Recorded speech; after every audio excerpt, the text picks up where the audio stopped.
Hello and a warm welcome to yet another day of Triton Poker Super High Roller Series coverage. Ali Najad and Henry Kilbane kicking things off for you as today we crown our main event champ in the 100K. A third day required, of course, to get to that point. But before we focus on main event matters, the whole poker world was focused yet again on the new version of Aussie Millions. We're talking, of course, about Aussie Katola, and he picked on Kaihan Mokri last night, Henry. I need to just appreciate that. Aussie Millions. Yeah. Well done, mate. That's what it is. Yeah, very much so.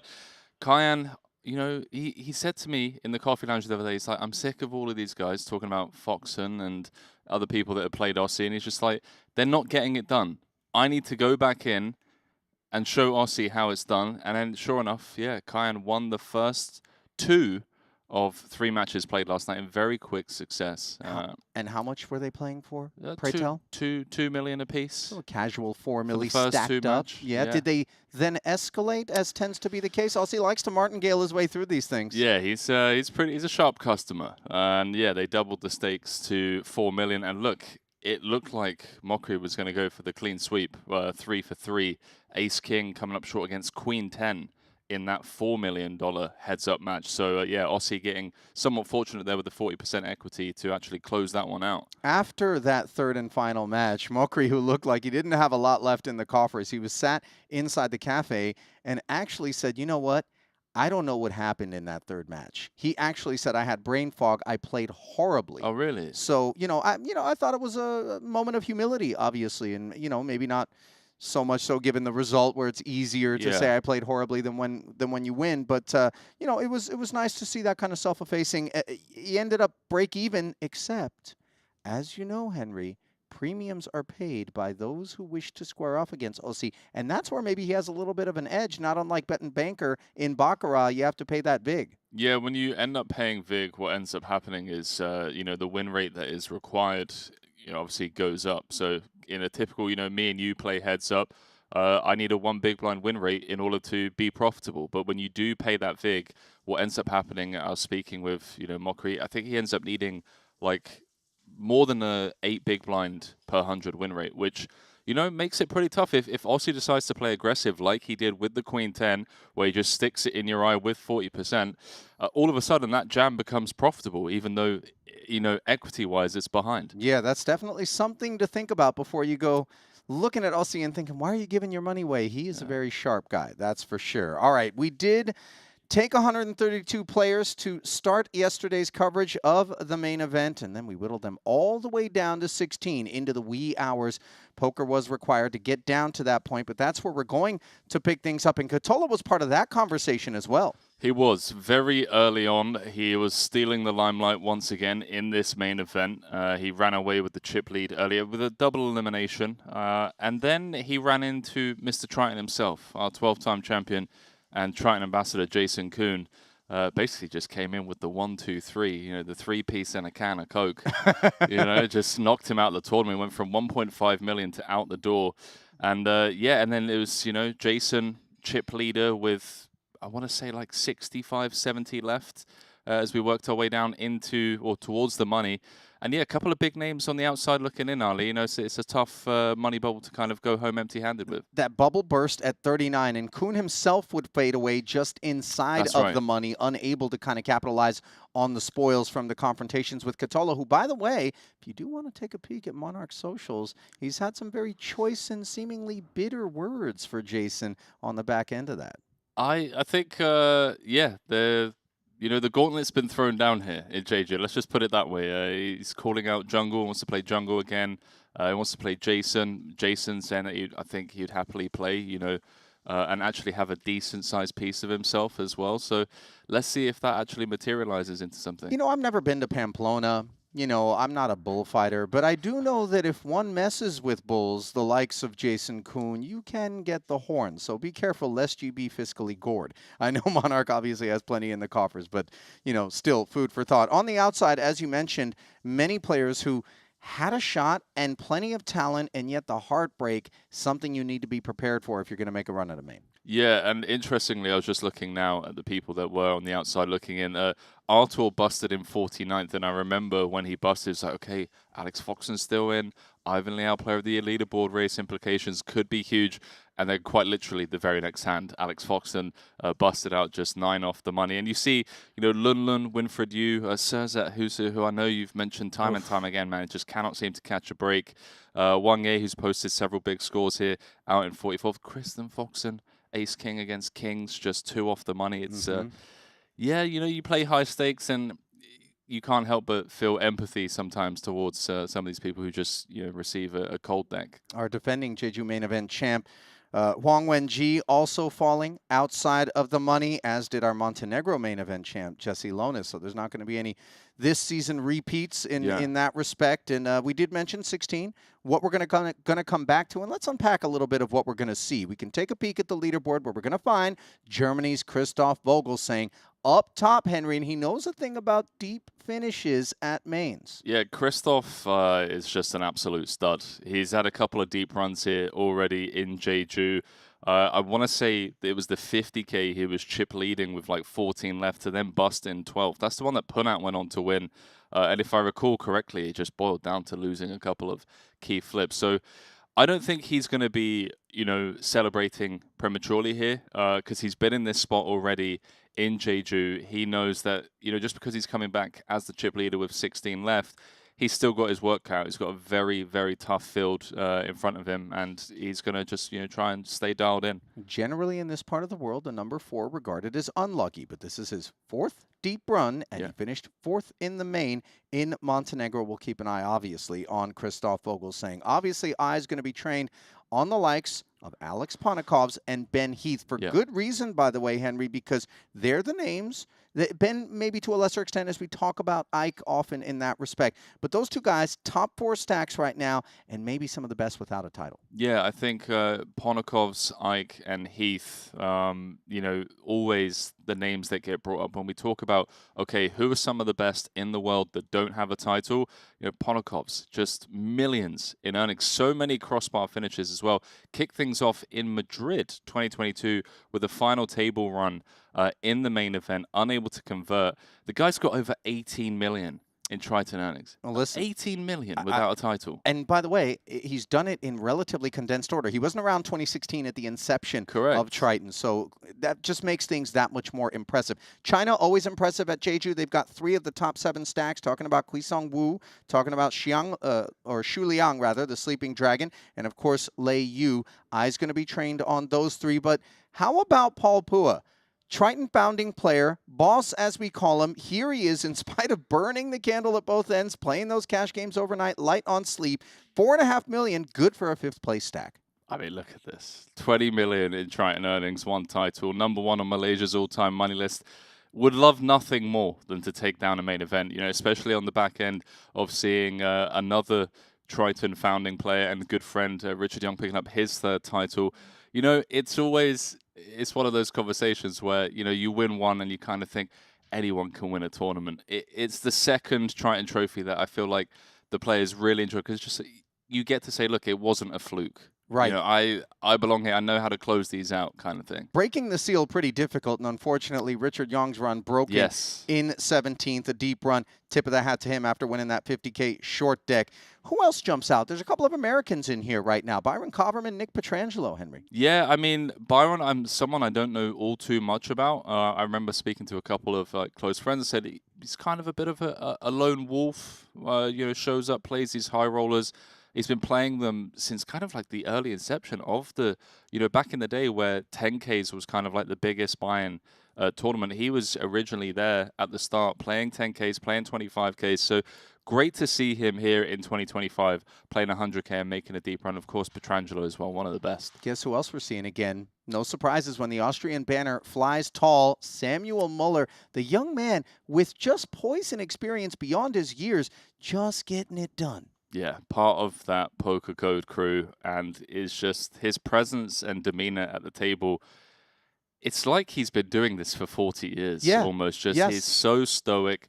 3.8 million earnings. You already pointed out, you know, a couple of deep runs here in Jeju already, unable to convert into a podium place finish. But hey, why not save it for the main event, you know? Yeah, this is the time to do it. 9th place stack for Samuel Muller. Not to be overshadowed, Bao Qiang of Singapore in 8th. You've got Thomas Musk of Cambodia. First timer out here to Triton. How about this for a dream come true moment for him? Yeah. And then the Brazilian banner being hoisted by a lesser called name in Alisson Piekaewicz. Yeah, he's here without the Brazilian Armada, as we like to call them. I'm not sure where they are. We haven't seen them in quite some time, but he's out here representing on his own. That he is. And so with that, we will send you back to the resumption of play here in this 100K main event. Going to play down to a winner and $4.5 million plus. Along with that, Jacob & Co. Watch the XL Triton Trophy.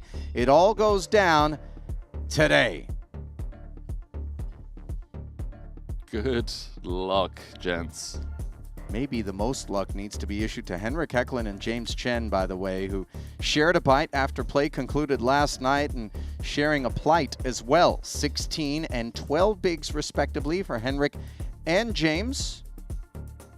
Henrik's pregame, by the way, according to producer James, whom he's friends with, was hanging out with capybaras. Apparently there's a local sort of animal exhibit of some sort or interactive deal, petting zoo, I don't know, world's largest rodents here in Jeju. I don't think they're native to the island, but, you know. Do you think they swam over? They're great swimmers. They are. Capybaras. They normally carry their young on their backs. Is that true? Yeah, as they're swimming. There's Ponikov's carrying the weight of 65. Big blinds, although that's a sort of a load you like to bear. Pretty terrible seat draw for one of the founding players. Phua has Ponikov's on his direct left, and I promise you, Ponikov's is going to try to be all over Phua like a rash. The guy just doesn't let you breathe. And then over on table 1, I'm looking around, I'd say worst seat draw probably for Byron, if I'm being honest. He's got Vogel on his left, Yaroshevsky on his left, and Sleeping Dragon Julian on his left. Good luck, chaps. Big day of poker. Big day of poker. 16 left, 4.5 million and change up top. We're going to play 51 and 1. $250,000 per orbit. That's the tax for the privilege. When do we get time banks? 5 of the Mayu min raise with a pretty one under the gun to kick things off.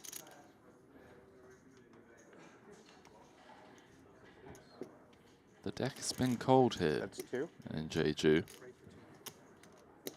Don't wish it on anyone, especially at this stage of the tournament. On deck payout, by the way, as we have 16 remaining, Here, you know? I got a piece of shit. I'm just... is $280,000. An immediate ladder of 35K if you make your way into the top 15. 19 BBs. Here is you can't Wukong warm Wu. up with a bluff like you can in the beginning. Yeah, I was talking to Kevin last night when we wrapped up final 2 tables. His kind of expectation is to just see a lot of aggression. A lot of aggression at this stage of the tournament because there just isn't much value in laddering a couple of spots, but there is so much value in managing to build a stack early, going into the final table as one of the top contenders because it's just so top heavy. We're talking, you know, 2.2 million for third, 3 million for second, 4.5 for first. So not to sleep on these pay jumps. Don't want to call them inconsequential, but, you know. In 100K, 35,000, not really what you're trying to chisel for. Yeah, it's like when you buy those 99p cones and the ice cream man tries to give you your 1p change from a pound coin. You say, you know what, pal, thank you, but you keep that. I'm sure he's thrilled at the generosity, Henry, when you tell him to keep the 1p. I thought you were going to point out inflation and be like, Henry, where are you getting these 99p cones from? Well, I wasn't going to do that on stream lest I look like somebody thriftier than I should. But by all means, text me. 10-9 of diamonds after the ace-jack flop top pair top kick, followed through and took it down. TPTK.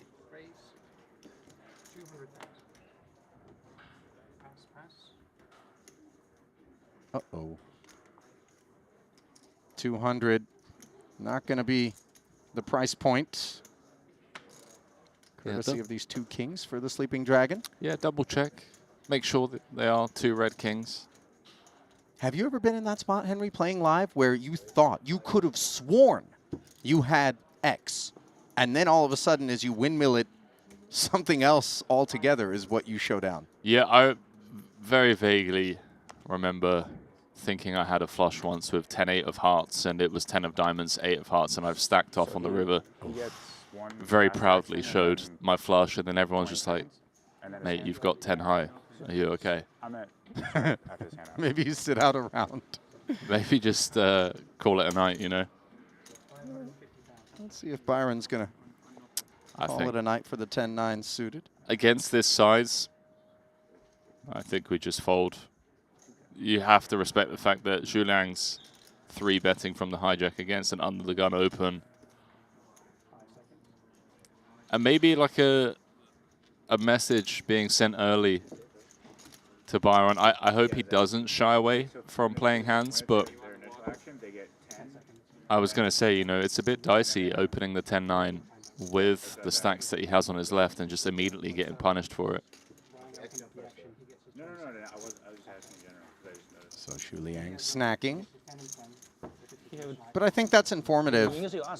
Kaverman under the gun, 27 bigs.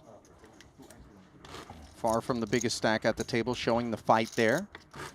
Yeah, also just like staring the Sleeping Dragon down as well as he folded the 10 high, almost as to say like, okay, bud, I'll let you can have this one, but yeah, just so you know, you're on the list. Well, the thing is, if I had to guess, Byron's sorted out that Xu Liang is one of those characters that can show up with it and without it.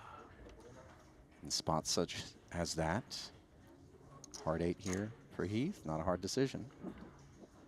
Pocket 10s for Miller. His decision also easy. Elevator up. Ace 10 for James Chen. He and Henrik back-to-back shortest stacks in the field. This would be a little bit loose. 12 bigs. Oh, he's gonna take the jam spot. This is pretty grim. Deuces. No thanks. And Perhaps no further for James Chen. As grim is an excellent way to describe a 70-30 spot pre. 2.65 million.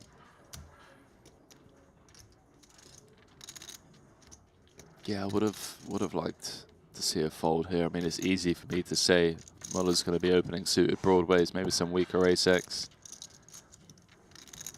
Well, nothing easy about Jack 9-6 as the climb becomes more uphill. Can Chen find the desperately needed ace? Didn't see one folded pre. Ulle, why you can't be saying stuff like that, man, when there's millions of dollars on the line? Opportunities on the turn. Can I say stuff like that? Sure. 7 or a queen to carve it? Chop's always fair. Just no Barry.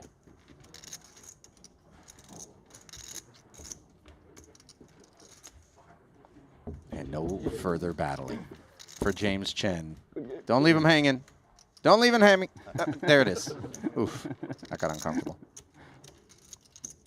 Shout out Hecklen for pointing it out. Yeah. He's like, listen, you can't leave the man hanging. That'd have been brutal if nobody helped Sam out there and he just... And I was curious to see how long he would dangle. I think he was willing to leave it dangling for a long time. Well, leaving us in 16th is James Chen. A very short time here on day 3. Of course, he was looking for a spot. And instead, he'll look for the payout desk. 280K. 315 now. Wow, on tap. Did you hear that, by the way, from Hecklen? He said, I'm in the money now, meaning he's in for 3 bullets. Oh, wow. That's pretty rough. I think he said 1K profit, including rake. Blind versus blind here. Kaverman limped, finding bottom 2 on a king high rainbow board. Vogelsang with a tickle.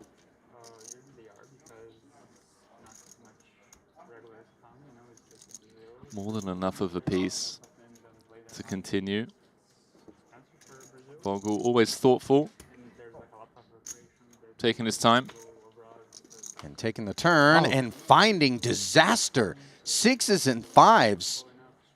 This is perfection for Kaverman. Well, this is what I said at the top of the show. Vogel's not going to be getting his expectations too high and overly excited, because you just get cold deck like this, blind v blind. I mean, this is just absurd. 500 in the middle, SPR. 375. 4.6. Kaverman's firing out a healthy size bet. Bottom 2 for what? 24 bigs, 23 bigs effective on the turn. I don't know. We're never thrilled about it, but you know, range is this wide. Kaverman has limped in a strong hand like king, queen, ace, king, aces. You just try and win all of the money right here, right now. No, just comes with call. Great defense. I think the lack of, pardon the interruption, but the lack of a flush draw out there, we begin to kind of zero in on maybe hands that aren't draw laden. Get out of here. Okay, buddy. 6s, full of 5s, 2 outs. That's the only salvation for Lord Vogel. The 5 is disaster. How on earth has he managed this? Had to come running 6-6. And the thing is as well, is Byron's never going to put Christoph on a 6. Like, he's called flop. There aren't many 6x that float on the King Jack 5. Kaverman counterfeited. Now just playing jacks and 6s with a king. Boy, I'm just flustered by this outcome here. I can't even collect myself. This is so dirty. Chopping against other Jack X, now losing to a king. And I think you're right, actually. Maybe, you know, the lack of flush draw could save Byron here. Look at Vogelsang just tucking behind the hood in the effort to give absolutely nothing away. Wow. Yeah. I understand, bud. I mean, we've got Jack, we've got 5. What we don't have is King. There certainly are a number of King X's that wouldn't be punishing our limp, blind versus blind, and looking for value here on the end. This is the thing, right? This, like, try and reverse engineer this from Byron's shoes. The guy's asking for 150% pot on the river. With what? Yeah, okay. Wow, no, I think Byron's out of time banks, by the way. Did you hear that? The countdown there from the dealer? Yeah, and generally speaking, they don't give you that kind of countdown unless your hand's going to be dead. So exactly. That could be very rough. I heard some people asking when they get more time banks is once you're down to the final table, they'll get an additional 5 time banks. So people that perhaps late last night had a couple of tough spots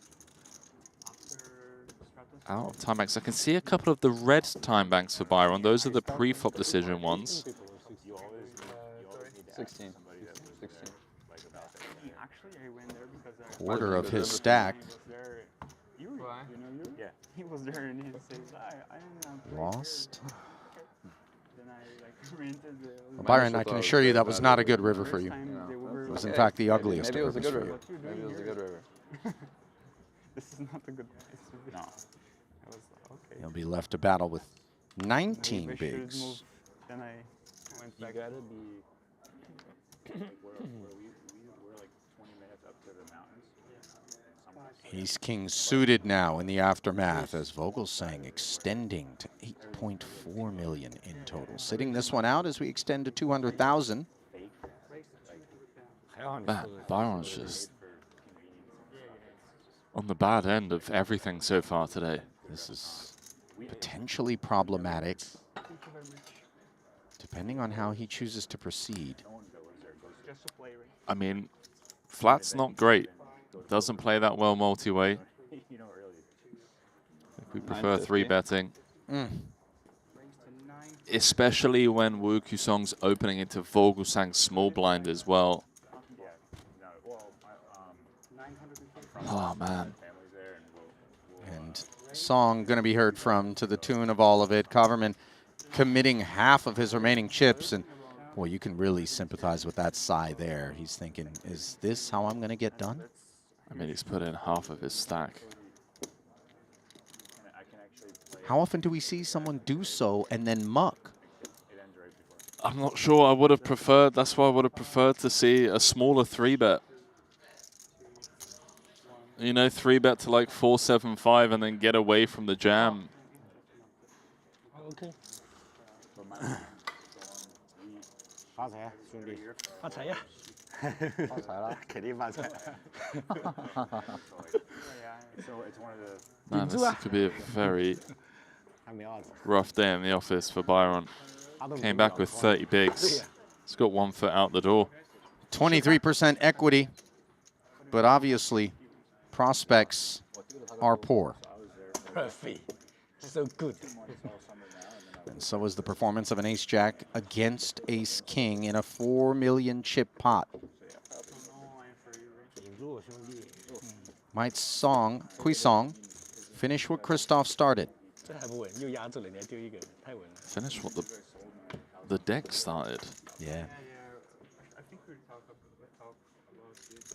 Queen 6 deuce. We're looking for Jacob.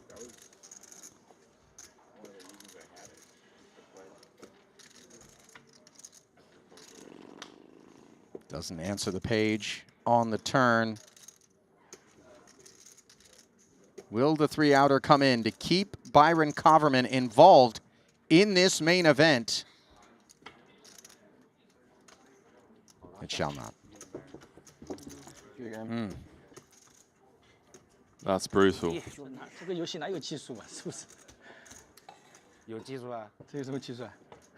Dispatched in 15th is Kaverman. No need to explain what we hold accountable for that departure. Does pick up 315,000.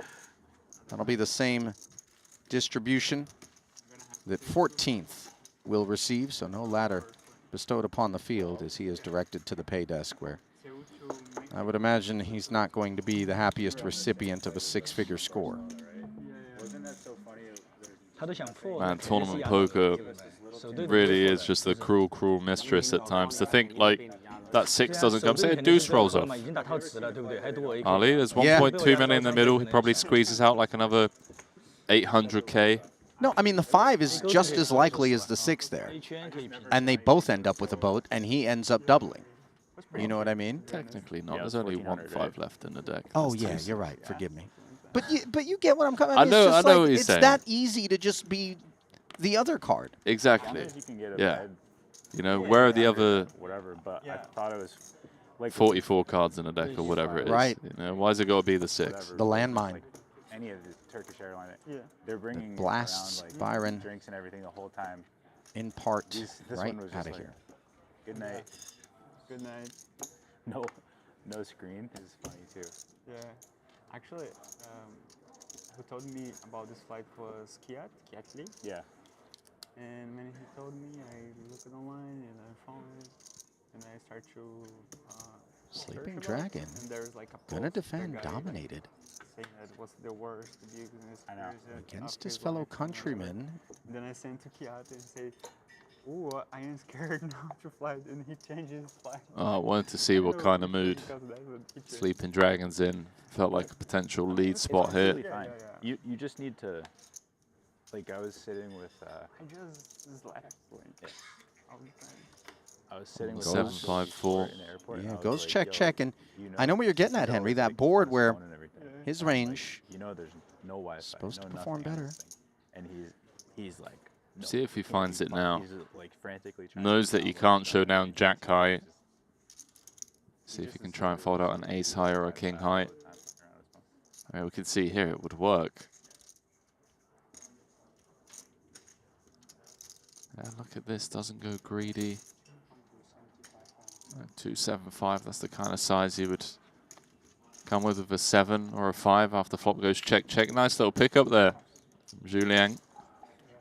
future free was that king high, which gets binned with ease. And does that tell you what kind of mood he's in or not? Juliang. What a legend this guy is, man. I mean, he joined us, what, a year and a half ago? 6 million in earnings. Oh, actually, he showed up Jeju 2019 and London 2019.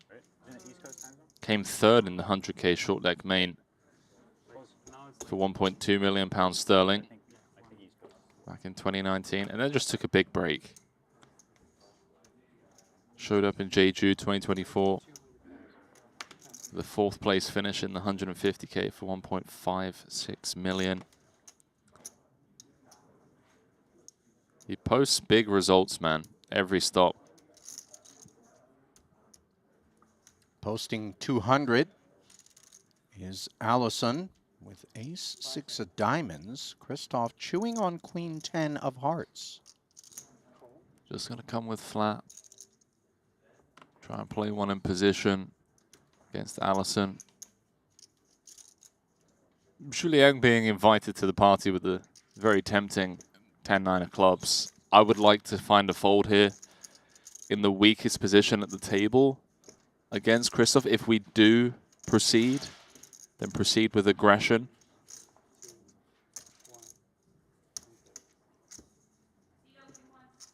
We know aggression is something that Shu Liang is not Wow. shy on, but he Wow, his does hand's show dead. discipline. His hand's dead. He's out of time banks. I don't think he realized. Like, Petrangelo kind of looked at him, he's like, bud, your hand's dead, like, muck your hand. Oh, wow. So there's multiple people without time banks here. This could prove really crucial. And by the way, this could prove fortunate for Shu Liang because top pair and an open ender is what he would have had against a better top pair with a 6 missing already.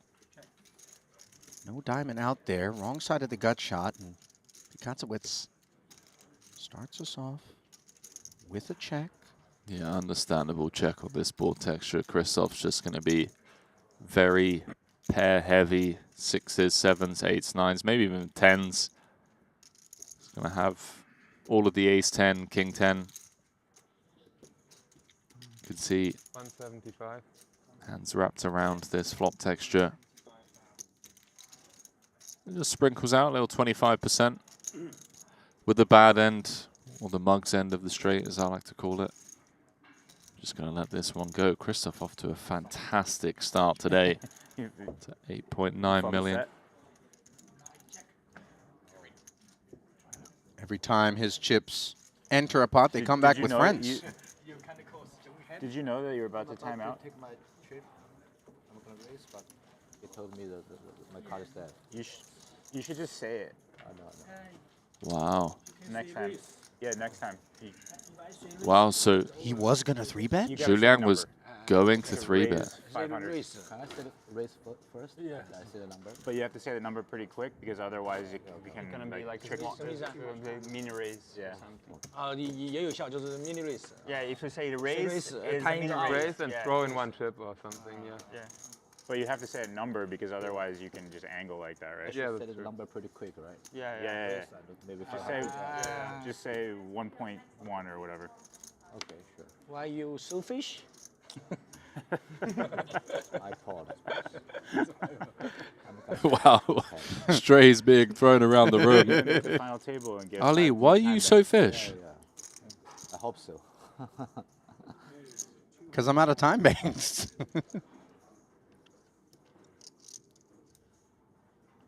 Don't do it, Igor. Don't do it.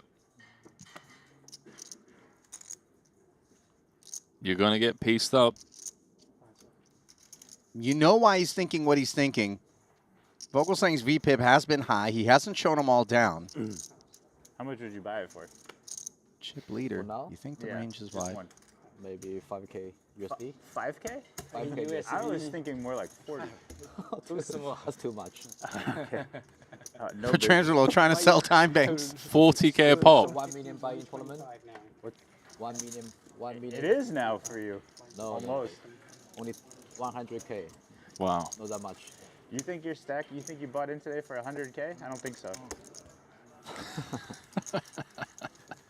Up we go. 51.25 now.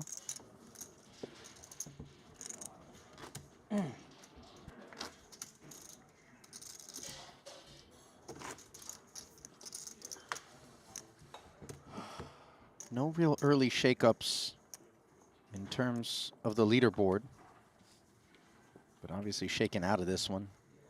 James Chen and Kaverman. Ace 10 now. 但我大盲就涨，这个上头。 250, the new min raise.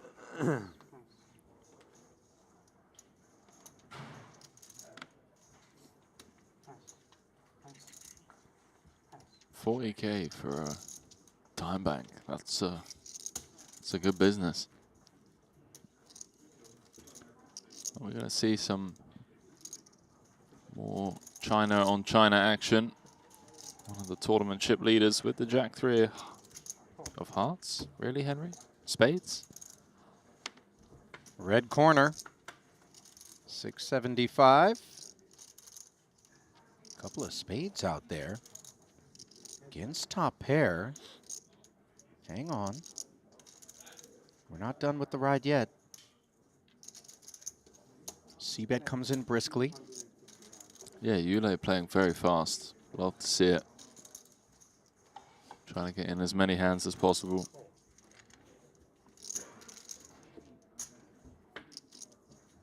Speedy call in turn. Wheel draw picked up as well now. Do we ever have options other than taking a passive line with this one, Henry Post? With the Jack 3, yeah, 100% has to be passive. I mean, you just don't want to put 30 big blinds in with a Jack high flush draw. Ulle's opened from under the gun into this table as well. These players behind, you have to respect the range. I mean, he's at bottom of range here. Maybe it would have worked pre, but once it comes ace high,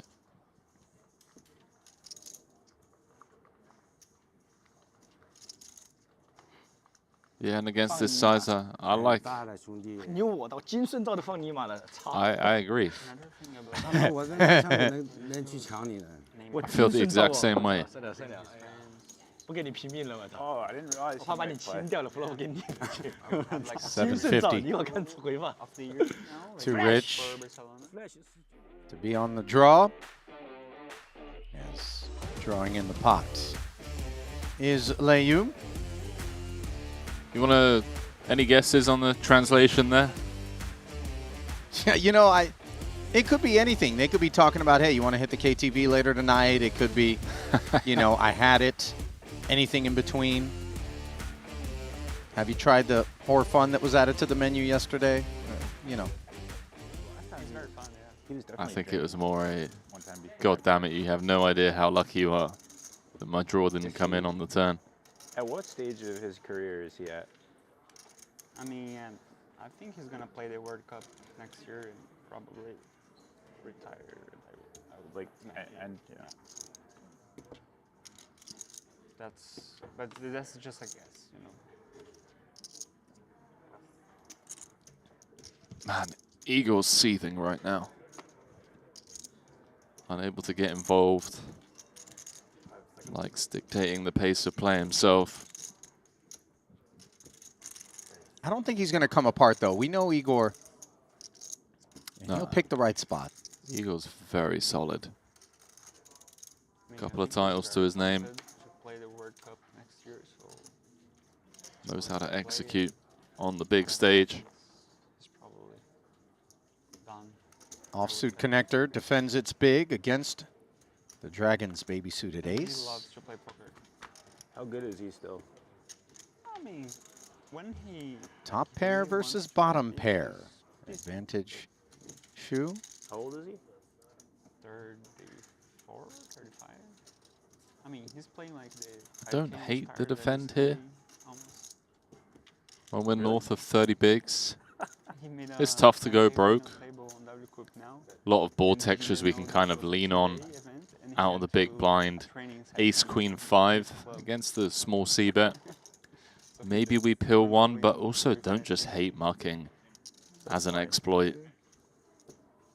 I Like, played with, yes, we flopped a piece, Where? PK played. but any hand that's willing to barrel, Yeah. you know, Julian continues on turn, we remain I'm not unimproved, we just sure. end up playing a guessing game. So I like this. I think a lot of people end up getting a bit sticky there. They're like, okay, well, I've defended and I flop bottom pair, I have to continue here.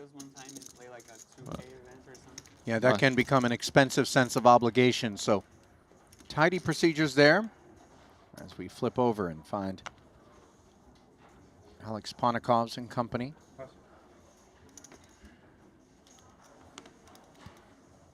What's Ponikov's playing now? 7.5 million, so he's chipped up. Chipped up a bit, playing 60 bigs. Paul Phua also playing around what he started with. Mulle, obviously, the man having time of his life so far today with that early elimination. He's up to 4.1 million. Ace 4 attacking, Queen 8 considering. Looks like Ben Heath has dropped down in chips.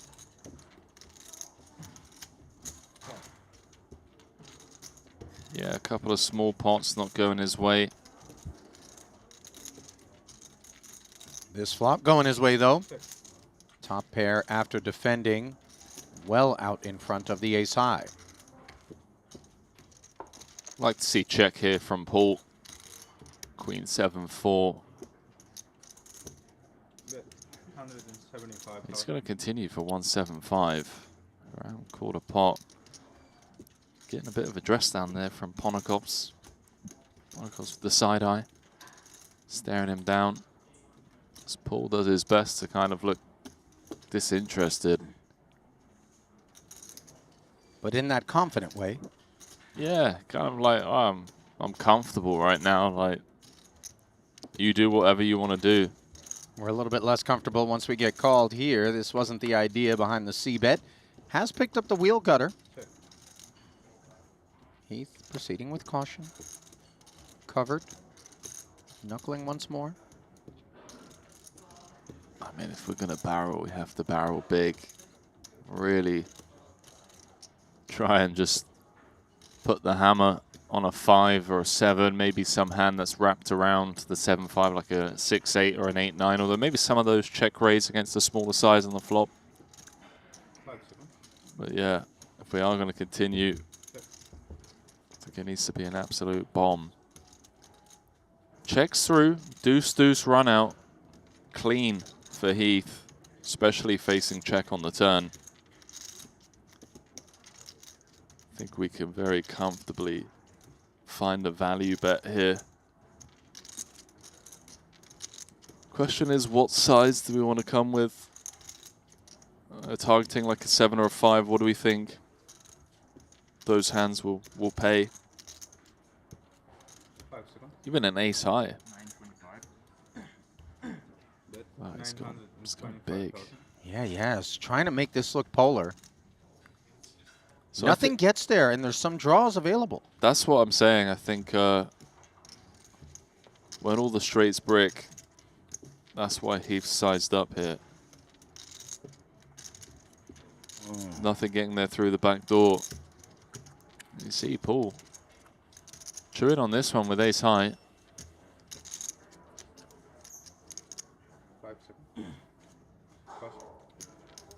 Steps aside properly. And you hear Phua speculating as to whether or not that was a desperate 8-9. There was an 8 in there, but a queen alongside it. Got a question for you, Ali. Talk to me. When's the night shift coin pumping? You know, I saw that in the chat. And as I recall, believe it or not, I think somebody actually made night shift coins. So I think it's a real coin available for you to go broke on. I think it's actually out there. They're waiting for the Aladdin rug pull. Yeah, I don't know when it's going to pump because it ain't going to be a result of me buying them. However, once they do rip, I will rug them. I actually, in order to rug, I think I need to own some, don't I? You do, yeah. I can't just short sell it. That would be dangerous. There probably isn't a market for that now, unfortunately. Always a market for an ace-king suited, however, and Bao Qiang Ho knows this well. Early position, 250. Very defendable one here for Muller, of course. Covering stack. Let's see 3. 14 left in this main.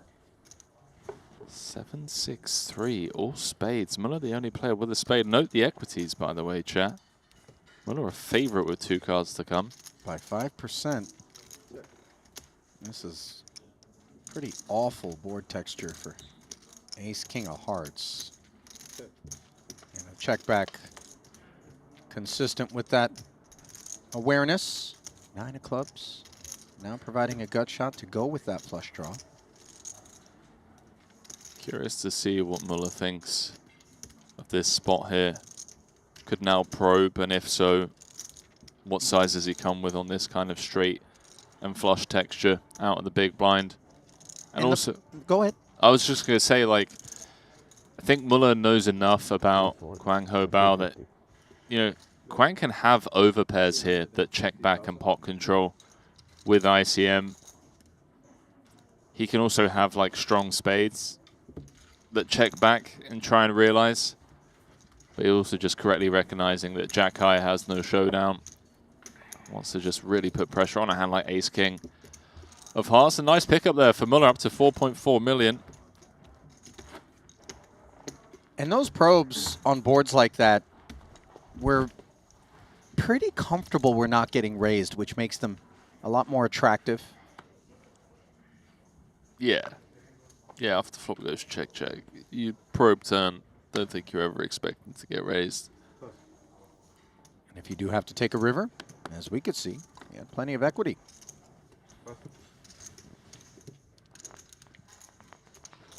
People asking about the heads-up match last night between Mockery and Aussie. Mockery won the first $2 million sit and goes. Aussie won the $4 million sit and goes. So around break even on the night. And then they played a 4th one As far as I know, that one's going to be streamed tonight.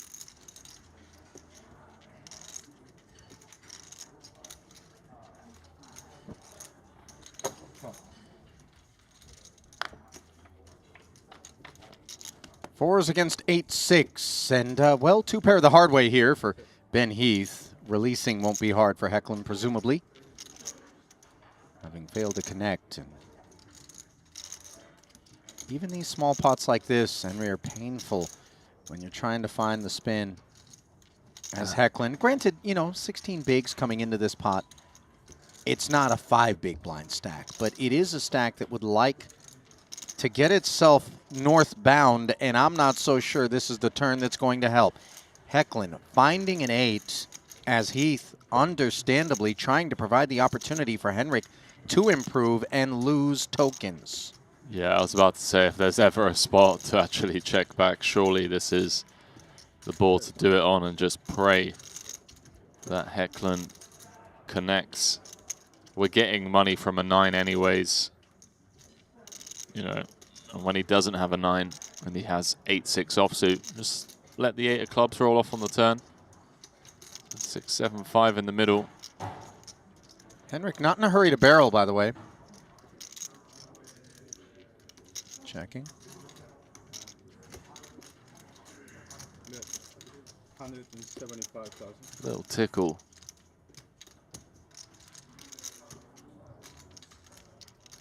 Pure call? Yeah, mandatory. They're never thrilled about it, but flop's gone check, check. Small barrel on the turn. Our opponent can have some like ace-king, ace-queen, trying to just get a layer of protection. Have some combo draws. Second 9, actually the kind of card that Hecklen can get behind. I just don't see a world in which Hecklen doesn't lose more chips here. I mean, it depends. If Heath goes for the jugular, then All perhaps, 1-4? yeah, then perhaps Hecklen gets away from it. But if Heath bets like half pot, feels like it's a tough fold. 250,000. Wow, Hecklen has decided to lead at this one for 250. A dreamy vista, of course, for Ben Heath's quads. And this is kind of nice, Henry, because when this impending raise comes in from Heath, I think we've got the information we sought. Yeah, that's a great point. I think that's exactly what Hecklen's looking to do here. Just saying on this board, out of the big, I have 9s, I have 4s. You should never be raising with an overpair. Should never be raising with an 8. So it just comes with block, and he's going to get his answer.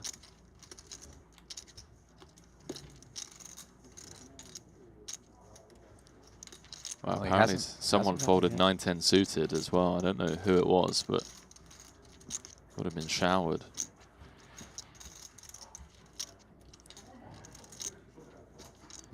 Oh, it was Muller in the small blind. 2 million. 2 million. 2 million plus. I'll tell you what, I hadn't considered the lead at all. And yet Henrik found what I think was the most economical way to play that river for the 8-6. Yeah, rather than like check deciding for $500,000, set the price himself. Philippe said, what about Ponakov's? My man looks fresh. Yeah, Ponakov's was getting after it late last night. Hopefully got some rest. He's back today, hungry for that first title. Well, he's always looking fresh, regardless of how much sleep he's had. Ace-7 of hearts. Wukong Wu. Looking a little stale versus this ace-queen.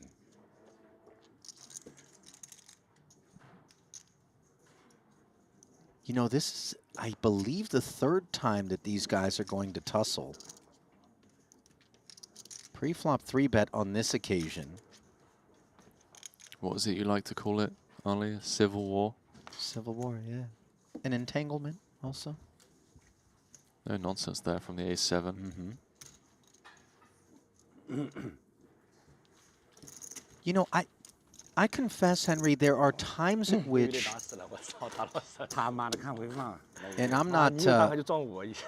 I'm not alleging anything untoward, but members of the same delegation feel a lot more comfortable in their decision making against one another, and oftentimes this is just a product of presumed familiarity and looking over and going, no, no, no, I've played with you, I know you're not dancing here. And just no chew on the A7 of hearts, just very straightforward. This isn't the example, obviously, that, you know... I was going to say, I think you're stretching a little bit, but... But in general, something to be mindful of as we watch 3 Chinese delegates all parked here at this table. You know, when I'm playing against Stephen Chidwick, both of us from the UK... And by the way, playing against Stephen Chidwick is a generous way to describe what you're doing there. Sort of just humoring him. But go on. Yeah, I'm not like sat there like, oh yeah, we're from the same island. Like, I know what you're up to. We're part of the same delegation. Like, Yeah, no, that's do you know what that's I mean? a good point. And King Queen, a good hand, good enough to jam the final 1-4. Says Pietrangelo, and let's see if Wu wants to be the Reaper. This is quite ambitious, this open, I think. No way. What? Wow. 加油，老吴。 What? Natural 8. 领先吗？领先吗？ Unnatural call. This is a baccarat. This is a baccarat call. 试看。 Ace high maybe. Ace 10. I saw. 哎 ，yes ten is okay. Another one. A10. We're gambling. We are gambling. we can make it very long straight.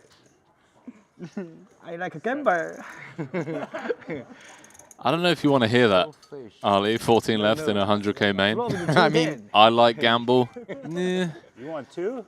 2 One 10 is 10 fine. 10 10. I'll be honest, I don't mind it. Whoa. Maybe until I look up at See? Ace You only 9-8 need and one. realize One more I'm behind. heart, please. No, 8 is okay. 8 is okay. Wow. Slightly greedy. Yeah, tell me about it.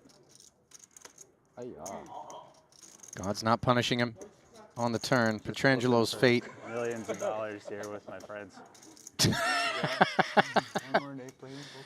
Coming down to a 3 million chip pot and 1 tug at paint, which isn't there.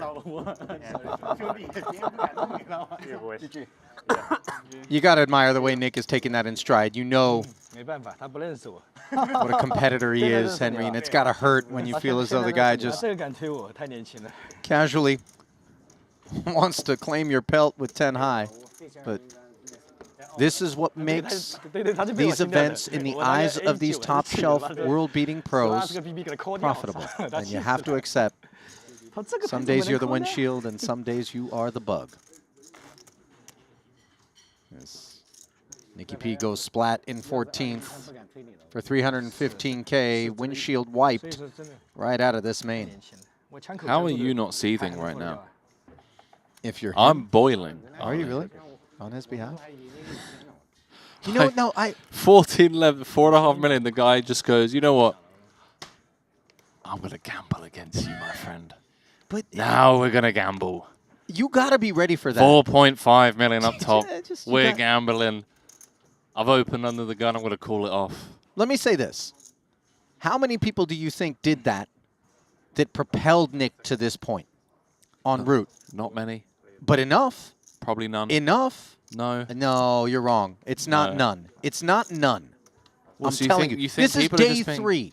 People have just been gambling the entire time to get here? During the rebuy period in particular, have you seen some Yeah, of these sure. fan histories, Yeah, Henry? okay. Like day 1. All right. Right. All right. But I'm saying it cuts both ways. Very different, though. Check, can you check?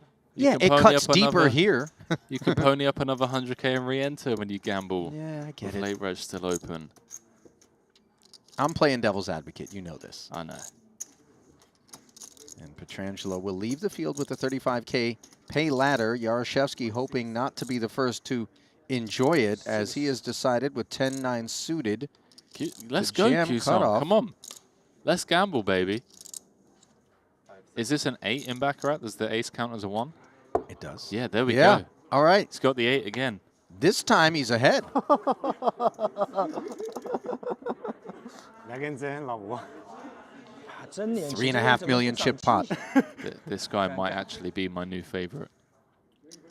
Potential second victim ready to be claimed.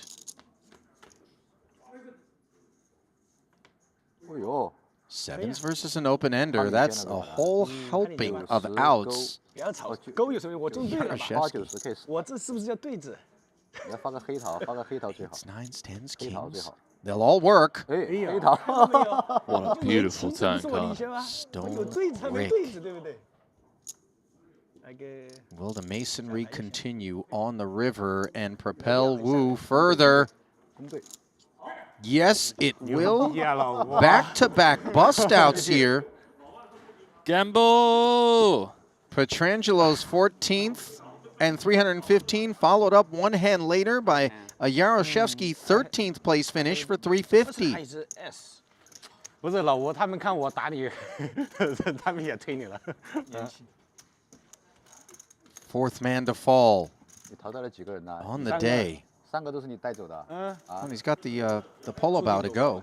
I thought it was a French onion soup, but then I saw that there's a plate in between, whatever that is on top. Yeah, that would have been one of the most absurdly oversized croutons, and a lacquer of Gruyere also. Gonna wait or we're gonna play? Oh man, I want to get a picture with my man Wukong. I'm gonna frame it. I'm gonna hang it above my monitor. And back just home. and you're gonna like Photoshop the word legend right over it. I'm just gonna get him to like sign it. Whenever I'm, in a gambling mood, or maybe I'm not in a gambling mood, I'm gonna just channel Oh yeah. my inner Wukong. Turn no further than that photo if you need to find a little gamble. Let's go. By the way, Wu now an 8-figure stack, 82 big blinds, and that's good for the lead ahead of Vogelsang, who he has dethroned.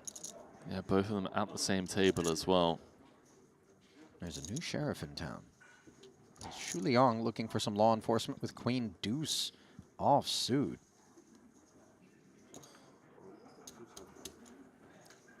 If I had told you somebody's just open raised with Yeah. Queen Deuce offsuit out of the remaining 5 at this table, you would have said it's the dragon. Oh, for sure. Sleeping Dragon, late position, just getting after what he perceives is like a passive big blind.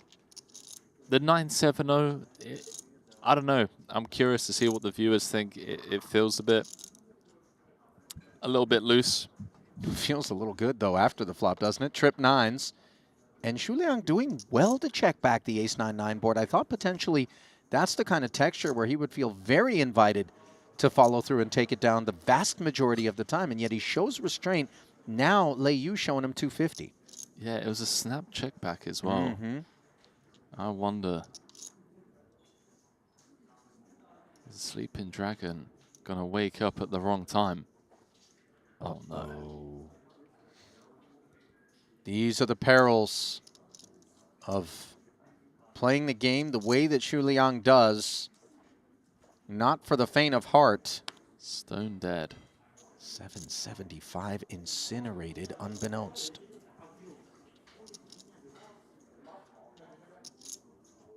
By the way, when your man checks back as a pre-flop raiser on this board, and then suddenly on this 8 of hearts turn No. raises you up, I I mean, know. you're holding your breath a touch. I mean, are we? I don't know, maybe some 8-8 is in there. Eights, I agree with. Ace is full, unlikely to announce itself. Just makes the call. 2.3 million in the middle. Okay, I think on this river, Julian just going to give up. Just in case Lei was getting stubborn with an 8. He's now chopping against, I mean, I'm All the stretching a missed little. draws. Yeah, all the missed draws. Maybe he comes in with like a small bet. I don't know. Let's see.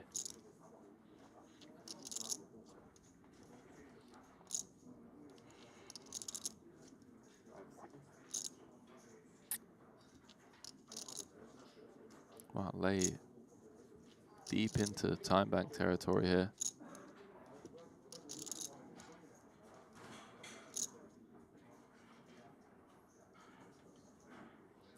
Yeah, he's going to come with block. 250, or at least that's what he's trying to make it look like. 10%. Is he just trying to induce the sleeping dragon? Playing his man like a fiddle.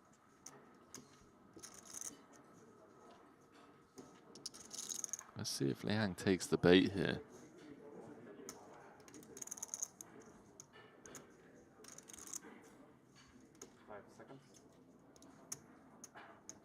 Don't do it, Zhu. He's out of time banks as well. Ah, perhaps fortunately so. You think he's still getting after that one if he has time banks? Dude, if he's got multiple time banks and he burns through one, he starts thinking about it. Maybe he finds the crazy river bluff. No such outcomes as Lei Yu on the ascent here at the expense of Liang. By the way, Gilbert Go, who is a fairly regular fixture in our Triton chat, shout out to him and the others who were steadfast in their support. Apparently a Chinese speaker who said that in the aftermath of the exchange with Pietrangelo, Wukong Wu said, "Too bad for him, he doesn't know me. I 100% call any two gamble." I don't know if that's an accurate translation. I don't know either, but I would love I'll pin for it. it to be. I'll pin it on Gilbert, and I like it. I think Jean-Philippe said it best. He said, bro, that Richard Mille is giving I have money to pay the first prize kind of vibes. You know, what's 4.5 million? Yeah, you're not wrong about that. Ace 7 of clubs, and that 8.7 stands tall, defending and dominating. 675 in the middle. Two biggest stacks at the table. Intertwine advantage. Wu as he fortuitously finds top pair. Who is this guy? No cashes on his Triton track record. Never seen him before. Yet here we are, 12 left in the main. Chip leader, about to take one away from one of the best in the business, Christoph Vogelsang. Ace 7 of clubs would be pure speculation, and I think for reasons similar to that earlier spot, just find fold here, even if you think your opponent's up to no good.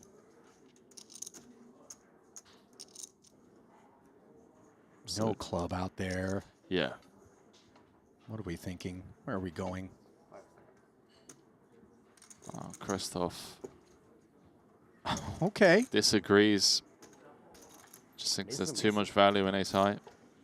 Now he's picked up the same gutter that Wu has. When we peel there, in part, we're just thinking about the merit of ace high, but we're also considering some equity in the back door. Second check. I think with his current image, Q-Song just has to go for more value here with top pair.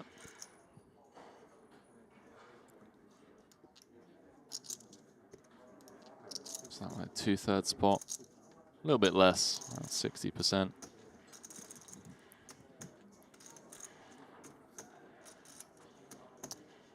$650. And you know, sometimes we peel just to find out whether or not barrel number 2 is within our opponent, especially as a button opener. That's a good point, yeah. I know what you mean. And then if they check back, we decide how we want to approach the river. Barry needed for Christoph to win this one. Oh, he's getting milked. Oh, and he's getting bailed out. Lol. 8 on the end. And of course, Wu is thinking, maybe I just did the dirty. What is going on? Run a straight, carve it up, boys.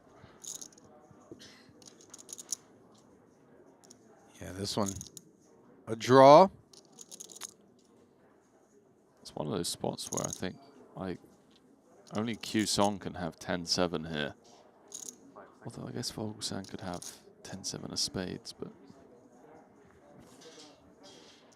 Q Song could have 10-7 of hearts.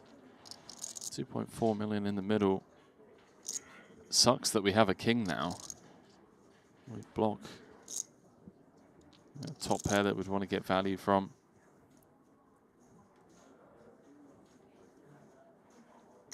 But still, just bombing it. And Vogelsang comfortable checking because obviously he's inviting the deep stack of Wu to try to leverage and put him in a blender when he's sitting here with a 9 high straight, a barrel that maybe we don't earn if we do our own bidding.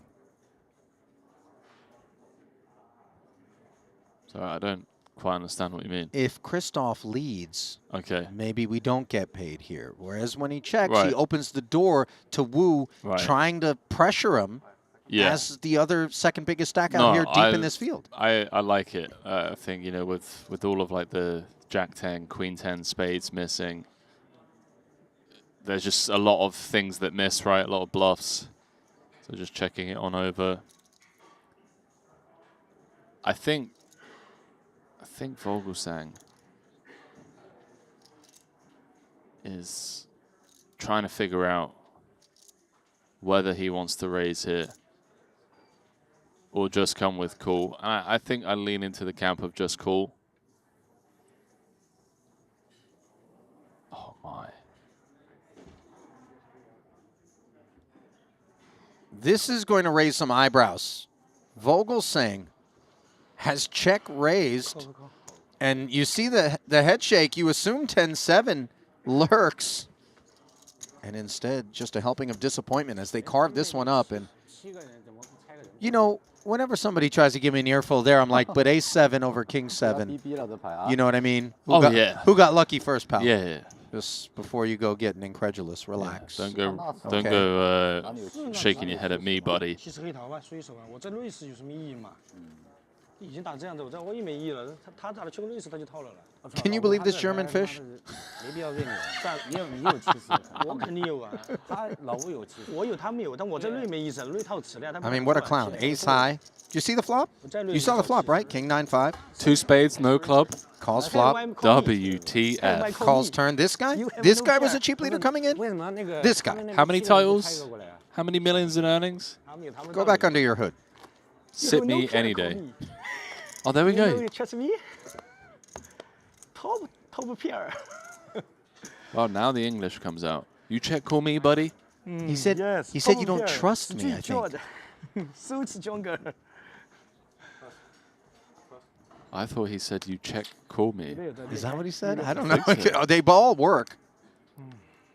Lucas saying, wow, the commentators know Mandarin. Yeah, we do. We've been in the Duolingo streets. I'll tell you what we know. We know poker. we know tilt. Though sometimes I confess, I look up at the screen and I'm reminded I actually don't know poker. Sometimes in ways in which I see something outlandish, sometimes in ways in which I look up and I see something so above the rim I realize how mortal I am, in contrast to the players we have this privilege of observing. Ace-6 and 9 tray, Vogelsang playing this one as a limp. I love the English commentary afterwards. So you check call me, buddy. I have top pair. Oh, it's so good. 12 left. 100K made. 4 billion up top. I mean, let's go.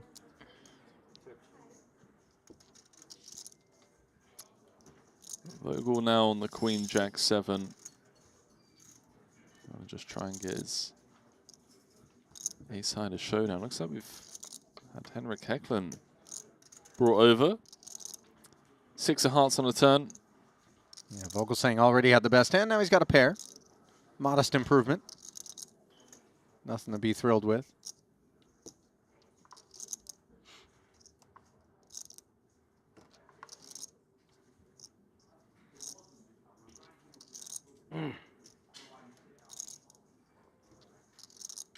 against Sleeping Dragon. Out of position. Even if I'm sat here with like top set, I'm still worried. No, you're not. Trips. Dude, the 6-6 run out today for Vogel. Oh, yeah. Second time.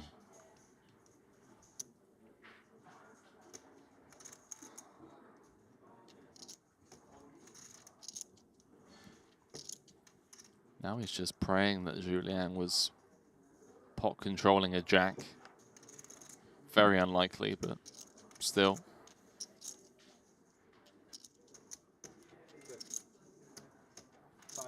This one should be over in a hurry. Yeah, bit of a nothing burger here. Gilbert saying there was another Chinese player that asked him why he doesn't re-raise again in that King 7 spot, and apparently Q-Song replied, there's no need to raise anymore, probably only going to get called by better. The 10-7 of spades, perhaps, in the back of his mind. Wow. Hang on. I think I didn't play the time bank like last time. Henry. I was saying it's a nothing burger, Ali. He's just heroed with 9 high against an overbet. Will you just do me a favor? Will you just pinch me? I just want to make sure I'm actually here. We just saw a call on the river with 9 high. I mean, so then he's just assigning 8 high, 5 high, busted straights. Yeah, that's exactly right. I mean, he just thinks that an overbet in that spot, Vogelsang's incredibly polar. Oh, here we go. Alisson on the short stack. Had to stay quiet the entire time. I'm not going to stay quiet about that 9 high situation. I get it. Nothing more glorious as we see the jam come in than being able to windmill the 9 high into Vogel there. But what on earth are we thinking? And what on earth is this deck up to? Ace Queen for Lei Yu. And he might be laying the hopes of Piekaewicz to rest if he decides to partake. Well, it's not going to be folding. That much we know. See if anyone wakes up with something behind.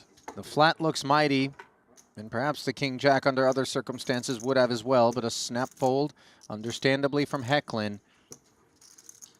2.35 million. It's bad news. We're going to bounce back into that. Yeah, we got news at the other feature involving Sam Mueller and Ben Heath, where Ace-Jack is underperforming once more. This time post-flop as Mueller in the small blind flatted the 250 open from Heath, arrives with top pair and checks over. Check, check.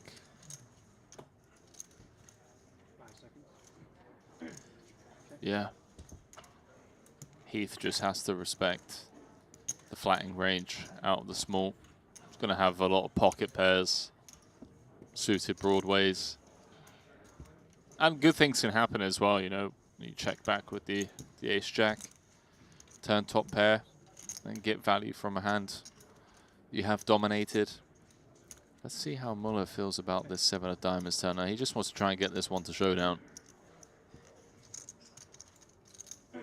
Playing a great defensive strategy so far.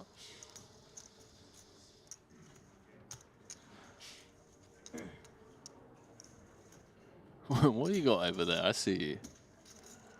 No, I'm just looking back for a little bit of the post-mortem of the 9 high pot just to see whether or not I'm the only one that's still gobsmacked by it.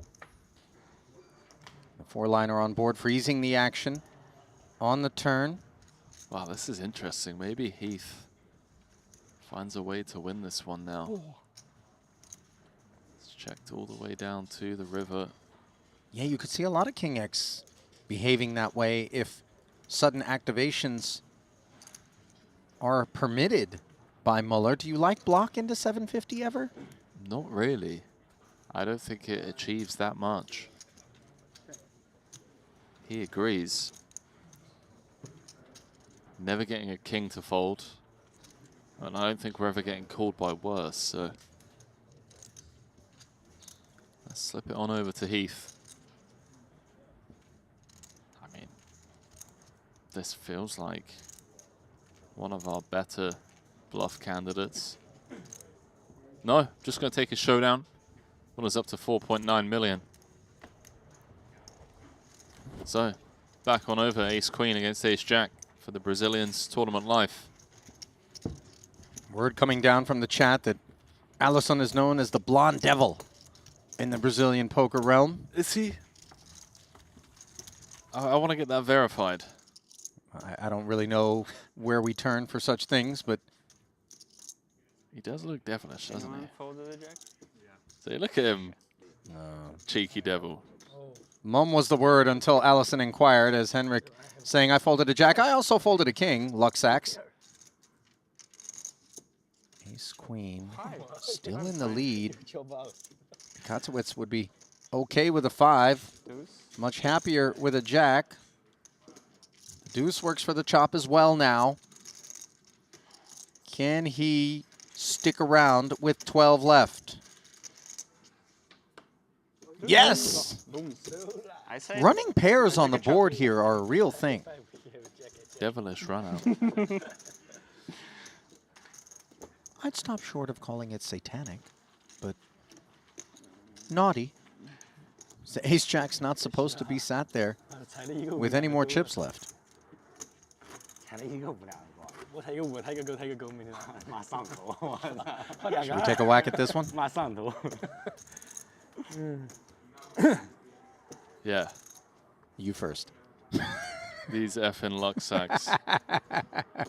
The moment they stop sun running, it's all over for them. Just give me the trophy now.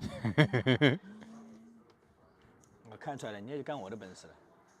Queen 9. 3把，你有牌就是 For 干 Lord 了我的 Vogel 厉害，干别人就死呀我。赢你3个小炮，你收3个人还不行？ 3个破是不小，好吧？兄弟，我牌都大的不得了。你每把都加了30-40，3把加100多。 Wow, we just saw the Ace-7 folded there, out of the small. Listen, if Hecklen is making the decision, I tend not to argue with it.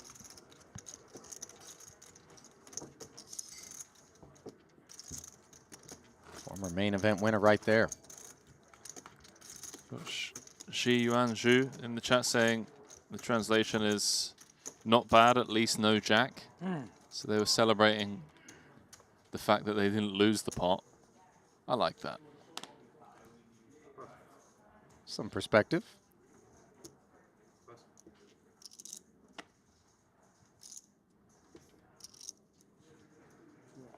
Sleeping Dragon with the 10-8. I knew he was going to raise. You know what the thing is? I don't know anything about what this dude's going to do. Ever. Ever. And I think this is precisely what makes him as dangerous as he is. And why the nickname is so great. Sometimes he's taking a nap. Sometimes he's stone cold breathing fire right into your face. King 8 dominating, but being outflopped as Zhu Liang hits top pair. Wu knuckles over. Not surprised to see some of the folds that Hecklen's making. He's just seeing chips going flying left, right, and center. What is this sort of school lunch thermos situation Alisson's working with? He's got the metal straw with the metal tin cup.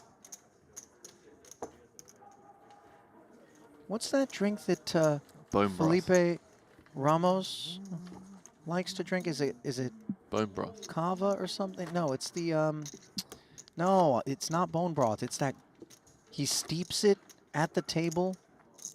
Turkish Yerba coffee. mate. Yerba mate is what he's always drinking, the other Brazilian. But I don't know that that's what Alisson's. What, he brings with. his own... Yes. He steeps it tableside and just kind of keeps it going all day. Renan Lopez saying it's called Chimaro, if I'm pronouncing that right. Very common in Argentina and south of Brazil. Yeah, mate is what Andre is talking about, although he may be referring He's to saying Felipe's mate. beverage. He's saying mate. No, bro. He's calling you He's mate. not saying that. He's saying, It's hey, mate, mate. how's it going? No. I know Andre. He's not saying mate. It's not in his lexicon. He's literally called me mate before. Yeah, but you're British. But I guess we don't know who he's talking to. Andre, clear it up. Settle it. As we see A6 settling in for Shu Liang for 250. Wukong with the 8s. Word has come down, by the way, from producer James. Wukong Wu. Because we both have been taking a cleaver to it. Nice. 10 Jack Queen here. Under pair to the board. Not the prettiest gut shot. It is in our contract to butcher at least 36% of names. Oh, yeah.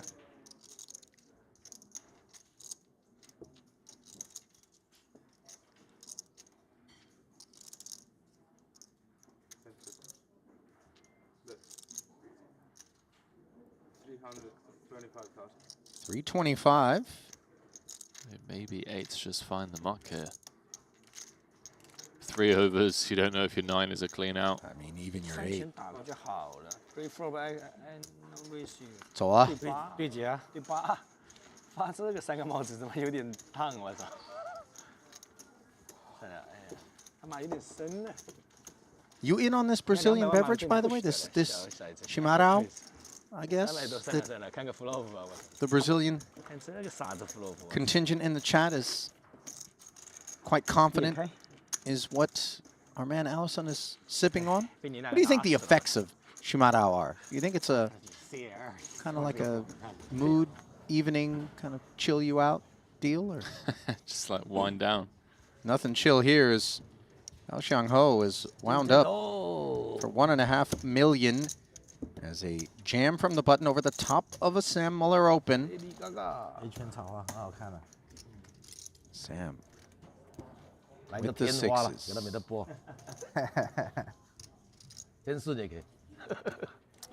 In the lead by 4% with 5 to come in a 3.35 million chip pot that the Singaporean desperately needs to go his way if he hopes to battle on with 12 left. Yeah, he's impressed. He's had a couple of deep runs here already. Need to convert. He had some higher hopes, but he has added 10s to the aces and queens he sought. No spades to worry about.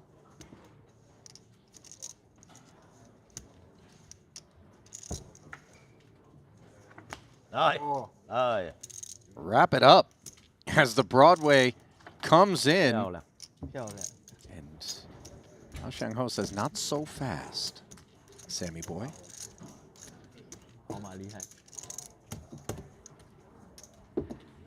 Man, he's been here for the better part of 3 weeks. Joined us September 1st. Min cash to the 3K Genesis, part of the Triton 1 series. Bricked everything else. I don't think he's bothered by it, though, as you saw just now. The big thumbs up here, this deep run in the main, helping to soften perhaps some of that heartache. But bricked all that stuff, and then here he is. Yeah, Super High Roller Series, part of the, what do you call it? The back-to-back festivals, yeah. It's cashed 2 out of 5 events, including a 7th place finish in the 25K WPT Global Slam for 260,000. I mean, when you consider that this is his first ever visit to Triton, that is impressive.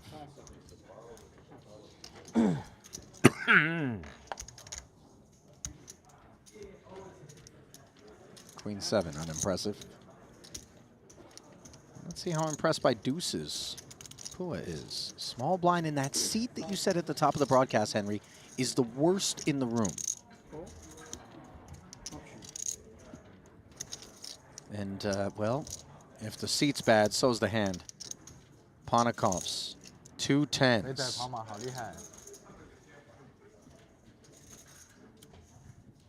You know, there's 700. There's a world in which Paul check rips this against this size as well. Against this character. Ponikov's coming with a near 5x, just making it so inviting to just check jam, take it down pre. There's 950k dead money. We've got a pair. Oh no. Tragic.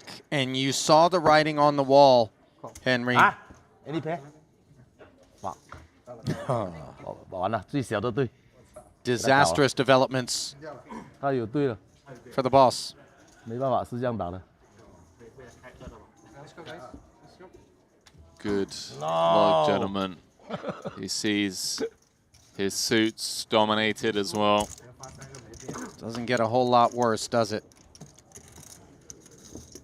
Ponikov's poised to haul in a not at all insignificant 26 big blinds. Yeah, I mean, Ponikov's whole series is the chip leader with 11 left.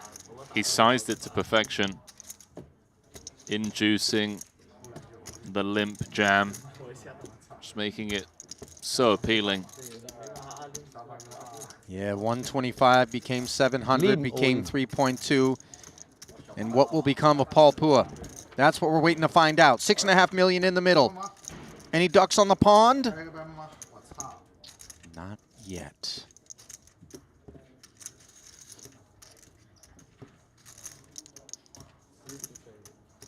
Nine for chop outs. 红心的，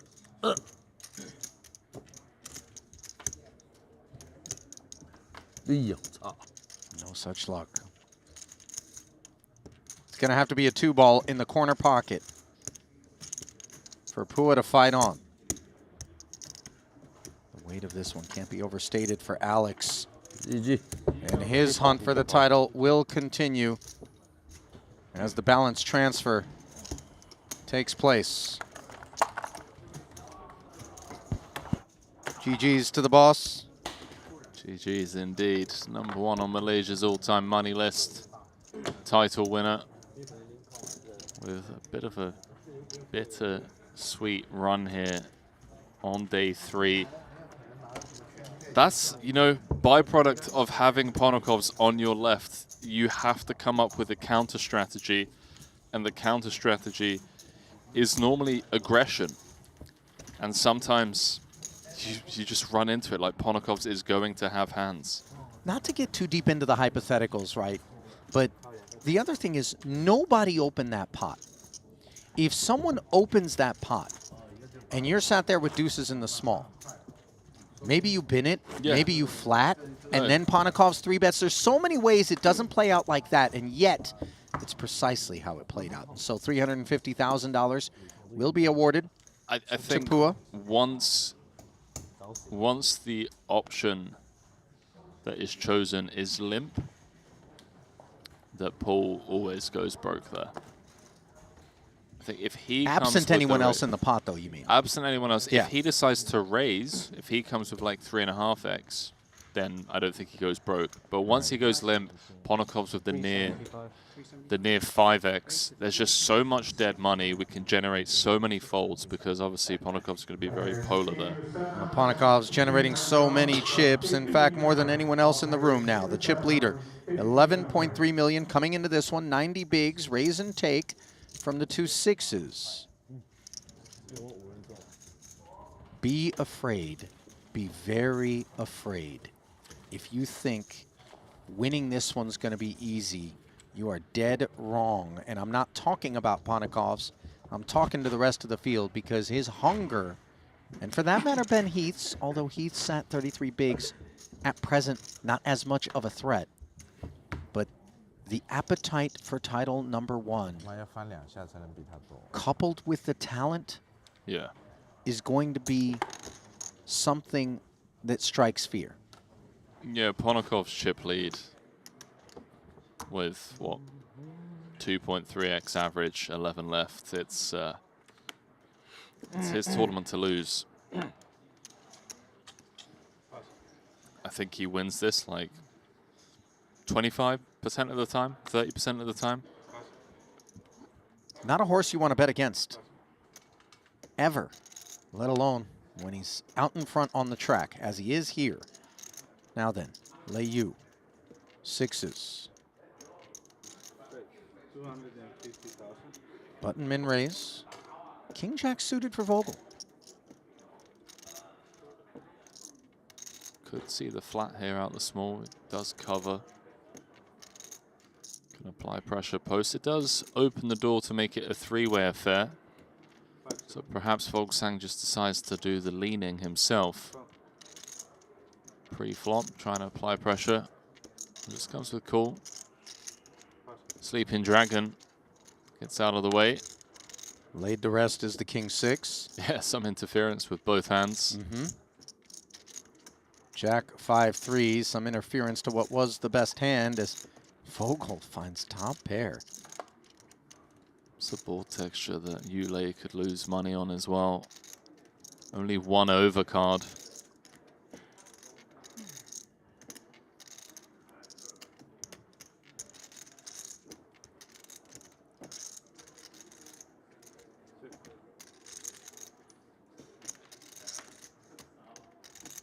What are we out at payouts wise now?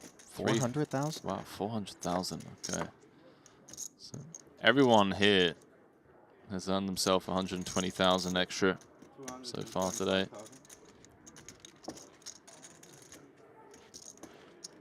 225, the follow through here. Can get behind it, obviously, on such a board texture. Vogelsang flatting out of the small in terms of range, Henry. Plenty of Jack X?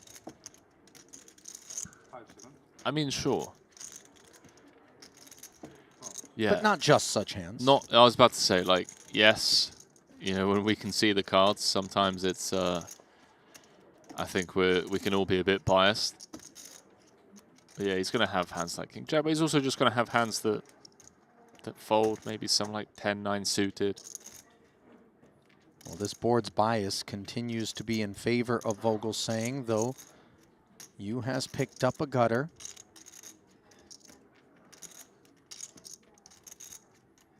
Curious to see if Lei decides to double barrel this, kind of set the price himself versus checking and then having an uncomfortable position or situation on the river. Goes for the ladder, and now, as we've seen so many times, a running pair. Yeah, what is going on today? Clubs coming in as well. Yeah, I mean, clubs coming in, but still feels like a clear value bet spot for Vogelsang. Can't be afraid of potential monsters under the bed every time a draw completes. Even though he unblocks it.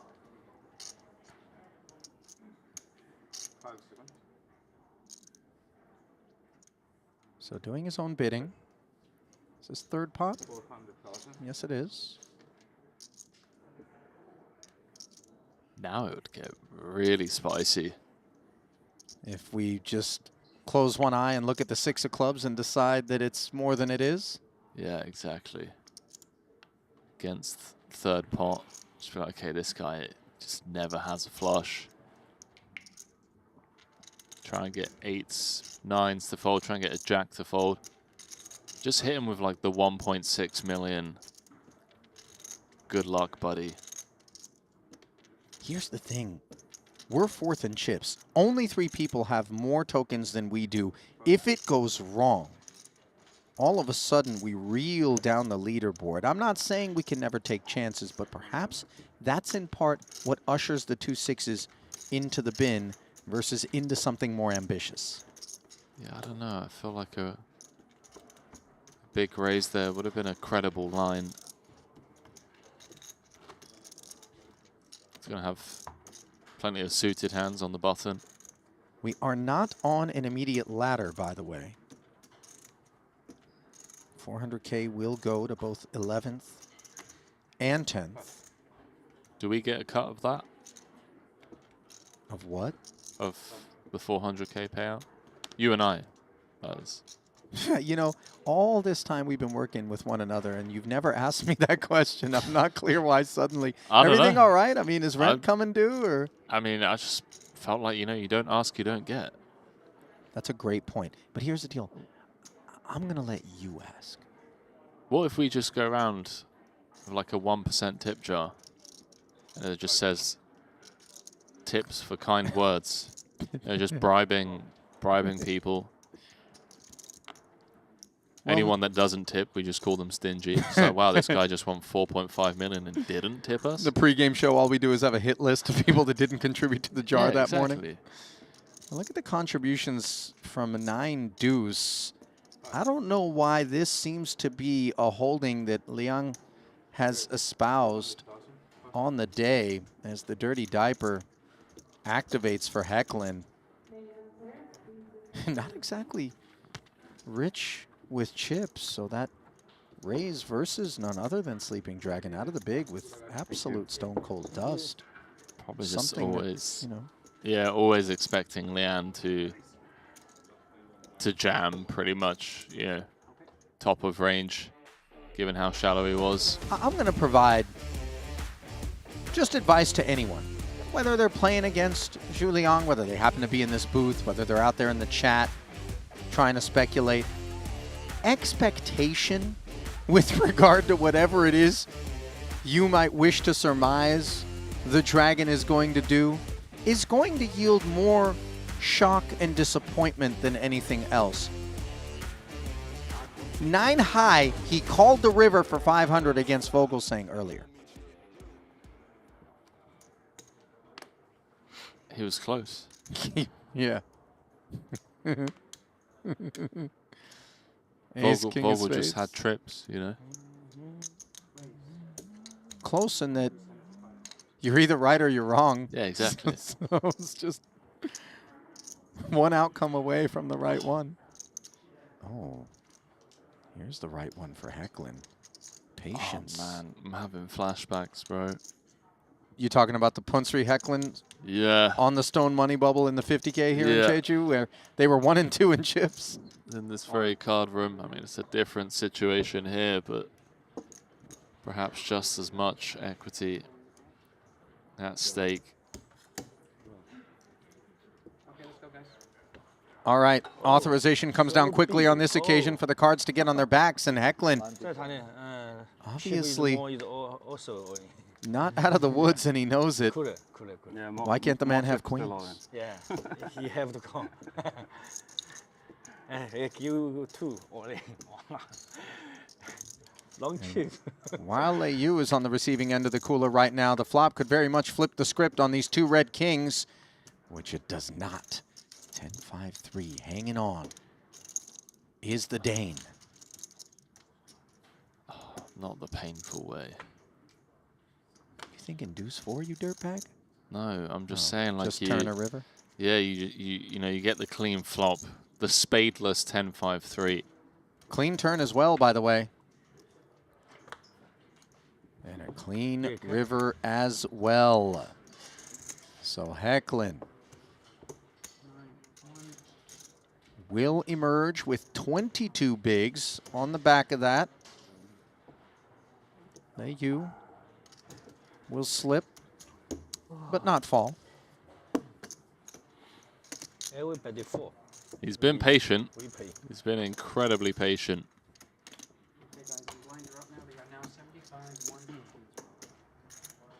Just as he doubles up, the blind's going up.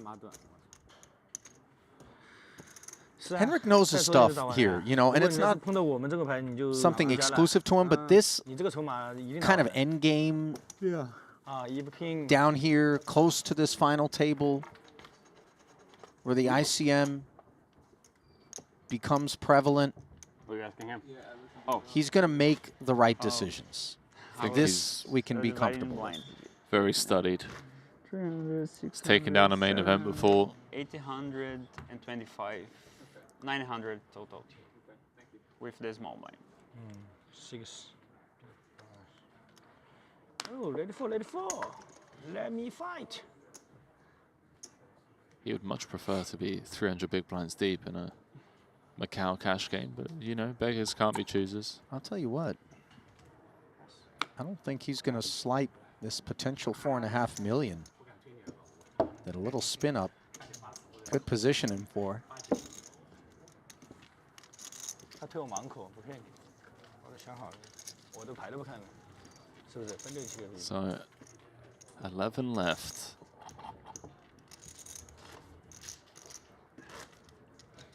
Pretty sad. It feels like Yeah. It's pretty sad. That's we're what I getting think. towards the end of the series now. Even if I At least double, the I was Holden like part of the looking at series. I was like looking like, where am I? You know, like what's going on? I just doubled.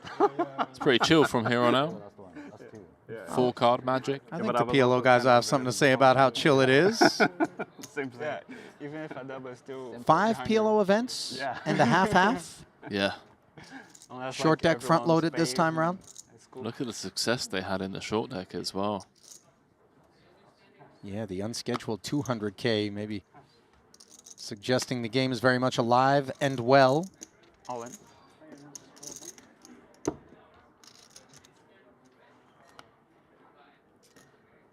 Fours here, ripping it in for Alisson.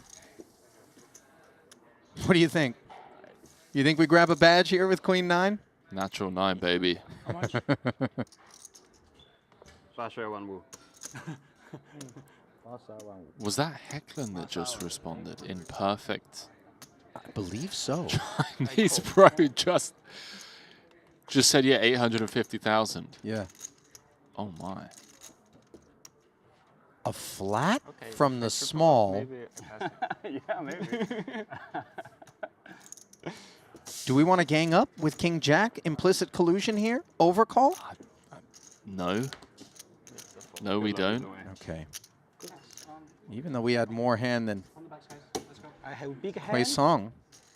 Oh, you is no good. No good? Sure. Too high. I take a chop. Ah, man. It's so big. Fish. Did you fold a 9, a queen? 9点8点 Yeah. 9点 count 4. Fish. I love this 他不 guy. 你肯定扣了。 I'll tell you what, if Petrangelo's watching, he can now rest assured it wasn't personal. This is going to be a fun final table. Chop. No chop. Fight. Is it one that Alisson is going to be in the continued hunt for? Easy game. Like, come on, come on. Oh, man. Chop, yeah. 8-5. Easy game Angry. declared. Why no? Why 4? I guess you want the 5 on the turn, so you can hit the 3. Oh, good choice. I think you'll take an 8. Pair Unreal. out flopping the 4s. Okay. Can the flop all in lah. Flop I all in. You call? Yeah. Flop 顶对 I have to all in. This Are you guy. call? 那倒不会，我跟老夫都不知道认识多少年了，我操！ It's a wrap Just her for the Brazilian. 你清了4个人，如果是那帮起的话，你够了。啊，还没长进了， No bounty. 蹦蹦。 You know, I hate to say it, Henry, because it's not like I'm looking to pour any salt or 全部一个人 citrus 新的，这个是 into the tempo. fresh Oh my- wound of the 11th place finish for Piekaewicz, but So we have 10 left, right? 妈，本来我要赢的 somebody One more else to go. Then sitting final on that table. Queen 9 in the small, it doesn't go down that way. Oh, 100%. I think like maybe 70-80% of the players left in the field. 圈也在 call. There was a King Jack in the big, so absent Wu, 不要吵，你们 maybe 不要 Lei Yu 吵 looks up and 真的 goes, okay, I agree. this is a call, and the 不 Jack 懂 hits the 年 turn. 轻 I agree. You get where I'm coming from.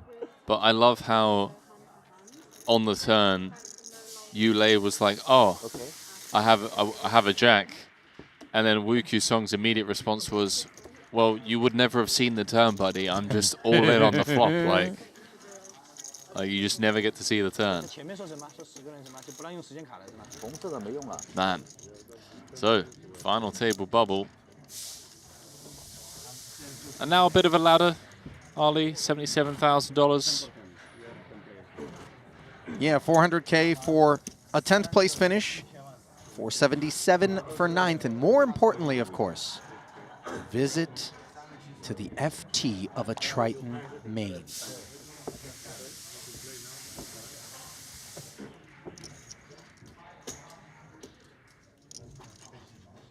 Who will be on the outside looking in? Current shortest stack continues to belong to Henrik Hecklen, the newly doubled Bao Qiang. Second shortest stack, north of Hecklen by a couple of bigs. Yeah, this one could take some time. 18 big blinds being the short stack. I mean, I say that. It could take no time at all, Henry. Right, like Wukong just putting in chips, left, right, and center.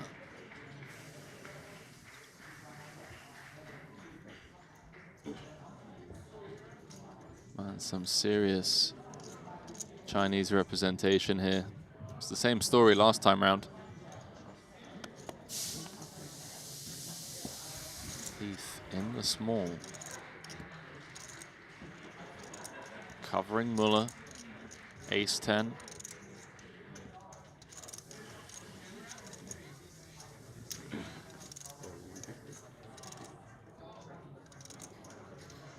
Just comes with limp, as Randy likes to call it, the suited Robbie.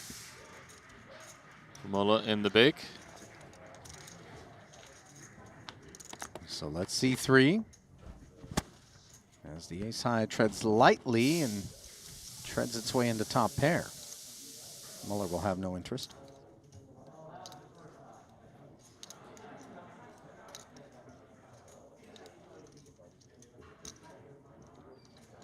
We did not misspeak. 400,000 is the current on tap payout. 477,000 for 9th.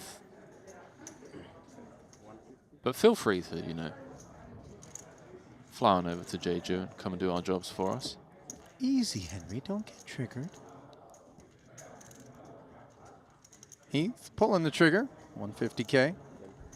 Take it, sir. You can't let him get to you, bro. You have time You Bro, know? you misspoke, okay? You have Get time it bank right. bubble. Yeah, that's true.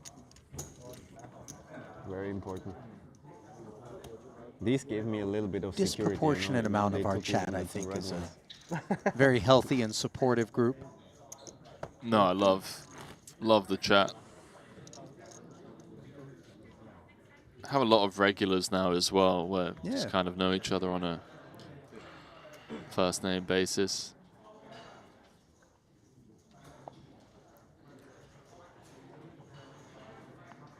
Thomas Musk has been quiet, and he's not going to make any noise here, presumably.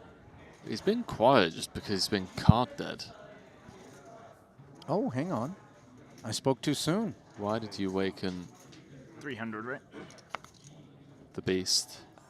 You know, I said it in part, Henry, because I'm just looking at the logjam down low. 8th, 9th, 10th, separated by 4 bigs.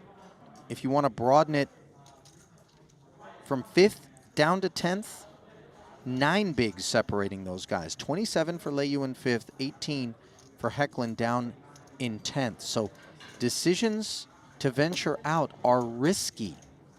You see the ace high into the bin, though, and Wow, Queen 3 of spades also finding the muck. maybe this man knows something we don't know about his customers. Yeah, I mean, a byproduct of final table bubble, and also Musk has been quiet. I'm going to ask you something. You're in a tournament. You're at this stage of it. You're playing short.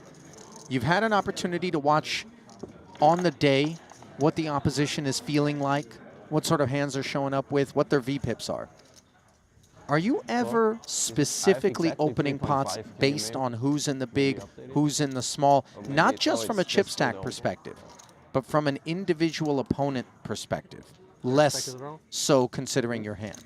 Yeah, 100%. I think we see it time and time again where, you know, a certain player, without naming any names, not anyone in particular in this tournament, but you see really dialed in players like Ponnikov's attacking certain small blinds, certain big blinds, because they just feel like the person's like overfolding, or they're easy to like push around post flop. Sure. And yeah, sometimes the cards don't even matter.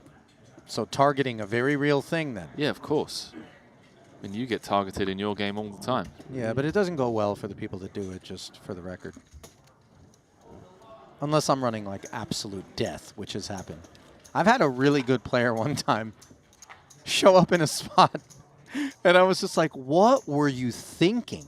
Like, just decided to get frisky and got there. And then they were just like, well, you can't win a hand today. And that was all it was. Yeah. I was like, you know what? Fair. Fair. I was like, I can't. Enjoy the one-outer. Congrats. Well played. Die in a grease fire. I didn't say the grease fire part. I actually like the guy. But he was piling on with that particular maneuver. It's like you tried to give me your chips. You know, you tried. That's a good way to frame it. That's how I try and frame it as well. It's just like, okay, well, sure, the guy sucked out on me, but he tried giving me a stack. Right. You were sweating like... Maybe the best, maybe the only way to look at it. It is. Yeah, it is. For the likes of Nikki P versus that 10-8. Right. Yeah, I think it's... For the likes of Alisson versus the Queen 9. They are closing right now. Efforts were made to give us the spin. And that's all we can hope for. Yeah. If the only time we end up showing down is when we're beat because the opposition is just too sound, makes it a tough go. So it looks like late reg has closed in that 125K. That's what the lads were just talking about there. Yeah, that's the only other tournament going on at present. 65 runners in that one. Guess who's out on top? One guess, Ali. Go on. Aussie Katola? Ah, no. I like that. That was guess. a fair guess. It was a fair guess. Hang on, don't tell me because I've not looked. Jason Kuhn? No. That was also a fair guess, just based on, you know. I mean, keep guessing. Eventually, we get it right. Well, I mean, there's hundreds of people in the original field. Artur Martirosha. Ooh, Ivan Liao, Player of the Year award winner, trying to claim some points. King, Queen of Hearts. Making it 350 to go, and Ponikov's out flopping. Heart-free, jack-high texture. Disheartening for Heath.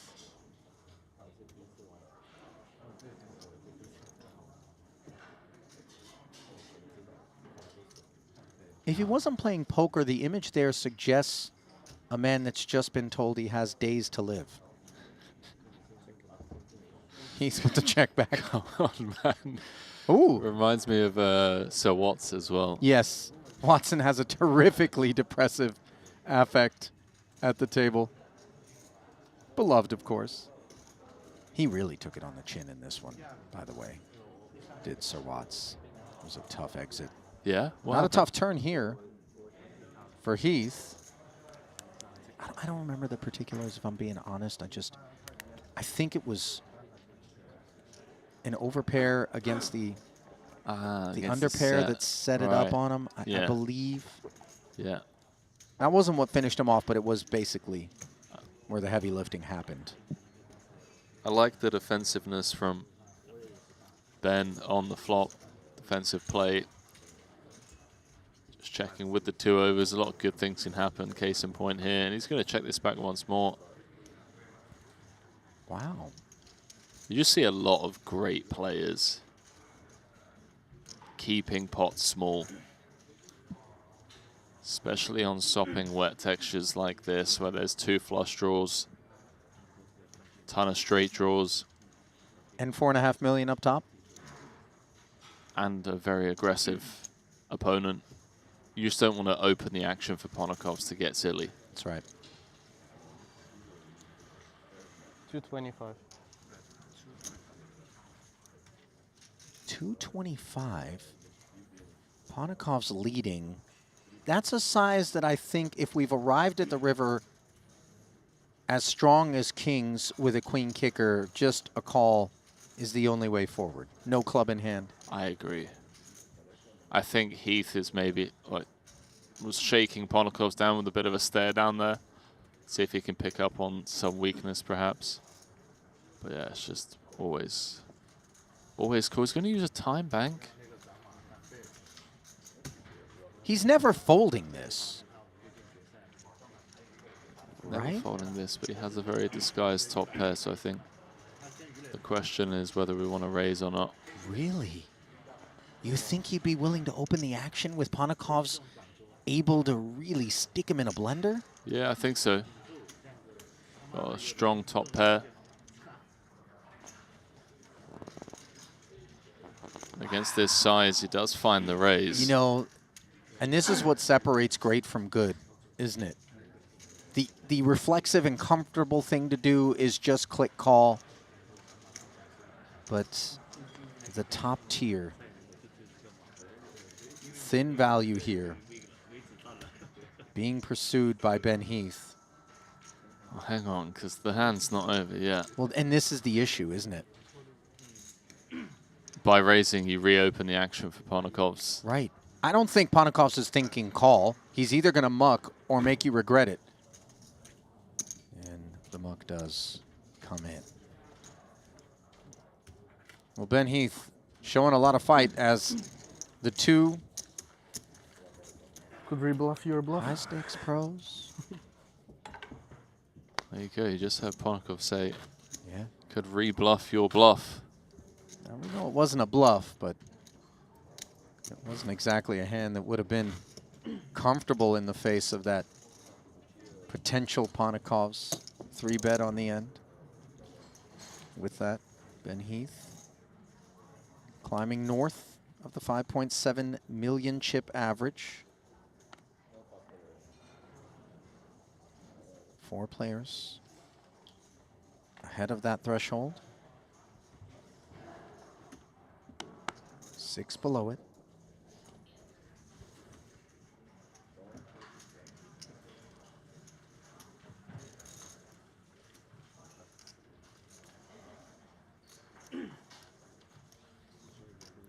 Just King note 10. the tight fold there on the button. The Jack-8 of hearts. Makes sense, given who's in the blinds. 475.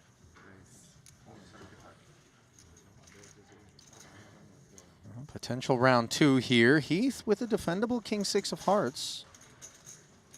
Of course, Ponakov's coming with that size up. Don't think we can fold King-6 of hearts. In position. He agrees.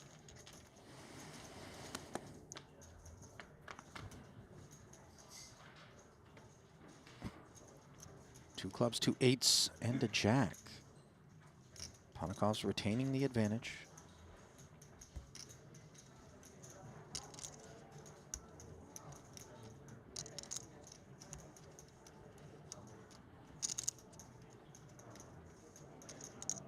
Camera's currently on Heath, but action's on Alex. I think. Yeah, there we go. Let's check it on over to Ben.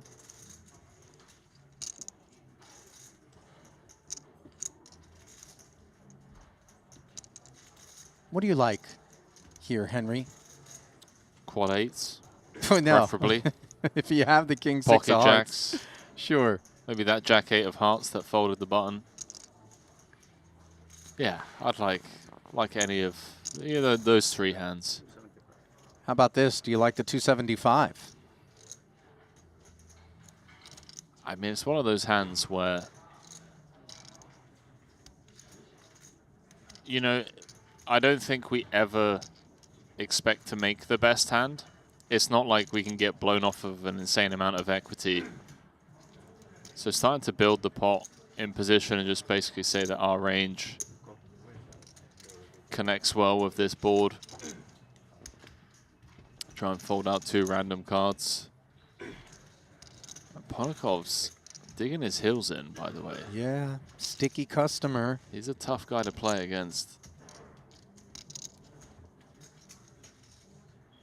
1.6 million in the middle.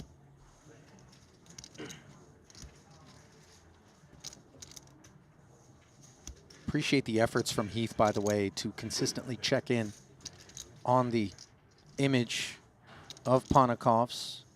Yeah, Who doesn't have so a scarf, doesn't have a hoodie wrapped around his neck, no hood over his head. Just the glasses and nothing more. I saw that. Yeah, the Kanye glasses. Check back from Heath on the turn.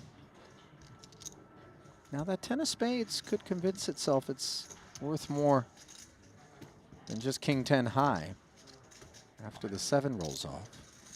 I'm curious to see. Yeah, Alex just thinks he has the best hand, just going to try and get this one to showdown.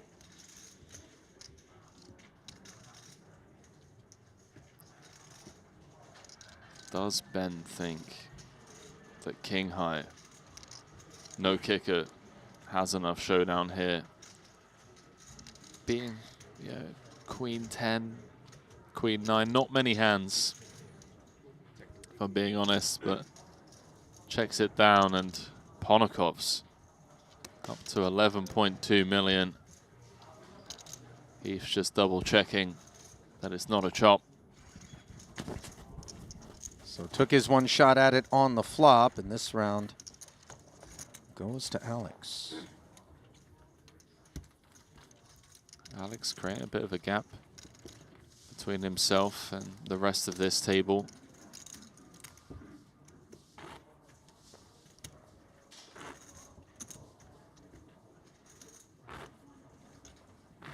Him and Ben are so dialed right now. You know, as much as we'd like to believe, at the end of the day, they're just looking for optimal decision-making in a vacuum across each and every street in a pot. The macro of being able to get that Triton monkey off your back is something even they undoubtedly have somewhere in the back of their minds. Meanwhile, back over here at Shu Liang and company. Ace-9 of diamonds. Yeah, Sleeping Dragons chipped up nicely. Playing 5.4 million now. Yeah, those chips don't end up in a lockbox, do they? You know? Vogel, not with the prettiest looking hand, but a defendable one nonetheless. We cover.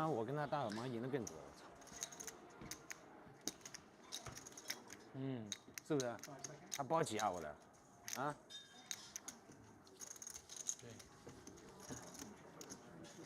Offsuit one gapper. Investing the extra 200. Not connecting with this board. Nut flush draw on 2 overs though for Shu. Not connecting, but I do see a world in which Vogelsang, with the 7-5, continues in some fashion, whether it comes in the form of check raise, TBD. Wow, a check back here from Shu Liang with so much hand, and this is a very troublesome turn if you're Vogelsang. Open-ended straight flush draw. We can see one side of it interfered with and a deeply under-repped nut flush across the way. What a spicy check back from the Sleeping Dragon. I think it's one that's going to earn him some chips here. Yeah, I agree. 9-2-5 in the middle, and Vogel hasn't flat pre to just like make a big hand. It's to go off the boards like this, out of the big blind.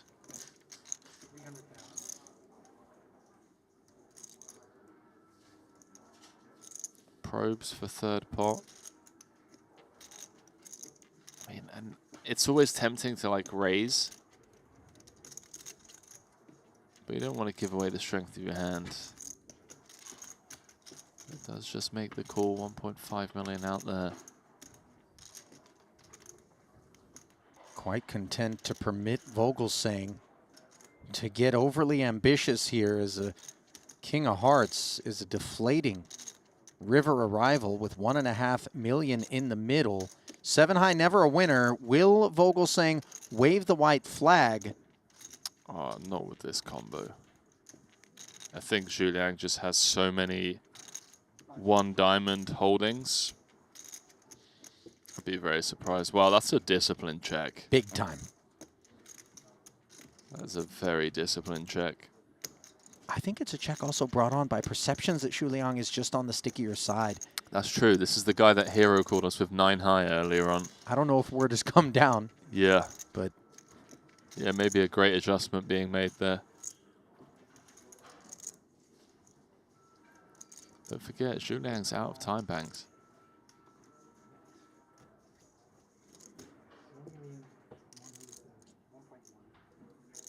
$1.1 million.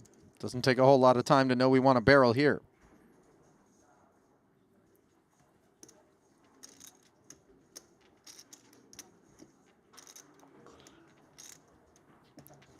Vogelsang forced to let it go.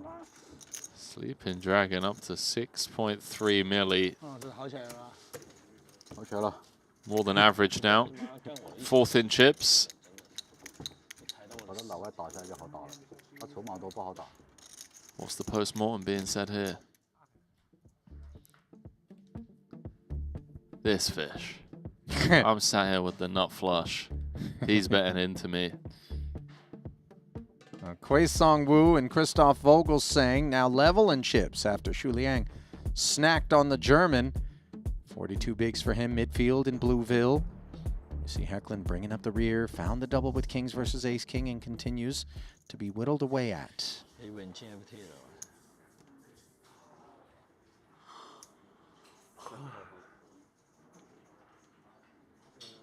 Who's big? No, right? Who's big? Who's big? I'm in the small blind, right? Yeah, but you put a big blind out. Okay, that's right. Yeah.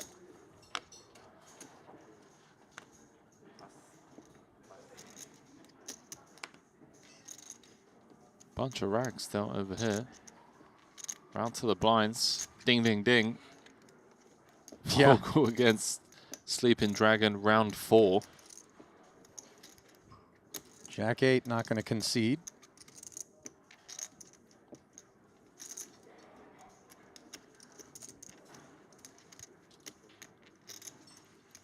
Oh, he's actually going to raise it up.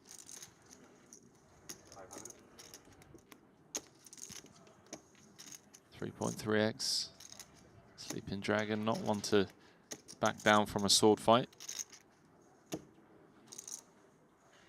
Or any type of fight, by the way. I mean, you know, choose your weapon.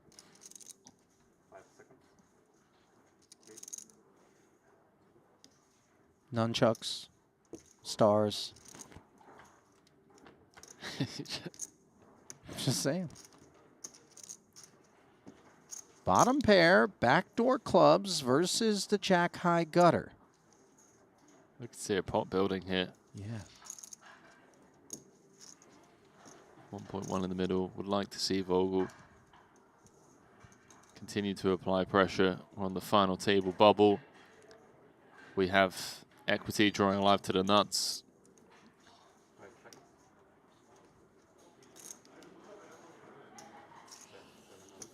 Follow through, coming to the tune of 700. It's a sizable bet. It really is. 2/3 pot. The message being sent to Xu Liang. Hey, pal. You ready to play a big one? When is this man not?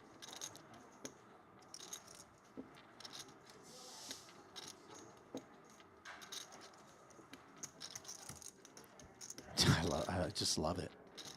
700 with ease. Call made. Now 2.5 million and another barrel. Not quite as easy as that first. Well, you say that, but imagine you're sat here in Liang's shoes with a 7, with a 3, maybe even a 9 on a King of Spades turn. How thrilled are you to call a sizable double barrel? He's 4th in chips. Would be an absolute disaster to bust out in 10th place against this size. I'm not sure. Yeah, he dials it back to 800. Now, it's 100 north of the flop bet, but obviously in relation to what's in the pot, it's not as significant as its predecessor. Does still set up a river jam. Or SPR of 1. I like that Vogel has found the double barrel here. This feels like an impossible call. Yeah, and when you're out of time banks, that is just executed to perfection by Christoph. Do you think being out of time banks is something that's going to get leaned on moving down the way here by Christoph until they're replenished at the FT? Yeah, I mean, I was about to say, fortunately for Xu Liang, he will get 5 more, but that's only once we're down to that FT. For the time being, under a lot of pressure. Well done, Christoph. Back up to 72 bigs. Chip leader coming into the day. Just 500K south of Alex Ponikov's at the other feature. And fortunate not to have to contend with Ponikov's as they remain separated.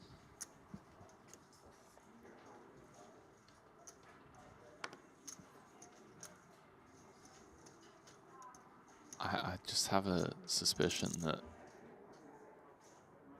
Vogel or Liang, one of them is not going to make it to the final table. I get why you say that. You know what I mean? I do, like, yeah. It feels like something big's going to go down. I mean, tougher to foresee Vogelsang Of having course. it all unravel given how deep he is, and we know he's going to be reluctant to ever put himself into a dicey spot Oh, as hang on. the ICM tactician. And as I say that on the button, Jack Deuce of Diamonds makes noise. The King 10 folding out the small. That'll leave 10-8 to flop a piece, and it's an inferior one. Bottom pair versus middle pair.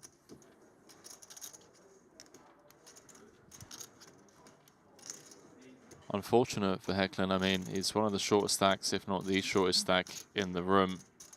Kind of tied down there after posting the big blind.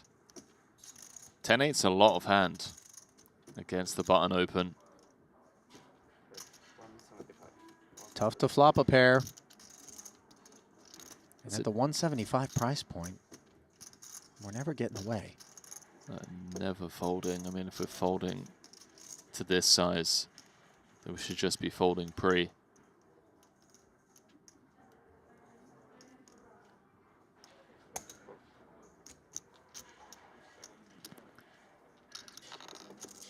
Standard procedures here so far. Above standard turn, though, as trips for Hecklen. The deuce kicker, non-issue. Our final 11 players will be in the money. Our 11th place finisher will receive 1.2 out there. 16,000. And the eventual winner. See if Hecklen thinks that leading this turn is a thing. Yeah, there we go. The bottom card pairs. Just kind of preventing Vogelsang from doing anything defensive. Preventing Vogelsang from checking back. Yep. But also can just lay claim that he has more trips here out the big blind, which we can see he does. And he would also do this with non-trip holdings. That's what makes Hecklen so good. Vogelsang knows that. Very well balanced in these spots. Jack can't go anywhere just yet. And oh no. Behave. Jack's full for Vogelsang. Hecklen sat sub 1 SPR here, Henry. 1-4 left. How does he approach this? Man, I mean, I think the answer is we're out in 10th place. Vogel has just been on the heater of a lifetime. Final two tables. Yeah, there we go. Hecklen effectively jamming, just leaving himself a 25K chip back. Vogel's going to ask for all of it. Ouch. Yeah. Hecklen.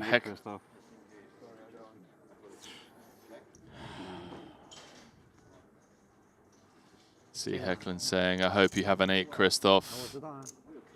And Vogelsang with a very empathetic, sorry, I don't, means that Double H knows that he's out in 10th. All right, good luck, guys. That's a rough way to go there. Break. It's one of those ones as well, and massive respect to Hecklen, where, you know, just immediately says GG's, fist bump exchange with Vogelsang, because he knows it's a standard spot. He knows that Vogel's meant to be opening on the button there. He's meant to be calling the lead on the turn. And sometimes the deck just deals you out of the tournament. Yeah. Other ideas in store.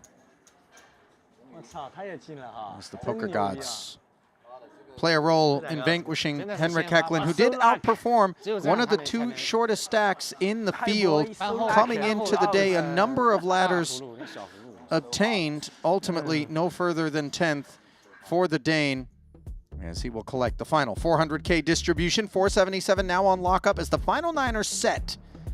We're going to draw for an FT. With the blinds steady at 75, 150, and man, that is going to be one heck of an FT. It is. I mean, you got some. I'm excited to see Wukong Song, man. Yeah, he really was the guy early. I mean, you know, most of the focus kind of shifted away from him, that asserted himself as the man willing to gamble. Do you not know who I am? I'll just get in there with any 2, at least against those short stacks at the onset of the day. Yeah, and the thing is, we know nothing about this guy. It's his first ever Triton event. Like, he's just shown up and he's 3rd in chips and he's flicking in, you know, the 10-8, the Queen-9. And he's giving it the speech play as well, almost as if to say, well, like, did you expected me to fold these hands? Yeah, like, right. You know, it's only 4.5 million up top, guys. So. Not looking uncomfortable whatsoever, given the gravity of this moment, where $4.5 million sits up top. 477 on lockup, as we mentioned. Vogelsang, your chip leader, Ho Bao Qiang, who found a critical double, slips in to be 9th of 9 runners. Slipping in will be Kevin Rabichow. In for me, and you two are going to take us to the top of this final table. About 10 minutes time, I would imagine. Don't go anywhere. Triton Super High Roller Series main comes your way after a short break.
I've played against the best, I've won on the biggest stage.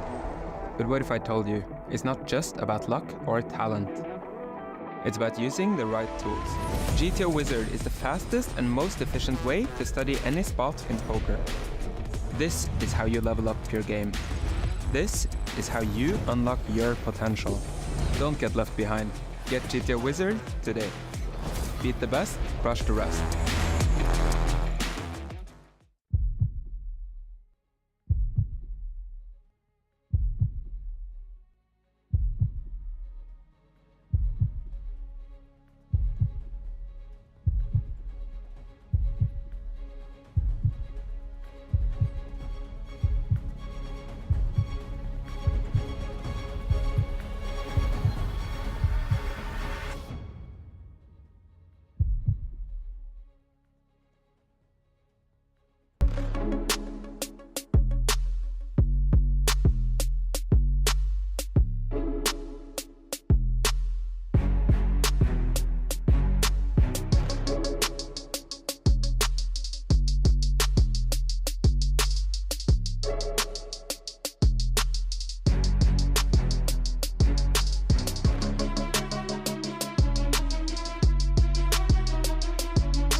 Elevator up.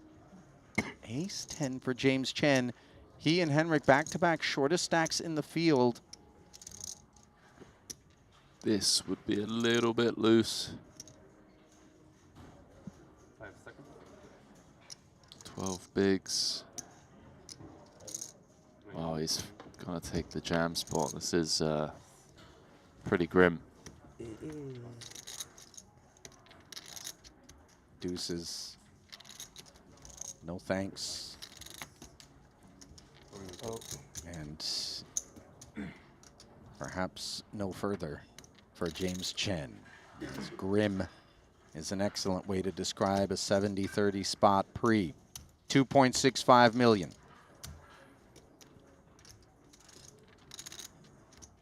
Yeah, I would have liked to see a fold here. I mean, it's easy for me to say Muller's going to be opening suited broadways, maybe some weaker ace-x. Well, nothing easy about Jack 9-6 as the climb becomes more uphill. Can Chen find the desperately needed ace? Didn't see one folded pre. Ulle, why you can't be saying stuff like that, man, when there's millions of dollars on the line. Opportunities on the turn. Can I say stuff like that? Sure. 7 or a queen to carve it? Chop's always fair. Just no Barry.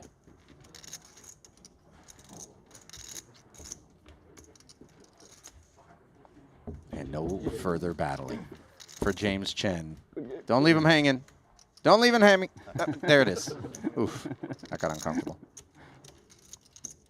Shout out Hecklen for pointing it out. Yeah. He's like, listen, you can't leave the man hanging. That'd have been brutal if nobody helped Sam out there and he just... And I was curious to see how long he would dangle. I think he was willing to leave it dangling for a long time. Well, leaving us in 16th is James Chen. A very short time here on day 3. Of course, he was looking for us.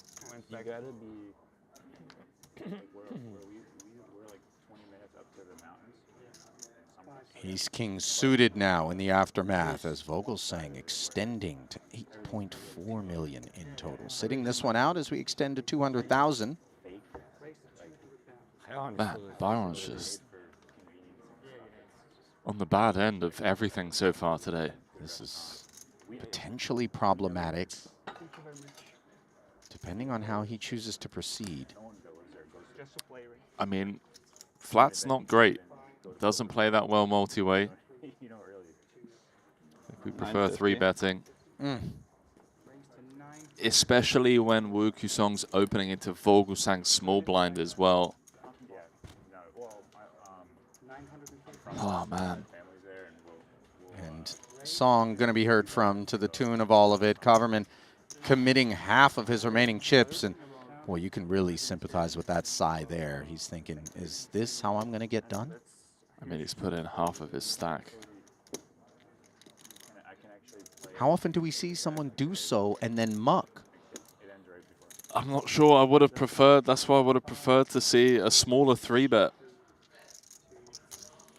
You know, 3-bet to like 4-7-5 and then get away from the jam. Okay. 发财，兄弟！发财呀！发财了，肯定发财。Man, this could be a very rough day in the office for Byron. Came back with 30 bigs. He's got 1 foot out the door. 23% equity, but obviously prospects are poor. Perfect. So good. And so is the performance of an ace-jack against ace-king in a 4 million chip pot. Might Kuisong finish what Christoph started? Finish what the deck started. Yeah. Queen 6 deuce. We're looking for Jacob.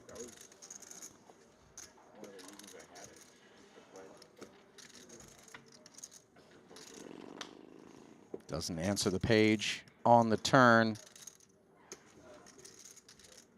Will the 3-outer come in to keep Byron Kaverman involved in this main event? It shall not. That's brutal. 这个游戏哪有技术嘛？是不是？有技术啊！这有什么技术啊？ Dispatched in 15th is Kaverman. No need to explain what we hold accountable for that departure. Does pick up 315,000. That'll be the same distribution that 14th will receive, so no ladder, you know. I was going to say, I think you're stretching a little bit, But in general, something to be mindful of as we watch 3 Chinese delegates all parked here at this table. You know, when I'm playing against Stephen Chidwick, both of us from the UK. And by the way, playing against Stephen Chidwick is a generous way to describe what you're doing there. Sort of just humoring him. But go on. Yeah, I'm not like sat there like, oh yeah, we're from the same island. Like, I know what you're up to. We're part of the same delegation. Like, yeah, no, that's do you know what I that's mean? a good point. And King Queen, a good hand, good enough to jam the final 1-4. Says Pietrangelo, and let's see if Wu wants to be the Reaper. This is quite ambitious, this open, I think. No way. What? Wow. What? Natural 8. Unnatural call? This is a baccarat. This is a baccarat call. Ace high, maybe. Ace 10. Yes, 10. 10 is okay. Another one. 8, 10. We're gambling. We are gambling. We can make a very long straight. I like a gambler. I don't know if you want to hear that, Ali. 14 left in a 100K main. I mean, I like gamble. Nah. You want 2? 2, 10, 10, 10, 10. I'll be honest, I don't mind it. What? Maybe until I look up at Ace You only 9-8 need and one. realize One more I'm behind. card, please. No, 8 is okay. 8 is okay. Wow. Slightly greedy. Yeah, tell me about it. God's not punishing him on the turn. Petrangelo's fate. Millions of dollars here with my friends. Coming down to a 3 million chip pot and 1 tug at paint, which isn't there. You got to admire the way Nick is taking that in stride. You know what a competitor he is, Henry, and it's got to hurt when you feel as though the guy just casually wants to claim your pelt with 10 high. But this is what makes these events in the eyes of these top-shelf, world-beating pros profitable. And you have to accept some days you're the windshield and some days you are the bug. Yes. Nicky P goes splat in 14th for 315K. 1 million, the guy just goes, you know what? I'm going to gamble against you, my friend. But now we're going to gamble. You got to be ready for that. 4.5 million up top. Just, we're gambling. I've opened under the gun. I'm going to call it off. Let me say this. How many people do you think did that propelled Nick to this point en route? Not many. But enough. Probably none. Enough? No. No, you're wrong. It's not none. It's not none. Well, I'm so telling you. This is day 3. People have just been gambling the entire time to get here? During the rebuy period in particular, have you seen some Yeah, of these sure. hand histories? Yeah, Henry? okay, like day 1. All right. Right. All right. But I'm saying it cuts both ways. Very different, though. Yeah, it cuts deeper here. You can pony up another 100K and re-enter when you gamble. Yeah, I get with it. late reg still open. I'm playing devil's advocate. You know this. I know. And Pietrangelo will leave the field with a 35K pay ladder. Yaroshevsky hoping not to be the first to enjoy it, as he has decided with 10-9 suited. Let's go, Q-Song. Come on. Let's gamble, baby. Is this an 8 in Baccarat? Does the ace count as a 1? It does. Yeah, there we go. All right. It's got the 8 again. This time he's ahead. 3.5 million chip pot. This guy might actually be my new favorite. Potential second victim, ready to be claimed.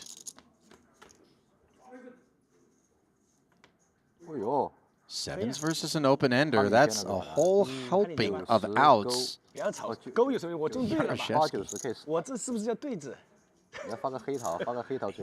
10s, kings. They'll all work. What a beautiful turn card. Stone Rick. Will the masonry continue on the river and propel Wu further? Yes, it will. Back-to-back bust-outs here. Gamble! Petrangelo's 14th and 315, followed up one hand later by a Yaroshevsky 13th place finish for 350. 不是老吴，他们看我打你，他们也推你了。 Fourth man to fall 你淘汰了几个人呢？ on the day. 3个都是你带走的。And he's got the polo bow to go. I thought it was a French onion soup, but then I saw that there's a plate in between, whatever that is on top. Yeah, that.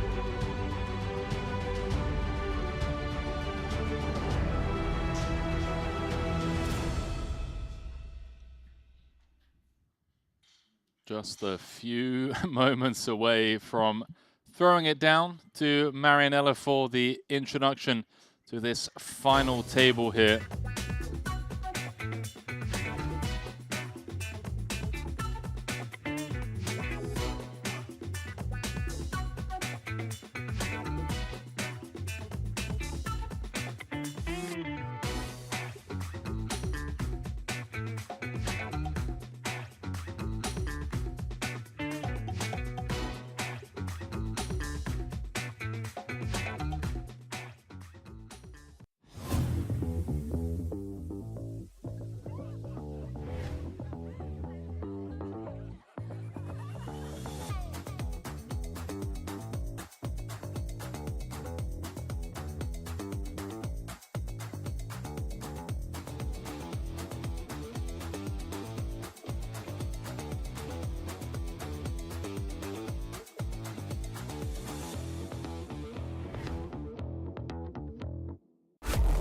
I've played against the best, I've won on the biggest stage. But what if I told you, it's not just about luck or talent. It's about using the right tools. GTO Wizard is the fastest and most efficient way to study any spot in poker. This is how you level up your game. This is how you unlock your potential. Don't get left behind. Get GTO Wizard today. Beat the best, crush the rest.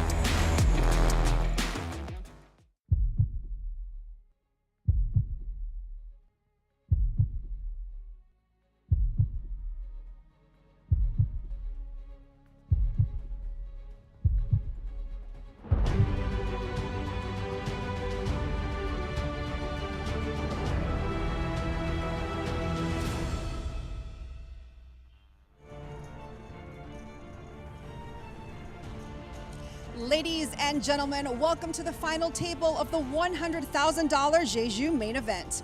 Only 9 players remain, each vying for that top prize of over $4.5 million, the coveted Epic X Triton watch, and the oversized main event trophy. It is my honor to introduce them to you now. In seat 1, the first player from Cambodia to ever make a Triton final table, and doing so at his very first festival. Please welcome to the stage, Thomas Musk.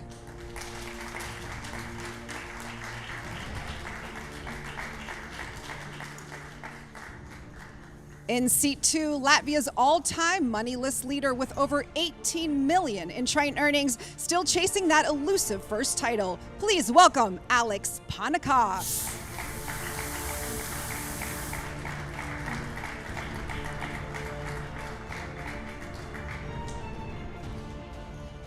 In seat 3, this rising star from China is making his first ever Triton final table and looking to leave with a new career best score. Please welcome Ulle.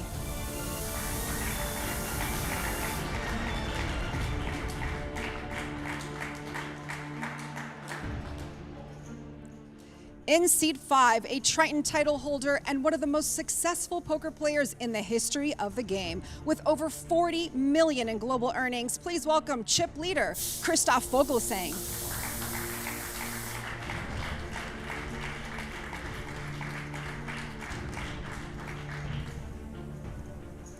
In seat 6, making it to the final table in his first ever Triton endeavor, hailing from China, please welcome Vogelsang.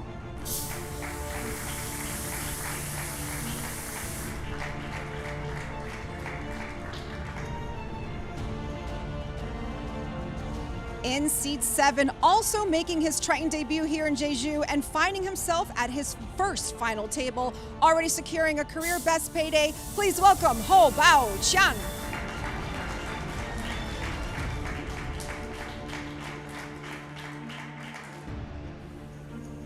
In seat 8, this Austrian is making his third final table appearance of the series, having recently secured a Triton 1 trophy. Please welcome Samuel Ulle.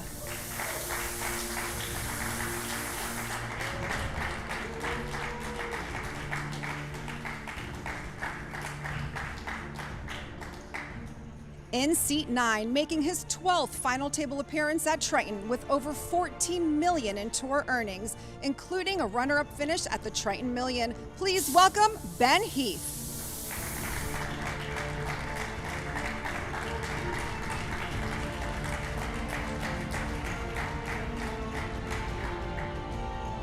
In seat 10, having already secured over 6 million in Triton earnings, this is his 7th Triton final table, but as yet the win eludes him. Please welcome Shu Lian.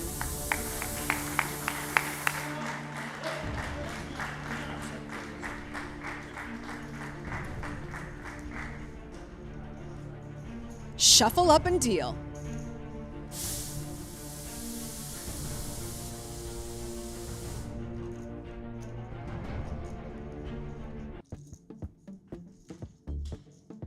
There you have it, ladies and gentlemen. The final table of the 100K main event here in Jeju. It is none other than Christoph Vogelsang, chip leading. And Kevin, firstly, I'd like to introduce you into the booth. Joining me as we kick things off here, there's a significant kind of difference in the way that the chips have been distributed around this table. You've got the runaway kind of chip leader situation with Vogelsang and Ponokovs, a slight drop off to Wu in third, and then a big drop down to Ben Heath, fourth in chips with 35 big blinds. Can we just expect to see Ponokovs and Vogelsang kind of take it in turns? Yeah, I think pick things off here.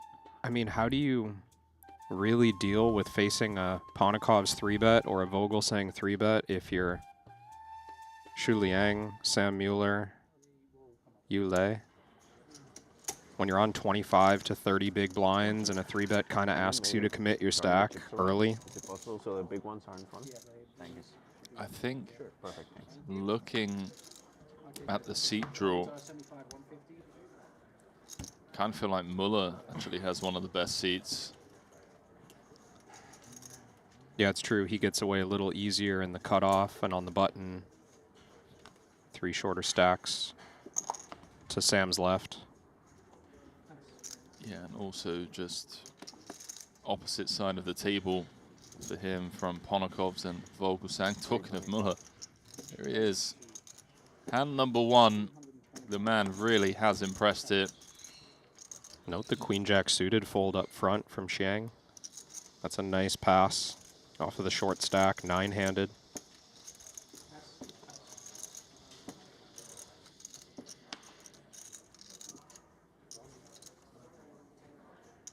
And I don't know that we need to get involved with the King-Queen offsuit, but it's close on the button. Look, hand 1 at the final table. Surely has a certain energy around it, right? Not wanting to make the first misstep. You don't go through the walkout tunnel thinking, yeah, I'm going to go down to this stage and start firing in front of an audience, especially if it's your first main event final. You don't want to piece people up first hand. Or getting pieced up on the 10-9-3 board is Sam Muller's ace-king. Have you been watching the coverage, by the way, up until now? Do you know anything about Q-Song? I've missed today's intro, but it'll be forgiven. You were up until the lead. What, 7 a.m. last night? I was. But the lead up to Final 16, my impression was Wu Song just kind of got smack by the deck in the right moment, ran up a big chip lead. Yeah, there was that. And then today just like opened EP, called off a 12 big blind jam from Nick Petrangelo with 10-8 suited. Okay. Petrangelo had the king, queen, O, and it just, you know, flopped an 8. There was another spot where he just gambled with queen 9 offsuit out the small blind. It's like, guys, you know. Gambled like open jam, flatting it open? Gambled. There was a button jam for 6.5 bigs, and he just flat out the small with queen 9 offsuit with a 25 big blind stack and the big blind left to act. So that's dangerous for the short stacks at the table, thinking about where to take their spots, right? If you want to get jams through or 3-bet jams through, you need to choose your player. Sounds like Wu's made a statement that it's unaffected by the stakes. I love this from Sam. Double barrel really leaning on a sticky 3, on a sticky 9. Yeah, this queen just such a good card for him under the gun. No reason to slow down. And no reason to speculate with the ace-9 either. Just a solid fold.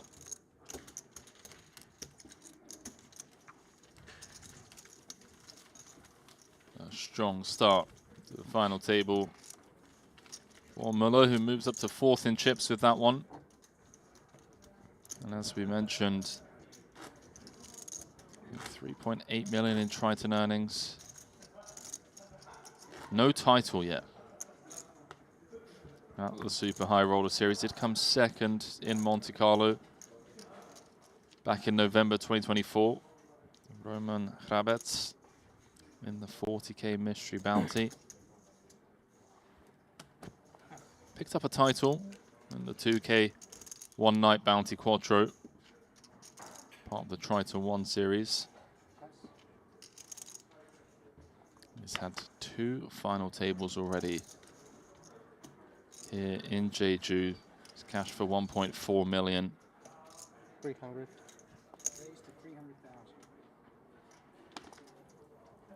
Look at this from Ponokovs. This is really out there. On Vogelsang's button, no less. Yeah, this is statement open, and Vogel, you know, isn't even necessarily going to punish it with a 3-bet here. These are the 2 deepest stacks. We're playing 75 big blinds effective. 3-betting queens against someone as active as Ponokovs can get you in trouble.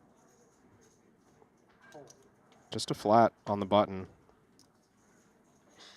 This is what we're used to seeing from ICM-minded, deep stack players. You read it perfectly. Q-Song, don't do it. Yeah, inviting the flat out of the small blind. Speculation at the wrong time. This is really, really wide. You're 3rd in chips, and these are the 2 guys you really want to get entangled with. And honestly, wouldn't have even minded a fold here from Bao Qiang Ho in the big blind. It's hard to find with the suited king, but you've got all 3 chip leaders involved in this pot. So many ways for you to head home early. Ace, 7-5.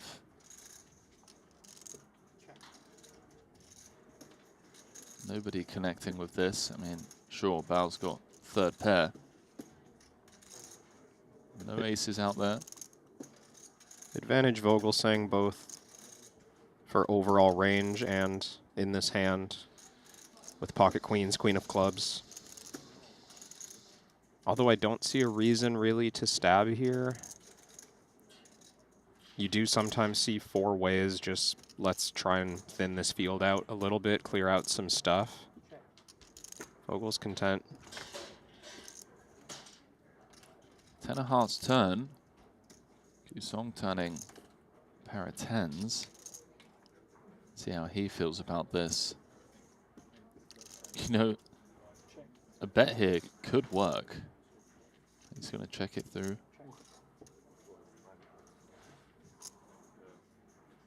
And I'm not expecting Ponokovs to blast into 4 players with no equity, but there's a real chance that he would try to bluff the river, I think. I'd be quite surprised to see Jack 4 of hearts activate.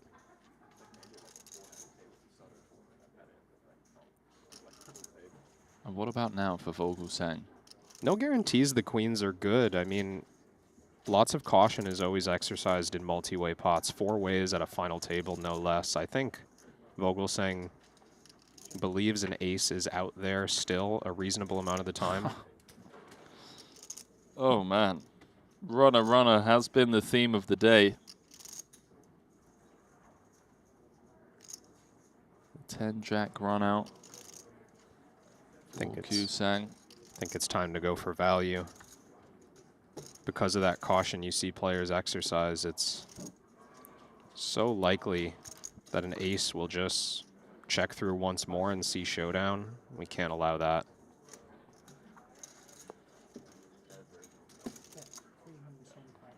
Doesn't go big, 20% pot. I think both Alex and Christoph will be interested in this bet. Even when it's a flat from the small blind, it has all of the straights, 2 pairs, like hands like ace 10, ace jack, jack 10. Yeah, but we're just getting 5 to 1, and it's a small bet relative to stacks.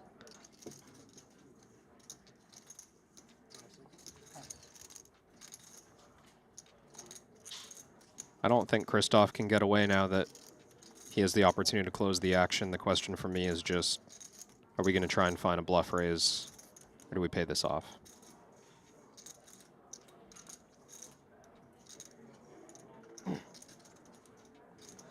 Representing king-queen is possible. Got a couple of the queens removed.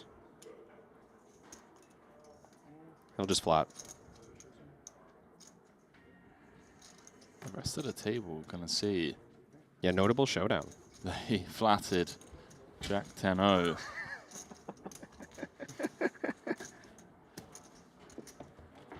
Some laughter at the table. I think if we're Ponikovs and we see that showdown, we don't open the jack 4 suited next time. Because that's just a clear statement that pre-flop pressure is not going to get it done.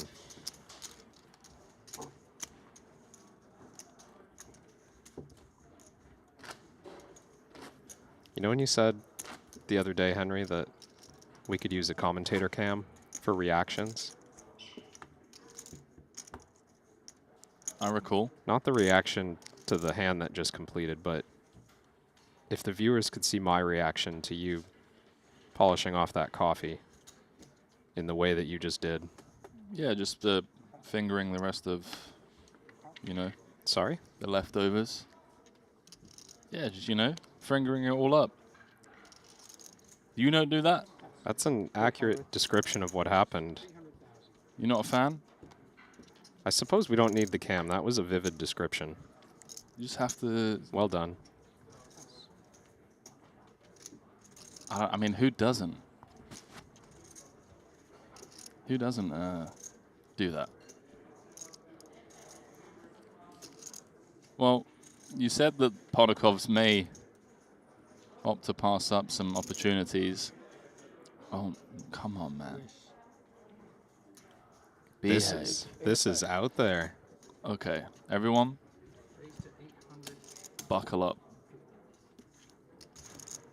Buckle up, because this is going to be a bumpy ride. Wukong is not willing to let Alex do his thing. And pocket threes, I think, just has too much drawing potential to fold at this price. This guy is... We're headed to a flop, Henry. This guy's giving me serious main character vibes. This final table could be over in 2 hours. If he runs hot... Oh, this is a dangerous start. There's a couple of really nasty cards for Ponikovs remaining in the deck. Did someone just burp? Was that you, Kevin? Pardon me. Someone just burping into their mic.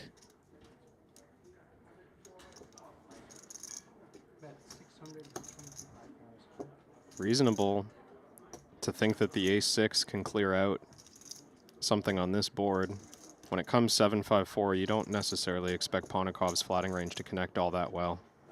But if we're Alex, we really don't expect the button 3-betting range to connect that well. And honestly, sometimes we even use hands like this to bluff raise to clear out like high cards and put pressure on overpairs, but Ponikov's maybe getting the sense early that this is not the time or place.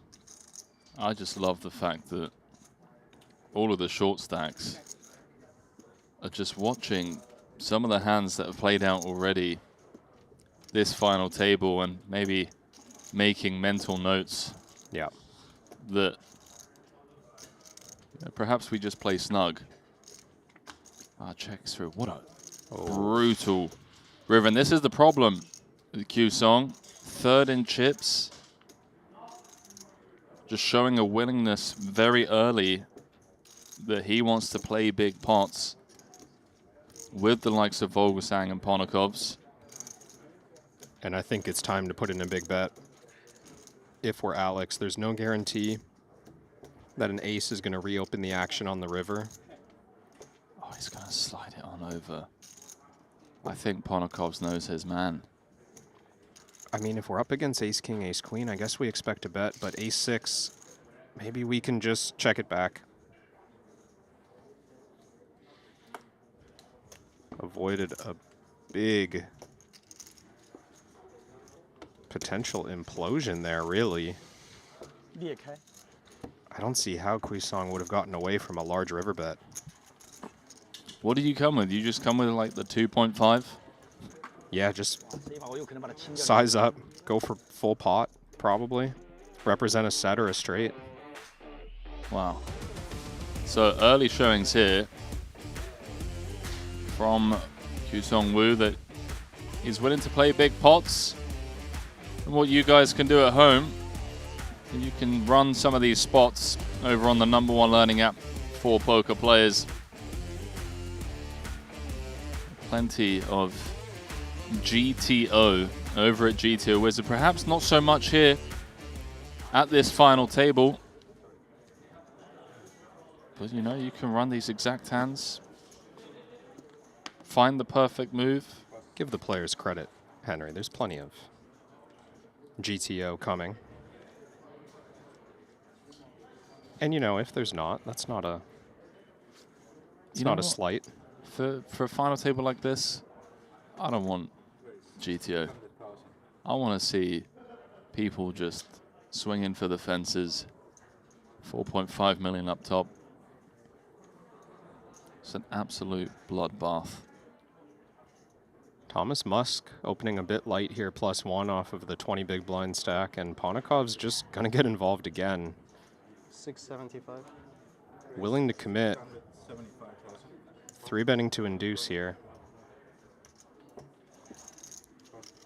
Luxury of having 80 big blinds. Oh, this is kind of an ugly spot for the ace-queen of clubs. There's a very real chance that Ponikov's just stone bluffing on this 3-bet. We still have to get through the +1 open though. Yeah, I can get behind this fold. And Musk, in a weird way, costing himself a chance to actually ladder, because 10s would have been stacking off against ace-queen, and I just don't think Musk can continue here. I mean, wow. This is just, I mean, 2 players now at this final table very clearly not willing to let the chip leader do his thing. Flat calling the king-jack offsuit out of position in a 3-bet pot against an early position 3-bet nonetheless is a real statement. And if I'm Sam Muller, if I'm Ben Heath, Sam sat on 32 bigs, Ben Heath sat on 35 bigs, I'm watching this go down. I'm like, okay, I'm just going to sit to the side, wait till we get down to the final 6. Totally agree. And then kind of figure things out from there. Feels like there's quite a bit of ego involved right now with some of this stubbornness. Almost kind of like, look, I'm not going to adhere to the rules of ICM. I don't care who you are. Alex Ponikov's 18 million in Triton earnings. Bracelet winner. I don't care. I'm not going to let you dictate how I should play. I'm just going to get involved. And to be fair, that's how a lot of players get into big spots like this in the first place. Earlier in the tournament, the way you run up a 7-figure stack and make final table runs is generally through fight, aggression. Man, Ponikov's is feeling himself right now. Yeah, this just... I don't know, I understand playing the rush. I understand chip leader dynamics. I think if I'd played a 4-way pot and 2 3-way pots on my first 3 opens, I would open fold the king 10 offsuit in +1. Doesn't matter if we're chip leader, we're getting 3-bet by pocket 7s in the hijack. It's time to tighten up a little bit if we're Ponikovs. This is an ambitious 3-bet. Can you fold lower? Fold lower. Don't.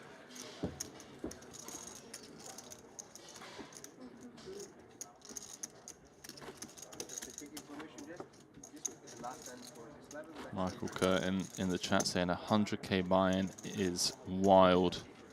Props to the whole field for doing it.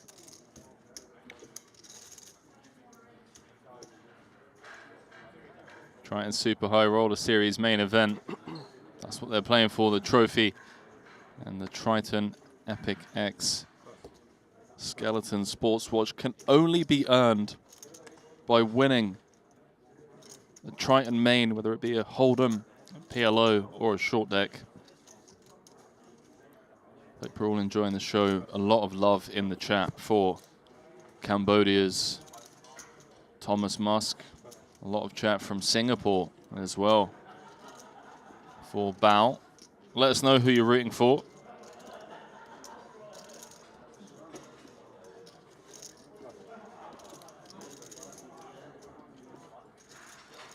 Daffy LUFC saying my wife does the same with her coffee. Yeah, see, you know, I knew I wasn't the only one.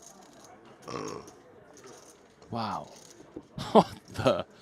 Kevin.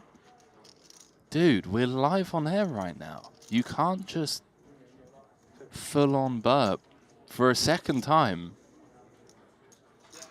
into your mic like that. Bro, this is a final table. This is a 100K buy-in. What is wrong with you, Kevin? Please. For the sake of all of our ears.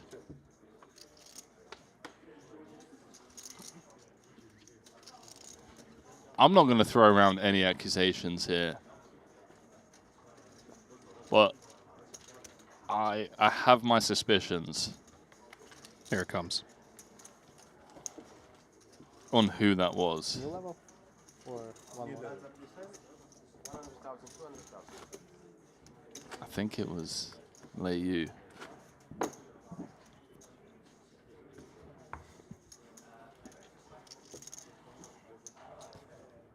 Thick Basil saying King Kevin does what he wants. No, it wasn't. I promise you it wasn't Kevin.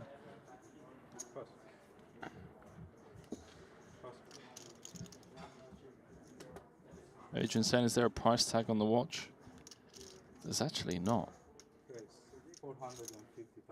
Because you can't buy it. You can't just go up to Jacob and say, yo, let me buy that piece. You have to win a Triton main event, so I don't know. Can't put a price tag on something you can't buy. Do you know Jacob? I do. Yeah, I do. He's put together a couple of pieces for me. And Bryn, if I'm not mistaken.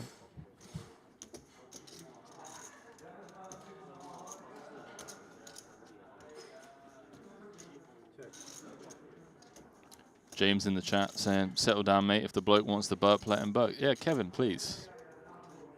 You do you, bro. No, you can tell it wasn't me because mine would have been stronger. That was a weak little hiccup. Sounded like a newborn frog. It's kind of sad, really. Shade being thrown. 10-9-3, check through. 7 of diamonds turn. Ponokov's with the 2 overs. And straight draw. Fires out 500K, but, you know, this is Wukong Wu, who, up until now, hasn't shown any inclinations of folding. No, there's been no quit from this chair. I guess we clear out some weak ace high, but feels like a bit of a hopeless turn bet to me. Got a sticky player. There's a lot of draws on board. Wouldn't shock me even to see just like ace 5 or ace queen get sticky against 500K on the turn, and now we're presumably shutting down when everything misses. Yeah, both flush draws missing. The straight draws bricking. Yeah, Ponokov's checking it on over.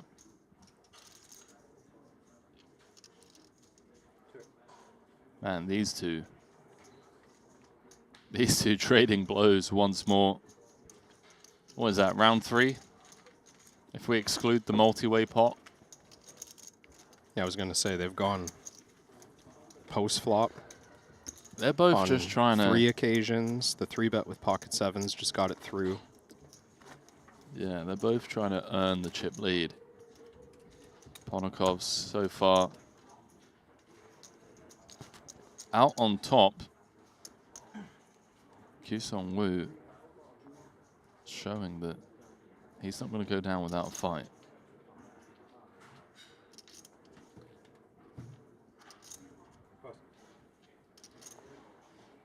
Here he is again. Pocket 7s. Blinds up to 100K, 200K. Wouldn't be surprised to see Muller just pitch this. Yeah, I was thinking the same. You're just witnessing such a battle between big stacks. 25 big blinds is too much to put it in with pocket 8s. And if we flat, we're just expecting to face infinite pressure. I like that fold with pocket 8s. Players in the 125K, new blind level, small line 10,000, big blinds, and empties 15,000. 10-15 next time. At the end of this level, we will have 15-minute break. You just knew, didn't you, Henry? Just knew. There was no way that Ponokovs was getting dealt like Jack 3 off here. He was just 100% headed back into the ring. Ding, ding, ding. Round 5. Both bloodied and bruised. But still stepping into the arena once more.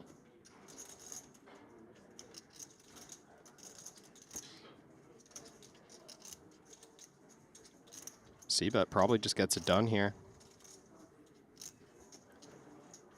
Wukong with just the dreamy seat draw on the left of Ponokov's and Vogelsang.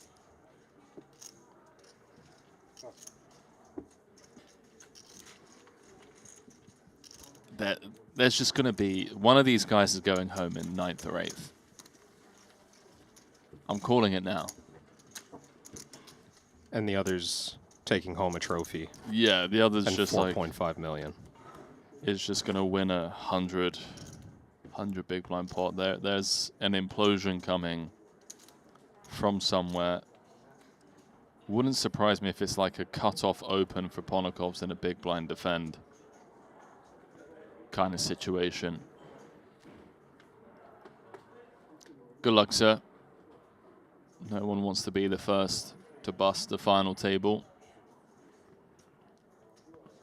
Up to 200K big blind. I'd like to just see a jam, I think. Leaves 50K back.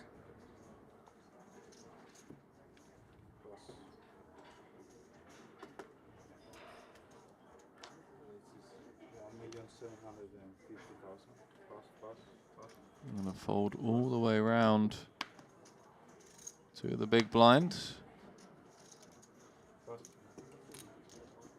He's going to pick up the blinds and a big blind ante. Made it look easy, but Ulle folding the king-queen offsuit versus 9 big blinds. Knows what he's doing. He's made a couple of conservative folds already in this environment. Exactly what he should be doing off of 3 million chips. 2 shorter stacks at this table. How about this, Kevin? Mike Chapnick saying, just got a workout in. Grab some food, got about 50 grams of protein down me. Now taking a walk and watching this final table, top tier evening. That honestly sounds like a perfect evening. Pre-final table pump. Little stroll. Macros hit. Yeah, love that. Let us know whereabouts in the world you're joining us from. Let us know who you're rooting for.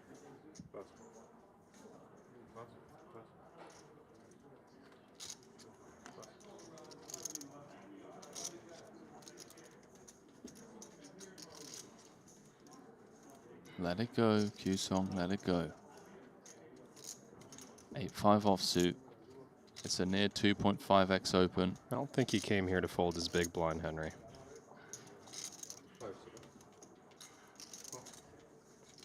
And I'm a fan of the defend, to be honest.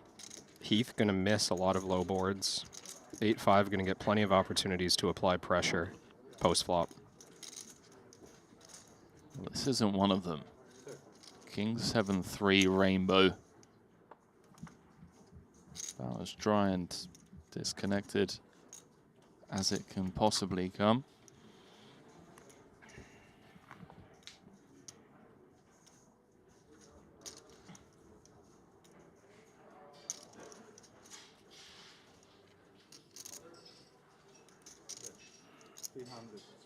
I like to see the c-bet here from Heath.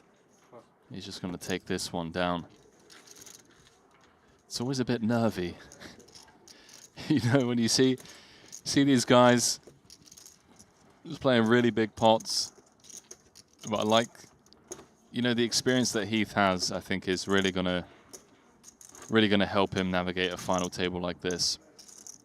Because I think it's easy to kind of like over-adjust when you see everything that's happening. But Heath is just going to play good poker. He's going to stick to his battle plan, the strategy that he's executed time and time again. 8's here, +1. This is close, but he's going to open it. Notable that we're into the 10 big blind stack in the big. I do think there are layouts where Heath would just open fold the 2 8s, but not here.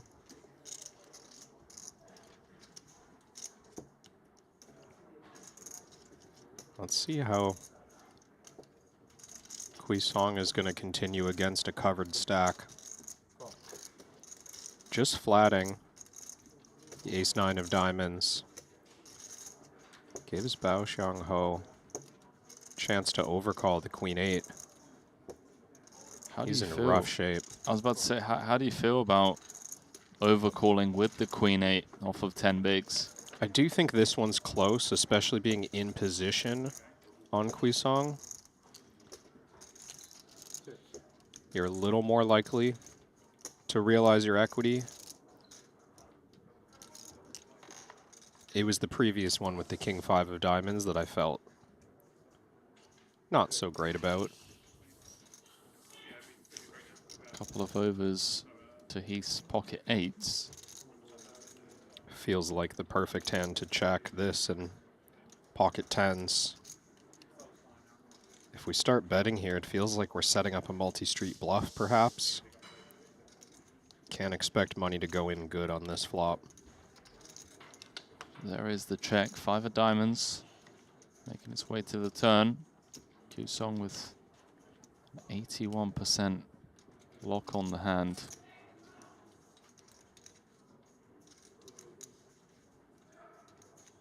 $1.6 million out there. He's reaching.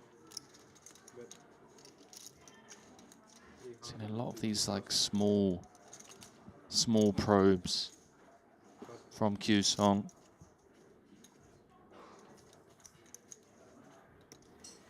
I mean, against this size,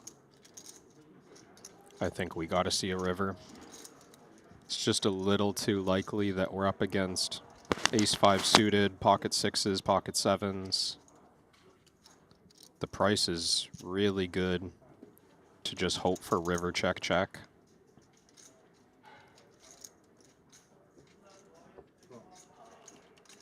So there's the call. Heath drawing to 1 out. Doesn't find it. That is a troublesome river card for the Brit. Yeah, this is going to make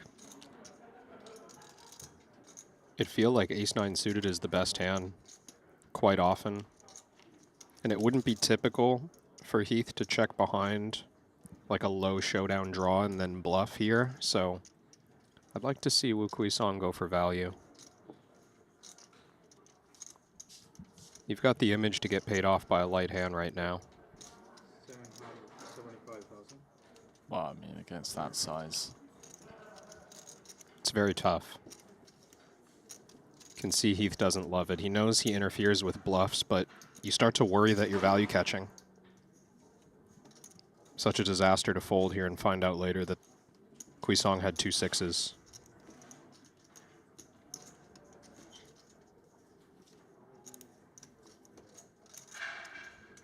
Sometimes just feels like you're destined to pay the man off. He's got 4.8 million.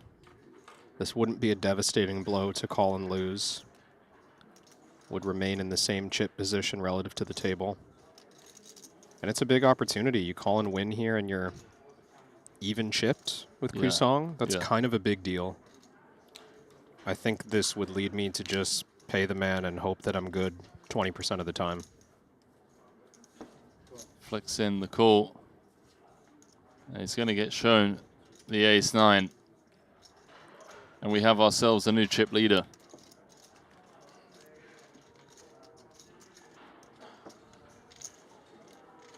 Wukong Wu really has earned himself this chip lead as well.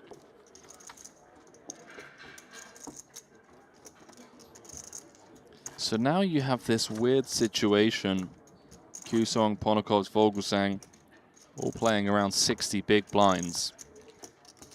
Average stack of 32 bigs. Then you have a massive drop off to Zhu, Sleeping Dragon, playing 25 bigs. Short stack duties belonging to Bao with 8 bigs. Thomas Musk on 10. Zhu and Sam Muller playing 25 bigs in ICM jail right now.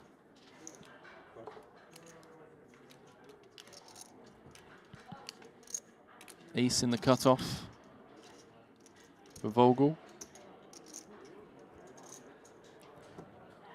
Normally thrilled to open off of 60 bigs, but Christoph may be taking pause to note the dangers lurking to his left. Sigh of relief as we get that one past the button.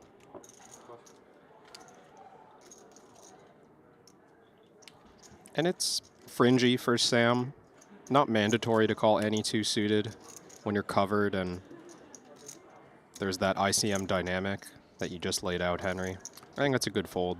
Yeah, dude, if I'm seeing chips fly around the table as I have been up until now, I'm not even entertaining the 9-3 suited defend.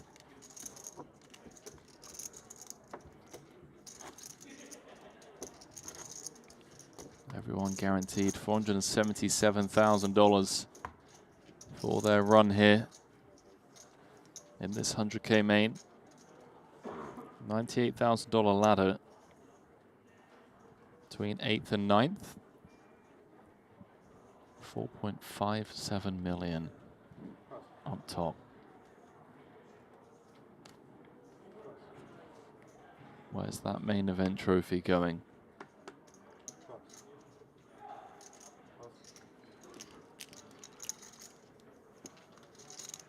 You know, Henry, I heard Marianella say that this is Wukong Wu's first event. I thought she meant his first festival, literally his first event.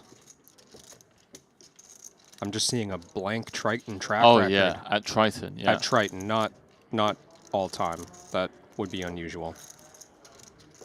But I'm shocked. No, that's the... You're at a main event final table in your first ever entry at Triton. Chip leading. That's the thing about Jeju Island. You know, just like an hour-long flight from Shanghai, Pudong, mainland China. You just get these unknowns show up, rocking the Chinese flag, and get it done. Took down the main, the last Jeju stop.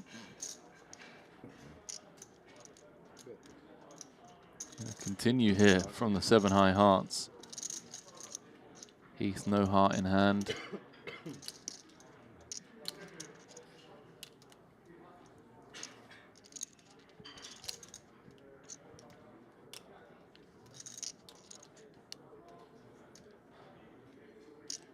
King Jack is definitely close. Heath is gonna do his best to muster some discipline in that moment, because you do feel like you have the best hand such a high percentage of the time, but unless we improve on the turn, it doesn't feel like we ever get to showdown.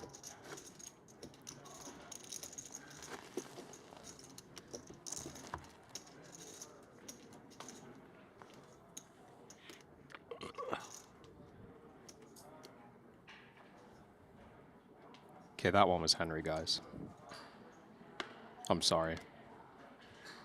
What was me? Fault.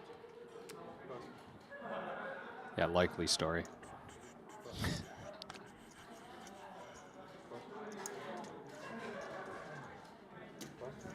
Just an awful start to this final table for Ben Heath.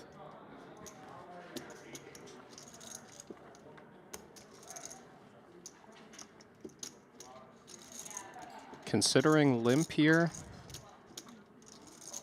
I think he might just fold covered by Shu Liang.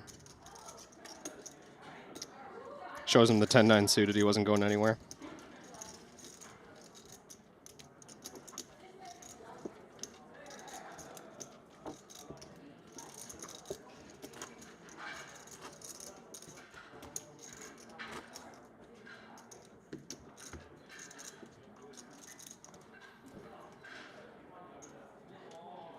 Something's got to give eventually.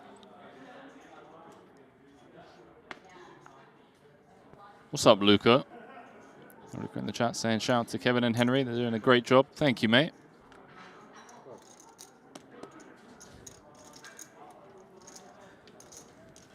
You're all doing an amazing job. Appreciate you getting involved in the conversation, keeping us company.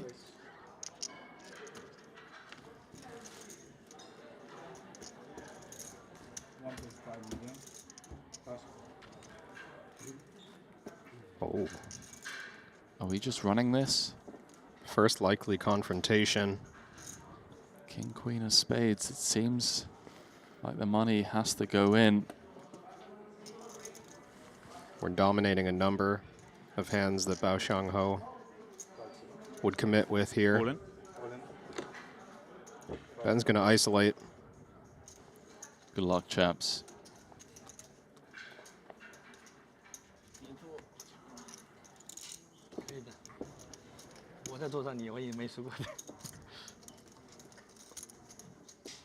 So, first all-in confrontation at this final table.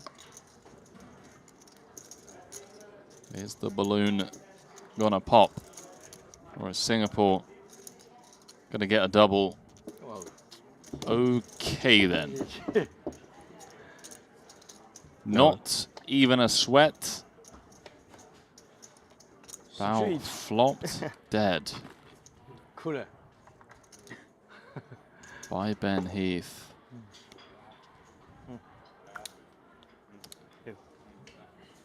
GG.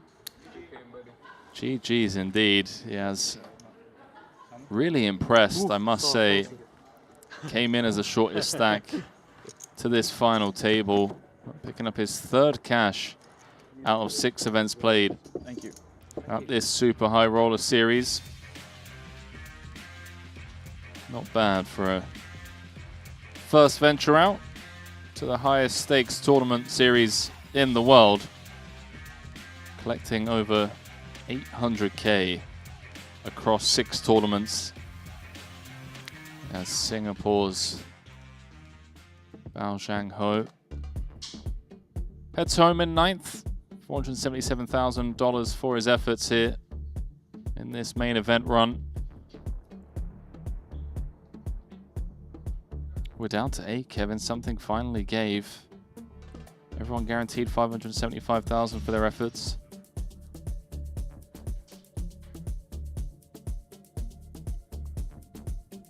Do love the jungle vibes. And what do you say there as Ben Heath as you collect that pot?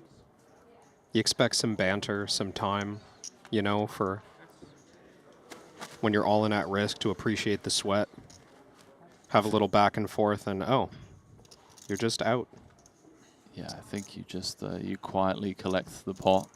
It's like, sorry, I'm gonna... Do you reach before the turn's dealt for his stack, or you wait?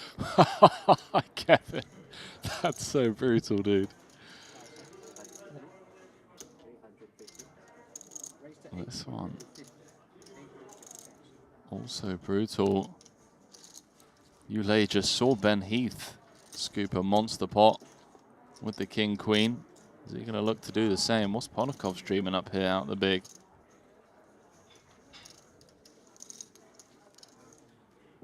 Oh, he's actually just asleep. He does this sometimes. He takes power naps. Let's see if Ulle can find additional discipline. He's been patient to the start of this final table. He doesn't know that Xu Liang has been playing as solid as he has. Very capable player in his own right.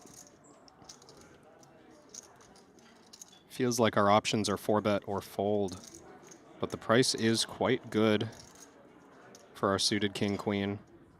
We just don't want to make a habit of calling on a position and leaving SPR 1.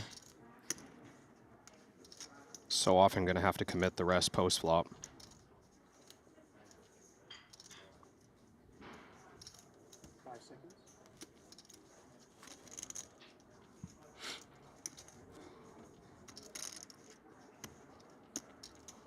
Man, feels like such a big hand to just fold, given the price, but have to respect. The 3-bet is coming after having opened from under the gun.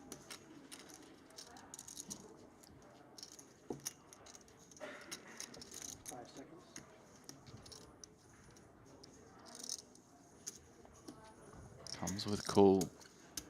A king high or queen high board likely gets us down to 7 players. GG, sir. No getting away from this on the flop. 17% equity is Ulle's only chance.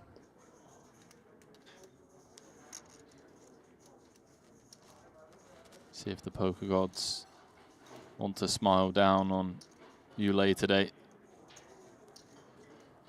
As the Sleeping Dragon continues for 400K, sub 20%, as expected in a 3-bet pot. No obligation to raise, by the way, although I do think it would be reasonable. Hoping to get money in now against jacks or queens. Way ahead before some draw completes. 5 seconds. GG's, mate. There is the check jam.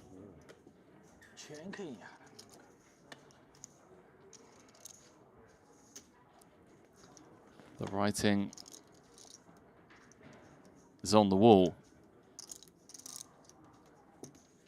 3-bet pot, you make the call, you see the king 7-4. It's going in. 83% of the time. Ulle is heading home in 8th. Make it 89. Cowboy or a lady needed for the dream to stay alive.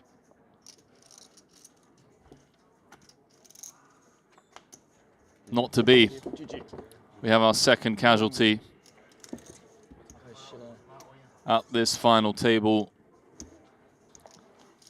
China's Ulle going to head to collect $575,000 for his efforts, and we have ourselves a $207,000 ladder between 8th and 7th.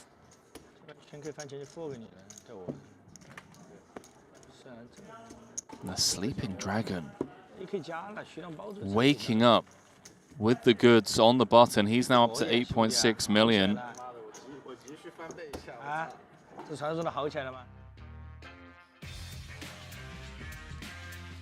Strong showing here from Ulle.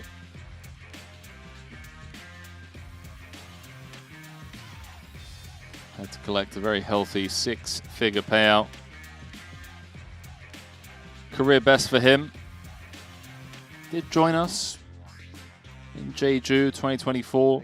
Alone cash in the 40K mystery bounty there. Had a 14th place run in the 25K WPT Global Slam earlier this year as well. This main event run being by far and away his best run at the Triton series.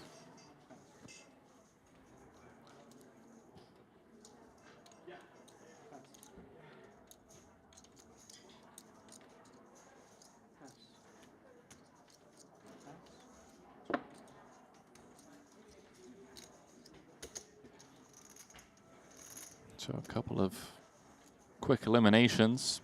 Things have shifted. Average stack 41 big blinds. Short stack duties belonging to Thomas Musk. He is the immediate short stack with 8 bigs.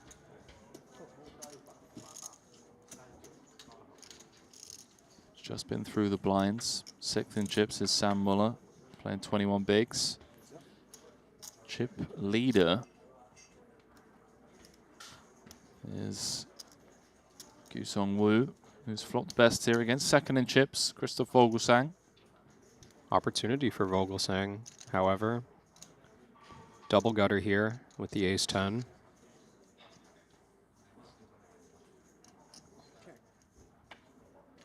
Free look at a turn. What a beautiful turn it is for the king-queen. With that queen of diamonds in hand.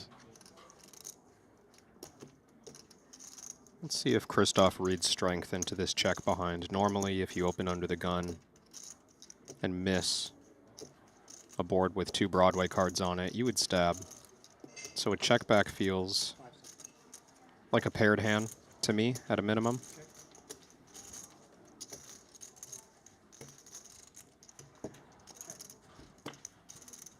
Oh, Wukong really shifting through the gears and slowing down here. What's the idea behind the double check, Kevin? It's something we haven't really seen from Wu up until now. Typically leans towards the aggressive side.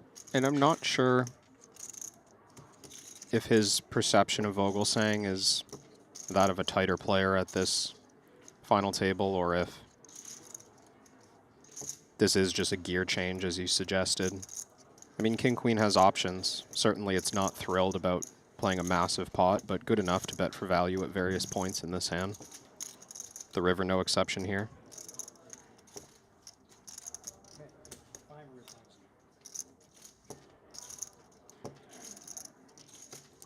Cheeky little double delayed value bet here. It's one of those spots where it's just hard to believe that Wukong is bluffing. Feels like he's just checked down in position with some showdown value and is now hoping to build a pot that stayed a bit too small. I don't see where we go with the ace-10 except in the muck. Vogelsang agrees.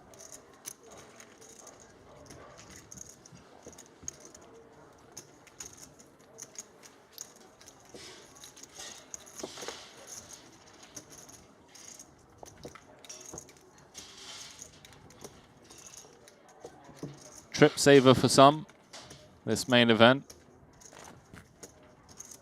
For the likes of Ponakov's. He's only cashed 1 of 7 events here. Relatively small cash. Came 17th in the 60K for 125,000. And if you're in for multiple bullets, you go, you know, 6, 7 tournaments without a cash. Gets really expensive at the Triton Super High Roller Series.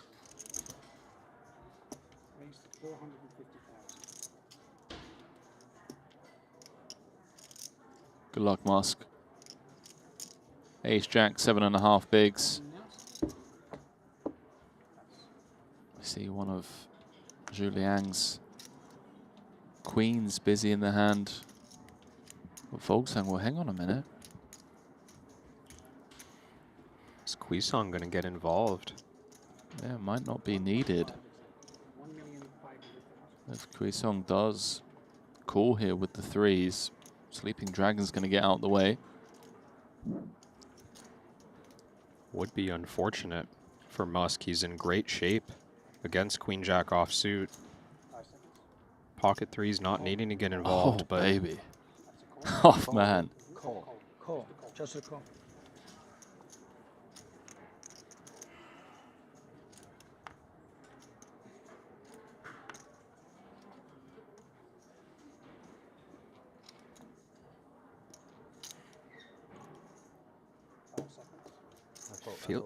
Feels like Zhu Liang doesn't believe that Wu has anything here, but just unable to do anything.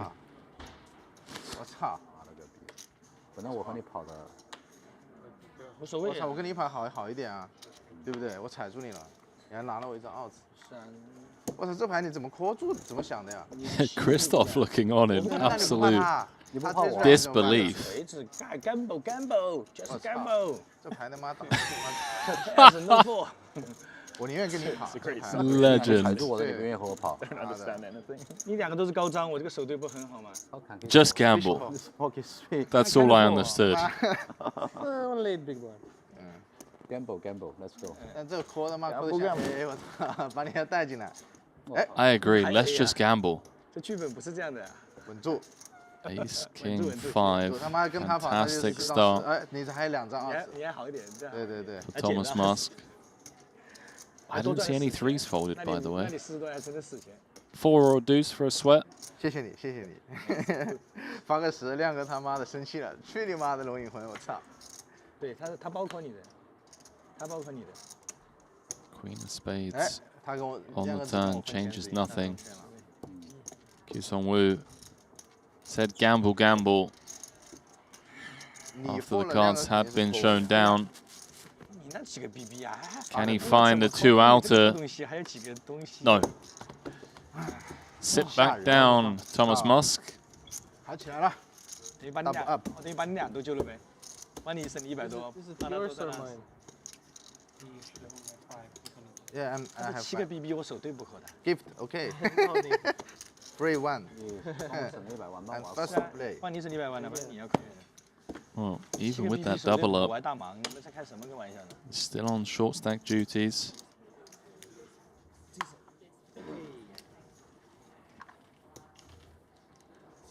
Last of the 6-figure payouts.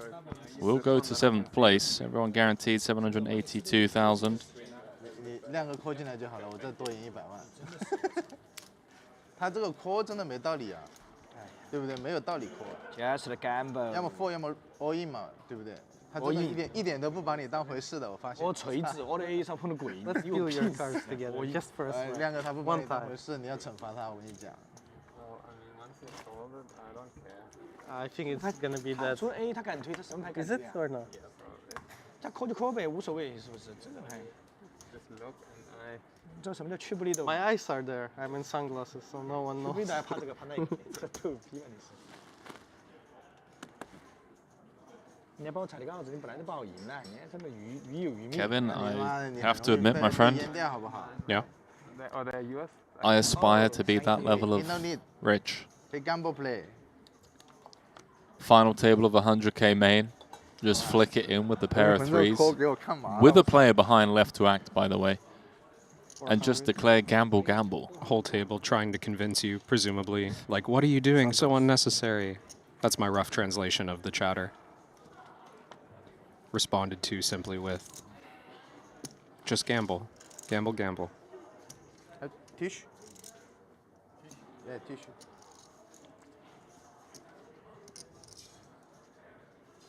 Okay, thank you.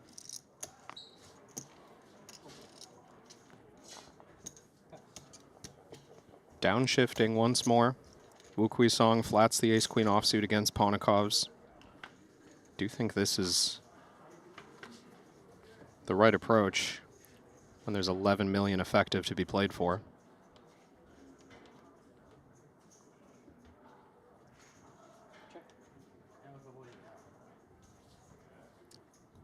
Oh boy. 哪里拿的？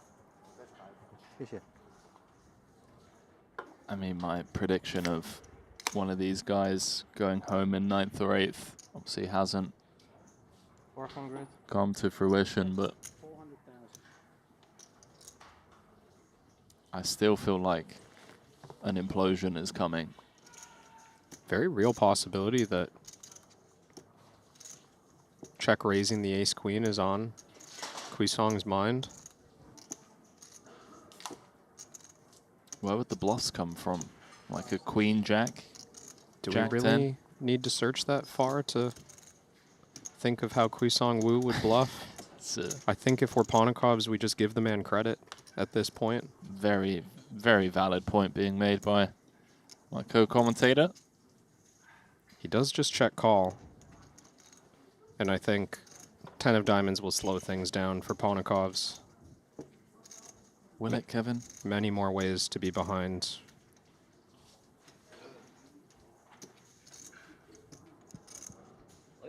$2 million in the middle. Does go check, check.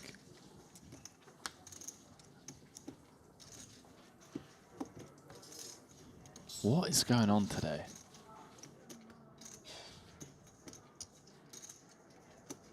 Man, the poker gods. Really just having fun with all of us.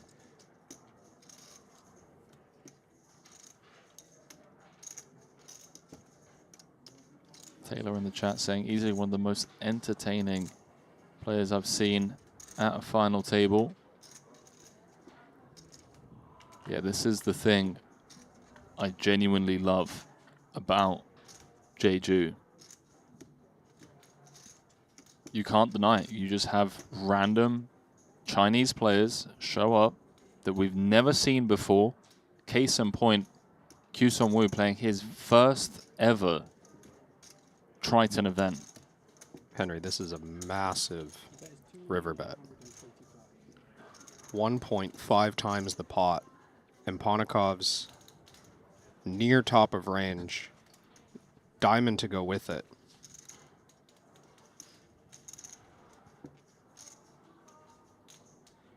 Oh, man.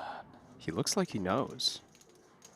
He just doesn't give this guy credit for finding the 1.5x with a bluff. It's such a huge hand to fold. And this is great use of image by Wukong Wu. No, this guy's giving off like gamble vibes, but we've seen some sharp poker in terms of sizing, in terms of navigating post-flop spots. Like, this is what you want to do when the whole table perceives you as wild. You make a real hand. He might get paid for wait. Oh, he's going to get away from it. He's just one of the best in the world. Alex Ponikov's, without a doubt, is one of the best in the world.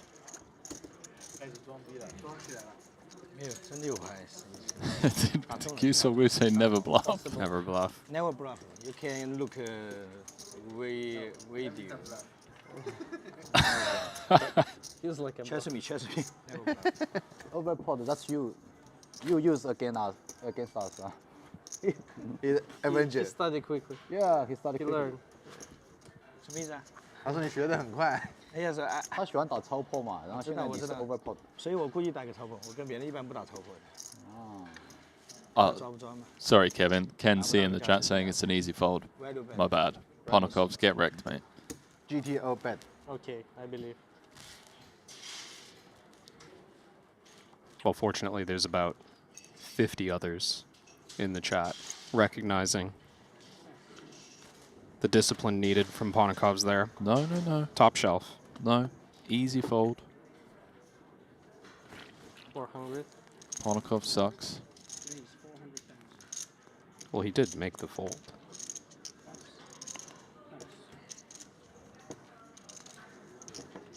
True. Oh. What's this? 25 bigs. Big blind against hijack open. Ben, 5th in chips. He's the one in real ICM jail right now with Thomas and Muller on 19 bigs. Doesn't mean that Heath can't find 3-bet bluffs in this spot. You've got the widest opener at the table, Ponikov's. Seems like he's been involved in every pot since we got going, 9-handed. If Heath had Ace-5 off, King-6 off, you have to think from time to time this is the play he's using.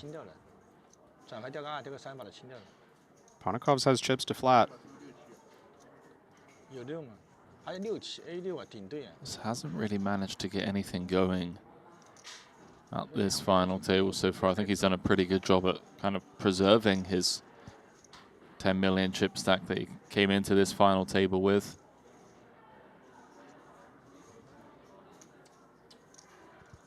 Is Ponikov's considering folding 2 8s in position? Wow. That's a huge getaway. I mean, no reason for him to be thinking about 4-bet there. He knows he's just crushed by value. Gets away in the right moment. Heath not able to get paid. That's a pretty gangster fold.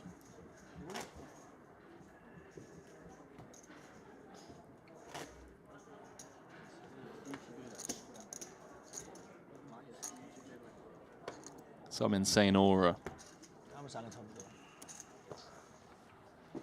Couple of big folds for Ponikov's. Preserving his 50 big blind stack.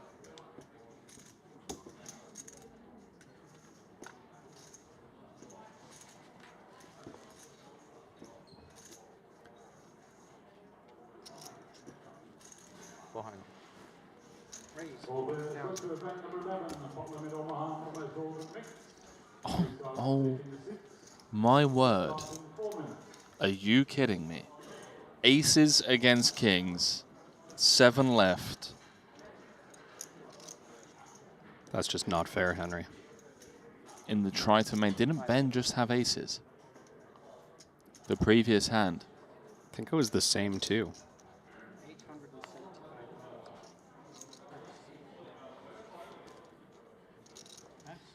I was wrong. Heath had ace of clubs, but... Yeah, we just saw that ace of clubs busy in Muller's hand. Ace-9 hitting the mark, so back round to Musk, who is going to need to find a 2-outer or some spades. Whereas he'll be heading to collect the last of the 6-figure payouts.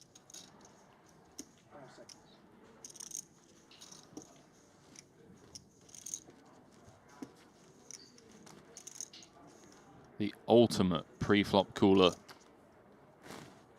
in No Limit Hold'em. With 7 left and a Triton main with over 4.5 million up top.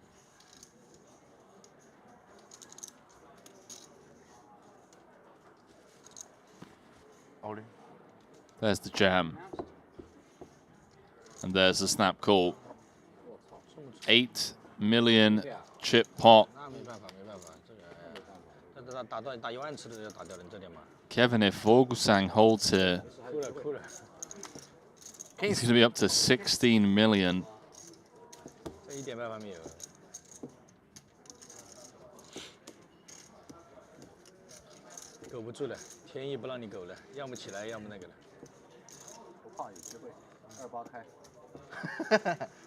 Man, how many times have we had kings against aces in this tournament?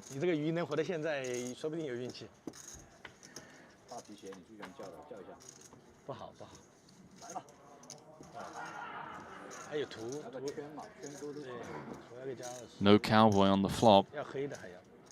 Queen or a jack on the turn would add sweat outs.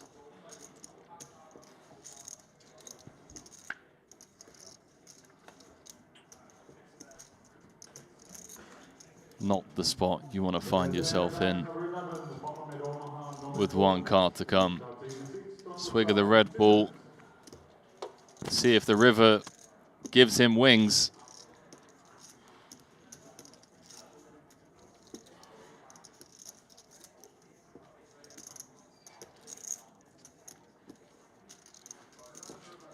One pull out the 2 outer as he demics. It's official. Vogelsang is the tournament chip leader with 6 left as Cambodia's Thomas Musk heads home in 7th place, running kings into aces. He's going to pick up 782,000, and with that, that means everyone is now guaranteed a 7-figure payday.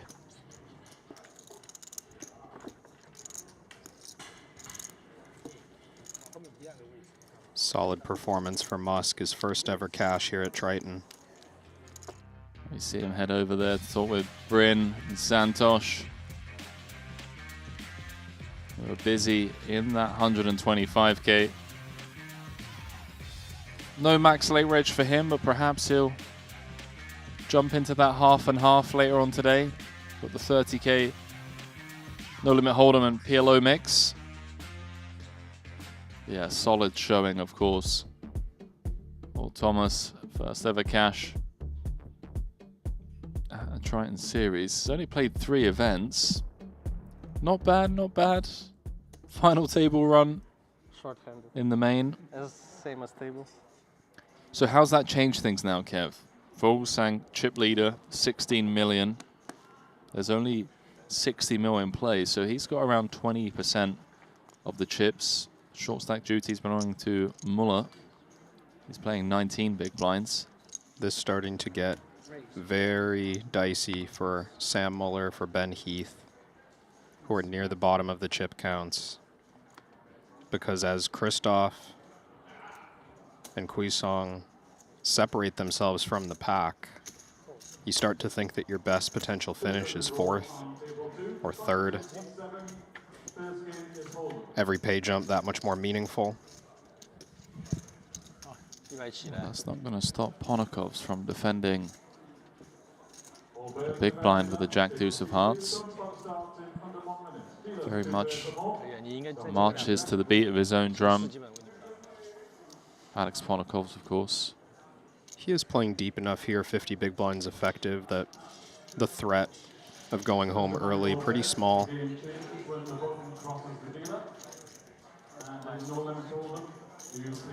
What if it just comes King, Queen, 9, all hearts, Kevin, and you're up against, you know, the nut flush? What if it just comes deuce, deuce, deuce, ace, and you double up? Fair. I can make up hands too, Henry. Can't argue with that logic. Man, Triton really nailed it with people they called to come in and commentate on this 100K main. Just wasn't sure if you could tell, you know, that real elite. Good things could happen when you have Jack Deuce of Hearts. Not only bad things. Elite commentary.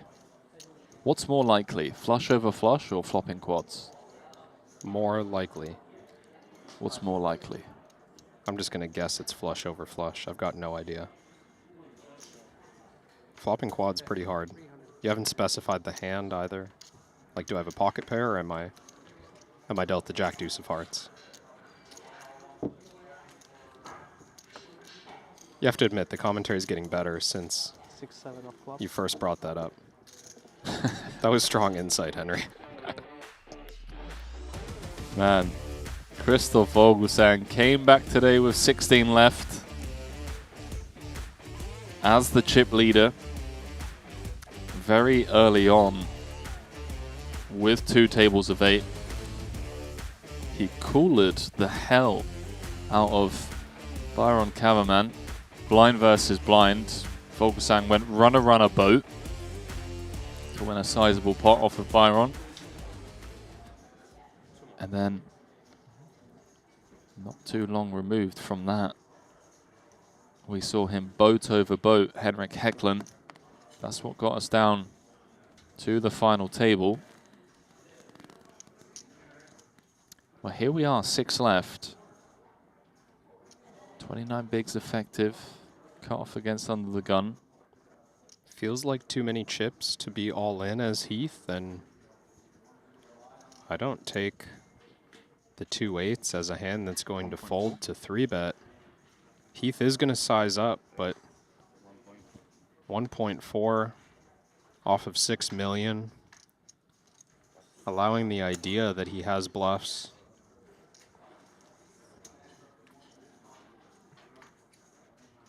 Saw Ponikov's fold the 8s to a Ben Heath 3-bet. Yeah, Ben has been active pre-flop, but he's just had the goods. I wonder if Q-Song just feels like perhaps there is a world in which Ben is getting after him a bit lightly, given the perceived image. Wow. Yeah, it felt like it. He's going to be running it. Heath is gamble. An underdog here. Well, this is for second in chips. Ace king? Ace king flop? 6, 7, 8. The last all in was so What was? free, you know? Just I would Gamble! I mean, you Gamble. can ask always. Gamble announced. Q-Song Wu with the 8s. He is ahead. And this is for millions of dollars as it comes. Ace, Jack, Jack. He vaults into the lead. Did you see any ace, 8s marked? You stole enough yours. Didn't. 2 live outs. 输一张跟输2张是一样。 You were asking ace king? Yeah. He asked for ace king king. Wow, Ponikov's just said rest in peace, ace king. Man, I don't know why I was sweating that river so much. It felt like the 8 was coming, bro. I know. Ben was pretty confident. It was the talk of ace king. Even on the turn. Almost too confident for my liking, but fair play. Ben Heath, second in chips now. Cool, how much was that one worth? Massive turnaround. We've got 60 million chips in play. Heath just collecting a pot worth 25%. Yeah. Of the remaining prize pool. 一下的股哈，你那买出来。 21%. 还行，还有800多，go go go，耍 gamble。 Thank you for the correction, graphics team. Yeah, they really got you good with that one. That was just perfect timing, really.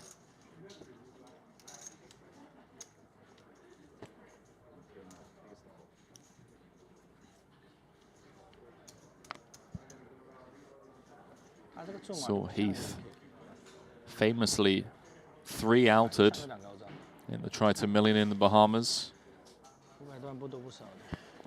December of last year, heads up against Alejandro Lococo, ace king against, I want to say king deuce or king 3. And if I'm not mistaken, it was like a rivered 3-outer as well. No such fate here as he wins that flip. And immediately getting busy with the queen jack.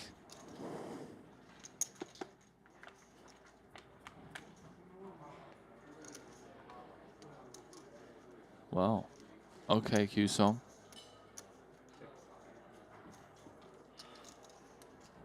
Trip 5s. 1.2 in the middle. See how Heath feels about this board texture against the big blind defending range.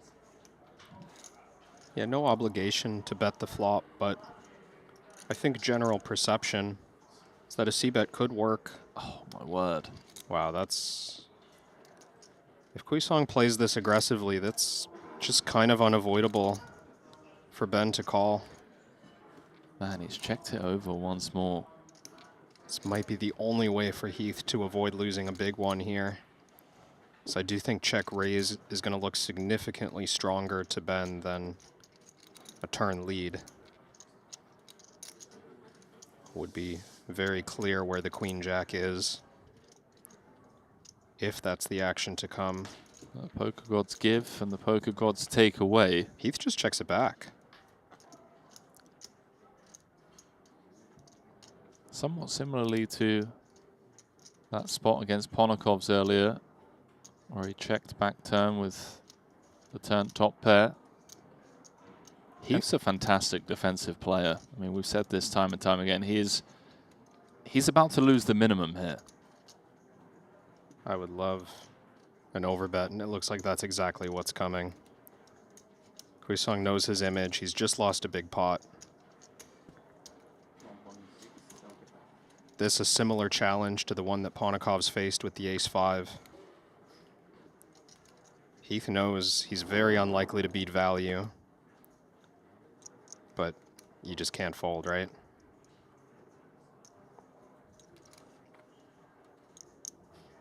Honestly, does feel like he lost the minimum in spite of that. Yeah, even flicking in the call.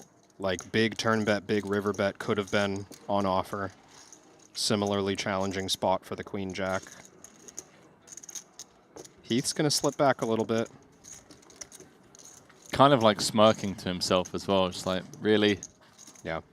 Like, queen of diamonds on the turn. Just making me have to call here. Never easy, Henry.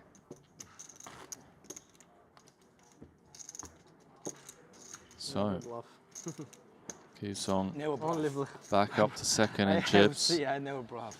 Why don't This is going to be a bit of a dogfight. This really is going to be a bit of a dogfight.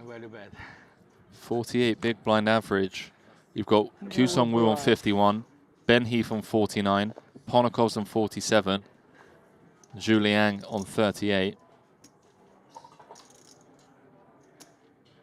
Got Mulle down bottom of the chip counts of 19, and then chip leader Kristen Vogelsang playing 80. But you know, 3-bet pot doesn't go Vogelsang's way against second through fifth, and he's no longer chip leader.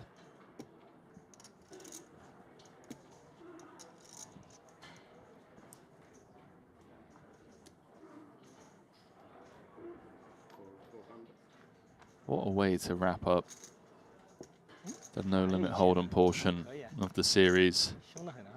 A final table like this.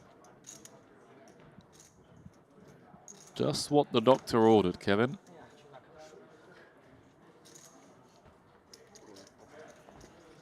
Take nothing away from the other final tables we've had so far this series, but this one, it's up there from an entertainment point of view.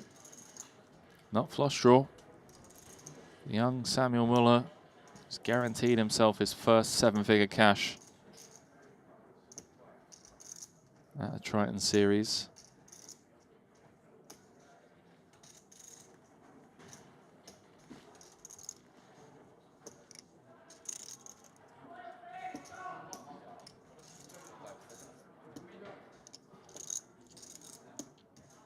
$600.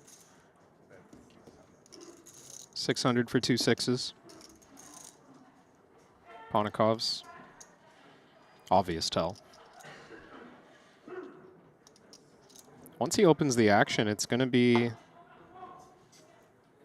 dicey for Sam. Nut flush draw has heaps of equity, even against a king. If he were to call here, he'd have almost exactly pot behind. I actually think from the big blind, the way to continue here as the covered stack is just to raise most of what we continue, and I don't see why A7 of hearts can't just raise here and commit. 1.35 million. So after he does check raise to 1.35 million, we're just running this, right? In Muller's shoes. Absolutely. What about Ponikov's? I mean, how many hands are willing to check raise commit from the big blind? Any king? Ponikov's not wanting to be in a situation where he's committed with the 2 sixes because you're drawing so slim against a 3 or a king. But he's got to think, Sam overcalled the big blind here. Against chip lead, call on the button. I think that's a nice fold because the offsuit bluffs that he's doing really well against are few and far between. Pre-flop range not having them often enough. Oh, Sammy boy. Up to 26 big blinds.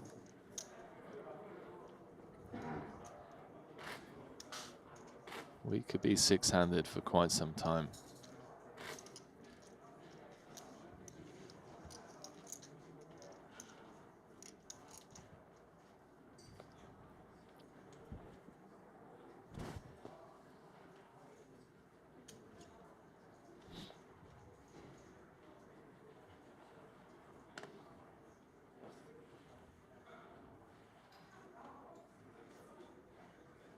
$400. Jacks now for Ponikov's. Just looking at Ulle's Hendon mob, I know we always talk about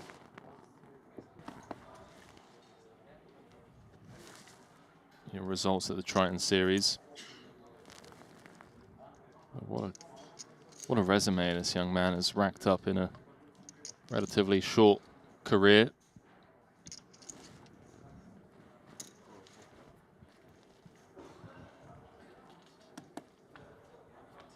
Heath defends.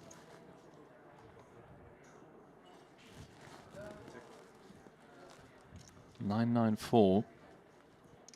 It's all Ponikov's for now.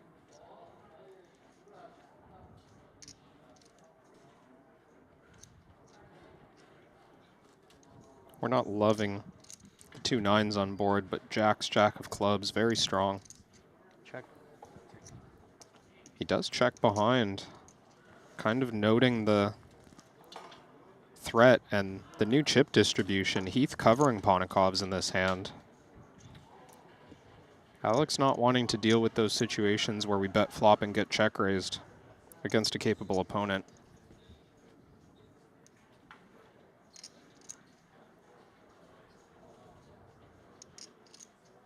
Feels like we want to try and get our hand to showdown. In Ben's shoes. Checks it on over. Hard to imagine a world where the ace-3 wins at showdown, but 3 of clubs, not the kind of flush draw we want to build pots with. 500. So often the money would be going in dominated against a better flush draw. Ben can beat some hands like Queen Jack that delay bluff here. But he's still going to let it go.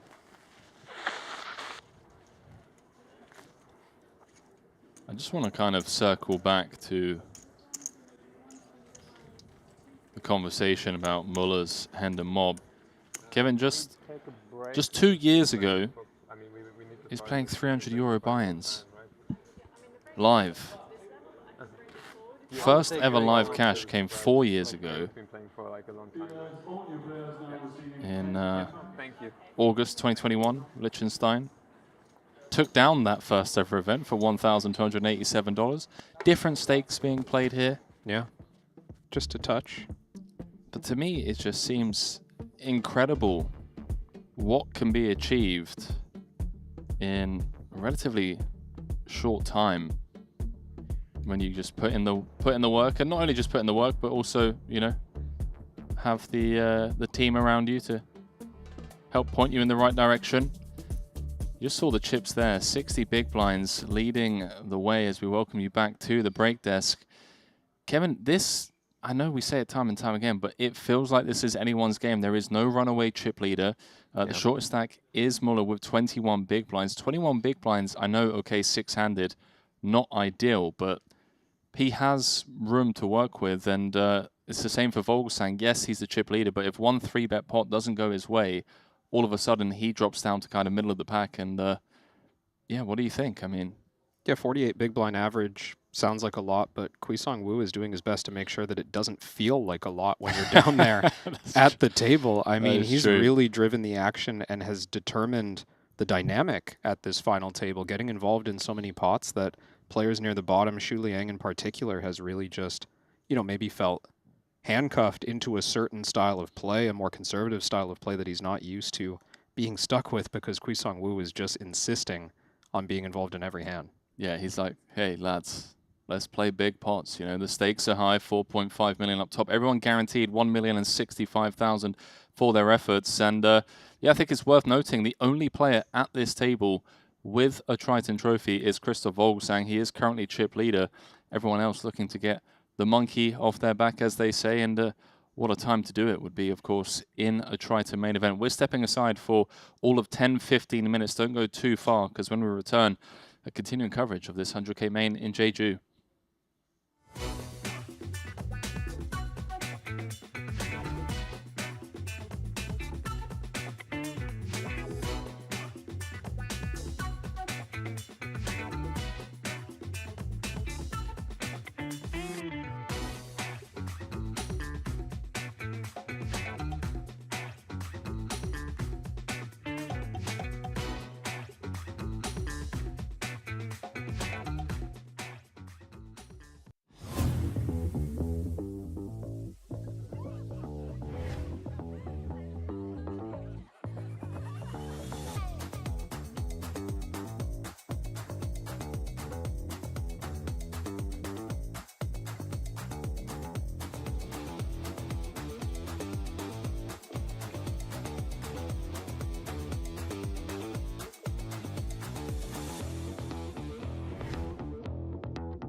I've played against the best, I've won on the biggest stage. But what if I told you, it's not just about luck or talent. It's about using the right tools. GTO Wizard is the fastest and most efficient way to study any spot in poker. This is how you level up your game. This is how you unlock your potential. Don't get left behind. Get GTO Wizard today. Beat the best, crush the rest.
going to stick to his battle plan, strategy that he's executed time and time again. 8s here, +1.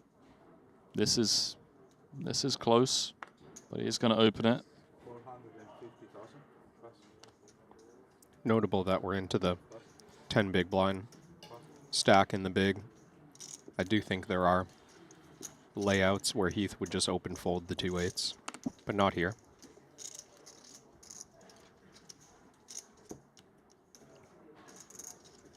Let's see how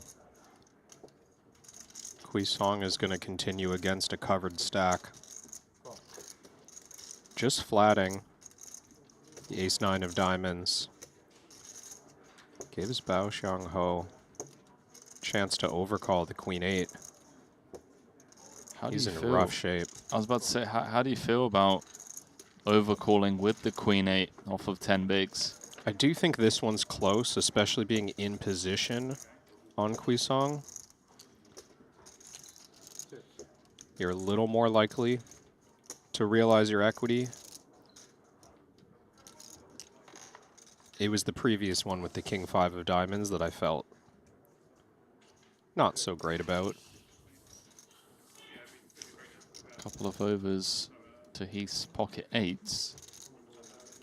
Feels like the perfect hand to check this and pocket 10s. If we start betting here, it feels like we're setting up a multi-street bluff, perhaps. Can't expect money to go in good on this flop. There is the check. 5 of diamonds, making its way to the turn. Wukong with an 81% lock on the hand.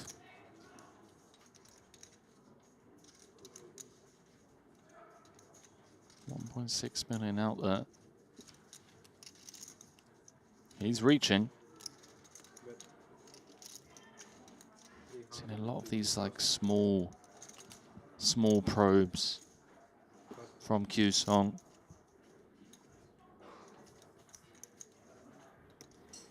I mean, against this size, I think we got to see a river. It's just a little too likely that we're up against ace-5 suited, pocket 6s, pocket 7s. The price is really good to just hope for river check check.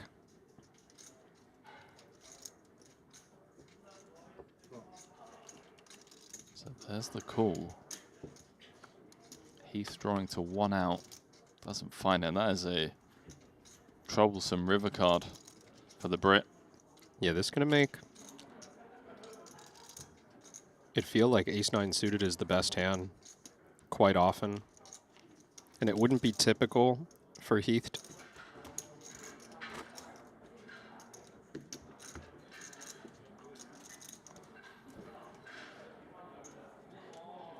Something's got to give eventually.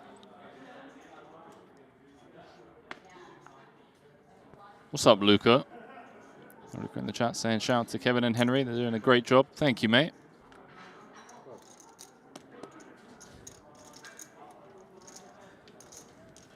You're all doing an amazing job.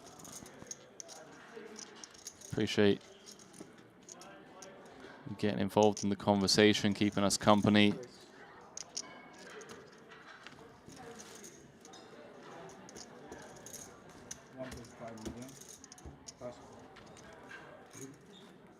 Oh. Are we just running this? First likely confrontation. King, Queen of Spades. It seems like the money has to go in. We're dominating a number of hands that Bao Qiang Ho would commit with here. All in. Ben's going to isolate. Good luck, chaps.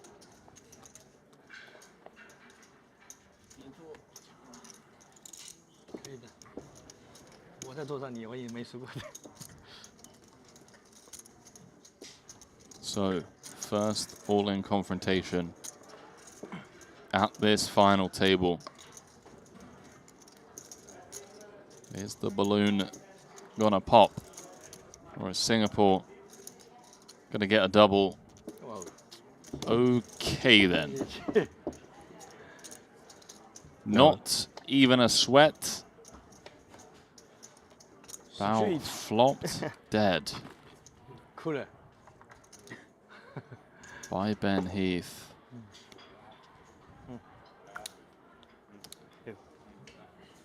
GG.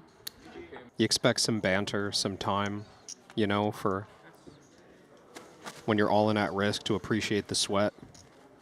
Have a little back and forth and, oh, you're just out.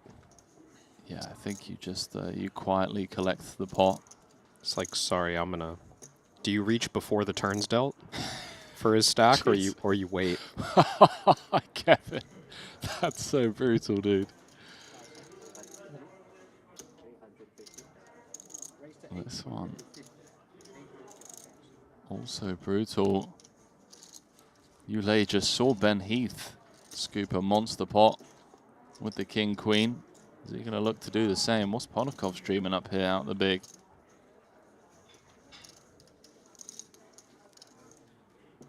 Oh, he's actually just asleep.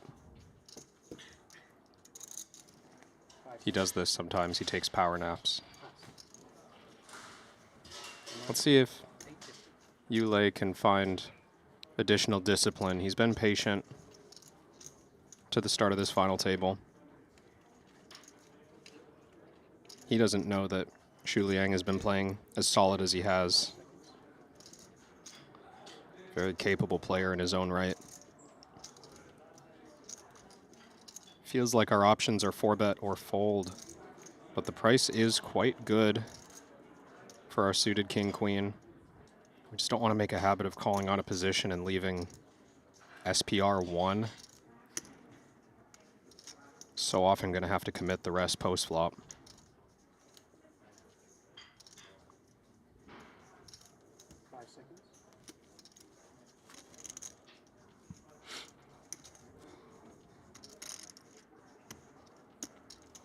Man, feels like such a big hand to just fold, given the price, but have to respect. The 3-bet is coming after having opened from under the gun.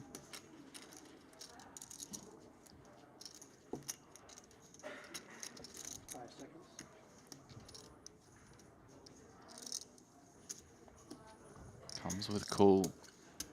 A king high or queen high board likely gets us down to 7 players.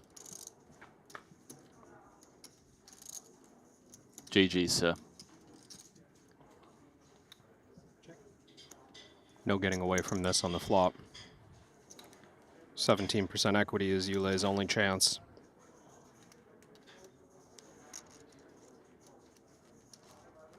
See if the poker gods want to smile down on Ulle today.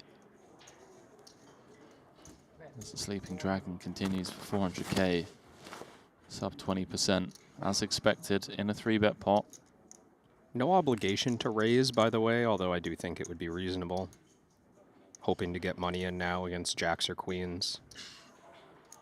Way ahead before some draw completes. 5 seconds. GG's, mate. There is the check jam.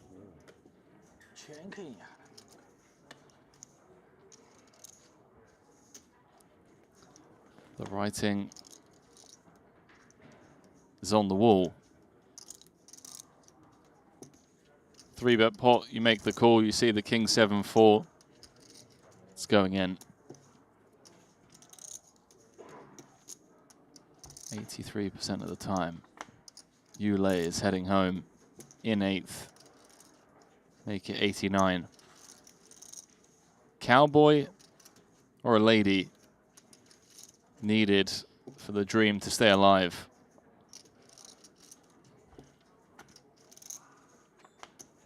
Not to be. We have our second casualty at this final table. China's Ulle going to head.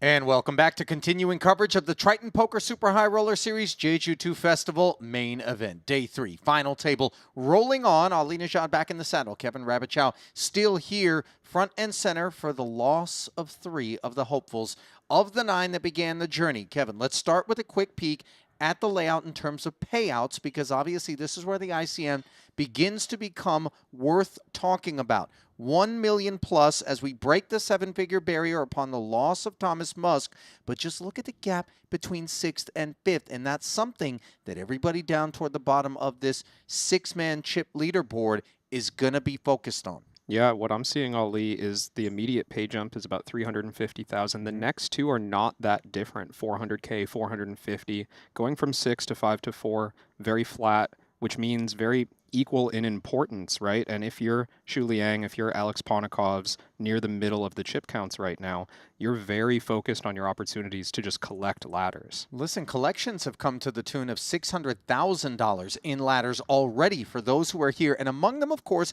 Austria's Samuel Muller. We've been circling that name. We've been talking about it, not just here at this festival, but quite some time in his sort of relatively young Triton career. He already has 2 6th place finishes. He's not 6th in chips, but it is possible that he notches yet another. Sam, so impressive executing on the biggest of stages. Henry mentioned that just 4 years ago, he was playing 300 euro buy-ins in live tournaments. I mean, this is a ridiculous, rapid ascent to the biggest stage, and Sam Muller seems ready. All right, listen, we've got 4 players from the Western side, and we've got 2 from the Chinese delegation. How will things shake up here in this second frame? Let's find out as we send it back down into the arena, where the FT is standing by. 125, 250. That's the blind level now. 6 1/4 per orbit, the price of poker. And I said Muller wasn't at the bottom of the chip counts. In fact, he is. 21 bigs, 5.1 million. Other storylines, by the way, 3rd and 4th, Ben Heath and Alex Ponikov's never won a title. Dead heat between them, 37 bigs apiece. But are they going to have opportunities with the ICM pressure to really get involved? I mean, it depends how the next couple of eliminations shake out, right, Ali? I mean, once you get down to 4-handed, the shackles are off, so to speak. There's a lot more opportunity to just fight for first. Once you secure the first couple of payouts, you can see now that tight jump, 6 to 5 to 4, all the way to 3rd, really. Reasonably equal pay jumps, going from 400,000 up to 500,000, but then the bigger jumps in the final 3. Are we more focused upon the differential between successive ladders, or more so the ladder itself? I would be more focused on the differential in successive ladders. You're thinking, how much is each additional jump worth relative to the previous? Because, of course, these players have already locked up a 7-figure score, even if they go down in 6th.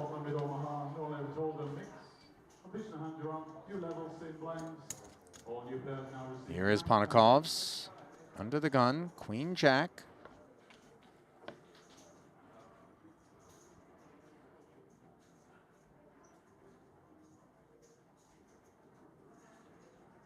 Race.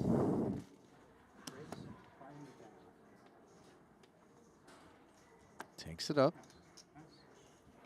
Nothing interesting developing behind as yet.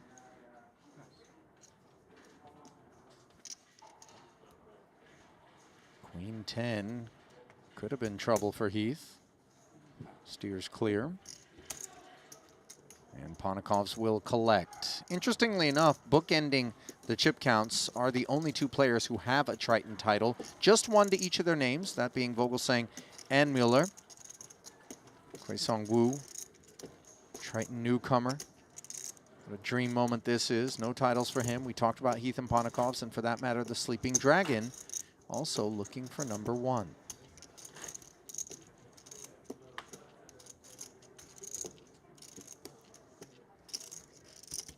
Despite Vogelsang being at the top of these chip counts, the center stone of this FT thus far, I would imagine you would agree, Kevin, has been the decisions of Wukong Wu.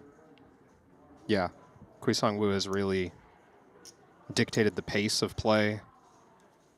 We've seen some tight pre-flop folds from Sam Muller and the other medium stacks. I think just revolving around the idea that we expect collisions when Wukong Wu enters the pot. Oh, now I don't know that it's a collision, but it's definitely an opportunity for Ben Heath to accumulate queens and no overcards to worry about in the opener's hand, and that is Wu. It took us to 525. 1.75. Further escalations declared by the Brit.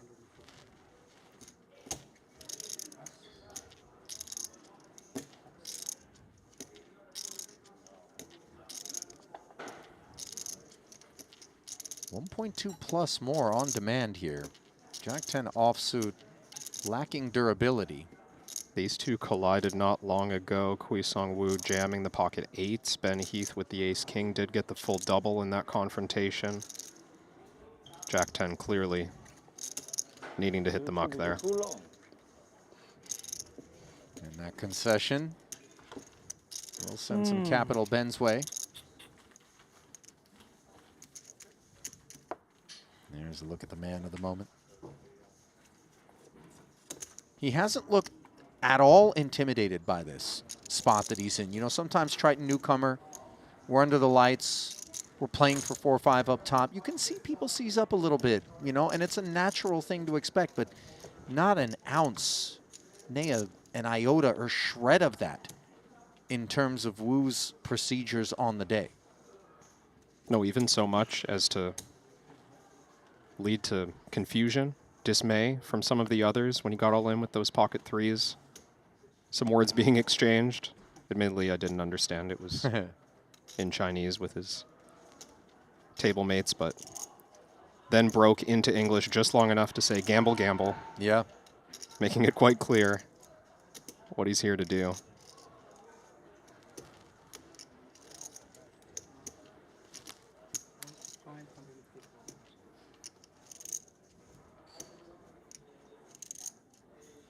Ace-8. The open on the button, and now Ponikov's with the suited king-queen, Kevin. If Ponikov's didn't have Vogelsang to contend with behind, I would think maybe all-in is on the table. But because he'd be risking almost 40 big blinds effective, or Christoph to wake up with something here, he's just going to flat. Allows Shu Liang to see a flop with ace-8 offsuit in position.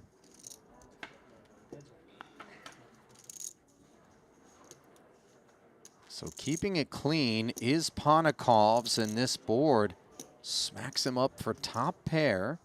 More than we can say for the ace-8 unimproved. And this is not a lack of imagination or heart in terms of Ponikov's decision to flat, but he is so keenly aware of what's going on in this ever-evolving dynamic landscape, and when he makes that choice, it's very much to protect his bid for glory here today. Note the lead on the flop and sizing up as well. Ponikov's believing there that because he covers Shu Liang, he was expecting maybe more cautious strategies in position going forward, and king-queen of clubs strong enough to want to build a pretty sizable pot there. I think had he checked, the ace-8 loses a lot more, but obviously he doesn't know the holdings this time. Unclear whether or not Shu Liang would have had designs on barreling at that board. Small blind flatter feels like not the right customer in terms of the texture.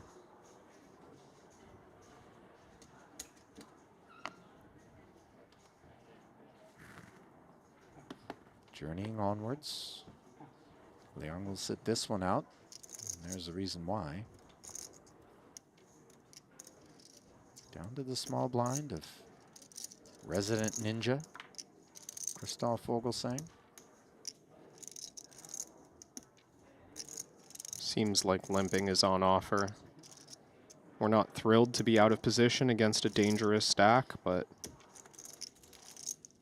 we have enough chips and enough hand to take our price.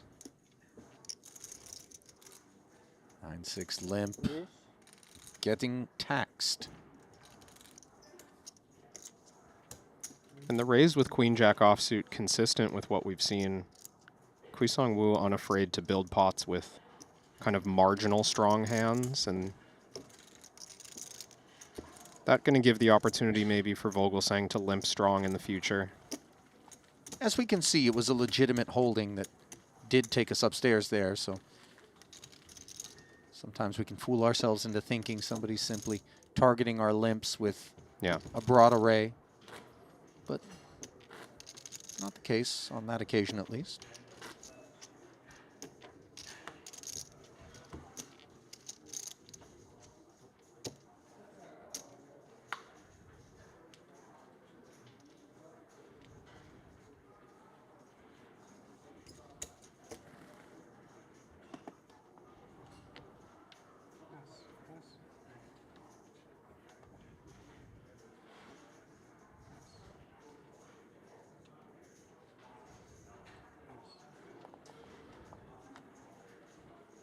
Folding all the way to the small blind.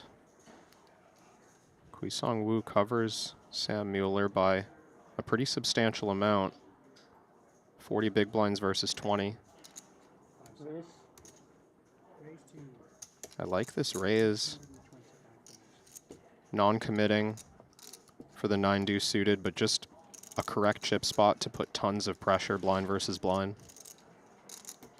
Sam is the shortest stack remaining, 5 blinds south of Shuliang, so we do need to be mindful of responses coming to the tune of an all-in from time to time when we are attacking, perhaps not off of this particular depth, but if he whittles down further, Kevin, I would imagine he'll be looking to end matters pre-flop with some frequency. Instead, he defends and finds top pair on a 1-heart board with 1.9 in the middle. Huge flop for King 3 of spades.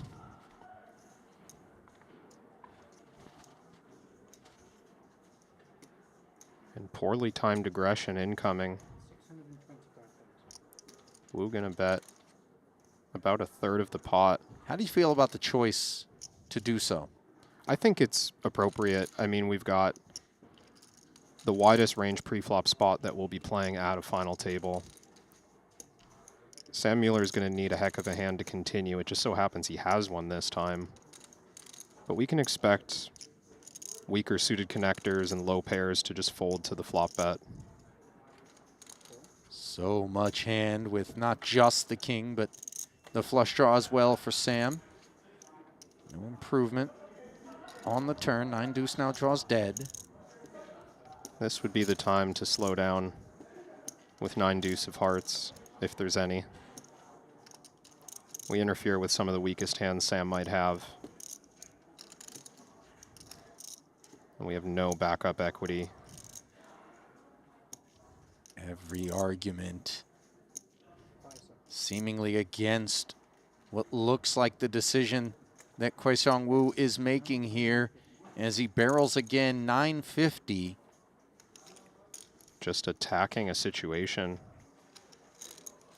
Blockers be damned.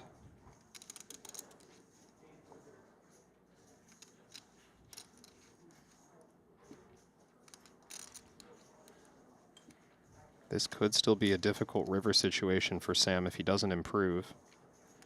King 3 is not meant to be ahead of value bets once we start to see turn and river barrels. He does make the call. 5 million in there now, playing 0.5 SPR. The board pairing 5 does bring improvements in terms of the kicker now being the 10 for Sam. We have absolute dust with 9 high. I'd like to see the continuation. Oh my gosh. No hesitation, just all of it. And you know, holding 2 spades is very poor for Sam in terms of wanting to assign the busted flushes. There are some busted straights with the Broadway combos, but maybe we feel that the ace highs would have been more incentivized to take a more conservative approach. Kevin, how do you read this spot if you're Sam? We're pretty high in range. Yeah. He's already in there. I don't think he even used a time bank. This is the first major bluff we've seen from Wukong Wu. He's gotten involved light pre-flop, but a couple of big river bets. Showing down strength already at this final table. Not going to call it catastrophic, but it's obviously not helpful in terms of Wu's bid. All right.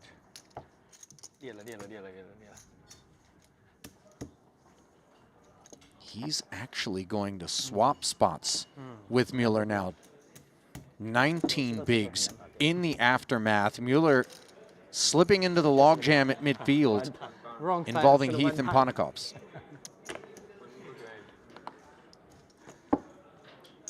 Game over. Sam making that river call look easy, and we spoke to his poise at the stage earlier. You don't expect to beat value there, but you also just know that such a tempting spot for the covering stack to bluff. Can't be making big folds like that unless you want to get run over. Part of what allows Sam to have the poise and the calm that he does, Kevin, isn't so much years and reps, because we know he's young.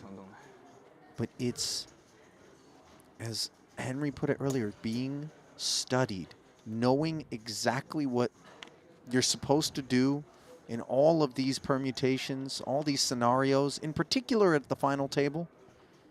And he just will live with the outcomes, knowing and taking comfort in the fact that this wasn't some bout with confusion whereby he landed on a decision, but rather, again, just knowing what needs to be done.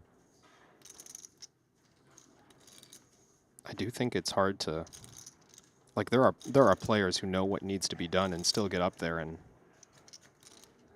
just stray from what they believe is the correct move, right? I mean, dealing with pressure is a totally different challenge. By the way, dealing with these unpredictable characters, too, is a challenge of its own. You can see some people level themselves, you know, deviating because they think they're making exploitative adjustments based on what they've seen. Maybe they're identifying presumed patterns, and yet, as we've seen from the likes of Xu Liang and, for that matter, Wukong Wu, who's chosen here to limp the ace-3 suited on the button, allowing Mueller to get in here with dominant diamonds atop Heath. You would be ill-served and ill-fated to think that there's simply one manner in which this Chinese delegation approaches pots. Two of them left here in the final six as it comes 10-8-5. Pair for Sam. Nothing for Heath, and that beautiful nut flush draw for Wu.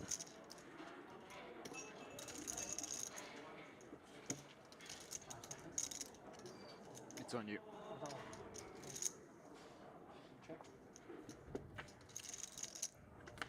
Checked around. Wu maybe looking down at that far less robust stack and thinking, I'm going to proceed with some caution. Did feel like he actually intended to bet flop, but got a bit rushed, not realizing the clock was on him until the last few seconds. Everyone gets a free look at a turn, but no one's loving it.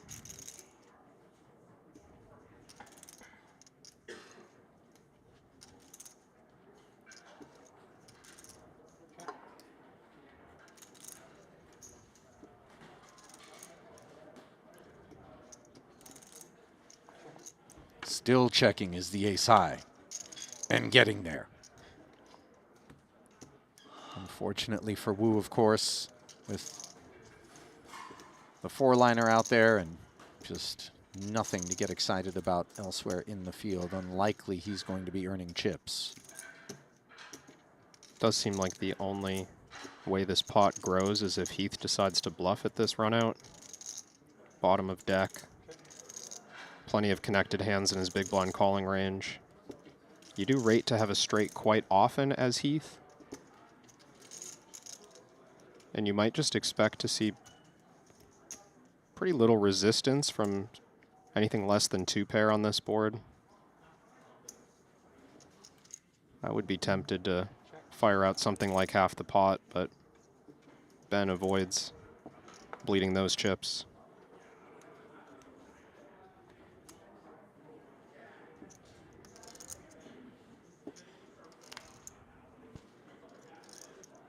Bet incoming. And a couple of folds as well, as we can see. Greedy size on the end, leveraging the image that we've seen him using in the past. Almost 2x pot.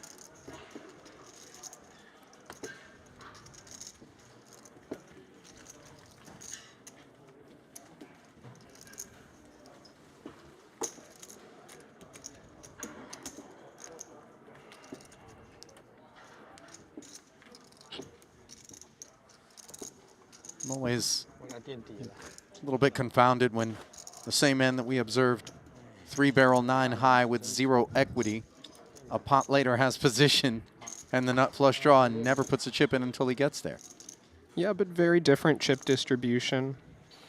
That just kind of navigating around tournament structure. Can understand. Wukong Wu is not excited to put the last of his 5 million at risk. Not at all. Now that the field covers him.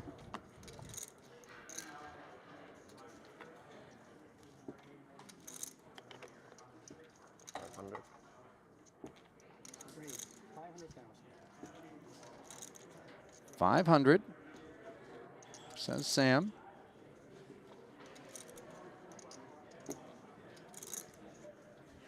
Bottom end open for the button. Sam now slightly covering the 2 players behind, but Heath finding an offsuit Broadway, 3-betting in the small blind. I think this is going to work easily. Nice find there. I thought he might actually pass on the King 10 offsuit. 40 big blinds effective. It's not mandatory.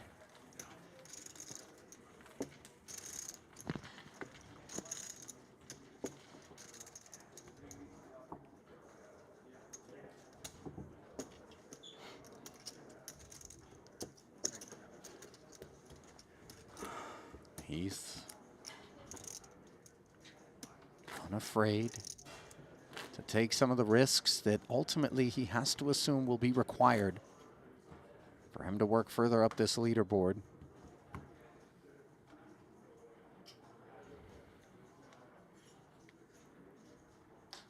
It is sort of a conflicted thing, isn't it? The relationship we have with all of that ICM respect that our study dictates we're supposed to be demonstrating here. And then also the in-game kind of flow-based observational tweaks that we'd like to be making, which maybe don't fall in line with that blueprint.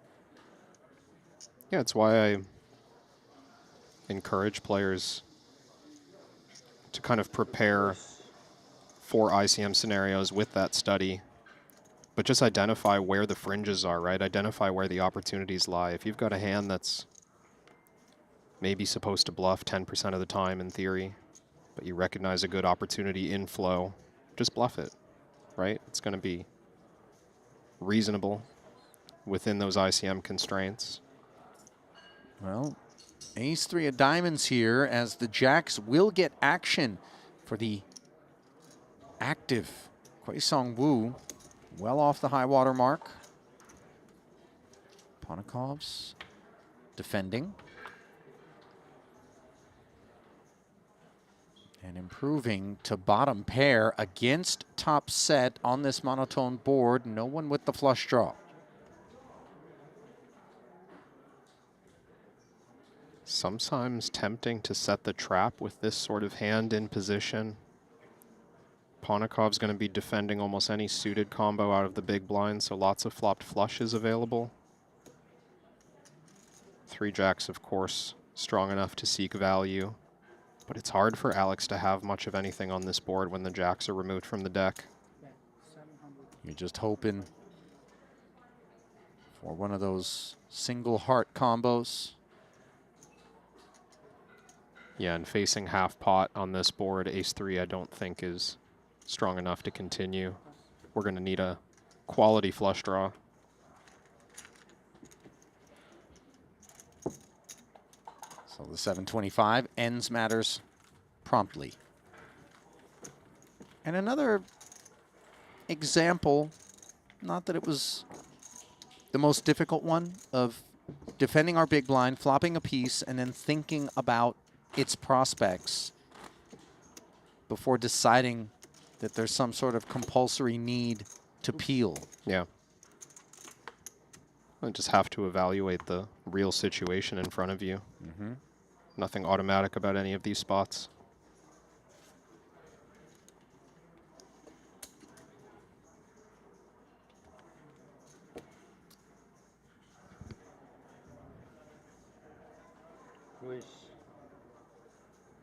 VPIP levels are high, but justification coming in the form of ace-10. Now let's see if Samuel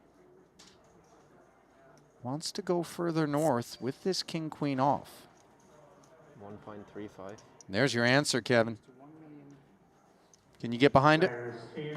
It's fringy and feels a little ambitious against this particular player.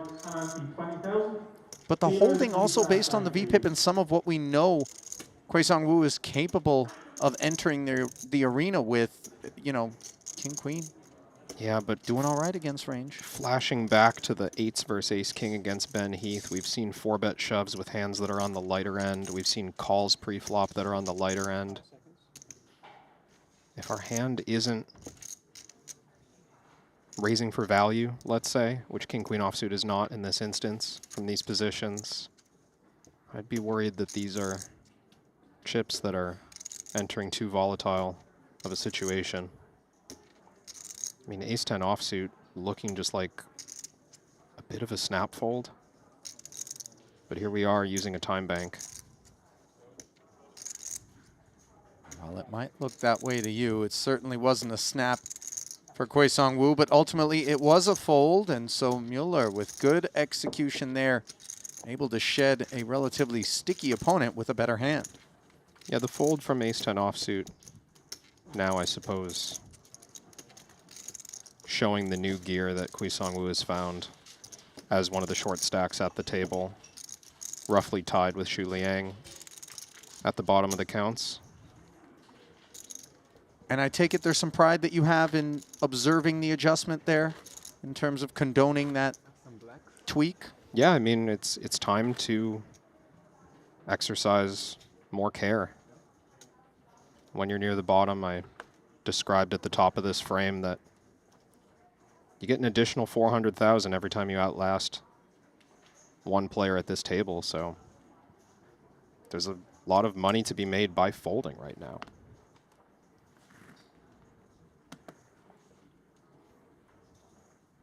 When you first hear it, it sounds like such a silly statement.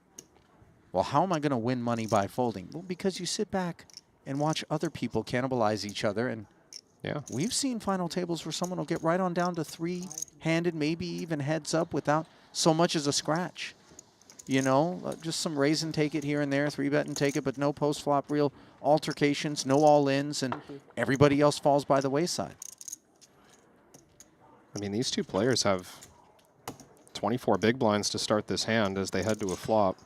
If one of them was just to step away from the table and not come back, they would certainly finish higher than 6th. Queen 9, top pair, finishing higher for the time being than a couple of 5s. 2 to come, of course.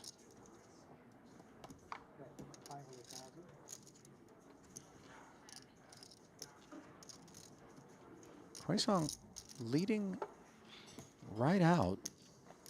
You see Shu Liang kind of furrowing the brow a bit, but this is just board texture that is hopeless for a couple of 5s. We are allowed to concede.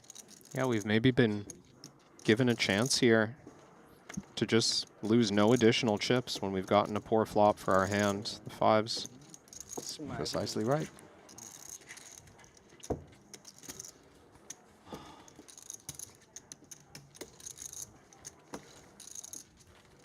been a frustrating start for Xu Liang. Yeah. But he's outlasted 3 opponents already, collecting healthy ladders. Yeah, 600,000 plus in additional payout. And we'd like to take a moment to thank Jacob & Co., the official timekeeping partners of the Triton Poker Series, famous for their iconic high complication designs. Jacob & Co. pushes the limits of ultra luxury watchmaking to create pieces that are truly inspired by the impossible. They of course also collaborated with the Triton Poker Super High Roller Series to create the limited edition Triton Epic X watch, which awaits the ultimate champ here in this main event.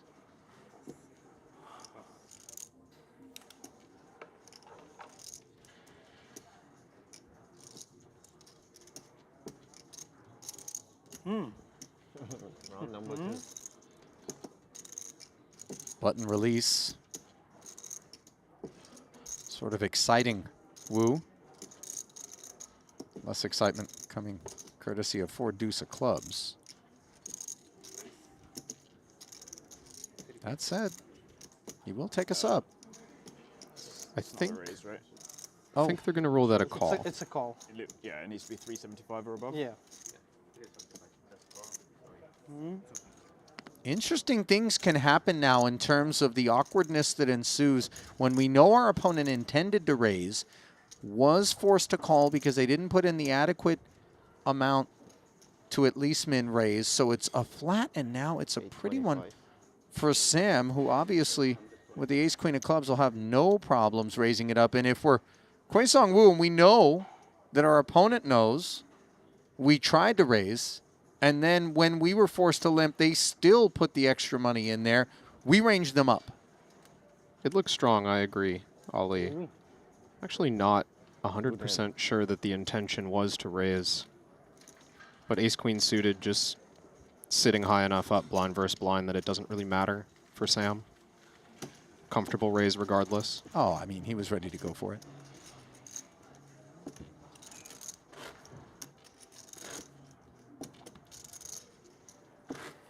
Team China bringing up the rear with 6 remaining here at this 3rd and final day of the Triton Poker Super High Roller Series 100K main event from Jeju, South Korea. Ali Najad and Kevin Rabichow, so pleased to have you with us. If you should happen to be streaming live on Twitch, the Triton Poker Plus app, or of course YouTube, where we keep a trained eye on the chat and do our best to engage with those of you out there who have been so steadfast in their support as we wind down the 2-card part of the program. There is a 125K event in progress right now. You want to keep tabs on that. The Triton Poker Plus app is the place to do just that. Unclear whether or not we'll get down to a champ in that one or not. I think it was scheduled to be a 2-day, but it will depend on how quickly we can get down there. And then we're going to start the pot limit Omaha part of this festival, given that short deck was front-loaded on this occasion. 10-8, not exactly loaded, but a gun that Sam will pull from the holster as a limp. Ben Heath with a finger wag to 650. 650 feeling small for the spot. I think for 3.5, 4x, which I would have expected generally, Sam is just folding the 10-8 off, but now maybe inclined to continue for 400,000 more.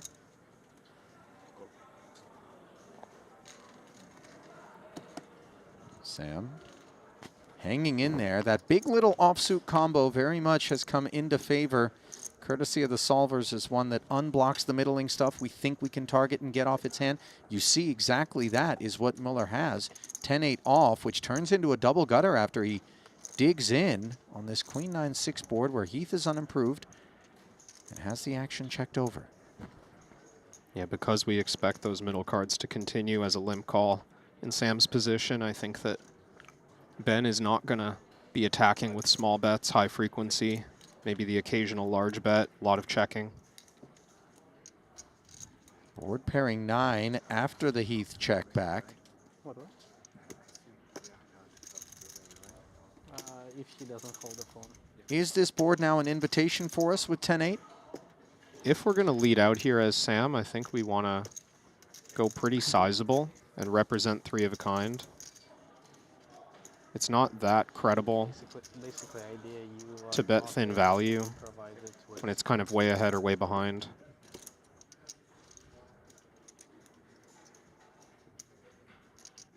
He just checks it. And I don't think that means Sam is done with this hand.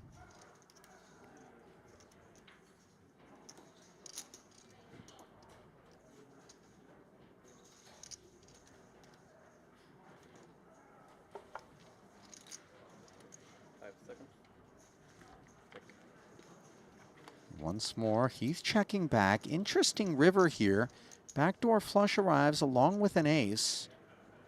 Would ace high have approached things in this manner post-flop as Heath? I think both seats having a fair number of aces in their range. Heath would raise pre-flop and then check down to the river quite often. Sam, because we're playing relatively deep, would limp a lot of ace high and never fold it to the raise. Don't think it's a terrible idea for Sam to bet here, but you want to be cautious in leading out at this card.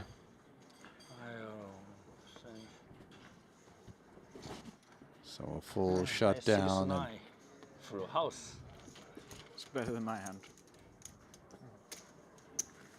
Maybe Muller feeling as though an opportunity was lost. Maybe not so much on the river as on a preceding street. We never enjoy allowing an opponent to show down something like that for the W, but I hope we get another blind versus blind battle between them, because I'm very curious to know if that's Ben's default sizing or if it was the 650? a miss size, yeah.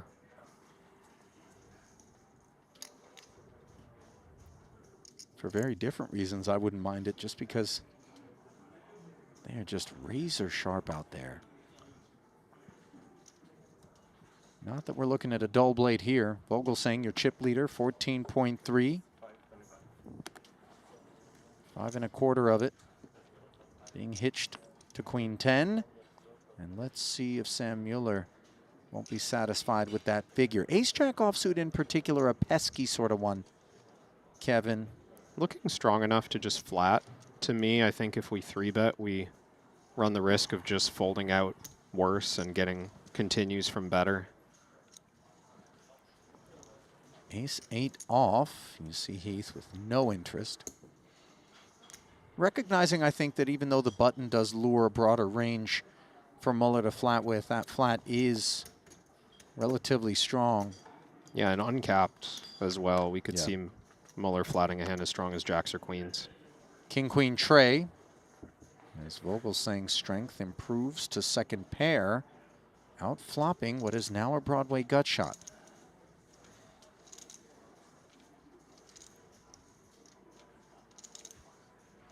Expect Vogelsang to do a fair bit of checking over to Sam. King-Queen high, obviously good for pre-flop raisers in general, but when you're the chip leader, you raise very wide. When you're the covered stack on the button, you call relatively tight. Advantage to Samuel.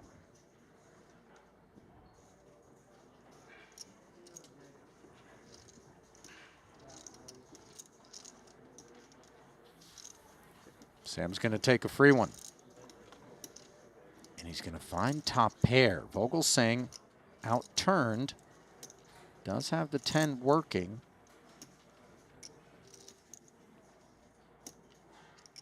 Juliang does pick up a wheel gutter. I don't think it's particularly worthy of mention. Yeah, unlikely that comes into play unless we get another round of checks on the turn. You think we will? It's possible, but Sam's hand feeling good enough to bet for value when check two. I don't see any reason for Christoph to add money to the pot first, but he might be interested in check calling the turn. Bluff catcher, backup equity.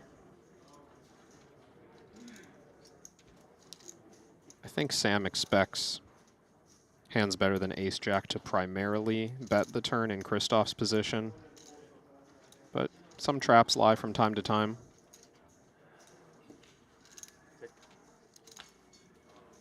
So sure enough, another round of knuckles in the jack from space, giving Mueller aces and jacks, and you can see Vogelsang with the nuts. He has run extraordinarily well. Yeah. Thinking back to the sixes full pot early when he had 6-5 against Jack 5. Was cooked on the turn and then flipped things on the river.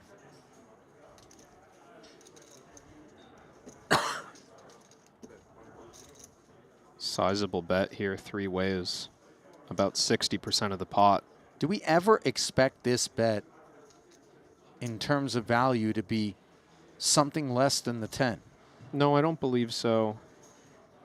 Mostly because Sam's range in position will contain Queen 10 suited, King 10, maybe Ace 10 offsuit, although I'm not sure. Well then, as a result, Ace Jack has been turned into a bluff catcher. I do believe it's a bluff catcher here, but such a good one. I don't see how we can fold this, much like the king that Sam was willing to call down blind versus blind to get himself into this favorable position. The other thing is, what makes sense in terms of the hands that would bluff in this spot? Is it an underpair to the jack, but why bother? Yeah, I'm thinking under pairs, those hands having basically no showdown value. Maybe even 8-7 suited, 7-6 suited. These kinds of hands don't always bluff at the flop or turn, but the range-minded imbalance towards Sam on earlier streets is going to allow Christoph to arrive at river with a bunch of weak holdings. And he's going to arrive at an even bigger stack after the payoff of 1.3 million, propelling him to 17 million now.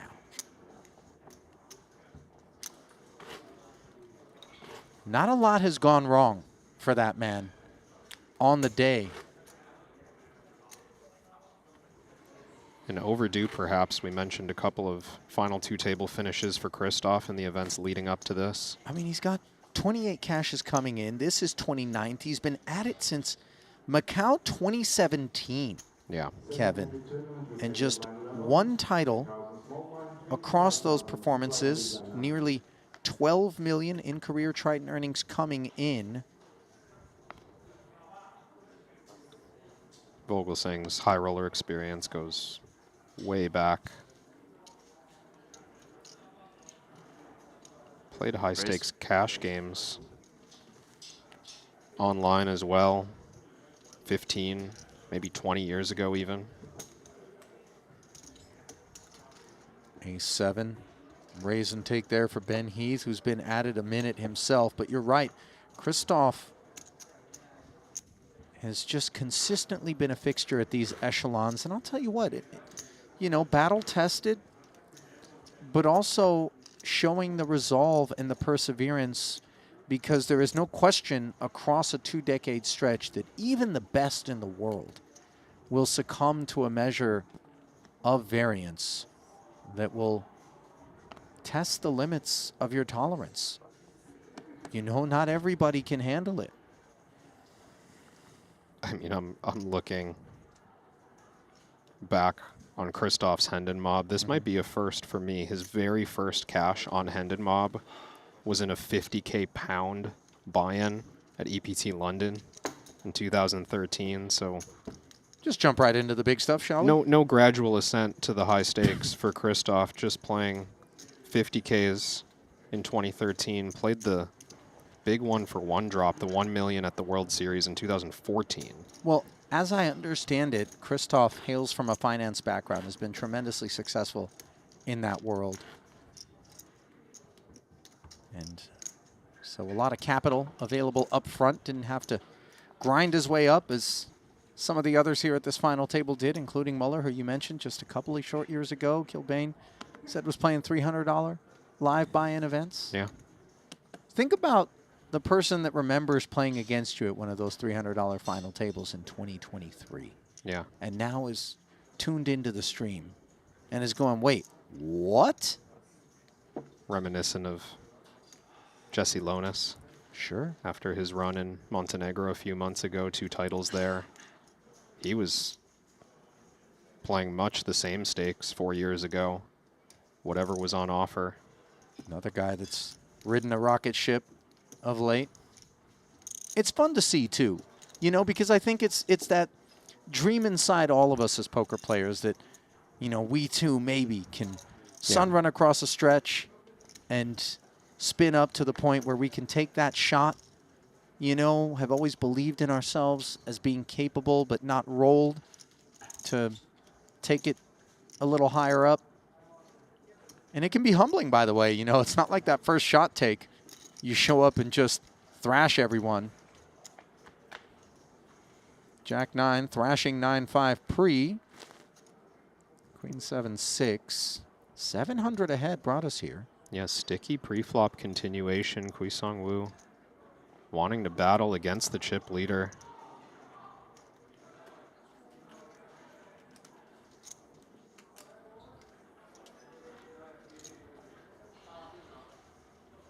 Shu Liang watching on as the shorter stack. Rooting for a big pot here. I don't think we reach this spot and lose interest now that we flopped a gut shot and a backdoor straight flush draw. Boy, that's a rosy colored lens. The backdoor straight flush draw. It's blind versus blind, yeah. Ollie. I mean, 9 of clubs, that's a lot of hand. Forget about the 5. Well, Shu Liang called with 9 high earlier today as the flush draw is acquired in the form of the board pairing queen for Wukong Wu. 2 3/4 million now, the total in the purse. Christoph going to expect the 3rd club to connect very well with whatever Wukong Wu is continuing on the flop, so we likely lose interest bluffing. Jack 9, no clubs.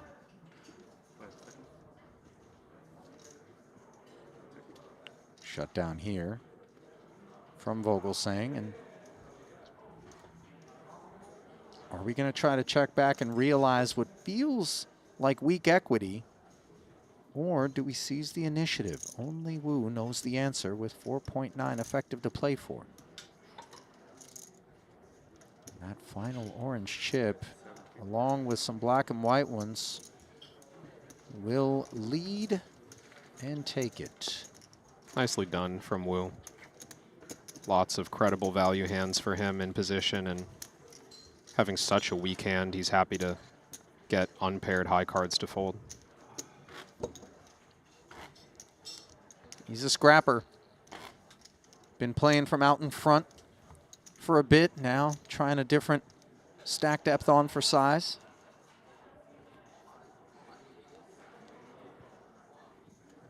Look at the distribution. 18 bigs for Shu Liang, obviously the on-deck circle for 6th. And you got 31 bigs for Wu, 33 for Sam, 36 for Ponikovs, who's been very quiet across the frame. And then the big boys are Heath and Vogelsang, the former of whom has opened this one with 6s. And Ponikov's not going to be quiet this time. King, queen in the cutoff. What kind of noise will he make? Looks like a 3-betting face to me, Ollie. Good read. We're so used to Ponikovs being involved in every hand. We say that he's been quiet if he's folded 1 orbit. That's fair. None. He's not going to let the blinds come through another time before getting involved. It's a big size, which I like. When you're 3-betting against the covering stack, you want to discourage flats because Heath has the chips to flat. I think that's going to make the difference against these 2 6s and lead to a fold. Cheaper price and Heath would have taken a flop. And that's a good result there for Ponikovs. No further contest. On the previous level, we raised the blind on C9, C8, sorry. We cannot raise the blind 2 times consecutively on the same player. So So therefore, we will play 2 extra hands on this level and 2 less hands on the next level. Sure. So we will add 2 hands on the screen. So when does the blinds go up on? 他说上把就是我的大盲， 1, 2, 3. When you have the button, we raise the blinds. Yeah. 我不能连续2次大盲，在 1, 2, 3. When he has the button, we raise the blinds. So staff on hand to explain. I'm pretty sure I played final table here. 我之前连续2次，他怎么说的？ It increased same time on a 2次大盲升盲不行，是这意思 Yeah, I 吗 think it's new. So I've had it. Here they did it for all Yeah, final tables but I I've read played. it somewhere. Even the 2K Triton one. No, but I'm pretty sure it was increased on me twice in a row. Really? Yeah. Yes. I have 2. Here. Maybe not actually. I know that even for the Triton. Ponikov's concern that maybe there was an administrative oversight at some point. Unlikely. I like to take the don't, but also tend to believe Alex. Not impossible, but somewhat improbable. Not referring, of course, to the Ace-9 Open, but rather what was just explained to the players, Kevin, that we're not playing a tournament clock right now. We adjust the blinds after a certain number of hands, and it depends on how many players are remaining, but we won't do it to the same player twice. So we're adding a couple extra hands to this level, and then we'll play 2 fewer hands on the next level to create a little bit of fairness. Yeah, that's right. My memory is that we introduced that in Montenegro at the last stop, in addition to the blind level rollbacks that we've seen in some events when the average stack is quite short before the final table. Ponikov's maybe thinking back to a Jeju final table in March where that rule wasn't in place yet. Yeah. Could be the reason for the misunderstanding. And in that scenario, both sides are correct. He did have it go up twice in a row, but before the rule was in place. I like to imagine just everyone's right, you know, and we can all be happy. Well, unclear how happy Ponikov's is going to be about this 5-6-7 rainbow board where he's got 2 overs in the gut shot as the pre-flop opener. Heath defended and has found backdoor hearts and bottom pair. 275. And he's going to take a swing at this board, Kevin. We see quite a bit of this.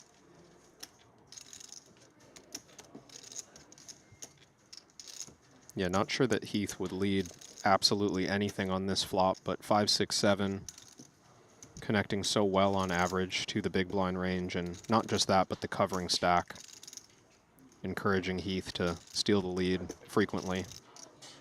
Marginal hands and strong hands alike. Ponikov's not using this time bank to think about folding with the high end of the gut shot straight draw. I think this is deliberation between raise and call.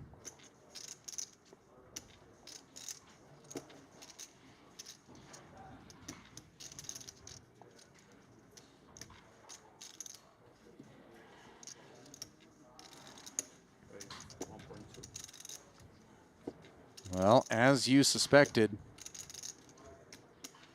in comes the raise, 1.2. And this is such a strong part of Alex's game.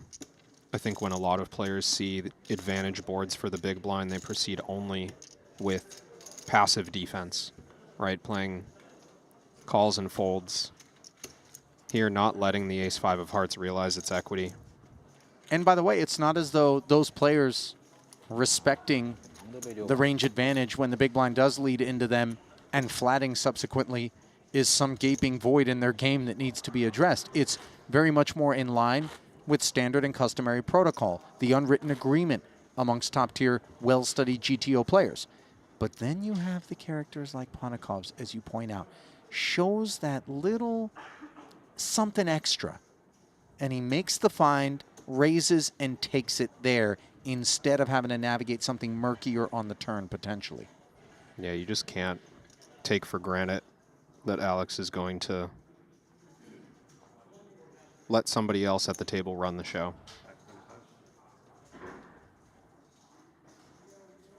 Well, he's starting to put together a string of pots here. Ace-10 of hearts going to help keep that streak going. Oh, this is a breezy 9-3 of hearts, which is smothered.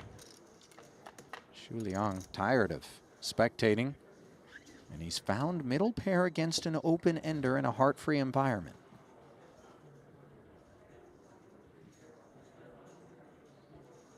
Ponikov's with a pretty good draw here. Unlikely to want to face check raise, but in general, someone who's going to remain in the driver's seat.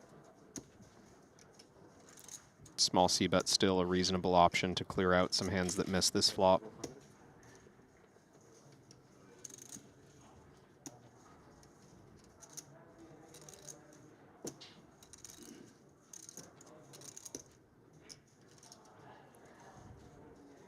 Inclined to stick around with the middle pair, but it's not comfortable. Going to be difficult turns ahead. 400 a man. Extra 800 into the purse. Two-tone texture now.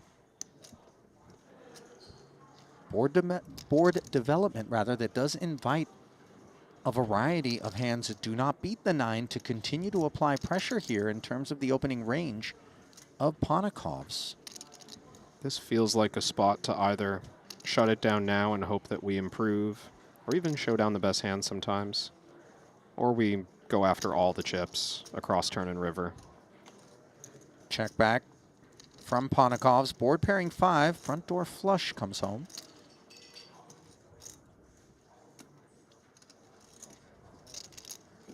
Careful getting cute against Ponikov's, by the way, with the leads here.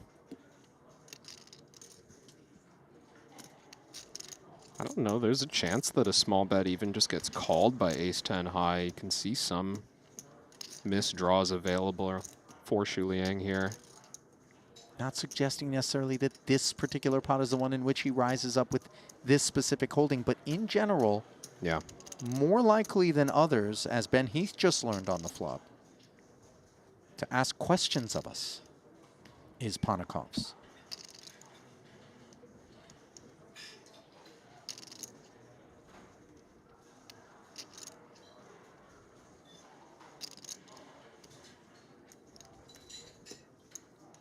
He's only got 3.2 total. And he's going to rifle 775 of it out there. Having the 10 in hand, not particularly useful for Ponikov's. Unblocking spades, also unblocking clubs. Is there any merit to getting curious?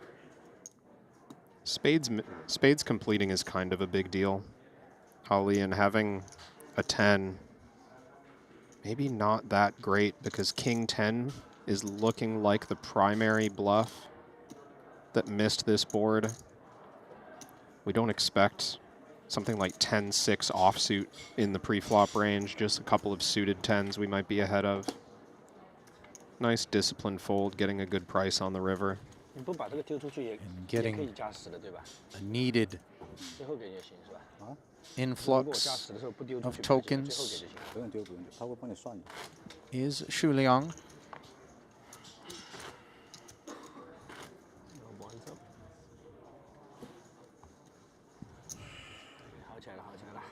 Didn't he say when you were button? Blinds are up? Yeah, the blinds are It's up. supposed to increase now, right? This hand? Yeah, they said it's this hand. I think it's this hand, yeah. So it's 150 and this hand 250? What? But we got different information. I was told it was... Yeah. So.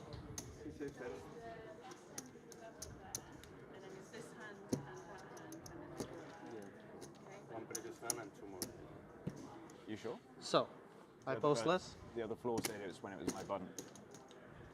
Maybe you like I thought. Let's play, let's play. Yeah. But why does it? Because the big blind can't go up on him twice, but why can't the small blind? The whole blinds? Okay. Yeah. That is consistent with how they've done it in the past. Sure. I mean, I don't mind that much, just I know. being told two different things. Yeah. I agree. I mean, as I heard it, I don't think there was anything inconsistent about the execution here and what was explained earlier, but I think the ruling... Imagine blinds went up on Christoph before, like, then they go home more of it. The ruling correct, but maybe when they asked, okay, so whose button is it exactly going up on, just the wrong player being named in that moment. I mean, I agree with, like, the big blind not being up twice. I mean, I heard Ben Heath, when it's your button, we take it upstairs, but yeah, I digress. As more interesting things are afoot, namely the limp with 2 queens from Xu Liang, and I kind of like that against Ponikov's in particular. He has allowed King 4 to stick around and flop a king high flush draw. 9-6-5. Quick check from Liang. This is nice from Xu Liang, and even though we're not thrilled about playing this spot post-flop, we're keeping significantly weaker hands in. We gave ourselves an opportunity to get bluff raised before the flop. Now we have a tough spot to navigate. Navigate we shall.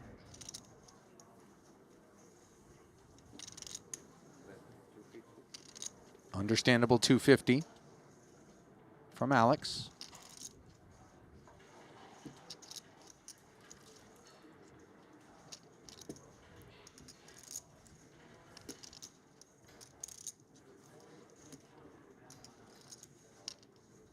Does seem like just a call is in order. Queens with no diamond. Not strong enough to think about building this pot on 9-6-5. Oh my goodness.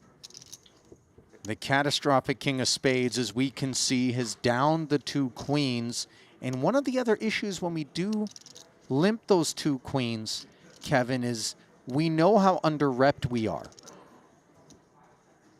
So when these barrels come in, we start to ask ourselves, are they the product of presumptions that we are in the weaker part of our range, or actually associated with the strength of our opponent?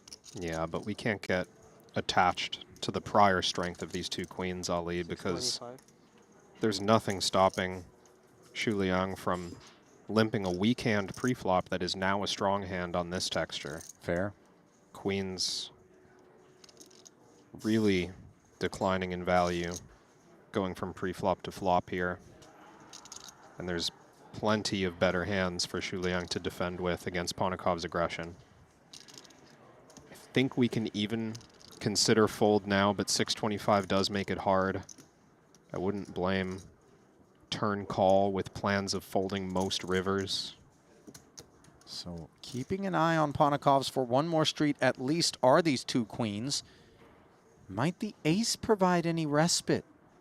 Is it even relevant? Looks like check-check to me. Very possible for ace of diamonds to be in Xu Liang's range. Limping pre-flop, check call 2 streets. Tracks very well. I don't see any way that Ponikov's can extract value from a king here.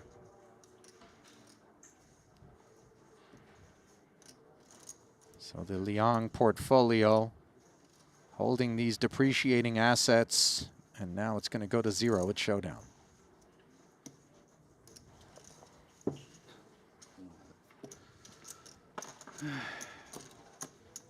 He's like, if only you knew, buddy, how lucky you just got. He showed. He knows. He showed the queens? Yeah, he opened first. Oh, right. Yeah. Forgive me. He was shut down.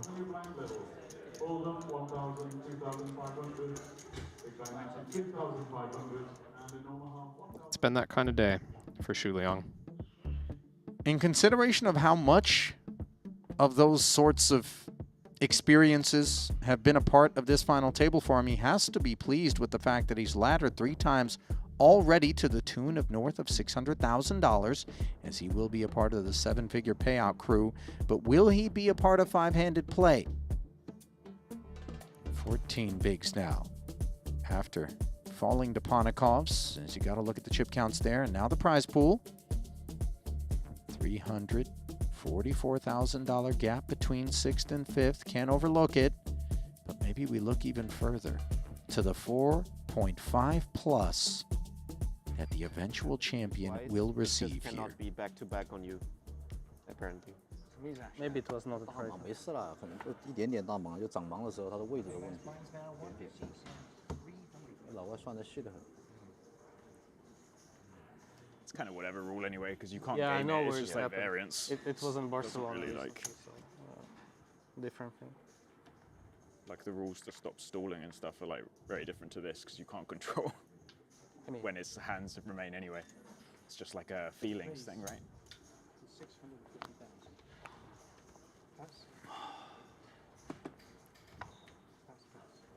Queen Jack at the 150-300 level, making it 650. Ace-9 in the big for the boss stack. The shorter it gets, the more these hands go up in value.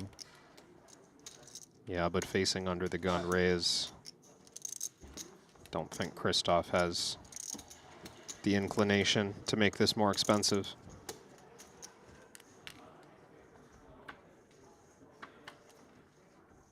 Sure enough, he defends and finds the ace against a jack as everything continues to go swimmingly for Vogelsang.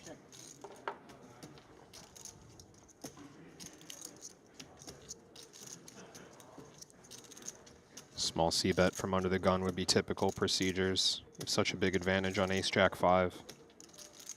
Queen-jack, one of the hands that really doesn't want this pot to grow, but Wukong Wu starts with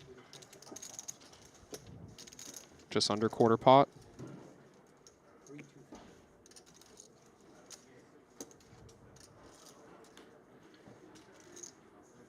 It's fringy to me if Vogelsang wants to think about raising this for value. I don't think we can expect 7 million chips to go in this pot good all that often, although he would probably get an additional street from Queen Jack in this instance. 650 more in the middle. A 10 on the turn does give Wu a gut shot. Two-tone texture with 2-4 in there.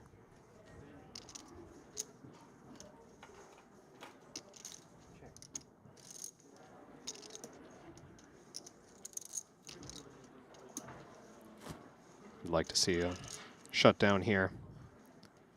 Queen Jack, unlikely to get additional chips in good.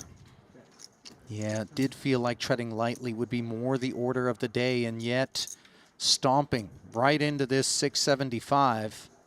It's so small, Ulle, but I don't know if Christoph can really consider raising, even if this does make him pretty confident that he has the best hand. Double flush draw out there could change the board significantly. Our kicker is not ahead of that many aces we expect to open in the first place. So another call, understandably, from Vogelsang. Pot grows to 375. Backdoor diamonds show up. Not a diamond in hand for Wu. Boy, his hand just really feels like the type that doesn't want to get any more chips in there. I wonder if Vogelsang's considering like a cheeky lead on the end. He's just going to check the C showdown now. Ace-9? Yeah. Sometimes players will do that. I don't take Vogelsang for the type, but sure, it crossed his mind like I was probably good on the turn, and this doesn't change that much about the board. Looks a bit silly though, when you just lead out quarter pot. It looks silliest when all of a sudden the raise comes in and you're like, what have I done? Why did I do that? But, you know, you need to remind yourself that what you were trying to do is set the price, block bet, and, you know, you're running a test. Results come back positive. Step aside.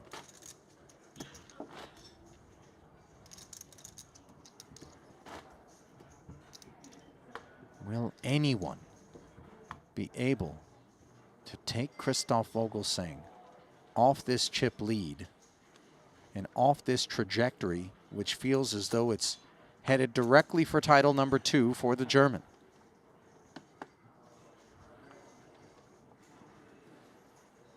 King 8 of hearts.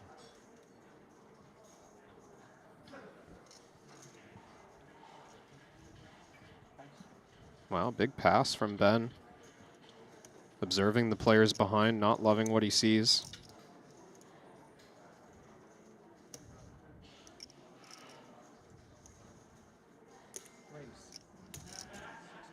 Not sure if he would have gotten it through Ponikov's, but he definitely would not have gotten it past this man. 625, says Alex.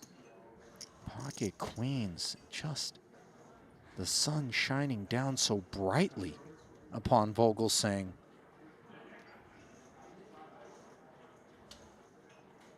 And now some shade being thrown the direction of Queen Jack. 2.4. Take it, sir.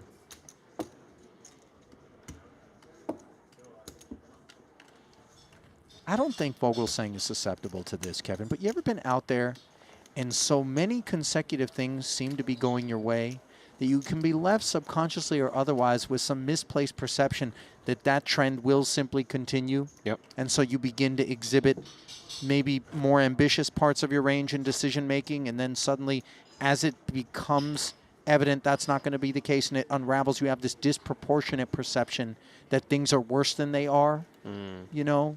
I actually, I thought you were taking that a slightly different way. Talk to me. I've felt a, let's say, a hesitation around getting out of line when things have been going so well. The paranoia. Because, well, no, just the feeling like, well, this has been easy and it'll probably continue to be easy, so why put myself out there? Why run an ambitious bluff right now? Because I just keep getting dealt pocket queens. That's funny because it's the same response, but a different view that would bring me to the same place where I'm looking at it like, well, surely the other shoe's going to drop. This is too good to be true. I can't be that. You know what I mean? Like what's been happening. You know, if I've run 3 bluffs in a row and they all work, sure, maybe I'll keep going after it. Well, this would be informative with respect to what Vogel's perceptions are of how well things are going on the button. Flatting the 2 6s. Was it ever a candidate against a Heath Open?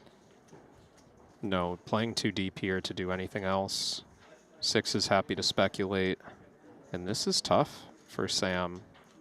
24 blinds is a lot to risk, and when Vogelsang flats against Heath in particular, 2.1. He's quite uncapped.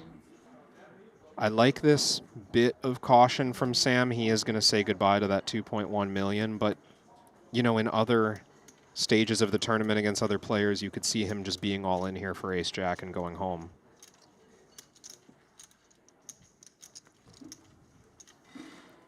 Gotta admire the heart on Muller, but it's one that's going to be broken momentarily. All in. As Heath announces all in, 6s shrivel, as does ace-jack. And the choice of Vogelsang to flat, not that there was any other, of course, in part responsible for the temptations exhibited by the ace-jack. Wukong Wu suggesting it was a bluff from Sam. Pre-flop, I never bluff.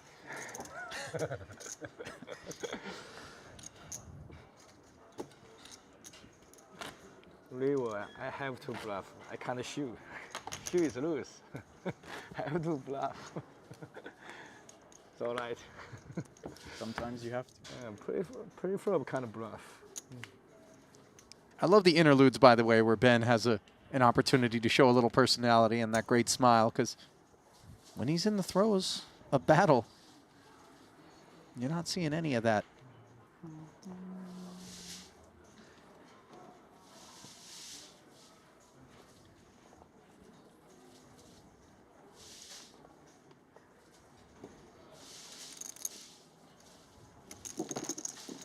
Not sure if the sound of that rustling bag is coming through right now, but it's really humble of producer James to explore a potential career in waste management as he collects all of the trash that we've been accumulating here at the desk.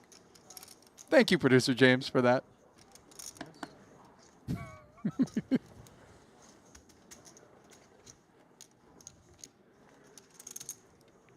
I don't think he's exploring a career. Let me cook, Kevin. Cooking up 10-8. Wukong Wu taking it down. Preparing alternate prospects.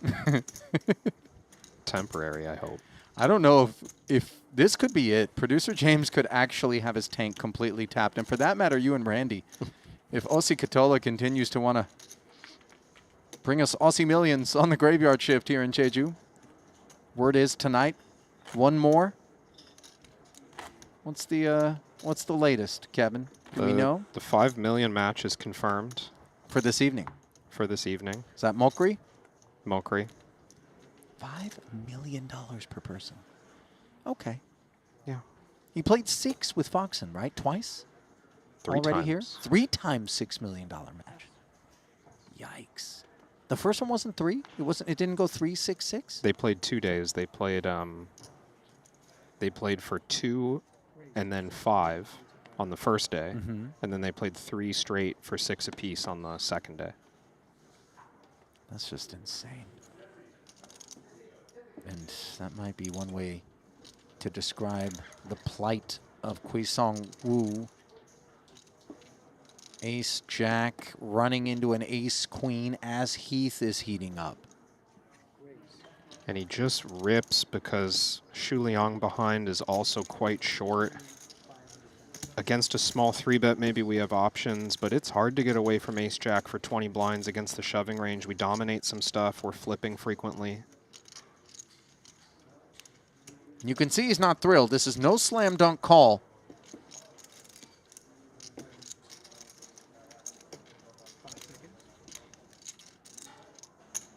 But he could get dunked right out of here as he makes the call and is dominated. Gamble, gamble.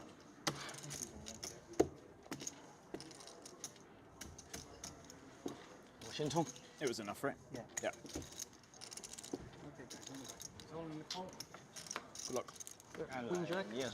This is a huge opportunity for both of these players.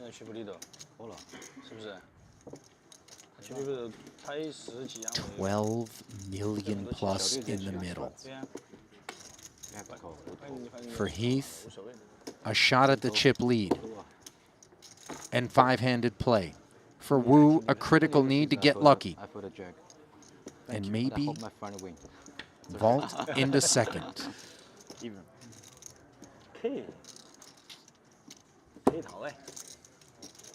Spades Come on. in favor of Wu. Needs to see a jack.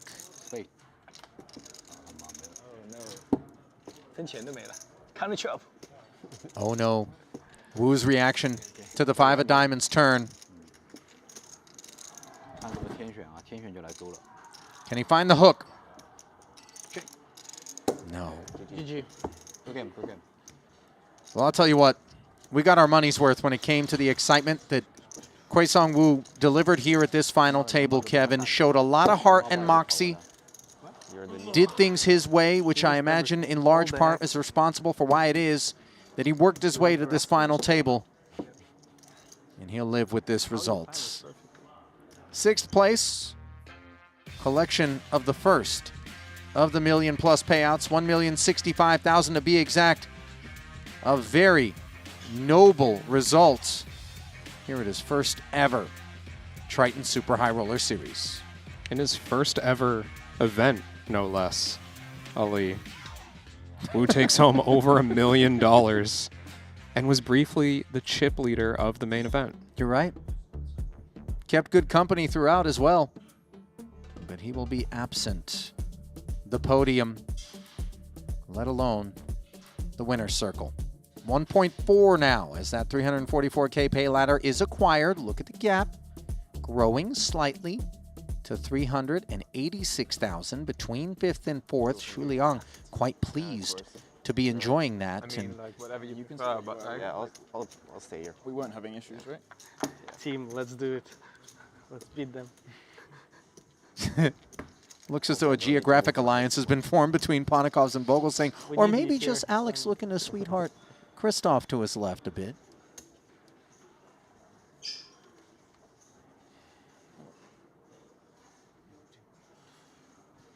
It does look like the table set up for a new team versus team format. Well, if we draw a line right down the middle and send some rubber balls out there, it would be basically dodgeball, right? It would be close quarters for dodgeball, but we should have some team building dodgeball, Kevin. Sure. Some feelings can get hurt. I'd love to. Along with some noses. If you take one in the face, but you know. What are you, a dodgeball ringer? The way you said that made it sound as though you got some reps under your belt in the dodgeball streets. No, I'm probably 20, 5 years departed from my last dodgeball game. Okay, good. That's about where I think I last got involved. 2.7. Ponakov's getting involved again. This big little stuff. It was King Deuce offsuit last time round. And this, I mean, big little indeed, but a bit disrespectful feeling as this combo just so far outside of what's needed to be defended in the big blind against a button raise. Just feels like I expect this to work. I expect your button range to be too wide. Ponakov's really expanding there and collecting chips. You know, I think, not that I allege Heath is susceptible to this sort of thing, but a guy wins a big pot, now suddenly chip leading for the first time. Yeah. Could That's just kind be of testing the waters on just a micro experiment, you know, and Alex saying, okay, let's just dress this hand down real quick. Yeah. Well, almost the dynamic I was referring to earlier, Ulle, where Ben has collected a huge number of chips quickly here and with relative ease, winning pre-flop all-ins primarily.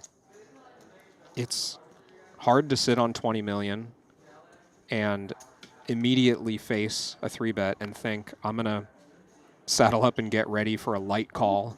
You know, I'm going to go into a complicated situation right now. Why not just take a breath, enjoy the situation? Sure. And I think, again, another one of the examples of what sets Ponakov's apart, perhaps. Just has such great feel. Feeling the button plus a Jack-10 is the Sleeping Dragon. A little puff of smoke. Ponakov's might 3-bet again here. This is a min raise off of 12 blinds. Polarized play from Xu Liang. If you can clear out the bluffs with a 3-bet, that's a great success.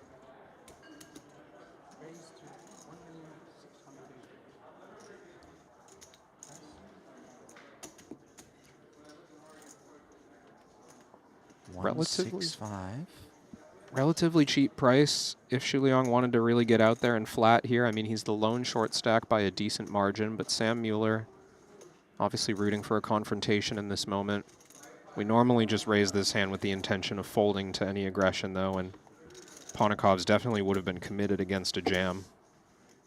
You got to feel for Xu Liang because the assignment to be to the right of Ponakov's, the toughest, perhaps, out there in terms of the actual operator.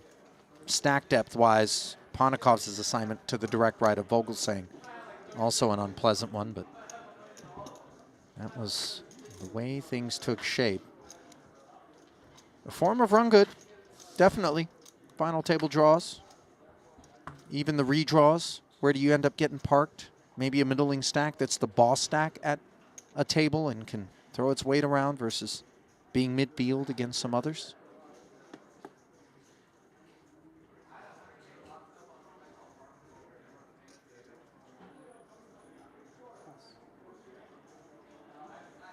Now we're definitely approaching situation critical for Xu Liang. 10 bigs and 7 bigs south of Muller, more importantly, who has enough distance to wait him out. Ponakov's raising it up. Here is Sam. Jack-10, defendable.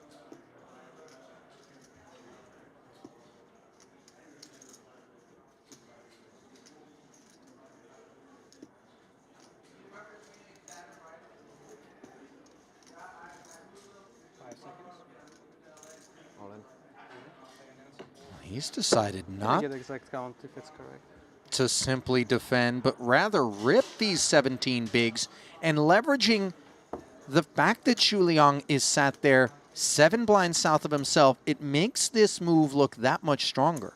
I think this is nice against Ponakov's in particular. Sam assigning Alex a really wide opening range, but a linear range because Vogelsang's to his left. 40 big blinds and covered. So there's just a number of marginal hands that have to fold here. Honestly, quite surprised that Ace-Deuce of Clubs is even considering this. I wonder how much is just to gather a bit of information on Sam. Yeah, not necessarily consideration. He did ask for the count just to be sure. Nice pick up there for Samuel.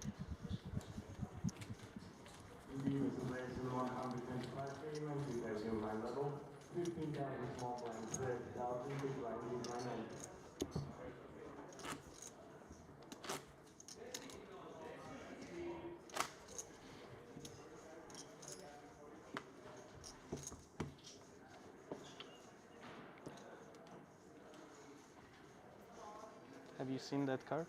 No, I didn't know. I didn't. No, I haven't seen for sure, but I mean, I'm very terrible at this. The first card of Samo.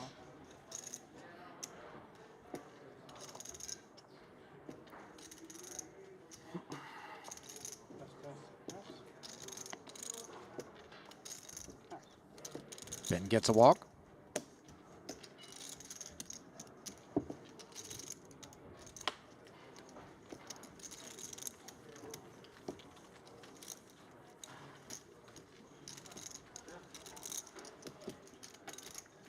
See Shu Liang's rail making eye contact, cheering their man on.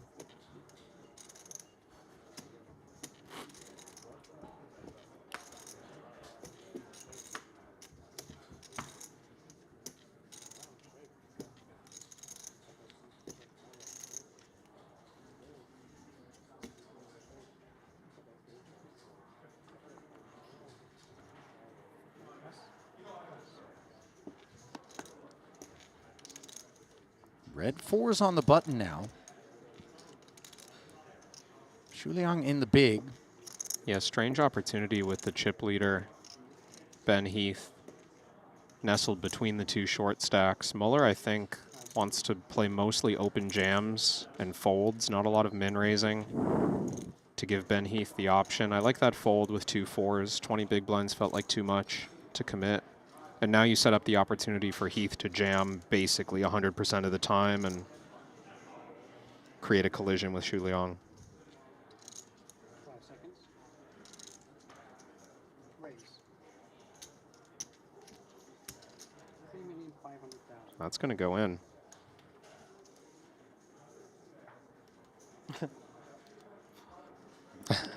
He saw the deuce first. Second card is ace. I think I have to call, right? Call. No. I just saw. He probably saw first card. I just saw the first one. That was a weird one. Just see So one Heath. Card. The first card is I thought you were just showing me the deuce as you folded. No. I just see one card. And second card is very bad card. Very good card. Victim of some misdirection there, Shu Liang. Didn't have any ill intent. But his intention here is to double through the chip leader. Come on, ace. Reappointing Vogelsang Just one time. to the top slot and trying to keep pace with Sam Muller. In front, roughly 60-40. And That's a good flop. wowzers. A pair for Ben. Hearts. You heard what I said? But the steel wheel draw Heard what I said? is the favorite with 2 to come. I started 3 of hearts, 4 of hearts, 7 of clubs. And all open cards, like 3 of hearts. Turn is a miss. Can Shu Liang find the ace, the 4, the heart? Yes!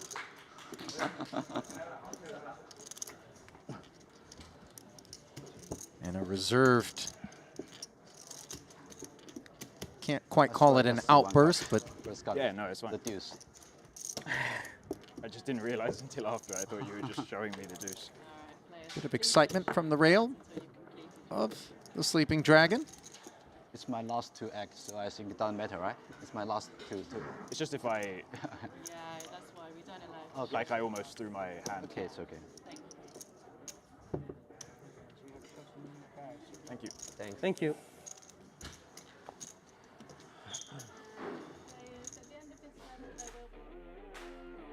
So with that, get a look at the chip distribution now, Kevin. We've got 2 pairs of players dead on the same stack. Yeah, Sam now locked up with Shu Liang. And they're both well under average still, Ali. I mean, average stack 38 big blinds. Ponikov's, Heath, Vogelsang, all above average. So the two of them still just kind of thinking pay jumps. Whoever can outlast the other. The person that hates this more than anyone has to be Ponikov's, who's the meat in this sandwich.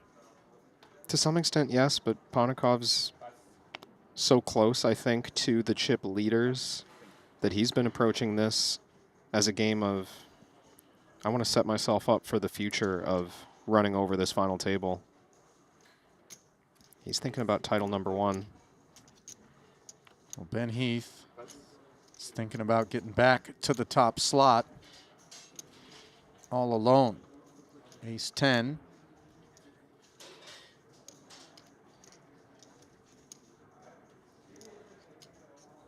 And raise. Suited one gapper here. Alex deliberating.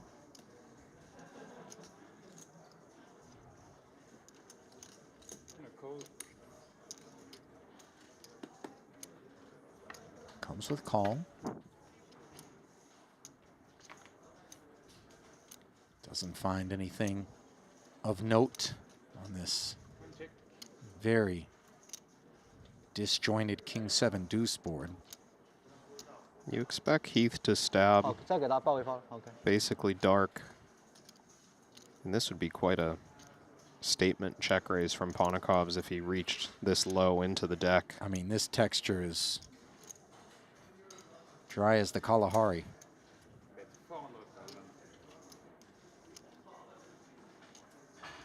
Let's see if Ponikov's wants to moisten things.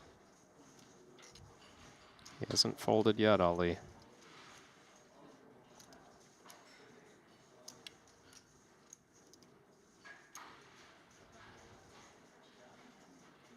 $1 million incoming. No. I hear you. You know, and people might be going, what are these two on about?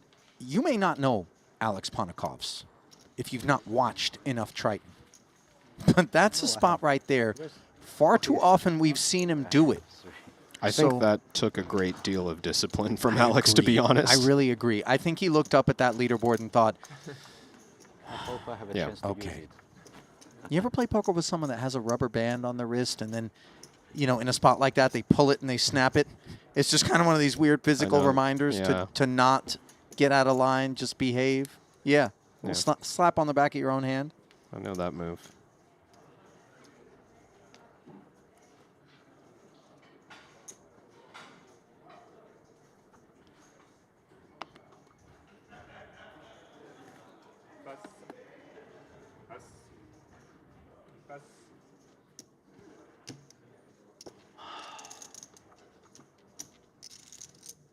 Cool. 9-5 suited. Ponikov's with the limp.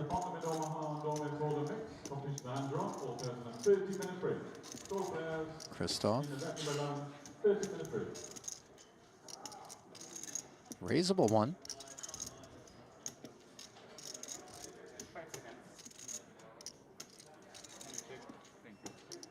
Decides to check it back.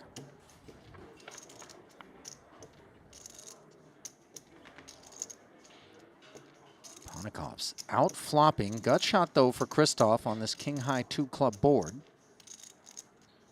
I think Vogelsang respecting Ponikov's ability to limp strong here. Generally when you're this deep and out of position, Alex can have most of the strongest hands going for a limp call or a limp 3-bet. And for that reason, Alex also not starting this hand too aggressively. Christoph's going to flop plenty of strong hands on this board. Any of the 2 pairs, any of the big draws.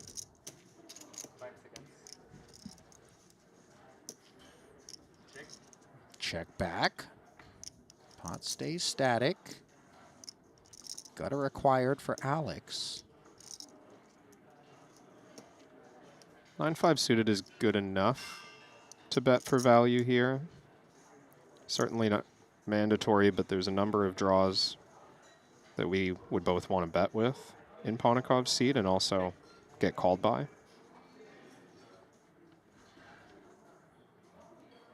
I think Christoph will be content to keep checking. Queen Jack high has some showdown value. We don't want to get check raised.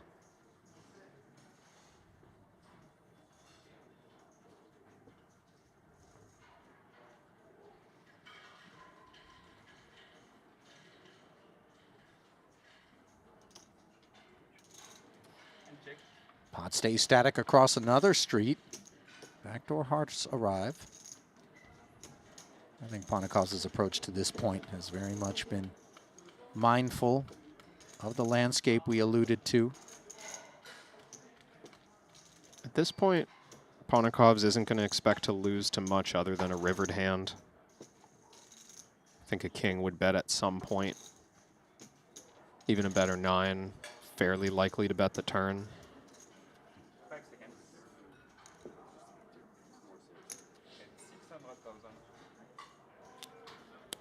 Real decision point for Christoph.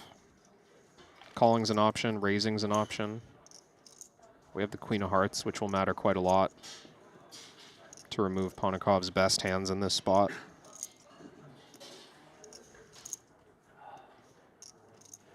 We'll never get bluffed by ace high in this line. So we are ahead of any bluff with Queen Jack high. 5 seconds. 2/3 pot. And the curiosity not going to get the better of Christoph there. Technical part of the program, as I often refer to it here, down this deep at a final table. You better know your stuff and get exposed in a hurry.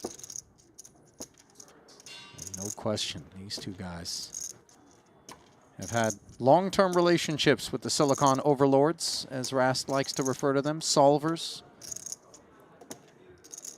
Something that absolutely changed the course of tournament poker.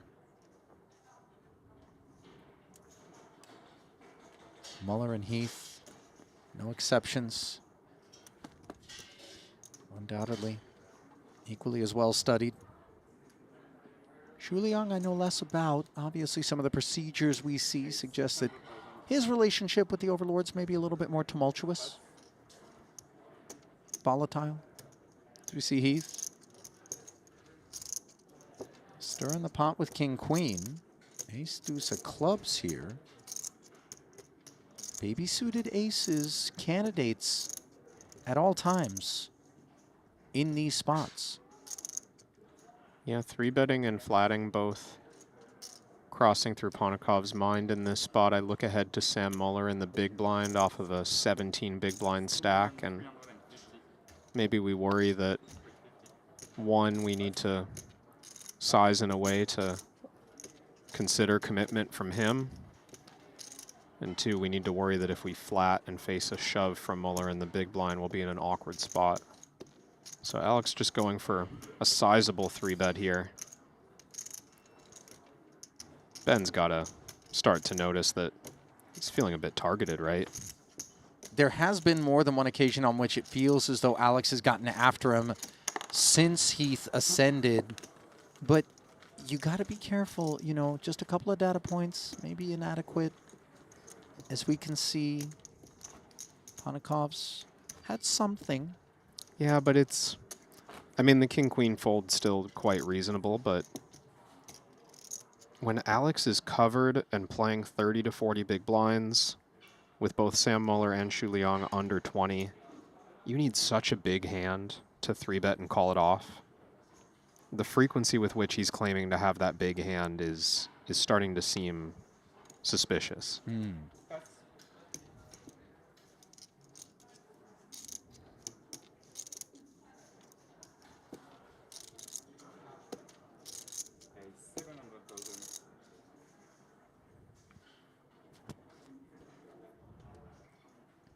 Christoph finally an excuse to get involved. He's been patient last few orbits. I think flatting the primary option in position. Good amount of equity.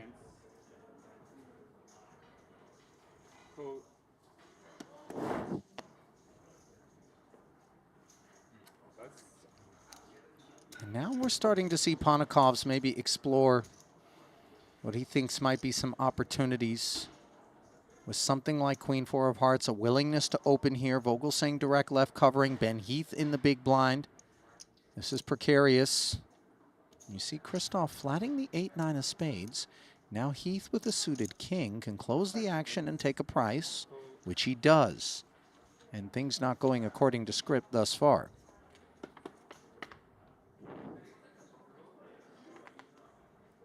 Seven, 4 deuce. Ponikovs has made a pair for the lead. Checked over to him. Have to think that range advantage goes to Christoph here. All the pocket pairs viable for him. Number of overpairs as well.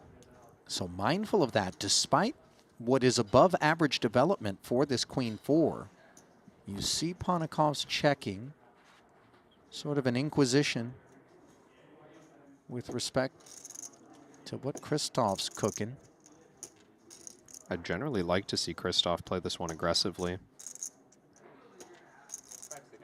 All the offsuit high cards are in Ponikov's range. We can put a lot of pressure on those.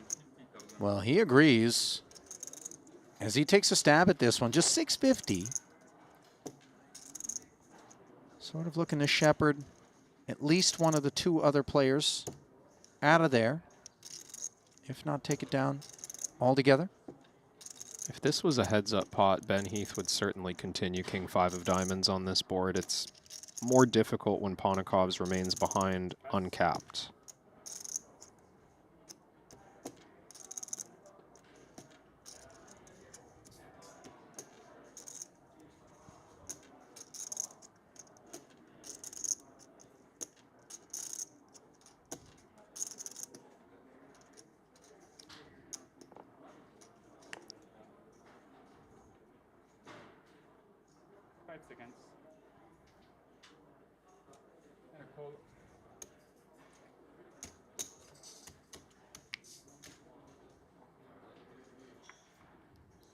So the call from Ponikovs, and there's a big excuse if you got the appetite to continue to lean on Alex. Big turn card for Christoph's hand. We're 12 million behind with almost 4 million in the pot. But Christoph is going to consider what sizing scheme he'd like to go with. When he has a hand like 8-7 suited, pocket nines, even a jack. Oh, he checks. Maybe concerned, as he does find an 8 for the W on the end, that Ponikovs is one of the slipperier types of players here. I mean, I confess I'm very surprised by the check back. Yeah, it looks like not only just excellent blockers to keep firing with, but a good turn card to represent. I mean, would it not be ace-jack specifically that Ponikovs would have found as improvement, you know, in terms of his willingness to peel? Alex, third and final check. Now we kind of remove Jack X in large part, don't we? Yeah, this starts to look like ace-king, ace-queen, pocket threes, pocket fives. I think we certainly have a good reason to go for value on the end with our pair of eights. And Christoph agrees. 2.3 million. And does this story check out for Alex? We know he's got the heart to click call in big spots. He checked it, an open invitation to a flat caller pre in Vogelsang with the boss stack to maybe lay claim. He kept an eye on him for 650. Then on the turn, Vogel with the check back. Here he is barreling the river, and Alex says, no, now's not the time.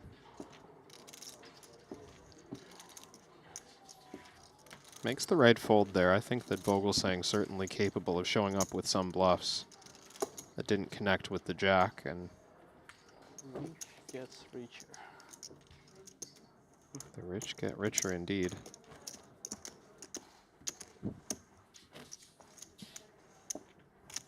Well, far from poor is Ponikov's, even on the back end of that one. 39 bigs. Good for third.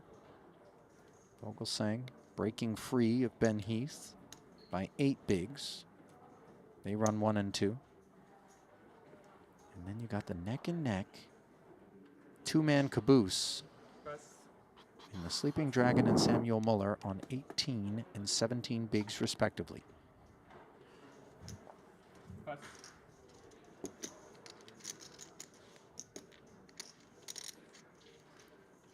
How abusive can Heath be in this sort of situation against Shu Liang, if at all? Oh, I think very much so, Ollie. Decision here between open jam and open raise, really. Heath goes with jam.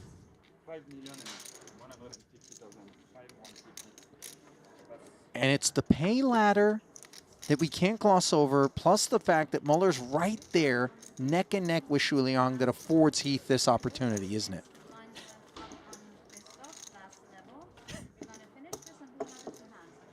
Great. Okay. Thank you.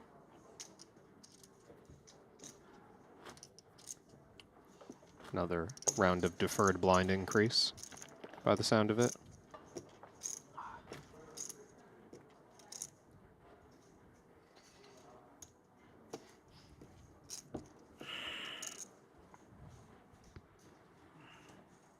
So last time we played 2 extra hands where the button landed on Heath and we took the blinds up. The policy was next time we'll play 2 fewer hands, which would park the button back on Vogelsang, I would have thought. It was Vogel's blind. We went to 300K on Vogel's big blind.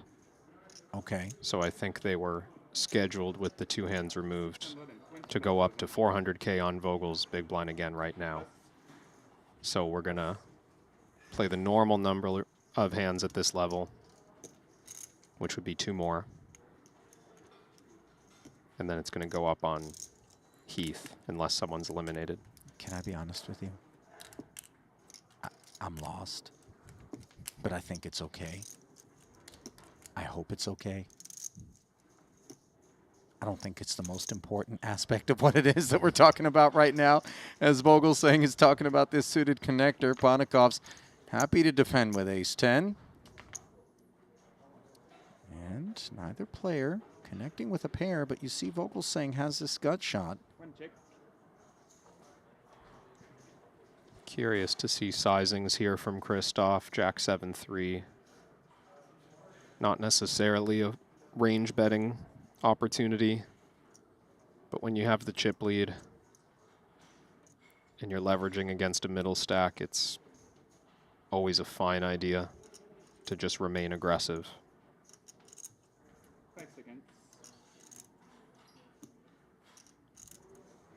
Lord Vogel agrees.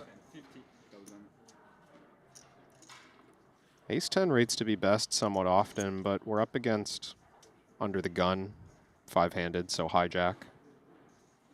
And in general, we just don't want, especially when the setup lends so nicely to multi-barrel sort of approaches for Vogelsang, to just call and pray not to face further heat. And well, it feels like on boards such as this with the ace-10, that's a lot of where we find ourselves, isn't it? Well, I don't know. When, like, the middle straights complete 8, 9, 10 type cards, even when the low straights complete 4, 5, 6, those are kind of more big blind favored developments than hijack. So we're just booking a ticket to a potential opportunity to represent something as well as just the raw value of ace high. Yeah, I think ace-10 actually works out kind of well in this way because you expect to face barrels more often on the cards you improve on, like the ace or the king even, where you can stand some heat with ace-10. This kind of an interesting blank, though. Ponikov's not going to be defending 3x at a final table. 5-4 suited, gut shot to the nuts. Thought maybe we'd see second barrel there from Christoph.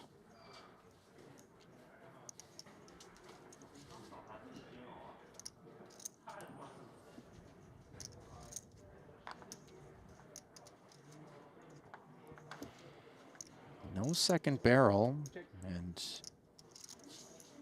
no desire to fire himself with what feels like one that can bluff catch here. Backdoor diamonds arriving, unblocked by Ponikov's. 2.6 in the middle, and we know 5 high's no good, Kev. Yeah, awkward spot now. Vogelsang gonna feel obligated to bluff, but there's just so many candidates in his range. Do we bluff just the worst hands with no showdown value, like 5 high, or do we wait for some kind of diamond blocker? Surely we'll arrive here with Queen 10 offsuit, King 10 offsuit. Yeah, just gives it up. I think it might be wise. It's only ace 10, but feels like Ponikov's might have been prepared to call a river bet there. Yeah, I tend to agree. Not that Vogelsang necessarily knew that, but that stick around call on the flop maybe just left Vogelsang more inclined to wave that white flag. And I think that's where we leverage our reputation as being on the more adhesive side of the spectrum as Ponikov's. Perhaps the barrel does get deployed by Christoph versus other opposition, but not Alex. And you see Bryn Kenny, another beneficiary of that type of stuff, where people don't necessarily take the lines they would against others, cognizant of the reputation.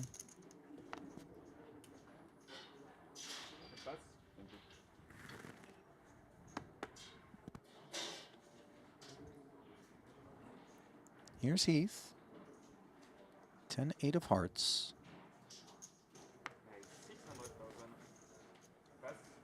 Two bets. Suited one gapper now. Similar kit to the last time round.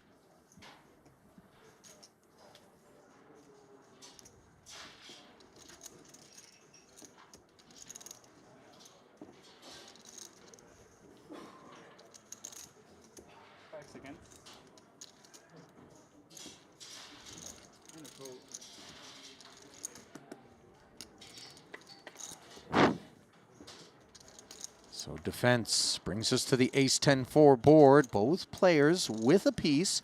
Monotone texture, no spades about.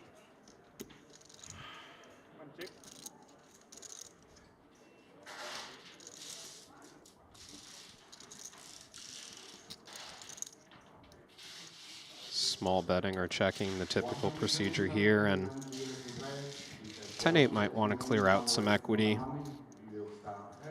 Even charge a single spade hand for the minimum.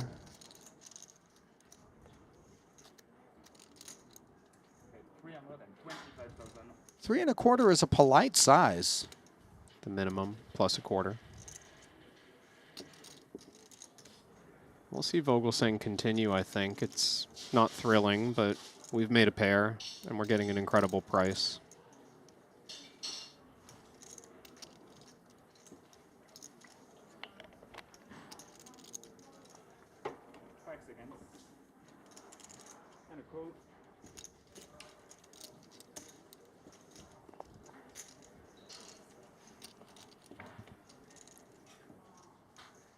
So Christoph sticking around, not finding any improvement. Price just too good to do anything other than proceed. And I think Ben will attempt to take showdown with his pair of 10s. Other than improving on the river, Vogelsang maybe hoping for a spade to roll off so he can bluff at this one.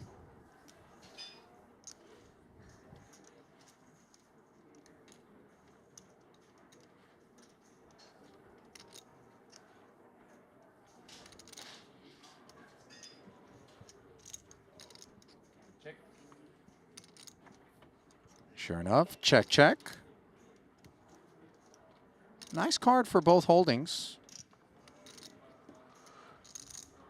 Board pairing king. Pot static at 2-3.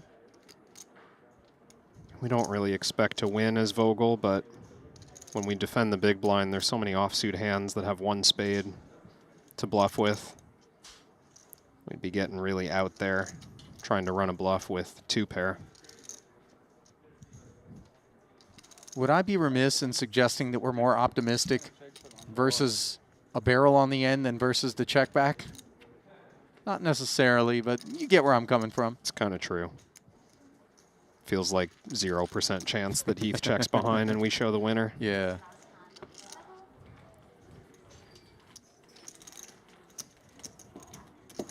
So Heath, your chip leader. 6 blinds north of Vogelsang.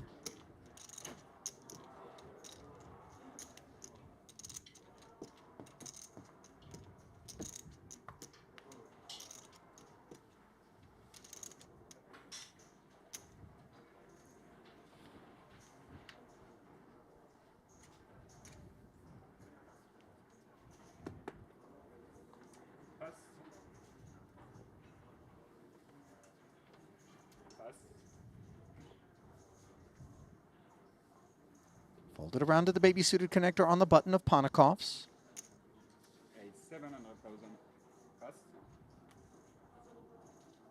Ace-king for Sam in the big. Ponikov's going to get jammed on for the second time in this setup. Muller was light the first time through with Jack-10. This time, no doubter, ace-king. Easy breezy to wind down this second frame 45 minutes break now. Of our final table. As the crew will head to a dinner break, and in turn we'll do the same, but not before giving you a look at the chip counts. First and foremost, where we find Shu Liang 3 blinds south of Sam Muller as the deadlock broken by that last dose of chips that Ponikov's passed over. He's been battling. 30 big blinds deep he will be as Vogelsang relinquishing the chip lead officially. Heath 5 blinds north as the blinds will be northbound to 2 and 4 when we come back. Back now at the desk, Ali and Kevin with you. And this thing is turning into a very grindy affair. Are you at all surprised, in particular maybe given the presence of Shu Liang, who we know doesn't like to sit on his stack? Yeah, I mean, I wouldn't say I'm surprised. Since the exit of Wukong Wu in 6th, we expected these players to be more ICM conscious, maybe adjust around the new dynamics since he departed and he was driving so much of the action. But now we're kind of seeing Alex Ponikov's determine the pace of play. He's 3rd in chips right now, and he's playing as if he wants to either win a title or go home in 5th. Yeah, I tend to agree, and I don't think anybody who knows Ponikov's is going to be surprised by that. Now, 30 minutes, surprisingly long break, but that's the way it goes.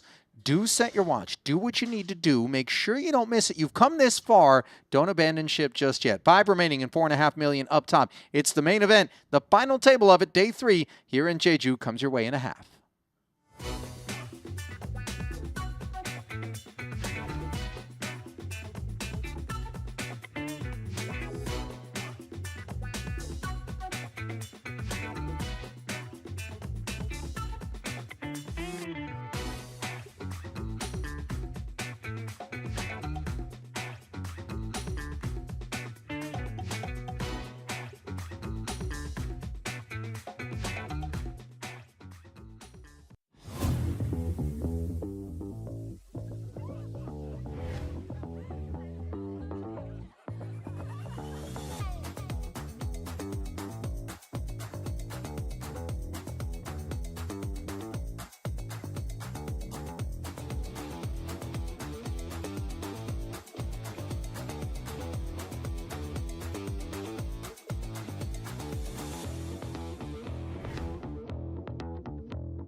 I've played against the best, I've won on the biggest stage. But what if I told you, it's not just about luck or talent. It's about using the right tools. GTO Wizard is the fastest and most efficient way to study any spot in poker. This is how you level up your game. This is how you unlock your potential. Don't get left behind. Get GTO Wizard today. Beat the best, crush the rest.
But he's going to open it.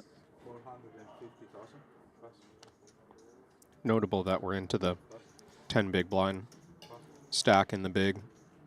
I do think there are layouts where Heath would just open fold the 2/8s, but not here.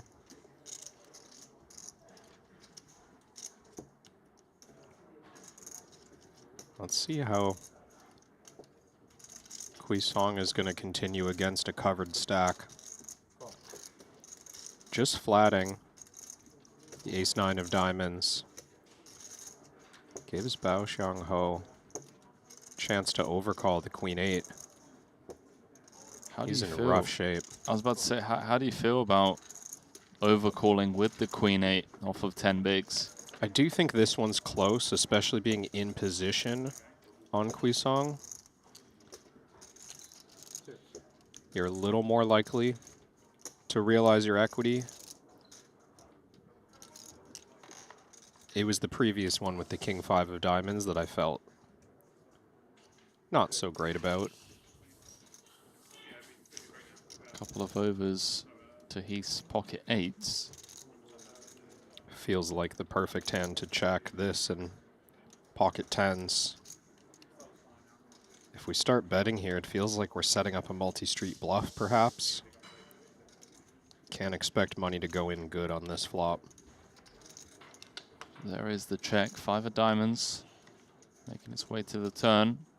Wukong with an 81% lock on the hand.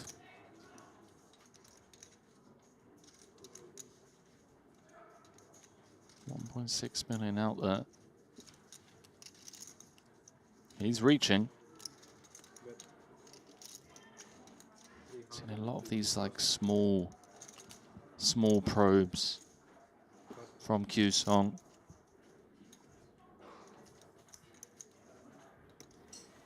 I mean, against this size, I think we got to see a river. It's just a little too likely that we're up against ace-5 suited, pocket 6s, pocket 7s. The price is really good to just hope for river check check.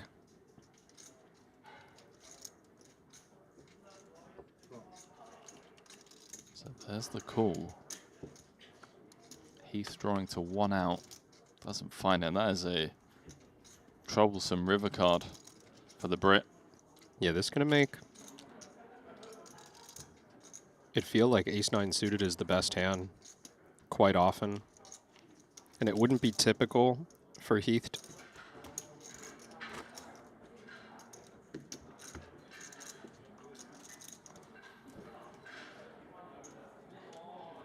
Something's got to give eventually.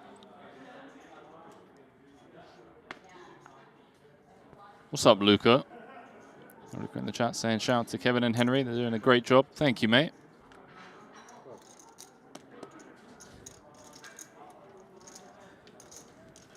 You're all doing an amazing job. Appreciate you getting involved in the conversation, keeping us company.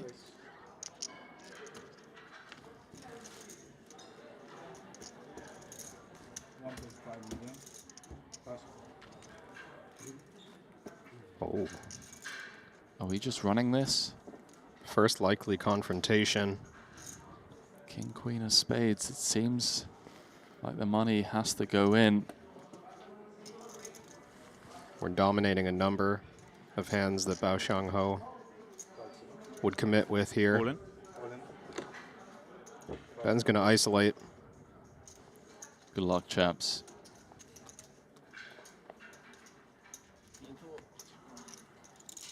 可以的，我在桌上，我也没输过的。 So, first all-in confrontation at this final table. Is the balloon gonna pop? Or is Singapore gonna get a double? Okay then. Not even a sweat. Bao flopped dead. Cooler. By Ben Heath.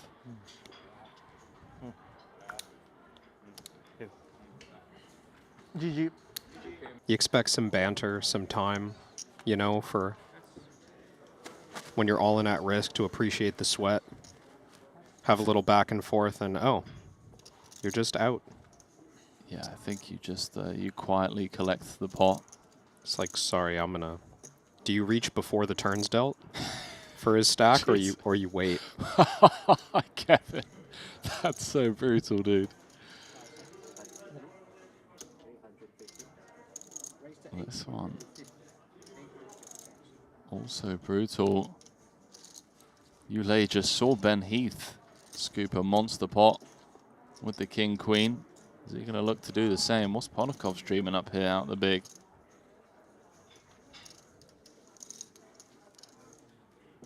Oh, he's actually just asleep.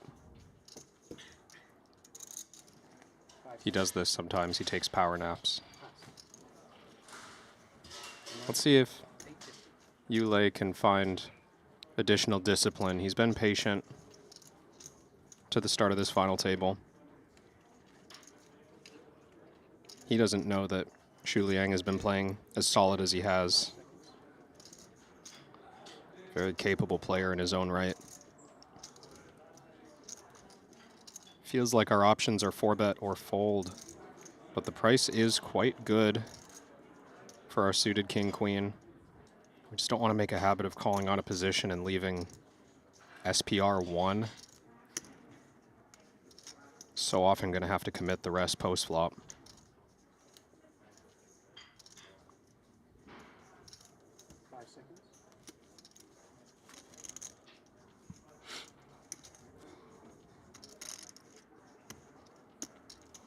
Man, feels like such a big hand to just fold, given the price, but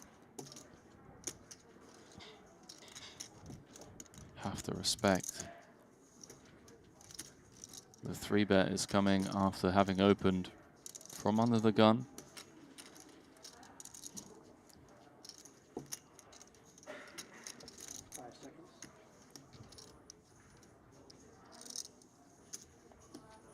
Comes with call.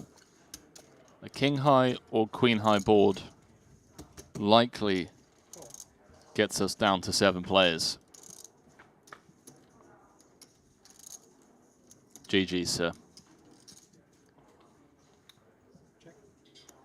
No getting away from this on the flop. 17% equity is Ulle's only chance.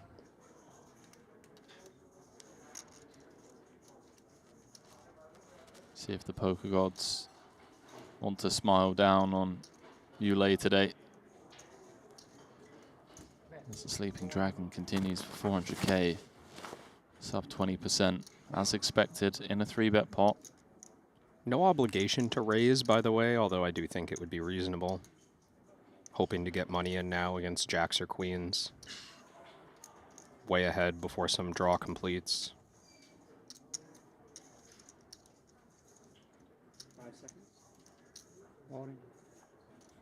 GG's, mate. There is the check jam.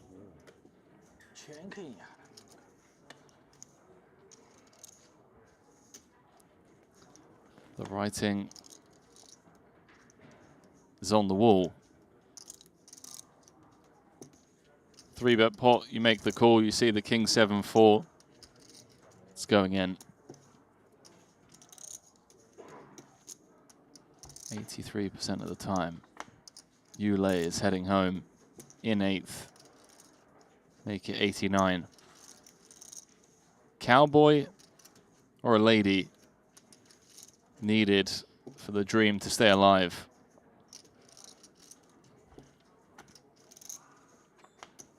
Not to be. We have our second casualty at this final table. China's Ulle going to head to collect $575,000 for his efforts, and we have ourselves. You go, 6, 7 tournaments without a cash. Gets really expensive at the Triton Super High Roller Series.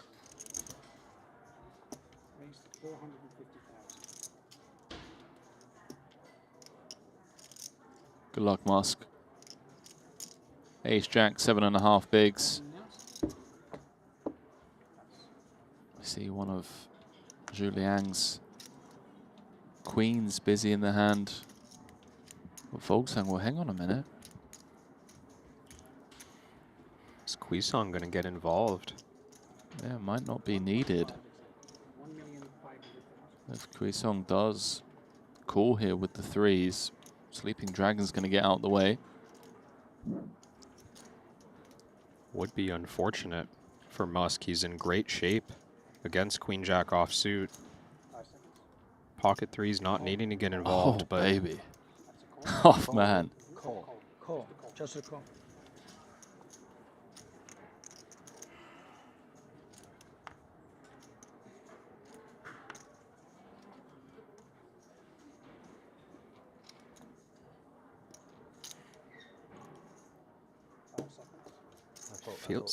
Feels like Xu Ling doesn't believe that Wu has anything here, but just unable to do anything. 我操！本来我和你跑的。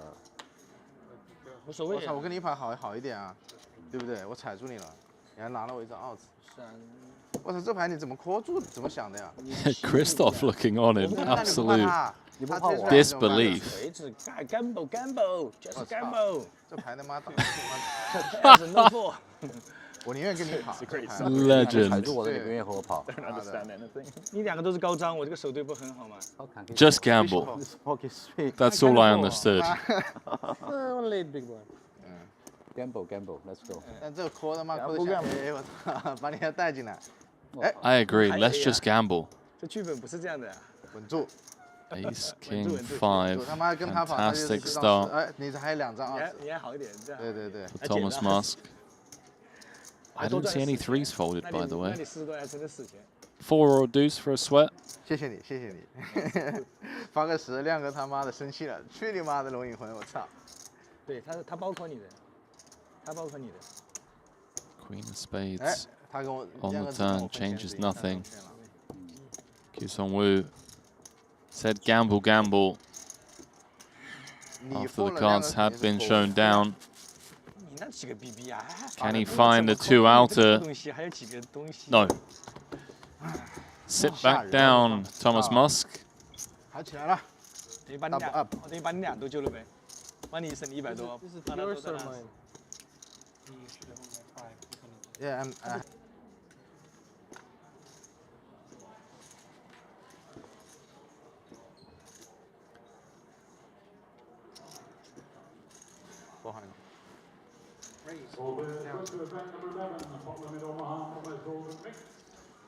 Oh my word. Are you kidding me? Aces against kings. 7 left. That's just not fair, Henry. In the Triton main, didn't Ben just have aces? The previous hand. I think it was the same too.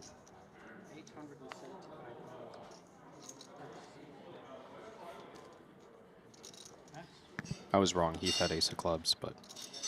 Yeah, we just saw that ace of clubs busy in Muller's hand. Ace 9 hitting the mark, so back round to Musk, who is going to need to find a 2 outer or some spades.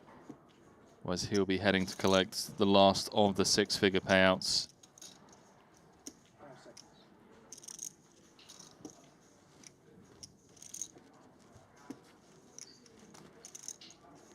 The ultimate pre-flop cooler in No Limit Hold'em. With 7 left and a Triton main with over 4.5 million up top.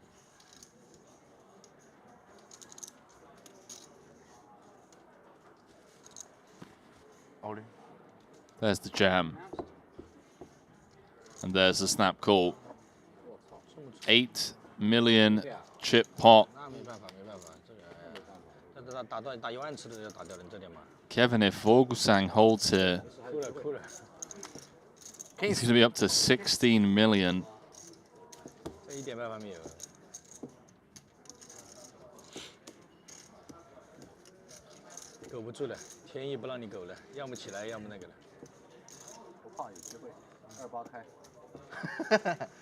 Man, how many times have we had kings against aces in this tournament?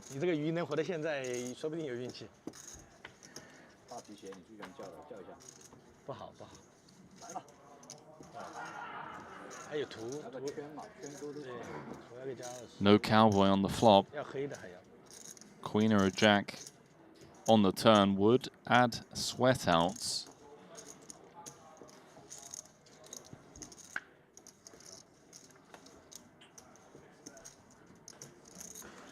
Not the spot you want to find yourself in with one card to come. Swig of the Red Bull. See if the river gives him wings.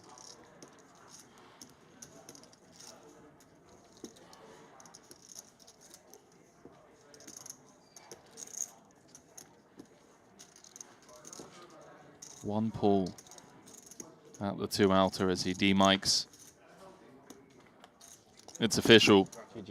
Vogelsang is the tournament chip leader with 6 left as Cambodia's Thomas Musk heads home in 7th place, running kings into aces. He's going to pick up 782,000. We saw him boat over boat Henrik Hecklen. That's what got us down to the final table. Well, here we are, 6 left. 29 bigs effective. Cut off against under the gun. Feels like too many chips to be all in as Heath, and I don't take the 2 8s as a hand that's going to fold to 3-bet. Heath is going to size up, but 1.4 off of 6 million, allowing the idea that he has bluffs.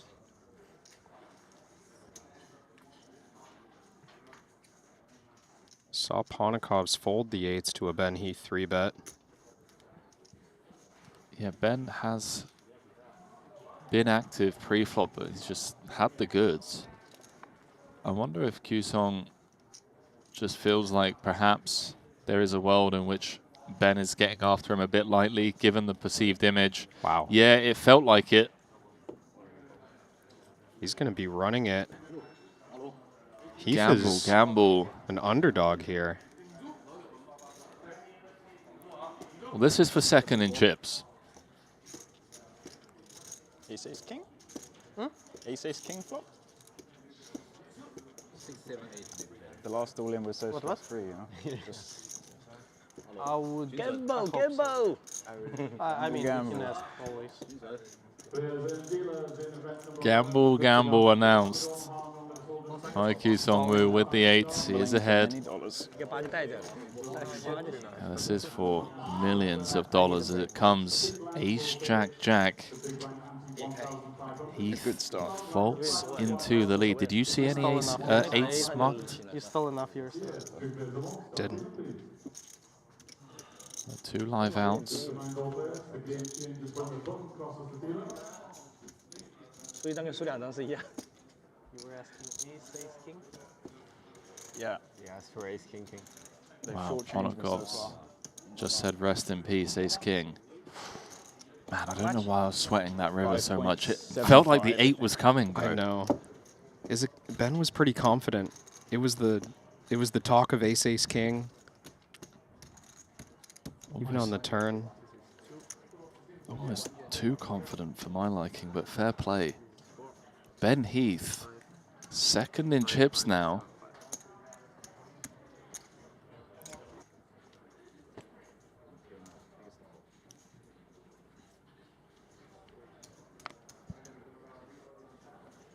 Saw Heath famously 3-outed in the Triton Million in the Bahamas. December of last year. Heads up against Alejandro Lococo, ace king against, I want to say king deuce or king 3. And if I'm not mistaken, it was like a rivered 3-outer as well. No such fate here as he wins that flip. And immediately getting busy with the Queen Jack.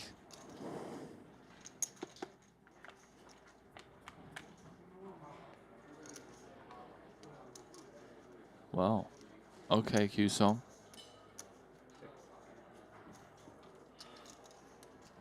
Trip 5s. 1.2 in the middle. See how Heath feels about this board texture against the big blind defending range. Yeah, no obligation to bet the flop, but I think general perception is that a c-bet could work. Oh, my word. Wow, that's... If Qiusong plays this aggressively, that's just kind of unavoidable for Ben to call. Man, he's checked it over once more. This might be the only way for Heath to avoid losing a big one here. So I do think check raise is going to look significantly stronger to Ben than a turn lead. Would be very clear where the Queen Jack is, if that's the action to come. The poker gods give and the poker gods take away. Heath just checks it back. Somewhat similarly to that spot against Ponokov's earlier, where he checked back turn with the turn top pair. He's a fantastic defensive player. I mean, we've said this time and time again. He's about to lose the minimum here. I would love an overbet, and it looks like that's exactly what's coming. Qiusong knows his image. He's just lost a big pot. This is a similar challenge to the one that Ponokov's faced with the ace-5. Heath knows he's very unlikely to beat value, but you just can't fold, right?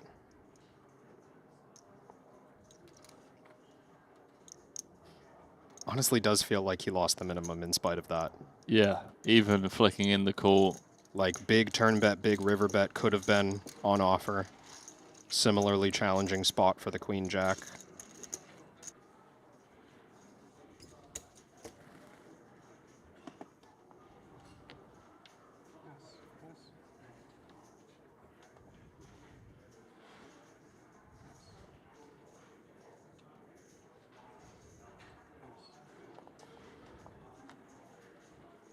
Folding all the way to the small blind. Wukong Wu covers Sam Mueller by a pretty substantial amount. 40 big blinds versus 20. I like this raise. Non-committing for the 9-deuce suited, but just a correct chip spot to put tons of pressure blind versus blind. Sam is the shortest stack remaining, 5 blinds south of Shu Liang, so we do need to be mindful of responses coming to the tune of an all-in from time to time when we are attacking, perhaps not off of this particular depth, but if he whittles down further, Kevin, I would imagine he'll be looking to end matters pre-flop with some frequency. Instead, he defends and finds top pair on a 1-heart board with 1.9 in the middle. Huge flop for King 3 of spades.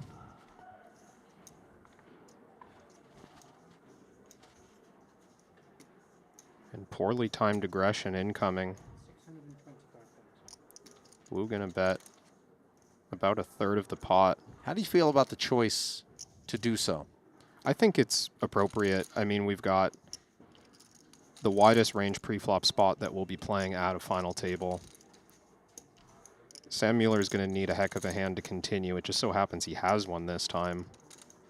But we can expect weaker suited connectors and low pairs to just fold to the flop bet. So much hand with not just the king, but the flush draw as well for Sam. No improvement on the turn. 9 deuce now draws dead. This would be the time to slow down with 9 deuce of hearts, if there's any. We interfere with some of the weakest hands Sam might have. And we have no backup equity. Every argument seemingly against what looks like the decision that Wukong Wu is making here as he barrels again 950. Just attacking a situation. Blockers be damned.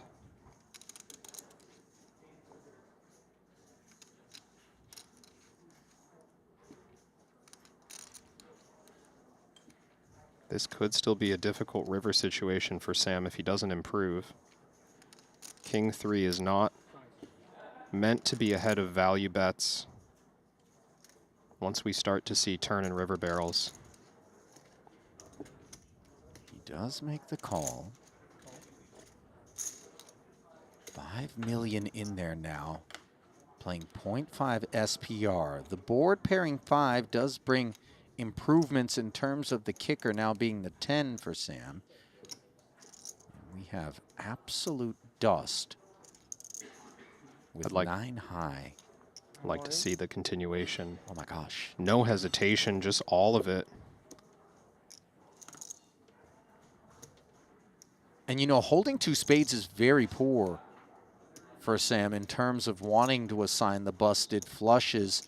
There are some busted straights with the Broadway combos, but maybe we feel that the ace highs would have been more incentivized to take a more conservative approach. Kevin, how do you read this spot if you're Sam? We're pretty high in range. Yeah. He's already in there. I don't think he even used a time bank. This is the first major bluff we've seen from Wukong Wu. He's gotten involved light pre-flop, but a couple of big river bets. Showing down 650? a miss size, yeah. Mm-hmm.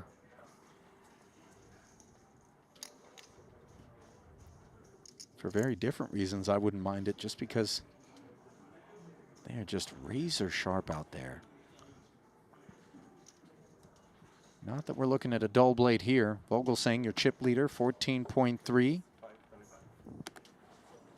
5 1/4 of it being hitched to Queen 10. And let's see if Sam Mueller won't be satisfied with that figure. Ace-Jack offsuit in particular, a pesky sort of one. Kevin. Looking strong enough to just flat. To me, I think if we 3-bet, we run the risk of just folding out worse and getting continues from better. Ace-8 off. You see Heath with no interest. Recognizing, I think, that even though the button does lure a broader range for Mueller to flat with, that flat is relatively strong. Yeah, and uncapped as well. We could see Mueller flatting a hand as strong as jacks or queens. King-Queen tray. As Vogelsang's strength improves to second pair, out-flopping what is now a Broadway gut shot.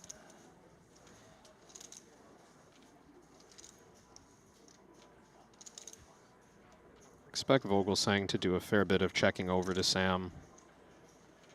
King-Queen high, obviously good for pre-flop raisers in general, but when you're the chip leader, you raise very wide. When you're the covered stack on the button, you call relatively tight. Advantage to Samuel.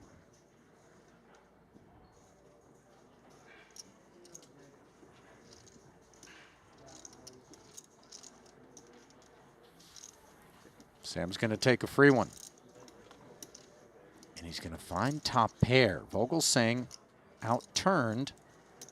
Does have the 10 working.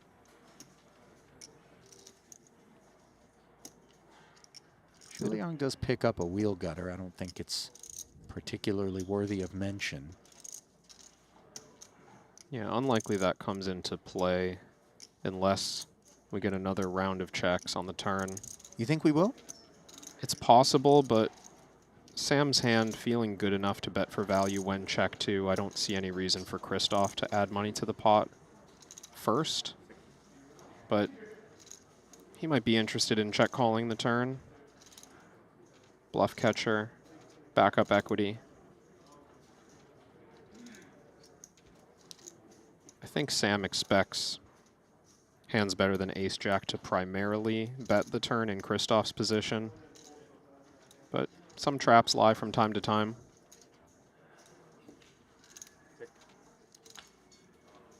So sure enough, another round of knuckles in the jack from space, giving Mueller aces and jacks, and you can see Vogelsang with the nuts. He has run extraordinarily well. Yeah. Thinking back to the sixes full pot early when he had 6-5 against Jack 5. Was cooked on the turn and then flipped things on the river.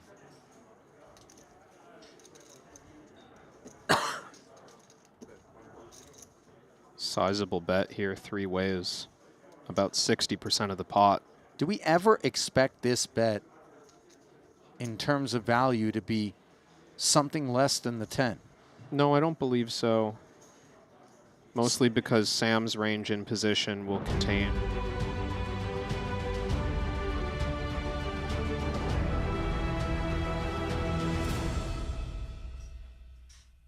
And welcome back to continuing coverage of the final table of this Triton Poker Super High Roller Series main event time here in Jeju. And Randy Liu, always ready for such things. 5 remaining of our original 9. And I got to tell you, Randy, I know you've been snoozing a little bit, just trying to catch up on some of the REM cycles Aussie and company have been testing you with thus far. But you've missed out on some very strong play as the ICM tacticians have risen, the cream, if you will. Yeah, if you look at, who's at the top of the leaderboard, it doesn't surprise me that Ben Heath and Vogelsang, Ponakov's at the top. They know how to navigate and really put a lot of pressure on the shorter stacks because obviously we know pay jumps are big and, Ben Heath and Vogelsang, they've had huge scores at Triton. Yeah, Samuel Muller's had a couple of 6th place scores already. He's not going to be in 6th this time around. We know that at a minimum right now as we look at the payouts. It is 1.4 million that everybody has locked up. 1795 if you can make the top 4. Here's the guy that I'm looking at right now in this frame. It's Xu Liang. He's got 12 bigs, and I think we're not the only ones looking at him because the rest of the field wants that next ladder, and he's been hanging around. Is he going to be able to find a spin? Can he leave Muller on the short stack? TBD as we get the cards back in the air. Yeah, Xu Liang's the really fun one to watch. He's a bit of a wild card. Sometimes, when he builds a little bit of a stack, he really just attacks relentlessly.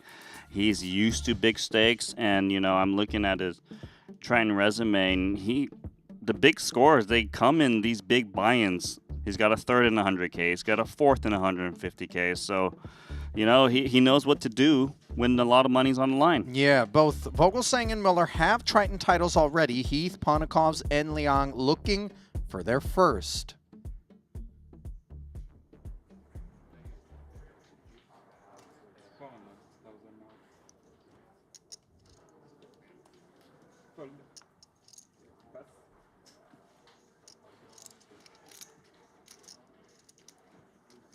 King-9 offsuit on the button to begin 2, 4, and 4. 1 million per orbit. The price to participate. 200K on average per hand. Shaved off your stack. 800, the min raise. 9-9 for Muller. Go time, Randy? Should be. The big stack is going to raise on the button. 9s is just an amazing hand off of 14 bigs.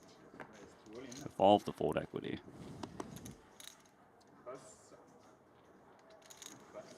Nice. Good way to start the frame. I'm going to take the time to read something in the chat for you, Ulle. Okay, what is it? Nanonoko has aged. Yes, 10 hours. since you've last seen me. Listen, this festival alone, I wouldn't be surprised if someone thinks that you look a little bit different since before Triton won and the Aussie Millions part of the program Millions, I like that. began. I've been going with the Monarch Millions. You like that one? Monarch Millions is good too, sure.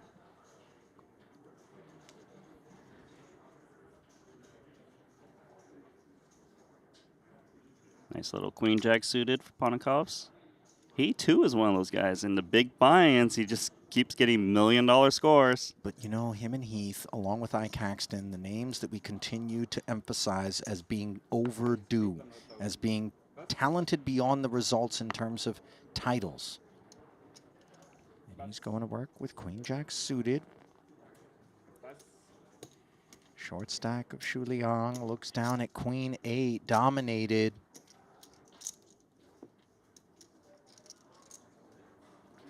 Stays away. Wow. Sometimes he likes to fight in that spot. Yeah, I tend to agree.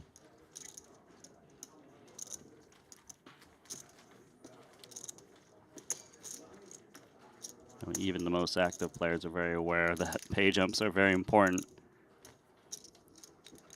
I mean, listen, the mission in part is to just do the most economically profitable thing. But, you know, long run vision for some, they think, I'm not chiseling for these ladders. And granted, they are big ladders. I'm thinking more long term, what sets me up to win more often? And I'm looking at that future game and approaching things with that as my focal point. Sure. Sometimes actually the future game is folding there to have more big blinds to reshove and, you know, get it through. Well, pocket fours here for Vogelsang in the present. And he just steps aside. He steps aside because he's not the tournament chip leader. He knows that Ben Heath can attack on the button, so fours doesn't play as well. Well, no attack from Ben, and Shu Liang now looks up at a much more pleasant queen coupled with an offsuit king. Should be a nice jam spot, or most of it. 2.2, and Ponikovs concedes. So rebate there, and this orbit will be free of charge for the Sleeping Dragon.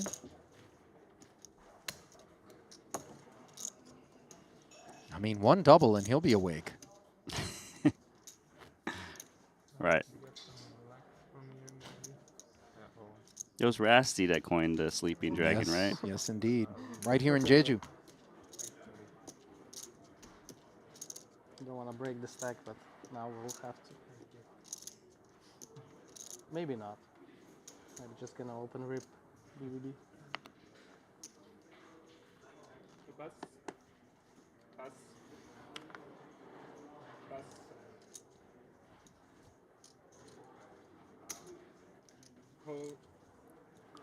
Suited connector.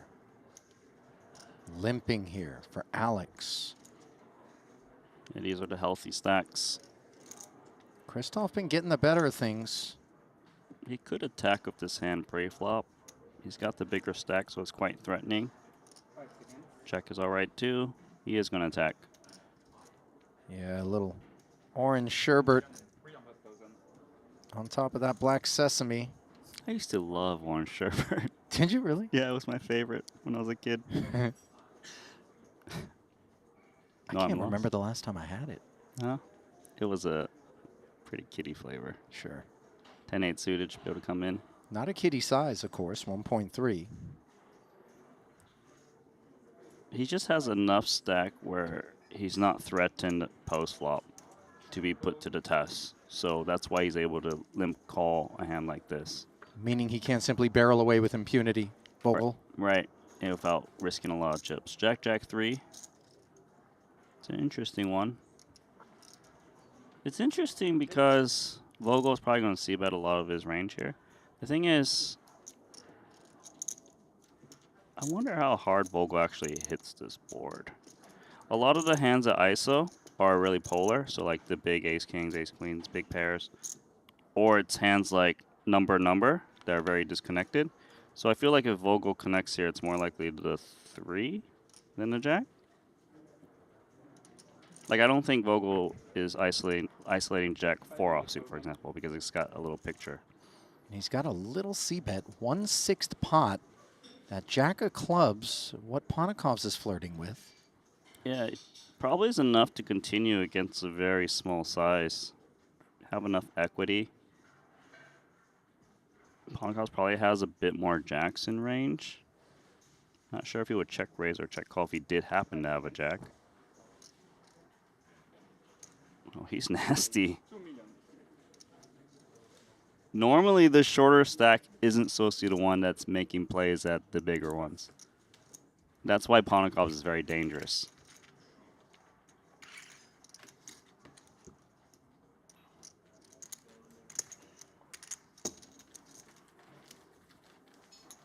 Like, every time I see Ponikovs at final tables, he's never just playing straightforward poker. He's always trying to find ways to win chips. Yeah, and he's already shown us a couple of looks like that one there as he checked 4X'd it and just smacked Vogelsang up.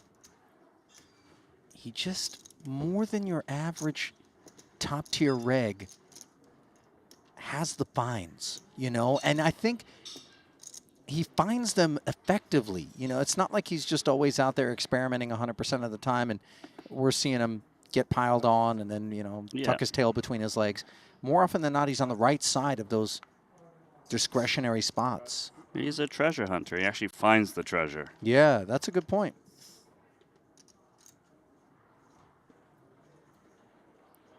A little bit of Vogelsang's gold acquired on that last exchange. And here's Vogelsang 5-4 offsuit in the small right now. He's going to be a pirate, all right? He's going to try to get some of those chips. Look at this guy.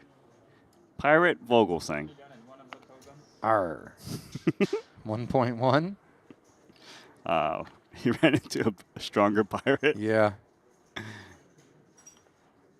Some anti-piracy coming in the form of ace-9 of diamonds. Should be re-raising this spot. He just knows Vogel is raising a lot of trash with the bigger stack. Well, he just saw that c-bet get check raised by Ponikovs after Vogelsang raised it up pre. Let's see whether or not that plays into him thinking it's more or less likely that Vogelsang is dancing. I mean, maybe he's just between all-in or 3-bet smaller. 2.5. I don't think he would ever call in this spot. Yeah, and you know what? With Shu Liang at 12 bigs, 7 bigs south of Sam coming into this particular pot, I quite like the choice to go 2.5 in case of emergency. It does give him the latitude, if Vogelsang were to pile, to just stop, take stock, and then step aside if he chooses. So I think the reason it took him so long to decide whether to 3-bet all-in or 3-bet smaller was, how does he perceive Vogelsang to attack? Is he the type of player to 4-bet jam a little bit lighter and try to move his opponent off of this hand? Because then you kind of want to just shut out the option and just jam. But if you feel like Vogelsang will play very honest, then you can do the 3-bet small and escape in case of emergency. Yeah. It's very player dependent on which one is the better play to do. Yeah, and also a little bit of game flow. Yeah, of course game flow is important. A couple of L's. Hong on Vogelsang, who now sits third behind Heath and Ponikovs. Yeah, if I had a choice, I would do it to the guy who just lost a pot, just in case. You know, mentally, it kind of hurts to kind of dwindle down and make a move and, you know, all of a sudden be like bottom 2 stacks.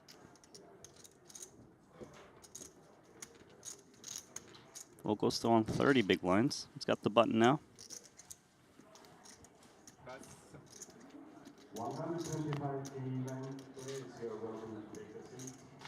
Queen Jack suited. Warming up is Samuel. Yeah, you can see that he's not opting to open jam because Shu Liang is relatively short. He's got quite the distance. But, you know, ace 3, I could see this just open rip it sometimes, unless he's afraid of getting trapped. Boys locking eyes there, albeit behind the shades. From Mueller and a pile driver from Heath with the ace tray. So nice to fold out Queen Jack suited. which has so much playability. Yeah, it would be shocking and irresponsible for Samuel to decide to die on this hill, potentially. Yeah, so this is a great example of why pushing all your chips in is quite advantageous, where you don't allow your opponent to make a move, play back at you, right? Let's just say Heath made it like 4 big blinds, maybe Muller just doesn't believe in just limp jams or limp calls. And Heath actually can get some better hands to fold, like an ace-5, ace-6, ace-7. They're probably not looking to limp call off 22 bigs. Yeah. And you know, those spots when we take them, not that there was anything wrong with just limping and then deciding,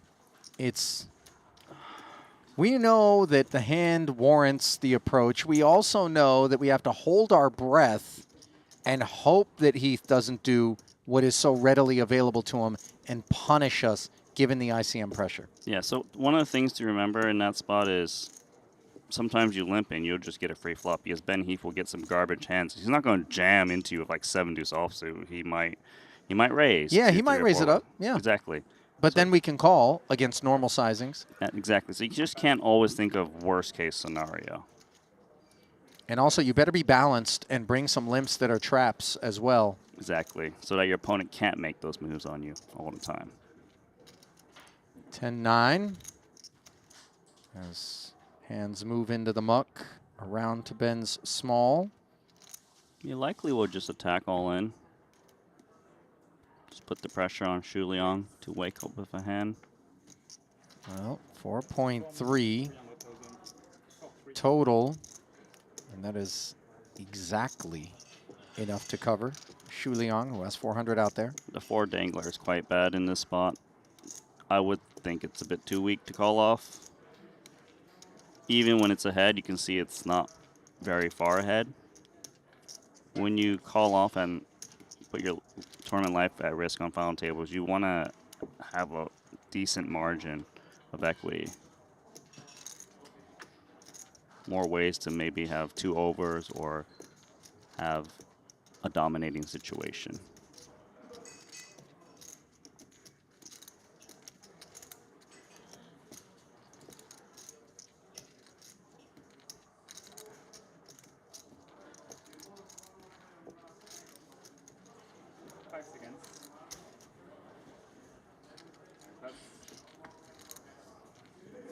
That one looked like it hurt for Shu Liang to fold. Yeah. Though. He knows that each one of these orbits are going to swallow up a lot of his remaining stack. And then the leaner that stack gets in that sub-10 big blind territory, poker is not the option. It's just Wheel of Fortune. Do you like Wheel of Fortune? You know, that wasn't my favorite. I liked Press Your Luck. I don't think I know Press Your Luck. Come on, man. No whammies? That sounds very familiar. And then it's like, when you hit the whammy and it like laughs and there's like a little animated thing. There was a dude that hacked that game. He like cracked the code and there's a documentary about it. He knew the algorithm? Yeah, he figured it out and like never ever whammied. And they got showered for a lot of money. I think the show went bankrupt or something. I haven't seen the documentary yet. I want to watch it. Nice. That one was good. Jeopardy's the good one. That's a good one. I can't answer the questions. Instant classics. Novels. Nope. Geography. Nope. Time on a wristwatch. Nope. Ace-7 of clubs here, Mueller. With a click and a tickle. Ace-3 for Ben on the button. It could attack if he feels that Mueller is raising a little bit too loose off the cutoff. Mueller would have the most pressure just because Shu Liang's in that 10 big blind territory. He'll pass, though. No shame in it. How weird would it have gotten for Sam if the ace tray did pile? Snap fold? Snap fold. I mean, I don't think ace tray would have piled. It would have 3-bet, but I think the ace-7 would still snap fold. This is a very intimidating big blind. All right. Got to feel good to get that one through. Vodikoffs wants to fight, man. He really hates when The situation just forces him I out think of the ring. when he's got marginal hands, what's going through his mind is, can I get out of line here? And he's like, should I? You know, like, yes, and then last thing he's like, oh no. Not a man that's afraid to get out of line. This much we know.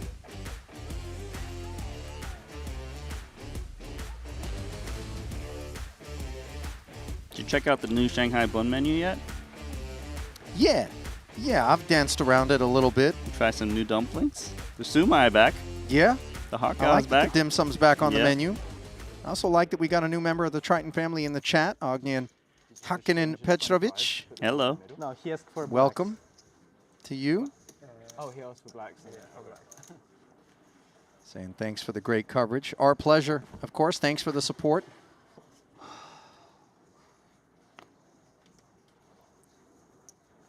Blues in, please. Still trying to make the maths hard. Can't see the pot. Muller taking the pass on the King 10, Randy. Yeah, he just knows these big stacks are the type to put pressure on him. It crossed his mind. But like I've been saying, Shu Liang's on 10 big blinds. Just better to wait. And Ben Heath on ace queen. While Vogelsang on a defendable 8-7 suited. Pretty much a mandatory defend off of this stack.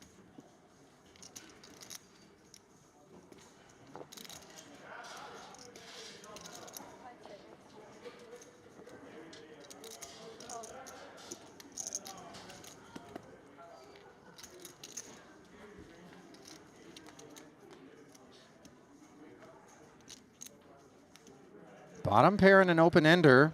2 overs and a gut shot. That's the developments after the extra 400 was plunked in there by Christoph. And with these guys being on the deeper side, Heath chip leading, Vogelsang third, slightly behind Ponikov's. Do we expect more honest poker or more abusive poker? More honest poker. Especially on a board that's so connected like this. Hands like 2 pairs usually don't even check raise flop, so you play a big guessing game on where your opponent's at when your opponent check calls. 7-8 is looking solid, but hard to get called by worse as played. I don't think you're really looking to build a pot at the moment. Check seems pretty solid. And the 5 seems pretty inconsequential. Exactly. It's not unreasonable. Heath actually has a better hand in an 8, so you still want to kind of pot control a little bit. But you know, with the open and straight draw and showdown value, you can always call turn bets if they come in.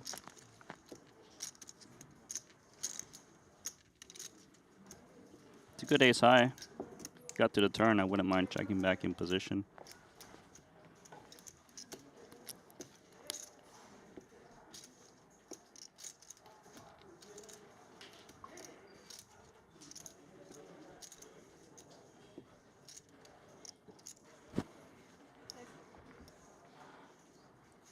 Still no post-flop betting. Another 9. And we're just so much less inclined to pursue value against that Grim Reaper that is Heath's big stack. I think you could consider it with the 8. You would expect better hand to bet the turn by now. There is a 5 out there. Maybe Ben Heath's got like ace 5 or 5-6, something. 5-6 could be in his range, given that Heath's the chip leader. Even like 6s and 7s. A little block. Yeah, it seems okay to me. The tricky part now is actually for Heath. 700 into 2.2. Pot laying us better than 4-1. And we know Vogelsang at this price point, Randy, could be dancing a little bit, asking for a pot on a board that maybe favors his big blind defense range, especially as played against Heath. Yeah, so this is just a pure guessing game. Like, your hand looks like ace high, and your opponent is betting in a way that is trying to get ace high to call. You know, these are just kind of tricky spots.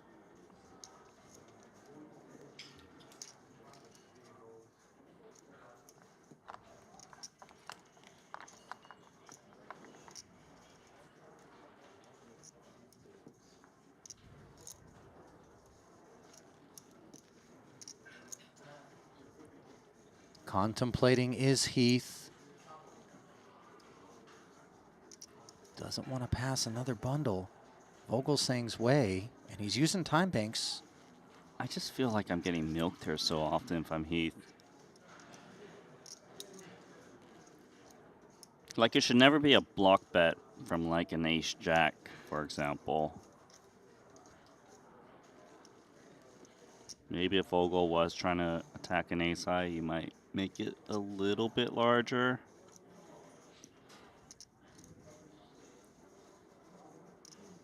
Wow, Vogelsang has really gone full hermit crab. And he's gotten paid. I feel like I've never seen Vogel actually look in that direction while in the tank. You know, Got him into calling.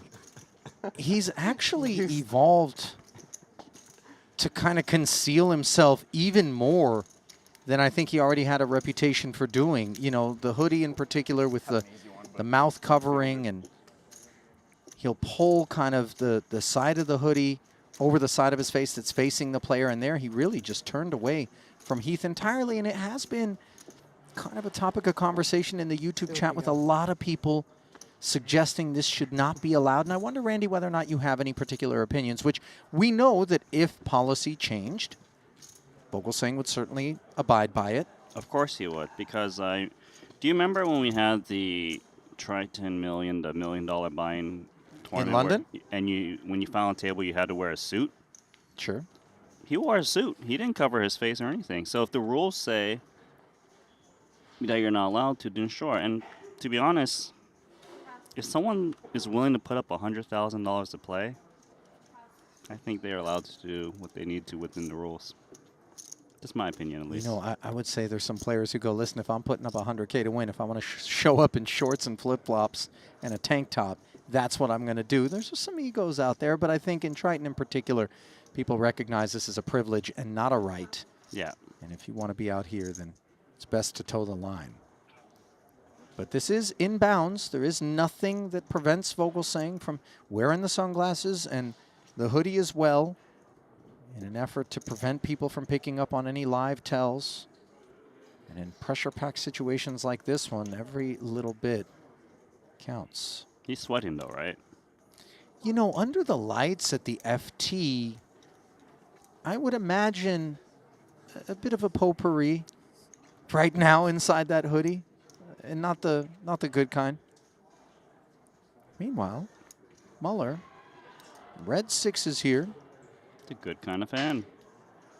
1.2, 25. Okay. Just testing out this limp. Muller's been doing some interesting things, big blind versus small blind. There's a lot of players that just outright rip 6s in this spot.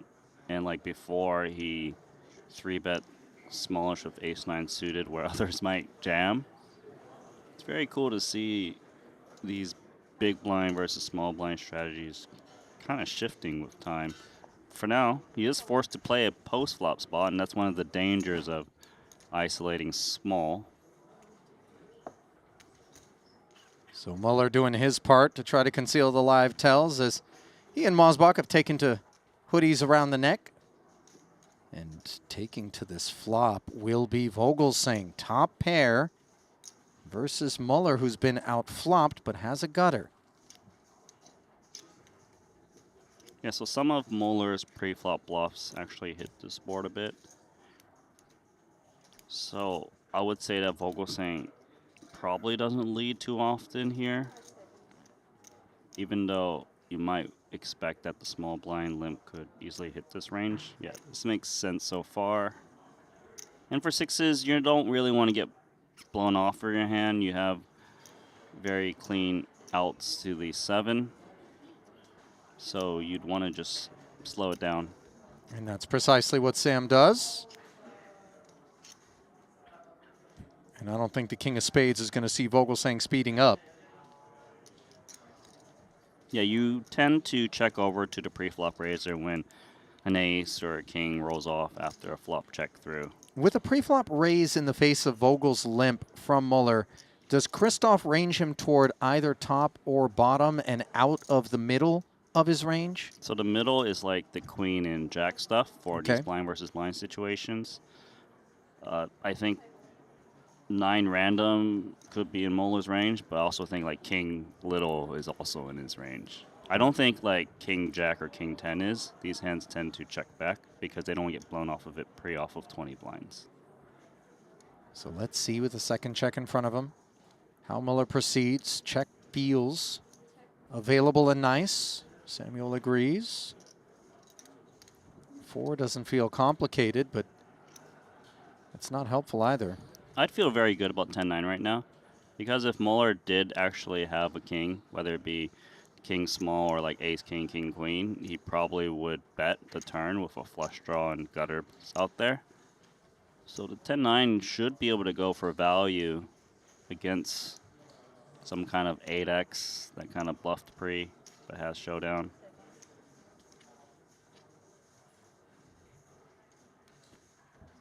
It's a meaty bet. I think it's nice. I actually believe he has no kicker issues. I don't think Muller ever pre-flop raises like Jack 9 or Queen 9 off of that stack.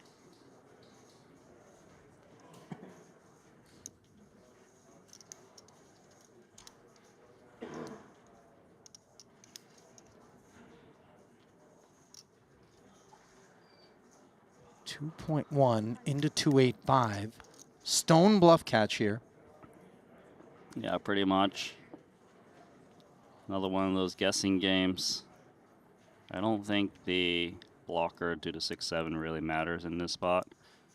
Pretty shallow.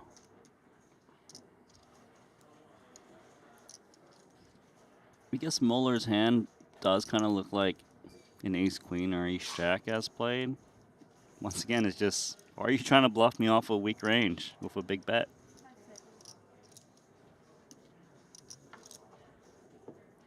Two time banks being utilized now.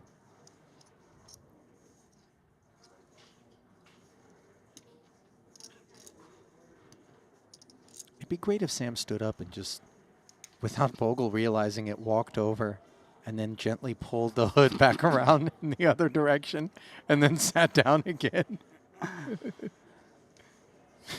You're mischievous, aren't you? Or if he just kind of crept around from the other side and leaned over and looked him dead in the face. 9. 10-9. Well, a payday here as Muller didn't believe that Vogelsang had 6s beat. And Christoph sending Sam down the leaderboard into Shu Liang's realm. Yeah, that was a pretty big call there of 6s and very costly, 2.1 million. What's the move again? I think you have lifetail.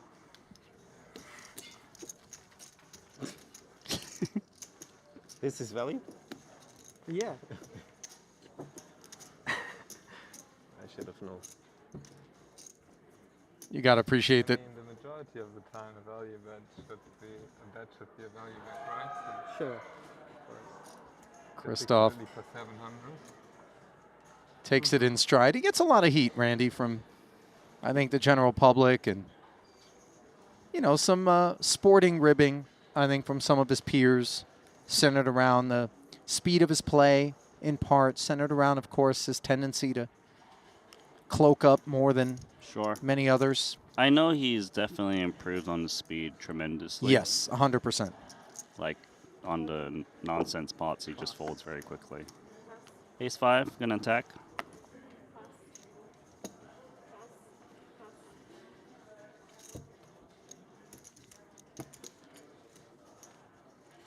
I don't know, I just never really minded Vogelsang.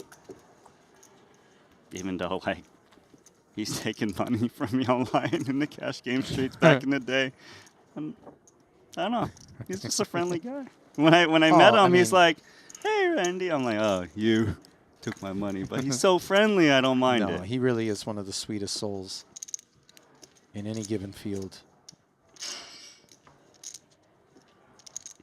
Not that he's being a sweetheart when he's in a pot with you, that's for sure, as the sour aftertaste of those 9s on the palate of Muller right now. He slips to 13 bigs, 1 blind north of Shu Liang. Vogelsang reclaiming the top slot after that one. Yeah, that's one of the dangerous things about making a speculative call. And when you're wrong, it really puts you in a bad spot. I think Ben Heath is going to do one of those, grab a bunch of orange chips, drop them in the middle.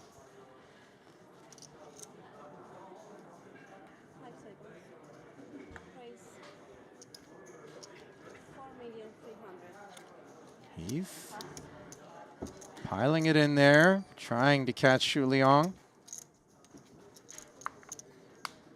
Not that Jack 9 was the most durable hand. I think he'll take his chances, deep stacked as he is, with the opportunity to secure a ladder. I just find Ben to be a really solid player. He just... Who doesn't? I mean... He doesn't get in messy spots, and he knows how to use the big stack and just grind if he's short. It's tough. It's hard to get those chips. Conversely, Ponakov likes to make a mess out there, doesn't he? I know. That's why it's nice to see the contrast of styles. It's like, how much can I take from this guy without him noticing? Sure. But Ponakov is 3rd overall with the 5 remaining, so he can't really mess around too much.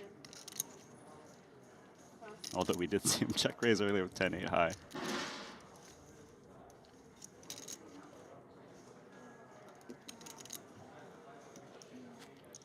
King 8 once more. Heath helping himself. You ever have a Heath bar? Randy, you know that? I think it's like a butter toffee chocolate. That sounds or something. very familiar. My mom used to toss them in the freezer. So obviously she was trying to break my teeth. Trying to teach you a lesson. I mean, I just ate an ungodly amount of candy and chocolate. And I said that in the past tense when really nothing's changed since I was a child. What's your go-to? Skittles? Yeah. No, you don't like Skittles? Skittles. Oh. Nerds gummies. Have you had those yet? Oh, those are good. Oh I had my them recently, God. actually. That's candy crack. But you know what? But you got to get the berry one, not the rainbow one. The rainbow one's dusty. The berry's good. Yeah. The thing is, I recently had some in Australia, but they're American candy, so it costs like 5x the price. Oh, damn. That's rough. Scam. 1x the price as Ponakov's limps with 10-6 of diamonds. And you thinking what I'm thinking, Randy, with King Deuce offsuit? This is one of those hands that definitely attacks pre. Like I said earlier, the King Little. They have less playability. They're more raising on the strength of the King High. Blockers, 2 hands that can limp jam on you or limp call, like good kings, like Ace King. This is a dangerous man to attack. He was the same guy who limp called 10-8 of clubs and check raised Jack-Jack Deuce or Jack-Jack 3. We're going to get into the weeds a little bit here. Ponakov's sticking around. Pot growing to 3 million. 2 diamonds and an open-ender versus top pair here. Oh, so fun, this texture. It's actually really confusing how to approach top pair, no kicker. So connected, there's draws out there. But then again, you don't really want to inflate either. I mean, the limp calling range for Ponakov's, Randy, how mightily is it supposed to interact with this board? It can interact really nicely. 10-9 suited, ace-10 offs, 2 pairs. Those are all in range off of 30 big blinds to limp call. And that's why Vogelsang's actually checking it back. 3 of clubs. Inconsequential. Probably should be a sizable bet here from Ponakov's with 10 high. I like bigger mainly because there are some ace X's that you don't want to call bet with a gut shot. Yeah, that's why he goes 2/3. If you bet just 1/3, those hands probably just hang in there. We're just trying to seek clarity now. Yeah. Obviously, he knows he's got solid equity, independent of what lurks. in almost every spot, ace 10 of diamonds being the obvious disaster. We blocked the 10 of diamonds, so that's not even a thing. But And you don't mind opening the action too, because when your opponent checks back king, queen, jack, they're not raising on the random 3. So you always get to see the river card. respectful flat, another 4 million into the middle. 8 of clubs on the end.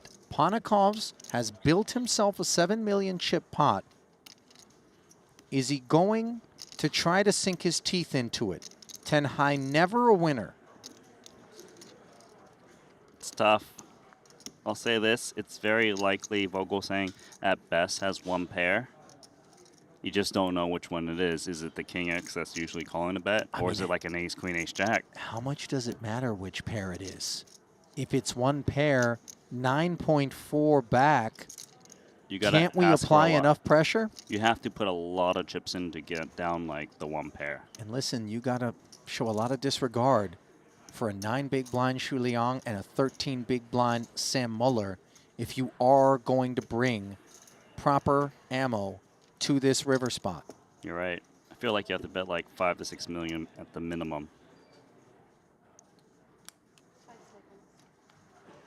He's trying to go for Oh all my of it. goodness. Ponikov's is so nasty. He unloads the clip here. No squirt gun, no BB gun, no 22. It's a super soaker. This is a straight up turret on the top of a tank that's blasted. The overbet. Yeah. Super soaker. I like that. I remember super soakers. This is tough. And like I said, if you want to blow out a 1 pair hand, you do need to go for the big bet. Now Vogelsang's on the pure bluff catcher. He knows this is not a 1 pair hand on the other side. It's either a 2 pair plus hand or it's a bluff like this. A Ponikov special? A Ponikov special, that's right. When you can see Christoph discombobulated, but sensing the opportunity. If he can catch Alex bluffing Randy, the setup for him in terms of, let's call it, we're down to 4-handed. He does have 25K back, and Vogel could just ask for the rest of it if he does call, just to ensure. Although maybe keeping Ponikov's around with 25K Sure, is but I'm saying if he profitable, calls this and he's right, he gets heads up with a big lead most of the time. yeah, I mean, it's a potential runaway freight train of a spot. Oh, he's found it, Randy. Vogelsang. Well played. A well played. catastrophic unraveling, and Ponikov's shaken clearly. Gives his man props. And he deserves those props, Randy. That is a stone-cold Alex Ponikov, stick you in the blender spot, and Vogelsang took that heat. He took it. He got him. Wow. Big smile on Vogelsang's face. He knew his customer. I mean, that's just 2 guys on top form. There's no better way to describe it. Sure, somebody has to lose that pot, but nobody needs to be criticized in the process. Ponikov's wound up in this spot with the stack he had precisely courtesy of maneuvering like that. You want to say this is some ICM punt. You want to, be like he gave it away. No, he didn't. He tried to put himself in a spot to beat a big stack. 100%. The only problem is he brought 2 super soakers with no water in it. Yeah, definitely.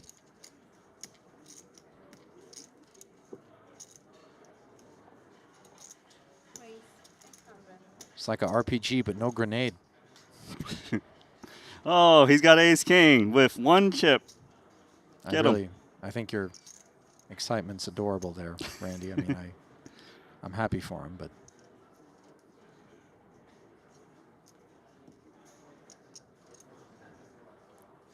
Are you going to use those time banks?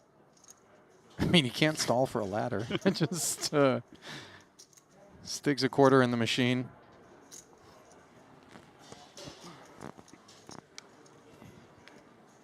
He's hoping to hit the continue button. Interesting spot here. Muller of ace deuce offsuit. You kind of want to get 4 cards versus the micro stack. The only problem is Heath doesn't necessarily need to play nice and check it down for a full run out. He's going to try.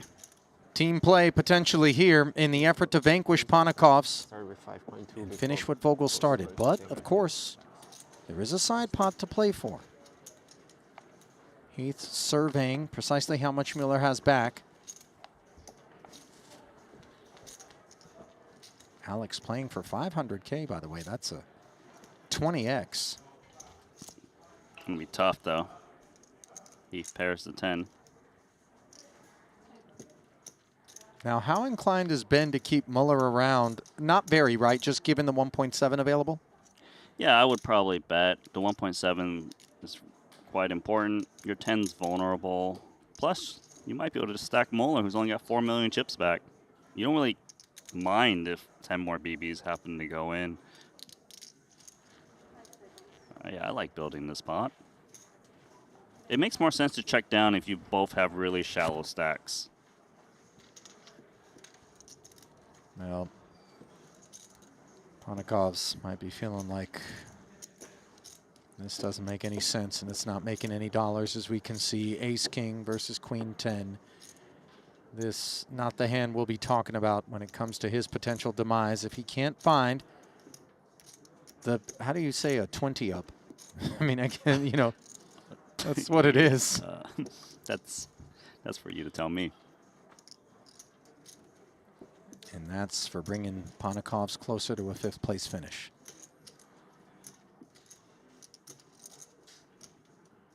Six outs one time for the Latvian. Will the deck show him mercy? No. That's a tough one. First person he comes over to, and I don't think it's based strictly on proximity, is Christoph Vogelsang to pay respect. It was Mueller. This is awkward. What? It was Samuel Mueller. Was it really? It was. See, now he gives props to Christoph Vogelsang. Yeah. Second person he comes over to pay respect to is Christoph Vogelsang. Mueller is across the table. He's the farthest How did he point get over from him. there? How did he So get over there far. so quickly? So far. Did Mueller come to him? What happened? No, they met at the middle. That is, was someone teleporting? I don't know. It's weird. But the end of the day, obviously, he did have his moment with Vogelsang, both in the heat of battle on the felts and after it was all said and done.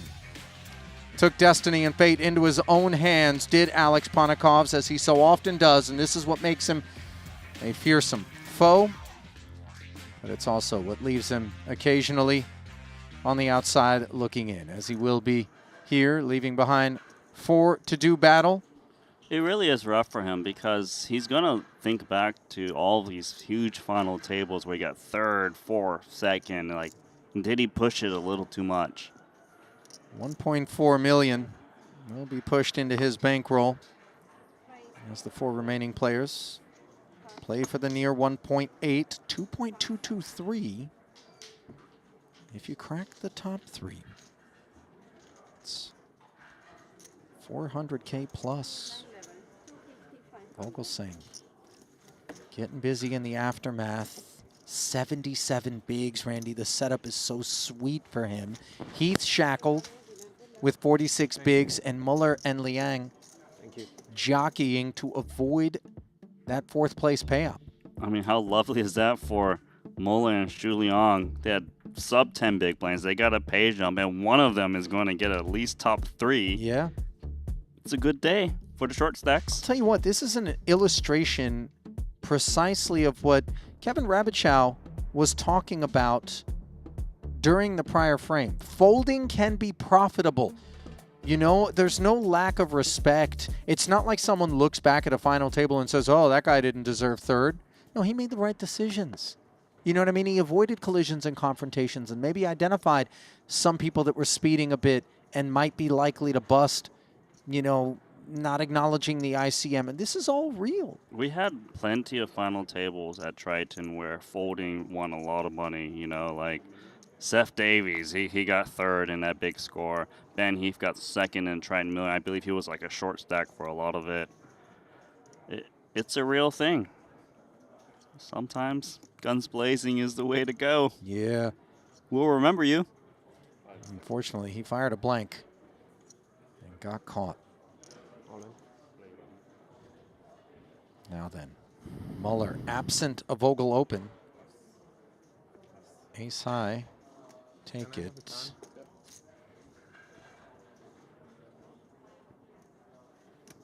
This is a really interesting spot. Oh, you know what? I didn't think Vogelsang had opened. Forgive me. It's a 1 million raise and then a 3.8 over the top of it. So. Oh, yeah, I missed the graphic. Yeah. Too. Tougher find.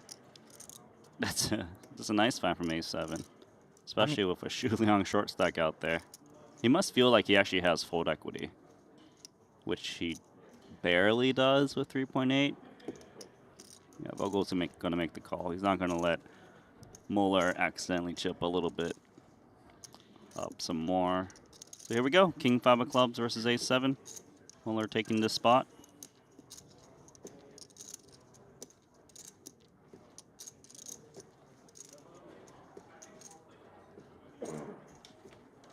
This one suddenly could bring us to three-handed in a hurry, but the Queen 8-6 board has other ideas.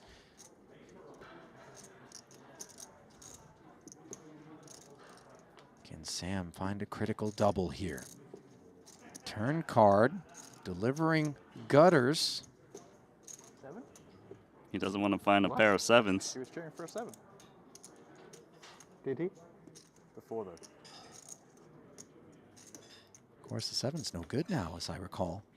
And sure enough, it would have given Vogelsang a straight. Instead, the ace, as Muller winds up with top pair and Shu Liang getting lonely at the bottom of the leaderboard. Hey, he almost got 2 pay jumps just sitting around. He got 1 confirmed. Yeah, the Sleeping Dragon has been sleeping for quite a while now. And if he continues to wither away, by the time he does want to breathe some fire, it might be just a weak puff of smoke and nothing more. You know Puff the Magic Dragon? I do. That's what I thought about. Is that song? Oh. Yeah, he lives by the sea. Yeah. Forgot the next line. I think it's something about frolicking in the autumn. Something. Seriously? I believe. I don't know. It's been, you know, a solid 40 years since I was singing Puff the Magic Dragon.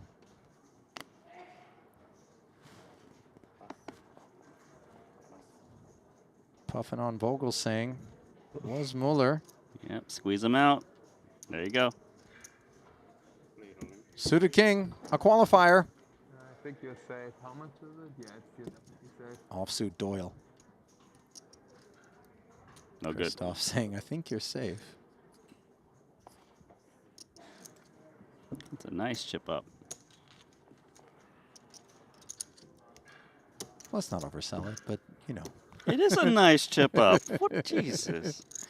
I hope you get called whenever you're a short stack. Me too. I got places to be. First, I got to make an FT. First, I got to play a tournament. Randy. Have you played one in your life? Yeah, I played some World Series. I busted the main in the World Series twice, kings into aces. I didn't ask for the details. I just asked if you played. I apologize, Randy. You're right. Bad beat stories from 20 years ago. I had no place in the booth. I too busted kings versus aces. In the main? Yes. Against Johnny Chan when he asked for a scramble next hand. Oh my God, really? It's scripted, I know. Wow, JFC hit you with the scramble beat.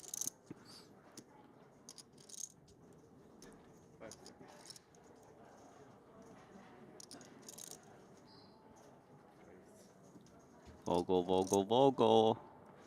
Comes with the race. 1.4. Take it down. Samuel not going to have an appetite for the time being. to play post, although we saw otherwise moments ago, it was when he was sort of level with Shu Liang. Now that that's no longer the case, he's supposed to wait out Liang's fate. It does get uncomfortable, doesn't it, when you've been hanging out and then you realize people don't want you to hang out anymore?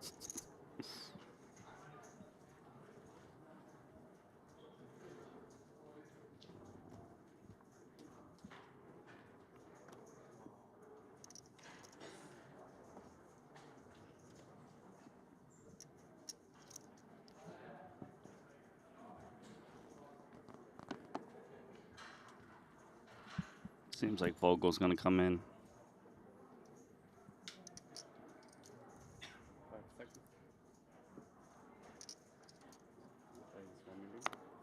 Baby suited connector. Raising it up.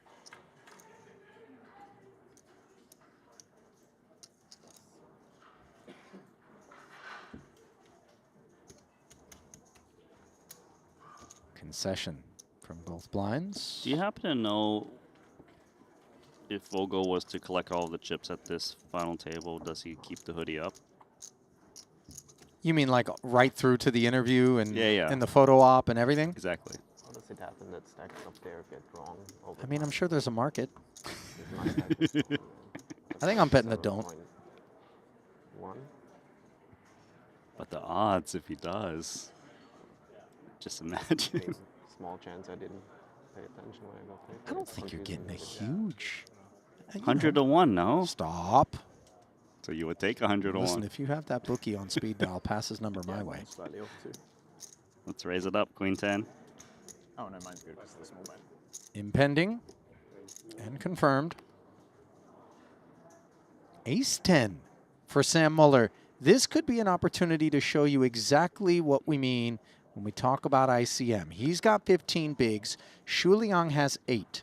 The ladder right now, in terms of differential between fourth and third, is 430K. And yet, Muller jams, willing to risk it here, Randy. Yeah, this makes sense because of what we already saw with him going with it with A7 offsuit for 3.8 million over a Vogelsang raise.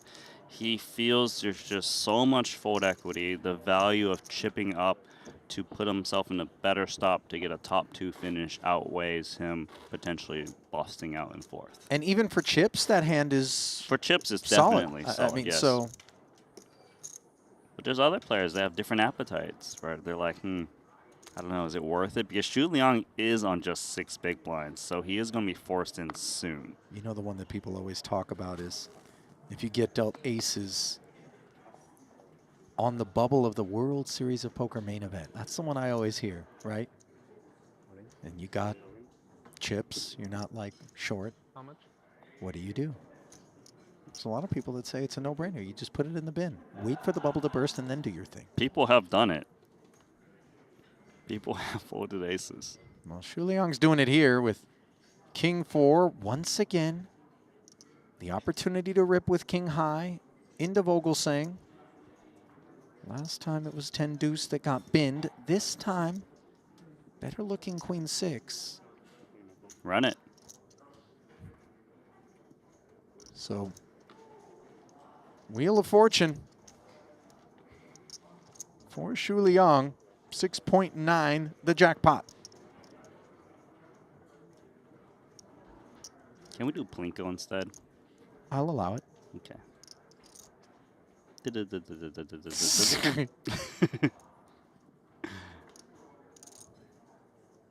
Where's the Plinko gonna fall? Hoping this Queen and 6 don't plink anything on this flop. And how about top pair for the Dragon?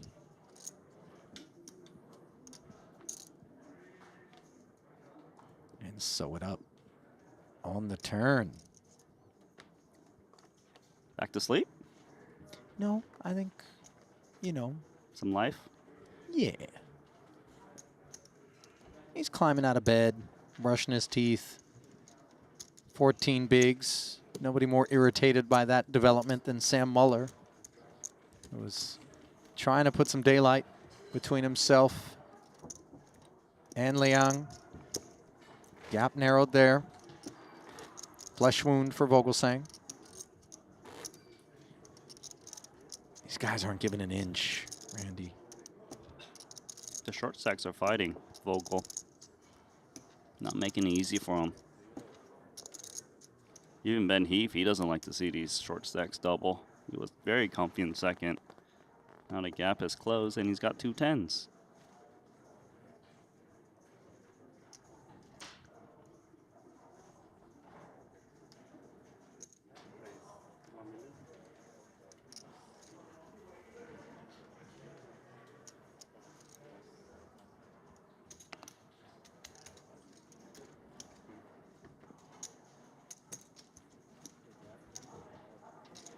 Raise and take it there for the 10s. Yeah, hasn't been many complications for Heath since stepping in the booth.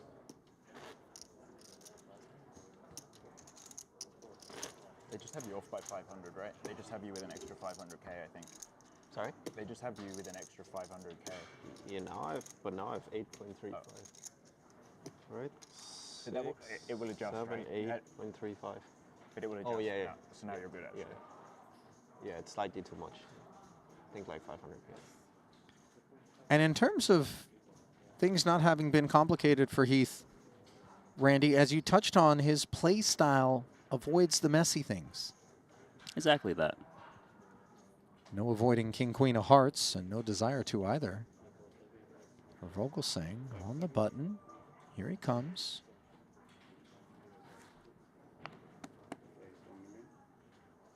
We might have a confrontation here. Muller's got 9s. This is a very easy jam against the chip leader opening on the button. Is it even easier now that Shu Liang has doubled?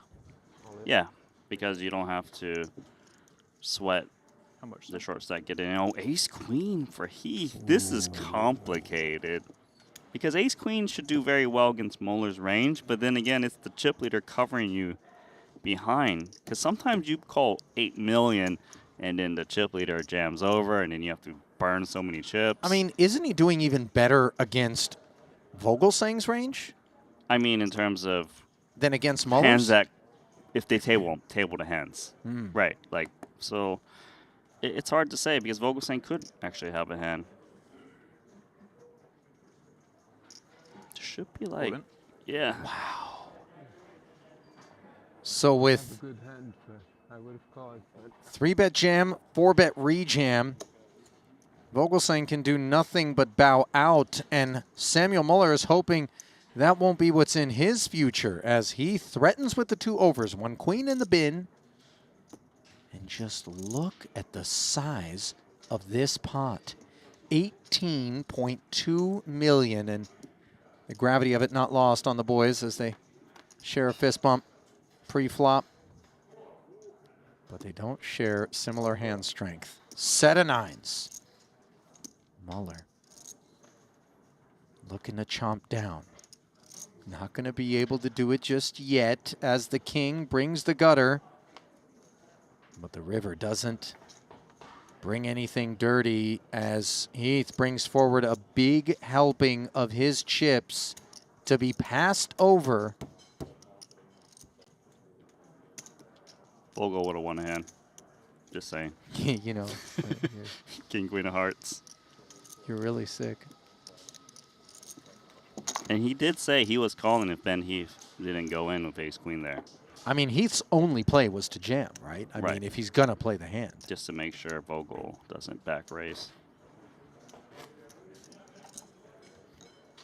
Was looking tidy for Heath. Not so much anymore. That's Matthias Eibinger back there on the rail, along with Tom Fuchs, I believe. Flashing some smiles with good reason as their man, Samuel Muller, has just taken a huge step up to 36 bigs. Why do I feel like Tom Fuchs is on every single final table rail as of late? Like, is Muller on every final table? I mean, either he's got a robust stable of people that he has a rooting interest in, Likeable guy. He's been busting a lot of events. I don't know, I'm just, you know.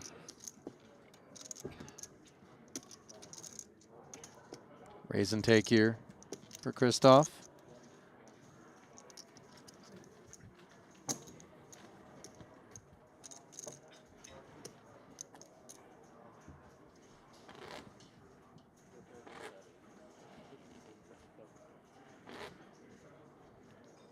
Can you maybe call the floor? I would like to get my stack updated. It's a little bit confusing. What did you say? My stack is just not right. Yeah, it's can a we little bit confusing. correct that? Maybe they can. Can we Is it like, possible to break up update the to stacks? get the Like stack mine is correct? not correct. His Like stack's been wrong like.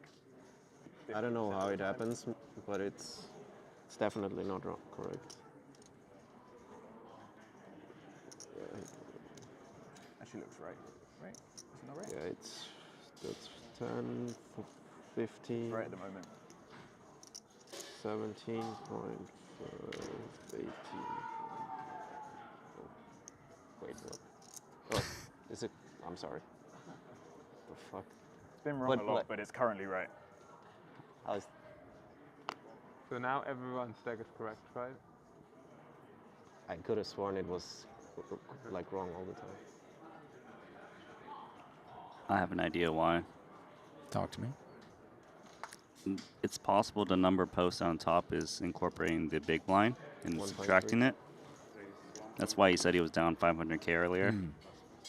Or like the ante, something like this. Well, he's up to 1.3 with this ace-king. As we get the action back underway. 4-3 suited, that can take a flop.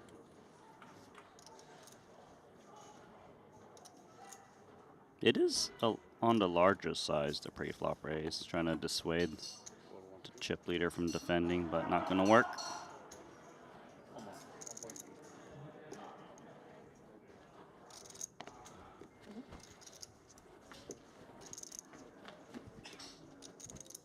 .35 and top pair, top kicker, but get a load of what Vogelsang has connected with. Defends is big, finds a diamond draw and a wheel gutter. Chips are going to get in. This is very nice. When I say get in, obviously, I'm not suggesting that we're going to find an all-in collision, but we're not going to stay static at 3 million and change. Yeah, Vogelsang definitely has options whether to check raise or check call. But Moeller doesn't even see bet ace-king. That is surprising, but look at that turn card. Jack of diamonds on the turn. Vogelsang's made the flush. Muller cannot go anywhere with the king of diamonds, drawing live, but only to the flush. Yeah, if Vogel starts betting big, he can really win a really nice pot. Ace-king is so under-repped. Ace-king has a king of diamonds, which blocks value. Well, what do you like in terms of Vogel's action right now in the pursuit of max value? Like, how do you approach this? We don't want our opponent to hero fold like ace X without a diamond, so we might go like 2/3-ish. Like, if you want to get stacks in, you're supposed to overbet in this spot, but I think it might be a bit too greedy because players might not be looking to hero call without backup. The check back from Muller after he opened to 1.3 doesn't mean that he hasn't hit this board, because Christoph understands Sam is going to tread lightly given the setup in terms of stack dynamics, ICM, pay ladders, all of the above. So he comes with 1.7, Randy, and it could have been a bit more expensive for Sam. I think call and call only will be his choice. Yeah, Vogel knows that Muller often has one pair at best, and he doesn't want to scare hands that are actually drawing dead. So that's why he went on the slightly smaller side. But you're right, just because Muller checked back the flop doesn't mean he doesn't have a top pair type hand. Hence, you bet. Another 3.4 in there and another deuce out there. Man, this is a safe river for ace-king. Yeah. And no worries for Vogelsang. A set would always bet the flop. So you don't have to worry about the full house. Yeah, but even Muller isn't necessarily concerned at all about that particular card. There are bluffs in Vogel's range. They tend to be around the straight draw stuff, like 10-8, Queen 10, especially if it has like a Queen of Diamonds. Boy, this is going to be a really brutal spot. As you see Vogel tuck himself behind the hood, but not before barreling 7-5. The tough part about this hand is when you check back the flop, you know your range is very weak. And opponents like to bet really big against it. So you kind of just put yourself in a guessing game now. And your opponent gets to set that price when you give up the initiative.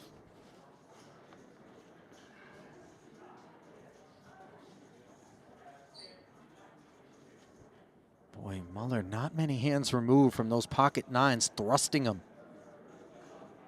up the leaderboard.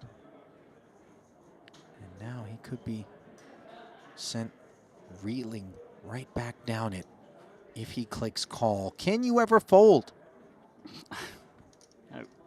It's a very hard fold to make because you have the King of Diamonds. The King of Diamonds blocks the flushes, which is the main hand you're concerned about. And that's why he calls, and that's why he's losing this huge pot. And you see Sam just shaking his head. Setup hand, it feels like, where he could do nothing other than play as defensively as Vogelsang permitted. It's a brutal one. Really is. And all of a sudden, look at what that pot does to the stacks, Randy. Vogelsang all alone at the top of this mountain, 69 bigs. Everybody else down at base camp. 18 bigs for Heath, 15 for Muller, and Liang with 11. Yeah, enjoy the bottom of the mountain. Keep collecting your chips. And notice the table composition. The three other players on the right. Right. Vogel on his left by It's himself. almost like Church of Vogel, where he's at the pulpit and the other three are in the pews. And then they updated it. Oh, okay.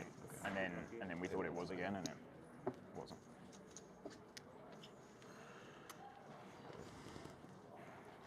How do I keep calling you? 7-1, right? 7.1, right? 7 point. 5, 7.2. Yeah, thank you.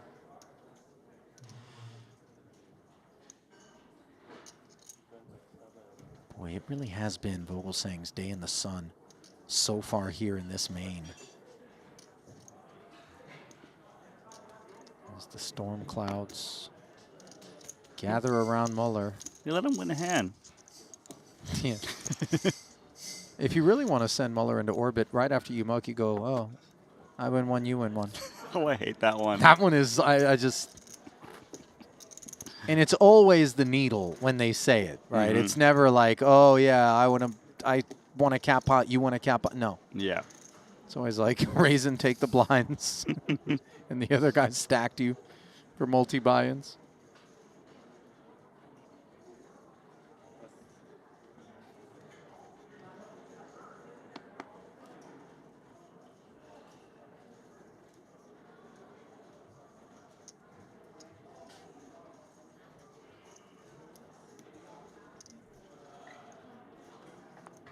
Battle continues. Absent Vogelsang. It's a solid hand to limp off of this stack. Yeah, you're still going to get a decent amount of free flops. Ben can't relentlessly raise anymore because they have very similar stacks, separated about 2 big blinds. Ben doesn't want to make it like 1.7 and then fold too often with a Shu Liang short stack. But you never know, he might, but yeah, that's expected. A lot of the play is just dictated by the stacks. Queen 10 tray. Limp pot, blind versus blind. Muller dominating, still in front. First one to bet wins, but I don't know if anyone's going to bet, to be honest. They're probably going to take a free card off and just see what develops. Because betting the flop can often be confusing on whether your opponent has a pair or a draw. And if you're not sure where your opponent's at, then you have to bet 2 barrels quite a bit. Heath is thinking about it on the strength of the 8 of hearts, but he's going to check. Board pairing 10.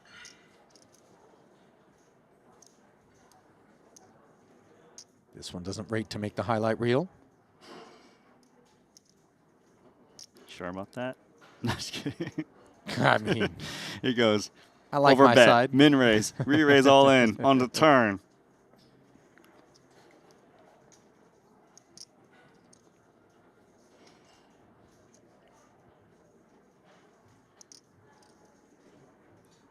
Fuchs stretching out the hips back there. There you go. You're distracted. Talk to me about these new Triton shirts everyone's wearing. Yeah, you know, I see them. I assumed that they were part of the gift bags. Hey, nice find for 8-4 off. Rep the trip 10s.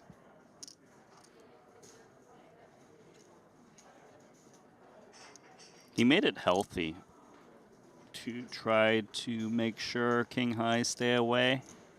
2/3. Like if he went min bet, some king highs actually get curious. Here it's very tough to call.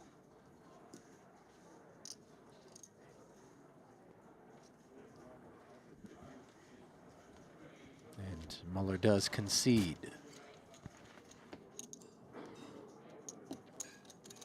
So you're saying we can't get these t-shirts unless we pony up 100,000? I mean, I suspect that we could ask.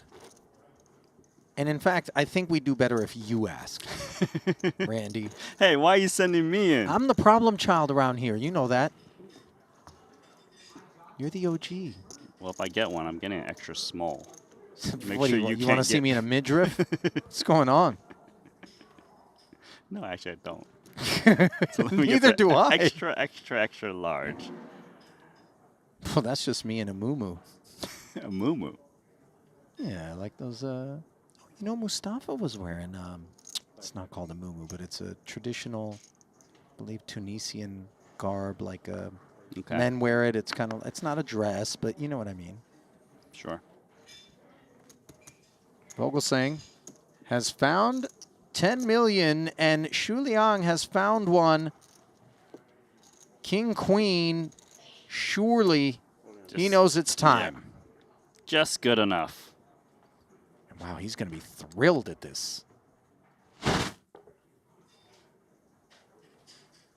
That's really nice equity, given he's got 2 overs to the undercards.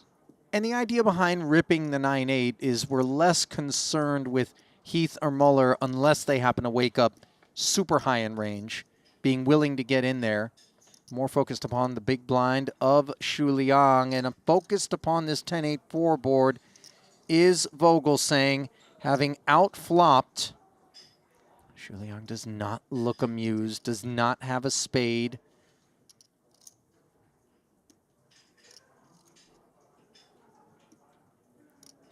Can he find some artwork?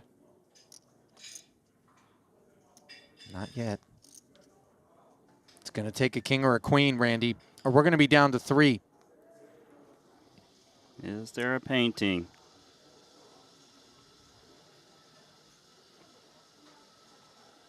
Yes, there is. A little Rembrandt on the end. Maybe I should have said a little Monet for the money. On the A end. little Monet for the money. Nice. 11 million. And you know who's breathless, of course. Heath and Muller, both of whom will now trail Xu Liang. He's up to second. With 4 remaining. It's tough. Who would have thought that would be the case? He had 5 bigs not that long ago. Yeah, there was a lot of all-ins. He's happy about it. He's on his feet.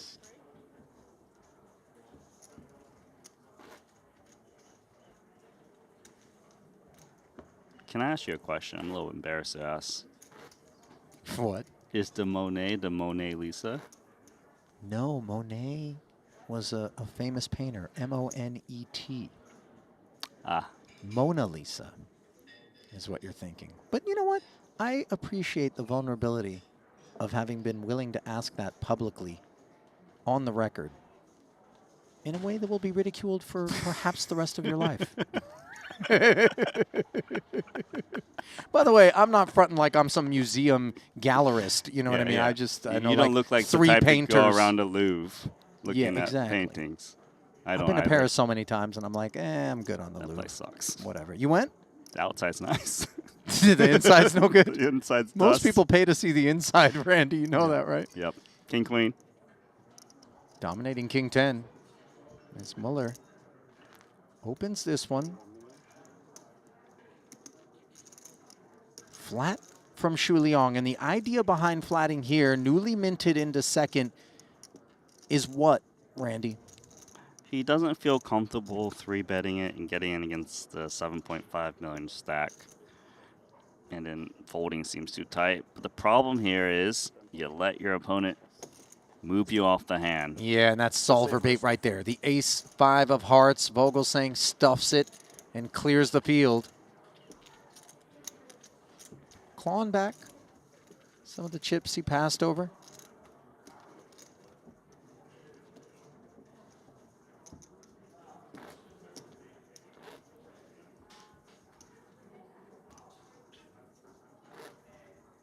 Boy, this is such a dynamic final table.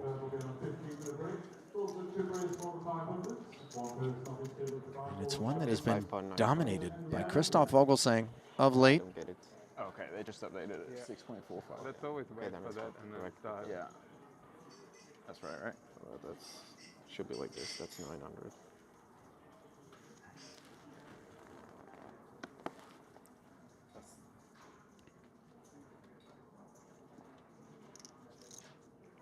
All right. Ace on the button for Shu Liang.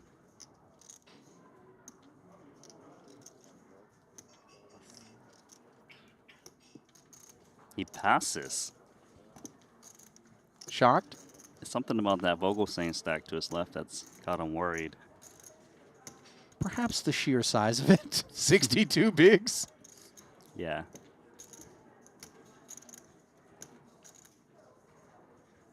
He actually feels very good about his fold because Vogelsang's like 10 million.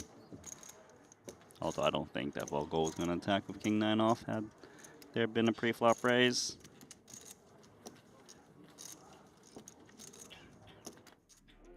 So the German bludgeons. And I'll tell you what, no better time to talk about the good folks over at GTO Wizard than while we watch True Sorcerers. Right now, you could be running these exact hands in GTO Wizard to find the perfect moves. The quickest way to sharpen your poker game, catch hidden leaks, and start playing elite poker. Follow GTO Wizard on X and Instagram for your chance to win free subscriptions to the best poker training app on earth. You know, Vogel kind of looks like a sorcerer with his outfit. He looks like a lot of things. Like the Seven Dwarfs, I think, used to rock similar Wait, hold on. looks, didn't they? You just called Vogelsang a dwarf. He's definitely not a dwarf, bro. This we know. I don't quite even know tall. if that's PC, by the way. And also the Sand People in Star Wars, as I recall, they used to, it was brown, and then they had kind of the lit up eyeballs. Don't look at me like that, Randy. I know you never saw Star Wars, right? None of them, right? I know who the big gooey big guy one. is. Big gooey guy. You talking about Jabba the Hutt? Yeah, Randy? him. Oh, Vogelsang going to give this open the goo. 3.3 million. A 3-bet. Now Shu Liang, the guy that can be put into the blender a little bit as he looks over at Sam Muller with half of the chips Shu Liang's got. Ben Heath with nearly the same stack. Yeah, he doesn't like it. No. I think that's what's nice about Vogelsang's sizing. It's on the larger side, 3.3x. It has that illusion of, I'm going to call your jam, so it dissuades Shu Liang to go for it with ace-5 suited.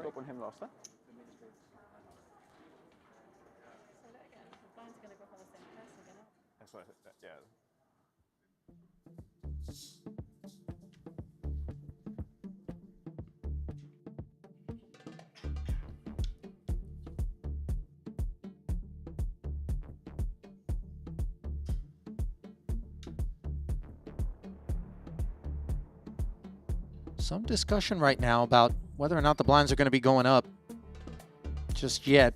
And as that discussion plays out, we do check in on the chip counts as well as the payouts. And just look at the gains. No matter how many bullets you're in for, you are very handsomely in the black in this one right now. And one of the finest prizes at any given Triton festival is always the one afforded the winner of the main.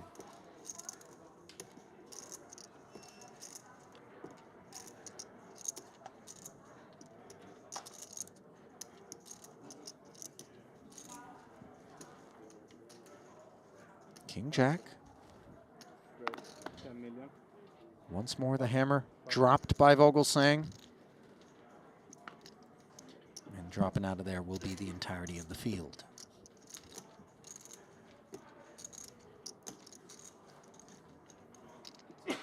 Let's see. Let's see. The one thing I know right now, Randy, about Vogelsang sitting on this chip lead is he's not the type of character that's going to get out in front of his skis.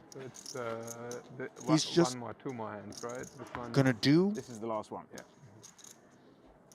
Kind of what needs doing. And he'll live with the outcomes. Yeah, I think it's very clear given how he's been playing. He's been attacking, he's been 3-betting, raising. It's been a tough chip leader.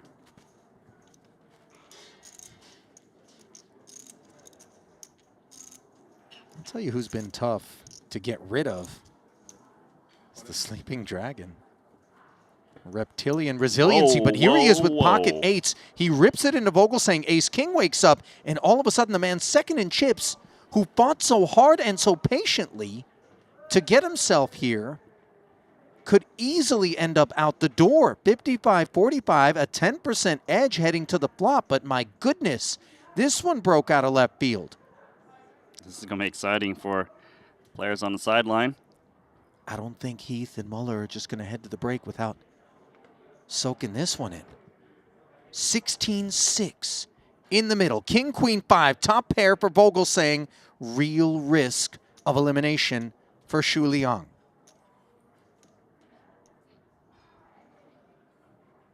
Oh, my. Tough to swallow. Adjacent is the 9 of clubs to the snowman that Shu Liang seeks. He's pulled the mic off. Can he pull off a 2-outer?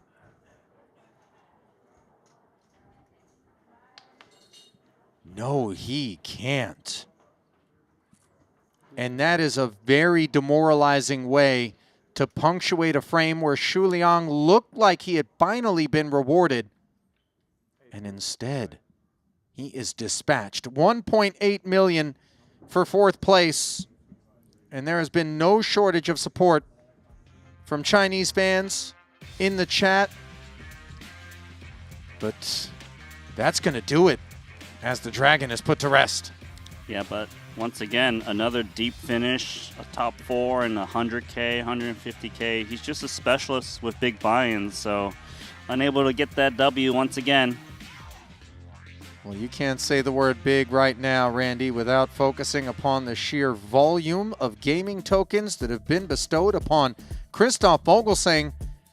You'll see it in a second, perhaps, and if you don't, let me tell you, 43.6 million for 73 bigs as Liang leaves the rest of the field with an assured 2.2 and change and a massive $800,000 ladder between 3rd and 2nd.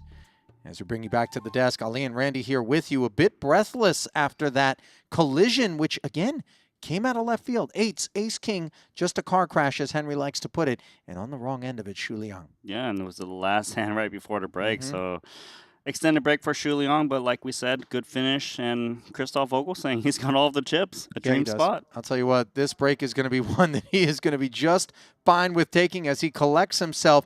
Such a golden opportunity before him. Will he be able to close? That's the question that we're going to look to answer as three-handed action will come your way on the backside of this break. Come back and see us in about 10.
I've played against the best, I've won on the biggest stage.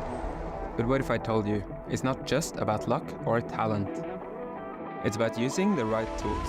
GTO Wizard is the fastest and most efficient way to study any spot in poker. This is how you level up your game. This is how you unlock your potential. Don't get left behind. Get GTO Wizard today. Beat the best, crush the rest.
Nerds gummies. Have you had those yet? Oh, those are good. Oh I had my them recently, gosh. actually. That's candy crack. But you know what? But you got to get the berry one, not the rainbow one. The rainbow one's dusty. The berry's good. Yeah. The thing is, I recently had some in Australia, but they're American candy, so it costs like 5x the price. Oh, damn. That's rough. Scam. 1x the price as Ponikov's limps with 10-6 of diamonds. And you thinking what I'm thinking, Randy, with King Deuce offsuit? This is one of those hands that definitely attacks pre. Like I said earlier, the King Little. They have less playability. They're more raising on the strength of the King High. Blockers, two hands that can limp jam on you or limp call, like good kings, like Ace King. This is a dangerous man to attack. He was the same guy who limp called 10-8 of clubs and check raised Jack-Jack Deuce or Jack-Jack 3. We're going to get into the weeds a little bit here. Ponikov's sticking around. Pot growing to 3 million. 2 diamonds and an open-ender versus top pair here. Oh, so fun, this texture. It's actually really confusing how to approach top pair, no kicker. So connected, there's draws out there. But then again, you don't really want to inflate either. I mean, the limp calling range for Ponikov's, Randy, how mightily is it supposed to interact with this board? It can interact really nicely. 10-9 suited, ace-10 offs, 2 pairs. Those are all in range off of 30 big blinds to limp call. And that's why Vogelsang's actually checking it back. 3 of clubs. Inconsequential. Probably should be a sizable bet here from Ponikov's with 10 high. I like bigger mainly because there are some ace X's that you don't want to call bet with a gut shot. Yeah, that's why he goes 2/3. If you bet just 1/3, those hands probably just hang in there. We're just trying to seek clarity now. Yeah. Obviously, he knows he's got solid equity, independent of what lurks. In almost every spot, ace-10 of diamonds being the obvious disaster. We blocked the 10 of diamonds, so that's not even a thing. But and you don't mind opening the action, too, because when your opponent checks back King, Queen, Jack, they're not raising on the random 3. So you always get to see the river card.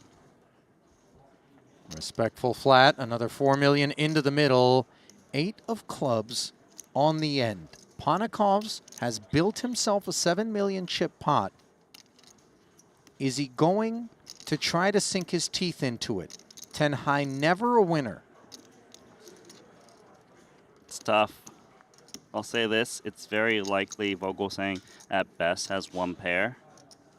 You just don't know which one it is. Is it the King X that's usually calling a bet? Or is it like an ace, queen, ace, jack? How much does it matter which pair it is? If it's 1 pair, 9.4 back, You gotta Can't we ask for a apply lot. enough pressure? You have to put a lot of chips in to get down like the 1 pair. And listen, you got to show a lot of disregard for a 9 big blind Shu Liang and a 13 big blind Sam Muller if you are going to bring proper ammo to this river spot. You're right. I feel like you have to bet like 5 to 6 million at the minimum. He's going Oh all my of it. goodness. Ponikov's is so nasty. He unloads the clip here. No squirt gun, no BB gun, no 22. It's a super soaker. This is a straight up turret on the top of a tank that's blasted. The overbet. Yeah. Super soaker. I like that. I remember super soakers. This is tough. And like I said, if you want to blow out a 1 pair hand, you do need to go for the big bet. Now Vogelsang's on the pure bluff catcher. He knows this is not a 1 pair hand on the other side. It's either a 2 pair plus hand or it's a bluff like this. A Ponikov special? A Ponikov special, that's right. When you can see Christoph discombobulated, but sensing the opportunity. If he can catch Alex bluffing Randy, the setup for him in terms of, let's call it, we're down to 4-handed. He does have 25K back, and Vogel could just ask for the rest of it if he does call, just to ensure. Although maybe keeping Ponikov's around with 25K Sure, is but I'm saying if he profitable, calls this and he's right, he gets heads up with a big lead most of the time. yeah, I mean, it's a potential runaway freight train of a spot. Oh, he's found it, Randy. Vogelsang. Well played. A catastrophic unraveling, and Ponikov's shaken clearly. Gives his man props. And he deserves. You want to say this is some ICM pawn. You want to, you know, be like he gave it away. No, he didn't. He tried to put himself in a spot to be the big stack. 100%. The only problem is he brought 2 super soakers with no water in it. Yeah, definitely.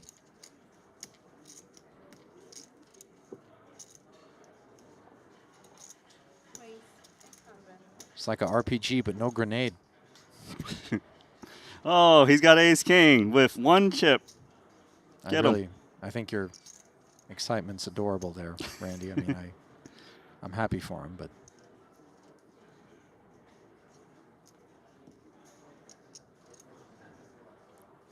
Are you going to use those time banks? I mean, he can't stall for a ladder. Just sticks a quarter in the machine.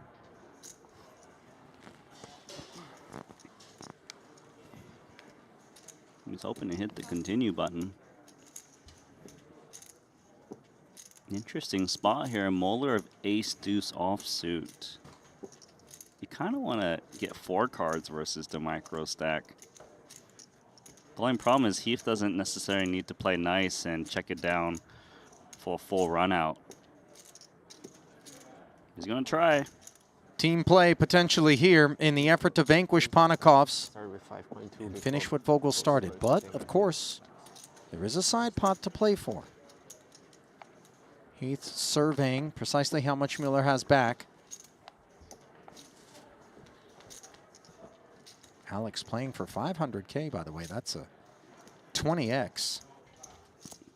Gonna be tough, though. Heath pairs the 10. Now, how inclined has Ben to keep Mueller around? Not very, right? Just given the 1.7 available? Yeah, I would probably bet. The 1.7 is quite important. Your 10's vulnerable. Plus, you might be able to stack Mueller, who's only got 4 million chips back. You don't really mind if 10 more BBs happen to go in. Yeah, I like building this spot. It makes more sense to check down if you both have really shallow stacks. Well, Ponikov's might be feeling like this doesn't make any sense, and it's not making any dollars, as we can see. Ace-King versus Queen-10.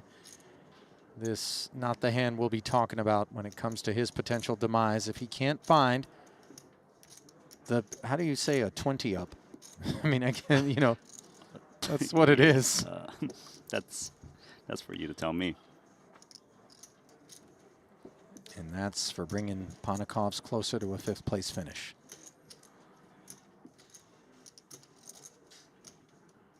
Six outs, 1 time for the Latvian.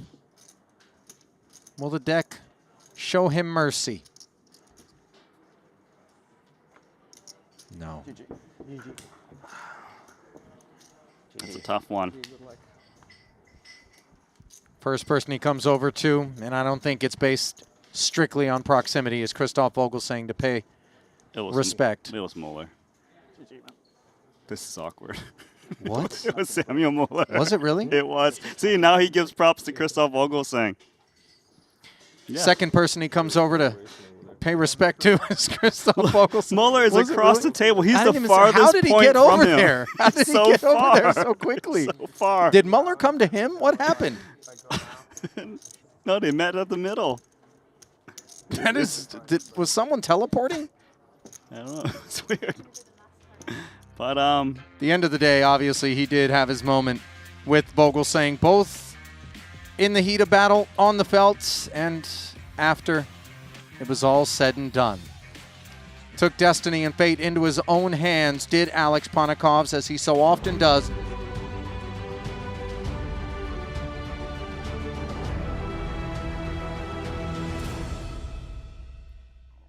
And welcome back to three-handed action from here in the Triton main. Ali Nejad joined by Christoph Randlesang.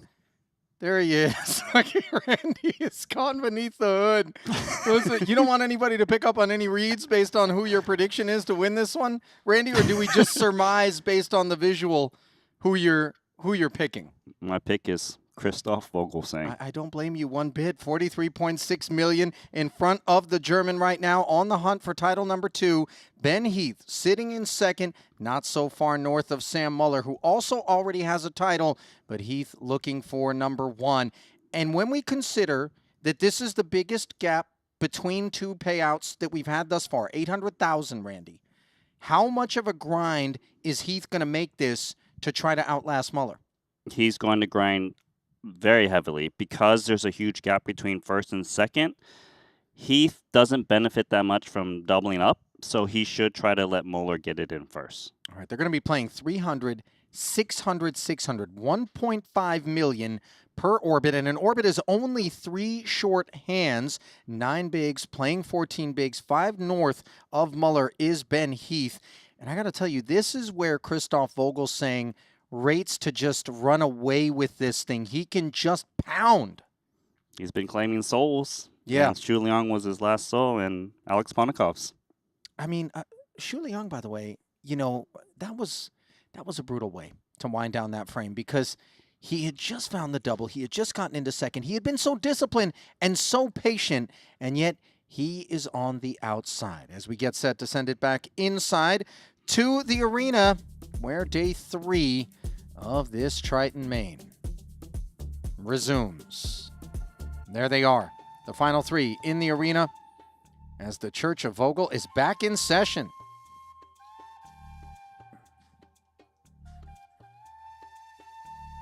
By the way, talk to me. It's hot when the hoodie's on. How do you know this? Oh, because you're up here under the lights with your own? He's burning. I get it. Well, there we are. 43.6. Just a golden, incredible opportunity here for Christoph, Randy. It gets no more tantalizing than this. He can practically taste it, right? That's right, and he should be jamming quite a bit, especially into Heath, who has to call oh so light with those huge pay jumps. Count. 8252 is easy.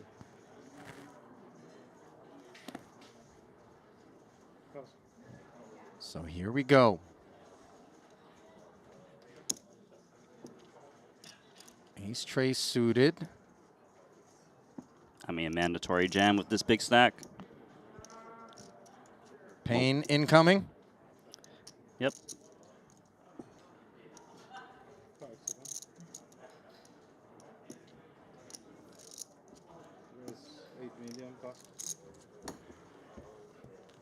$8 million and take it.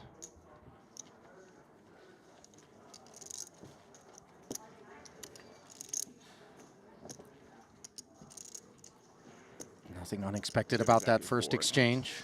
That's exactly for it. Yeah. 3.5. So now it's like 3 point. I have 4 million total. 4, and you have. He has 4. Yep. And I have 7.6.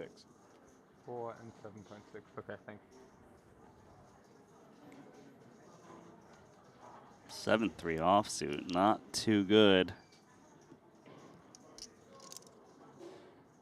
Wonder if he can still min raise.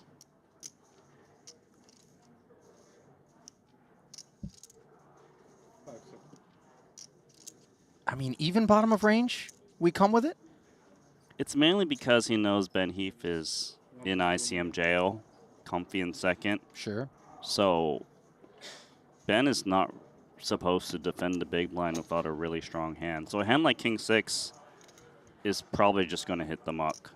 It's not worth trying to outplay a big stack with a hand that's hard to play post flop. Yep.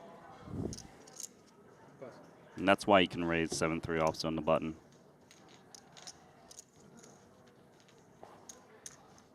Once again, his foes concede.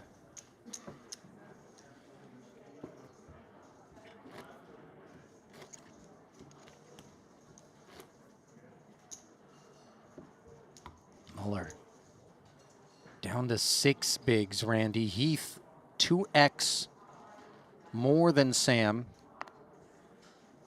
This hand's just too weak to jam the button, I would think. I mean, he really wants to. Not sure how much fold equity he's got off of that stack.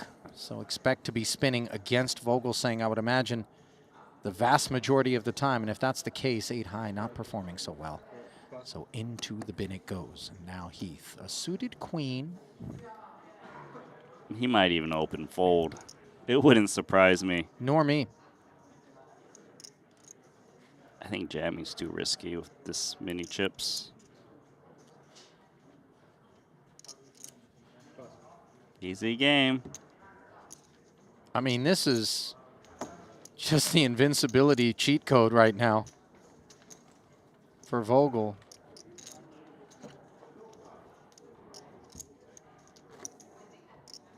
I mean, like you mentioned, Rapichow was saying it's okay to fold. So that is the mission for Heath, hoping Moeller busts first.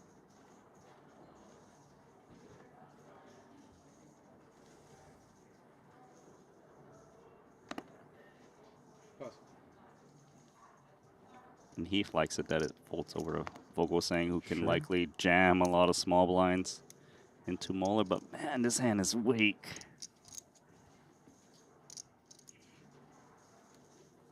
Weak, but still qualifying. Wow. Muller. So nice. Just relinquishing.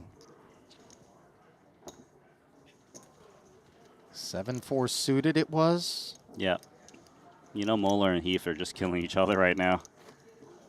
Yeah, but the thing is... We're not in the best situation.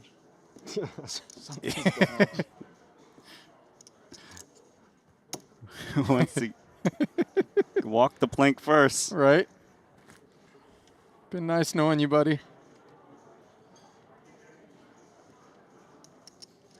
This should be jamming the button. You mainly just have to fade Moeller. Heath's calling range will be extremely tight. Often have 2 live cards. You do get called. Out comes the Donkey Kong hammer one more time. And this is just the war of attrition as Heath is bleeding out, but he's got a few more pints coursing through his veins than Muller.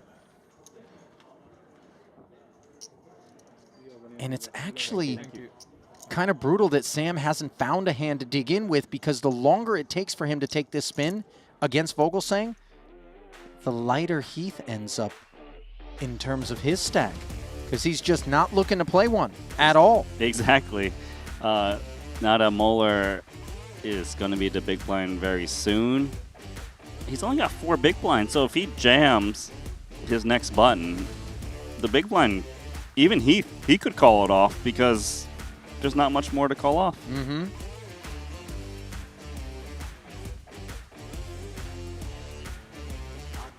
I mean, it just gets no dreamier than what Vogelsang has before him here in the big blind. Muller, just 4 bigs, Jack 3 off. I'm passing this one.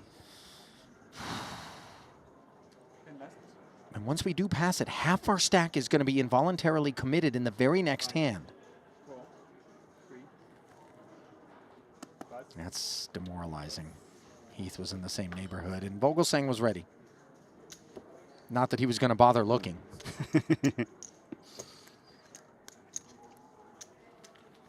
Vogel's got 50 million. Muller plus Heath combined is 7 million. It's a little sad. They are kind of playing for second right now. Looks like Eibinger's found a beer. Bads has found his way to the rail. And also a beer.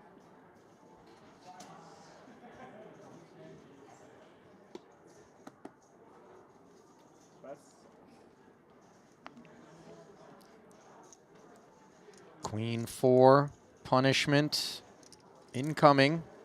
Okay, finally. And what has Muller found? Ace Queen. Patience rewarded.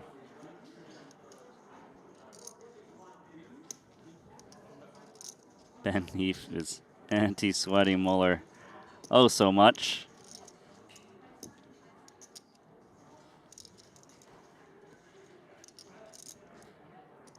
Four.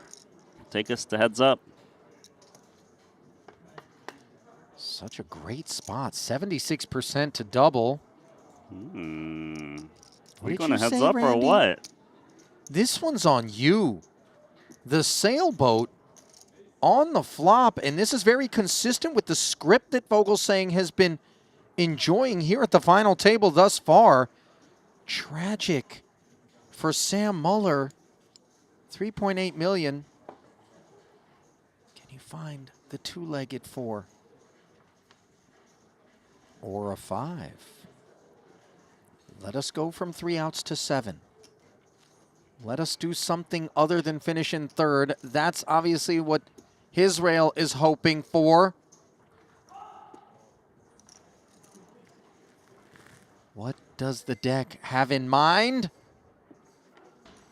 Oh, relief on the end as Sam licks his lips. Granted, this isn't exactly a smorgasbord, but it is a stay of execution.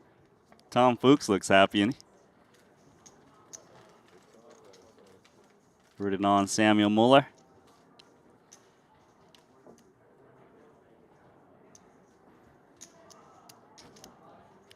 I mean, not the end of the world for Vogelsang. No, this is a minor something that'll step back. buff out. It's just literally like one orbit of blinds that he just lost. And he's probably going to try to get him back here on the button, I would imagine, unless he has bottom of range. I mean, he's not done taking lunch money from the kids on the schoolyard. Every day they get new money. Did you used to bully kids on the schoolyard, Randy? What's going on? 10 mil. Well, King Jack for Muller. This could be a potential spot because he knows that Heath is just going to wait around, so he's going to go for it with King Jack. Looking for the double-double with cheese. Once again, dominating. And, man, this one's a much bigger sweat for Ben Heath because if Muller finds the double again here, it will be Heath on the short stack. Sorry, was that? Sorry? Say something? Nee, Oh. ich hab nichts gesagt. Oh, good. 8.8 this time round.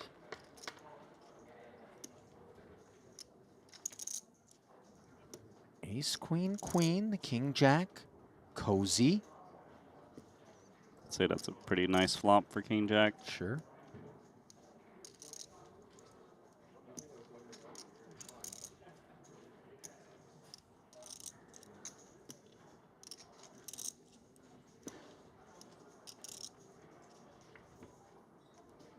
Wow, that's lovely.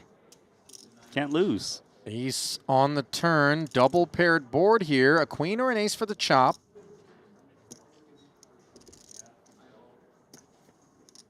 Instead, it's the 4. So Muller rallying here, saying not so fast, my friends.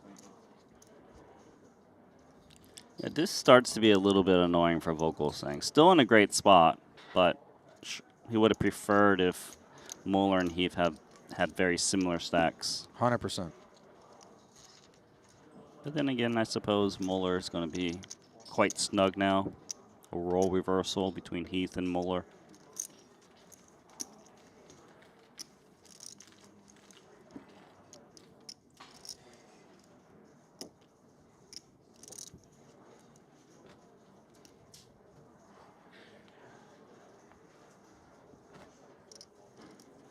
$7.6 and that's 8.8. 5, My 6, big blind 7, ante are in there 8, too. 4. No, right? He has 8.8. 8.8. 4. 8.8, yeah. Getting their updating bearings here.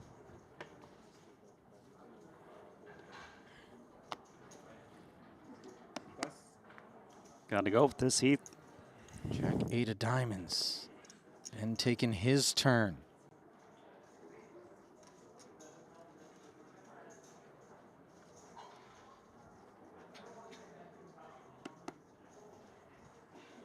All in. Oh, wow. Wow. Vogelsang wakes up top of range with the ace-king, and you can see the Austrian rail peering over. They love to see it.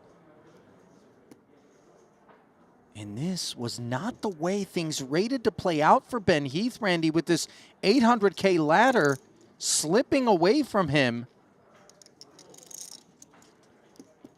Can Heath get there? Stay alive. Looking to make an omelet out of his remaining eggs. And it's going to be tough to do it here, as breakfast has not been served on a 7-deuce-deuce board. Vogelsang in the commanding lead. 3-1 with 2 to come. And the 8 rolls off. Hits it. Presto. Look at Ben looking back at the rail saying, what do you think about that? You like those apples?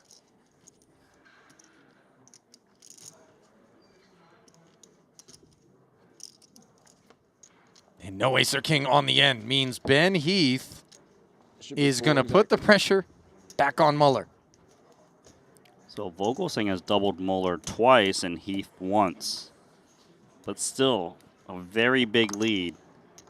But a lot more grinding to do, as they're sitting on about 15 big blinds apiece. Now, I say he puts the pressure back on Muller, but actually, you pointed out, Randy, that they are about 15 big blinds apiece, and I am curious, what do we like more? Now, granted, they're actually deep enough to where we're not wanting to double either of them up from this point forward. Correct. Because that makes a game of things for them. But the chiseling for that 800K will continue between those two, presumably. It's just riskier business for Vogelsang. He's not just going to come mashing raise with impunity at this point, is he? He might open jam a little more, potentially. Really? To force them to have a really big hand to call off 15 blinds and to stop them from rejamming because they have that rejam stack now. So it's kind of tricky, right? But he's not going to open jam the bottom of range. Those are probably just more raises. But he will get jammed on more because the 15 big blinds, they got some room to kind of attack. So and another all-in. 10 million and ace 10. Vogelsang giving spins again out here. It's the poker table. Yeah. So there's looking a lot happening. more Yeah, like a roulette wheel. This could be very costly to double up Muller in this spot.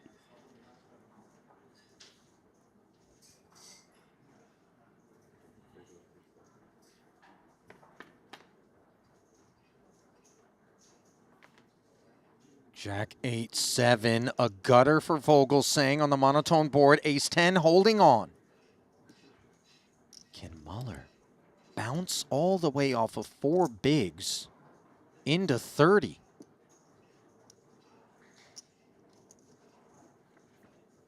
A step closer on this turn.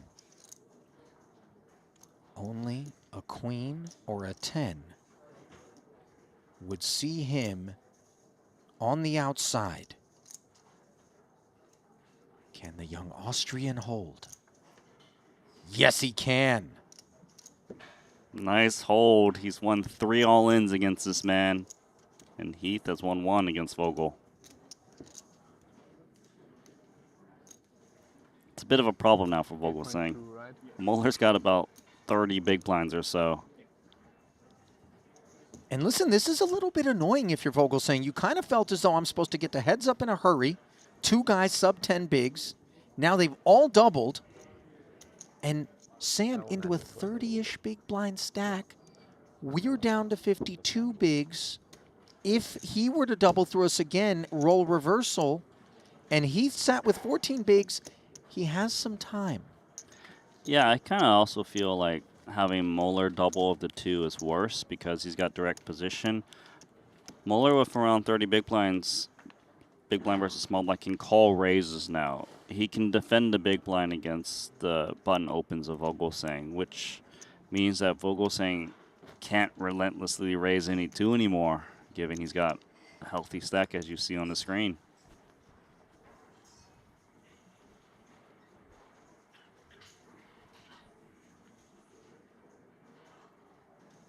Christoph recentering himself. Queen 4 off on the button.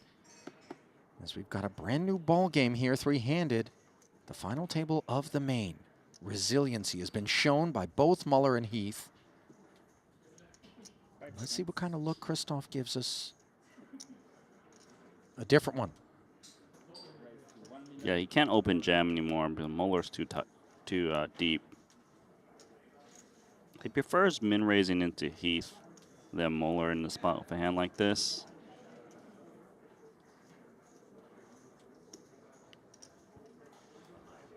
Muller's thinking about attacking Vogelsang.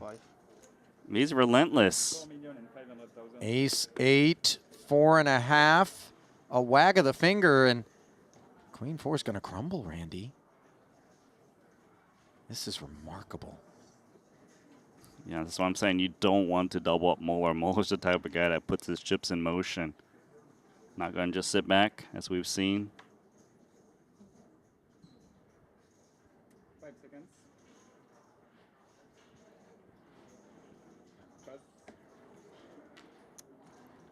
And now get a load of things. 50 bigs for Vogelsang, 32 for Sam Muller, 12 for Ben Heath. Yeah, Muller can raise buttons now, too, off of this stack and not have to feel that threatened by Vogelsang.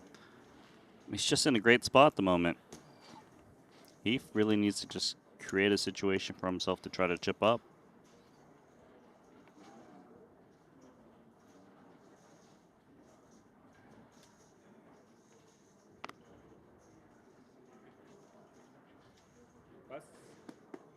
Suited queen passes. Well served to have done so, given Heath wakes up with 1 he can play. Ace 5 of diamonds, and he could play for all of it, Randy. And he should play for all of it. Suited ace. Off of 12 blinds. It's the simplest way. If you just jam it. 5 seconds. All in. All in. Is Vogel going to wake up with 1? Yes, he is. Ace 9 of hearts, too, dominating. So many collisions here in such short order. I'm just get a shove through around here, you know? I have a good feeling for you, even though it's I have a bad feeling about this. I have a good one. Both the dogs and the favorites have both brought him in. Ever so slight. Well, not really. 30% advantage, Vogelsang. Pardon me. Vogel would really like to win 1 all in. Well, he looks good to do it here. 10-7-6. 6. He's not being greedy. Looking for a path to a chop.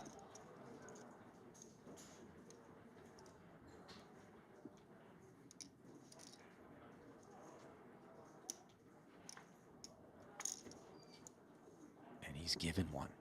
I'll take it. Yes, he will. Now you want a 6 to chop it up.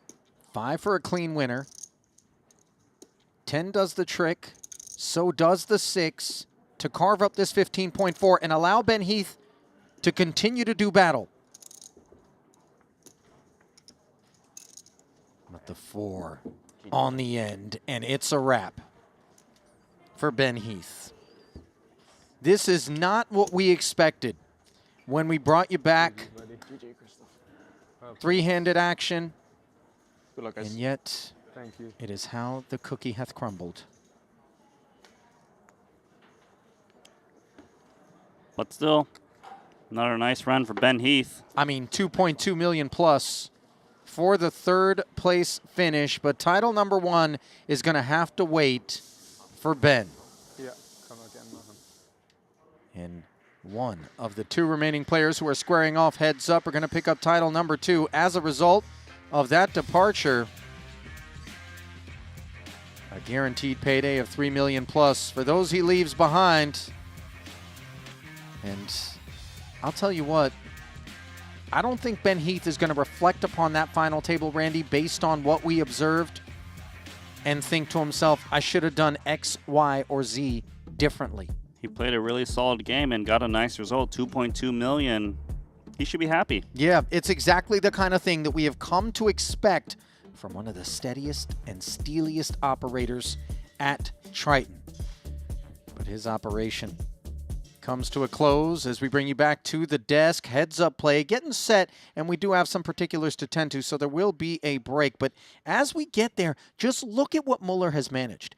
4 bigs at the low point, found multiple doubles, and now finds himself heads up, collecting the 800K ladder, and 32 playing 63 when we come back. And he has a fighting chance. Yeah, no kidding. Pretty nice. All right, listen, we tried to fight it, but we couldn't. Unfortunately, 25 minutes it's going to take before we can come back and get this heads-up match underway. But you come this far, don't leave us. Set the alarm. Do what needs doing. Grab a snack, whatever it is, a shower. Grab a hoodie if you want, like Christoph Randall saying over here. And then come back, and let's see who is going to pick up their 2nd ever Triton title here at this main event in about 25 minutes.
I've played against the best, I've won on the biggest stage. But what if I told you, it's not just about luck or talent. It's about using the right tools. GTO Wizard is the fastest and most efficient way to study any spot in poker. This is how you level up your game. This is how you unlock your potential. Don't get left behind. Get GTO Wizard today. Beat the best, crush the rest.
water in it. Yeah, definitely.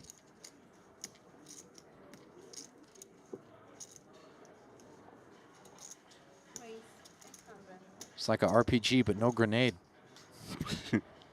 Oh, he's got ace king with one chip. Get him. I think your excitement's adorable there, Randy. I mean, I'm happy for him, but.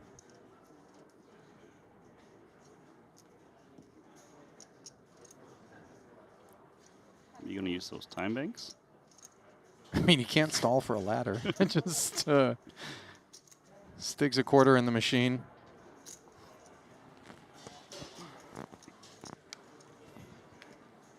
He's hoping to hit the continue button. Interesting spot here. Moeller of ace deuce offsuit. You kind of want to get 4 cards versus the micro stack. The only problem is Heath doesn't necessarily need to play nice and check it down for a full run out. He's going to try. Team play potentially here in the effort to vanquish Ponikovs and finish what Vogel started. But, of course, there is a side pot to play for. Heath surveying precisely how much Mueller has back. Alex playing for 500K, by the way. That's a 20x. Gonna be tough, though. Heath pairs the 10.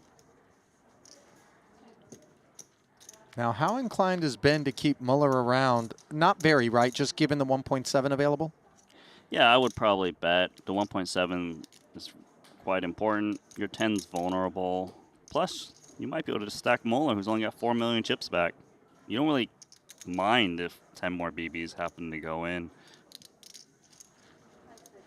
Yeah, I like building this spot. It makes more sense to check down if you both have really shallow stacks. Well, Ponikovs might be feeling like this doesn't make any sense, and it's not making any dollars, as we can see. Ace-King versus Queen-10. This not the hand we'll be talking about when it comes to his potential demise. If he can't find the, how do you say a 20 up? I mean, again, you know, that's what it is. That's for you to tell me. And that's for bringing Ponikovs closer to a 5th place finish.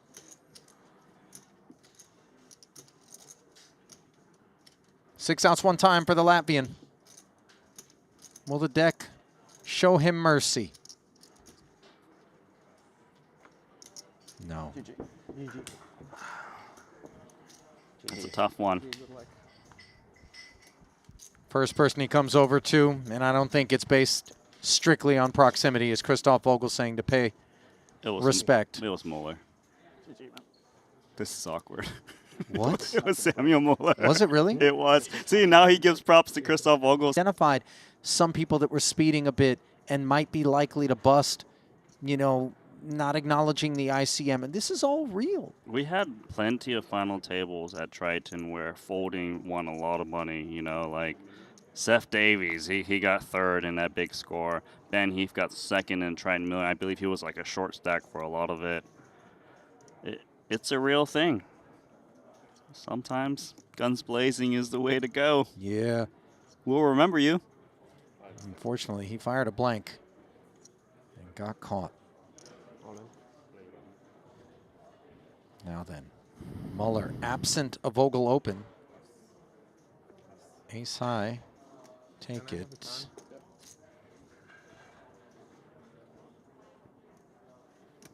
This is a really interesting spot. Oh, you know what? I didn't think Vogelsang had opened. Forgive me. It's a 1 million raise and then a 3.8 over the top of it. So. Oh, yeah, I missed the graphic. Yeah. Too.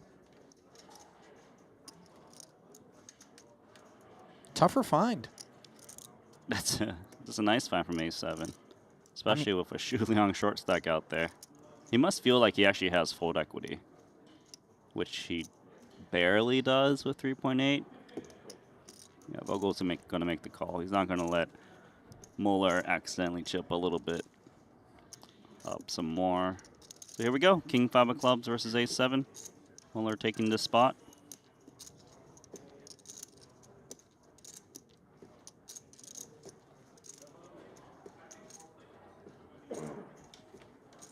This one suddenly could bring us to three-handed in a hurry, but the Queen 8-6 board has other ideas.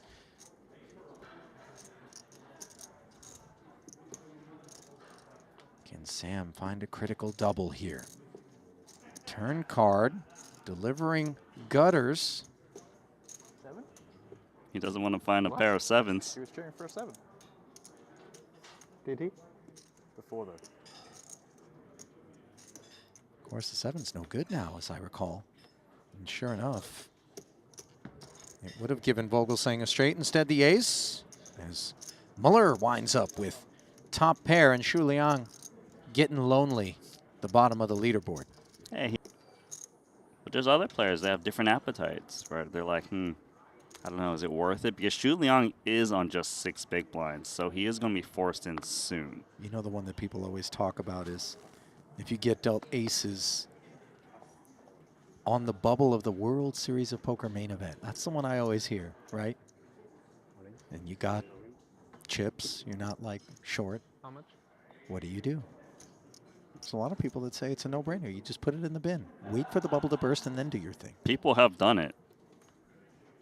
People have folded aces. Well, Shu Liang's doing it here with King 4 once again. The opportunity to rip with King High into Vogelsang. Last time it was 10 deuce that got binned. This time, better looking Queen 6. Run it. So, Wheel of Fortune for Shu Liang, 6.9, the jackpot. Can we do Plinko instead? I'll allow it. Okay.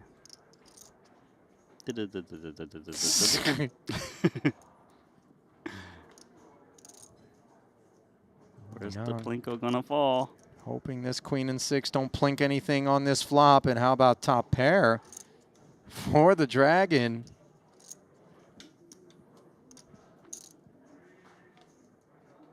And sew it up on the turn. Back to sleep? No, I think, you know. Some life? Yeah. He's climbing out of bed, brushing his teeth. 14 bigs. Nobody more irritated by that development than Sam Muller, who was trying to put some daylight between himself. Exactly that. No avoiding King Queen of Hearts, and no desire to either. Vogelsang on the button. Here he comes.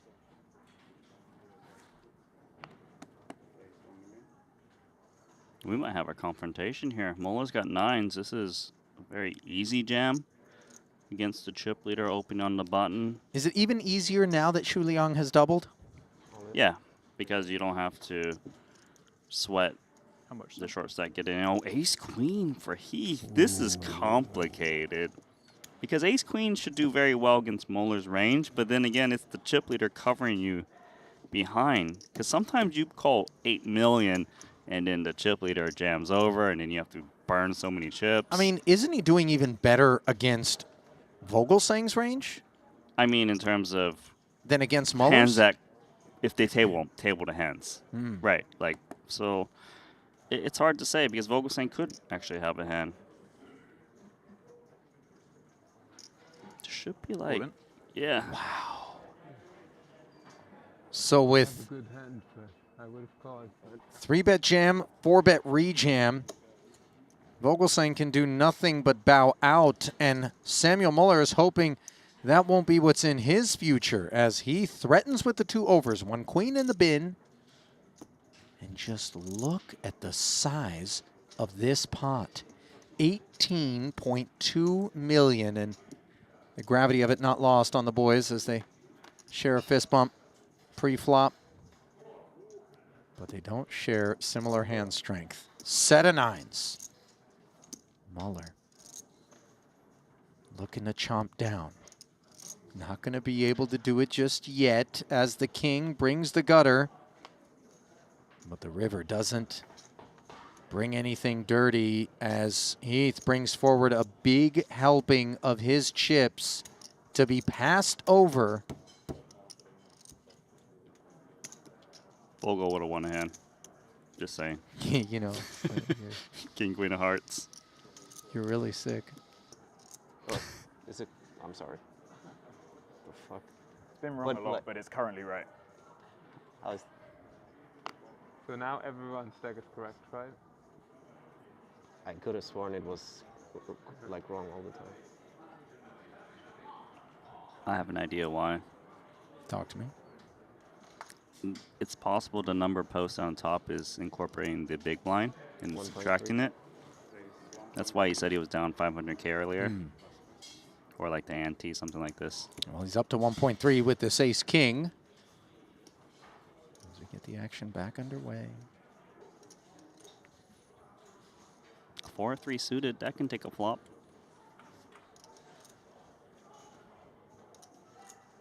It is on the larger size, the pre-flop raise, trying to dissuade the chip leader from defending, but not going to work.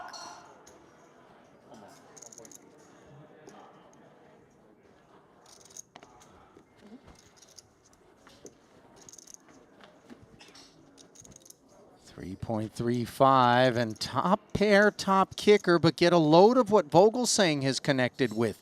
Defends is big, finds a diamond draw and a wheel gutter. Chips are going to get in. This is very nice. When I say get in, obviously I'm not suggesting that we're going to find an all-in collision, but we're not going to stay static at 3 million and change. Yeah, Vogelsang definitely has options whether to check raise or check call. But Muller doesn't even see bet ace king. That is surprising, but look at that turn card.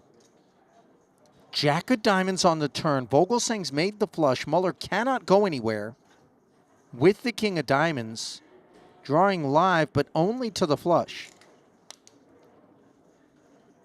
Yeah, if Vogel starts betting big, he can really win a really nice pot. Ace-king is so under-repped.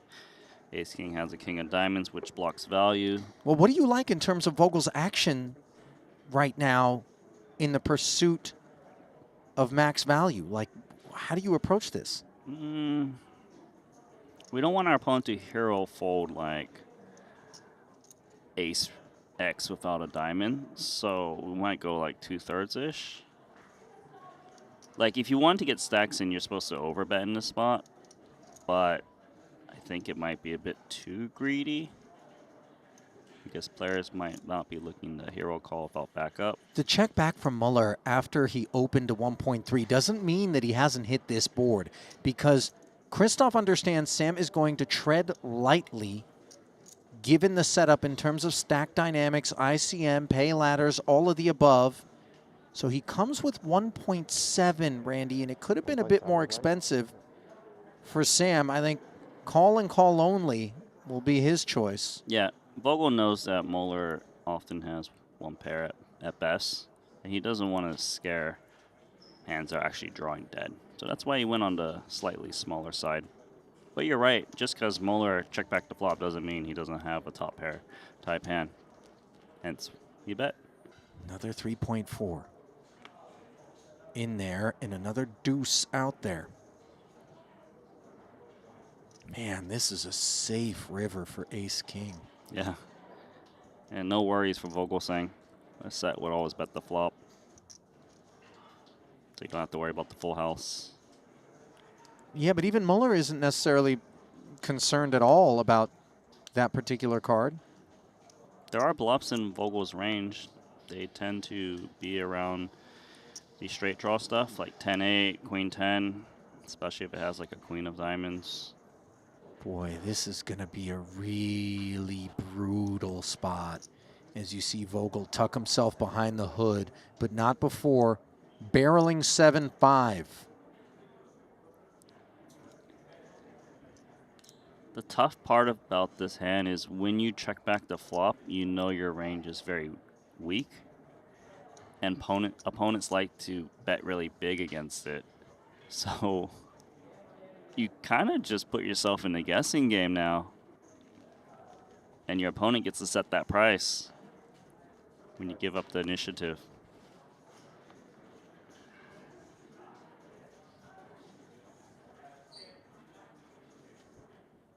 Muller, not many hands removed from those pocket nines, thrusting him up the leaderboard. And now he could be sent reeling right back down it if he clicks call. Can you ever fold? It's a very hard fold to make because you have the king of diamonds. The king of diamonds blocks the flushes, which is the main hand you're concerned about. And that's why he calls, and that's why he's losing this huge pot. And you see Sam just shaking his head. Setup hand, it feels like, where he could do nothing other than play as defensively as Vogelsang permitted. Small. What do you want to see me in a midriff? What's going on? No, actually, I don't. Neither do I. Extra large. Well, that's just me in a muumuu. A muumuu? Yeah, like those, you know, Mustafa was wearing, it's not called a muumuu, but it's a traditional, I believe, Tunisian garb, like men wear it. It's kind of, it's not a dress, but you know what I mean. Sure. Vogelsang has found 10 million, and Xu Liang has found one. King, queen, surely he knows it's time. Yeah. Just good enough. Wow, he's going to be thrilled at this. That's really nice equity, given he's got 2 overs to the undercards. And the idea behind ripping the 9-8 is we're less concerned with Heath or Muller unless they happen to wake up super high in range, being willing to get in there. More focused upon the big blind of Xu Liang, and focused upon this 10-8-4 board is Vogelsang, having outflopped. Xu Liang does not look amused, does not have a spade.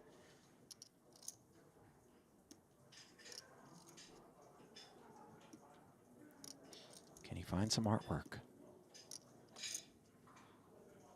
Not yet. It's going to take a king or a queen, Randy, or we're going to be down to 3. Is there a painting?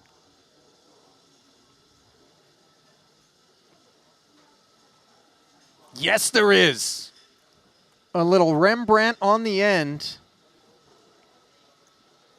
Maybe I should have said a little Monet for the money. On the A little Monet for the money. Nice. 11 million. And you know who's breathless, of course. Heath and Muller, both of whom will now trail Xu Liang. He's up to second. With 4 remaining. And he'll live with the outcomes. Yeah, I think it's very clear given how he's been playing. He's been attacking, he's been 3-betting, raising. It's been a tough chip leader.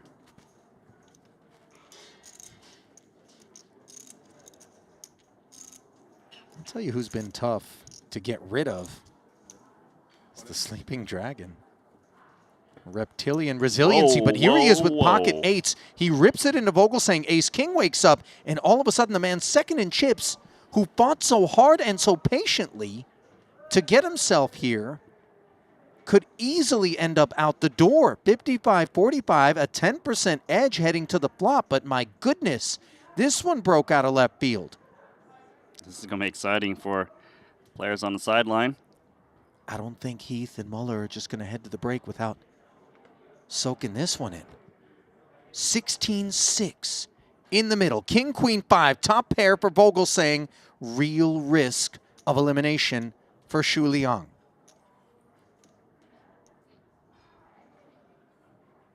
Oh my. Tough to swallow. Adjacent is the 9 of clubs to the snowman that Xu Liang seeks. He's pulled the mic off. Can he pull off a 2-outer?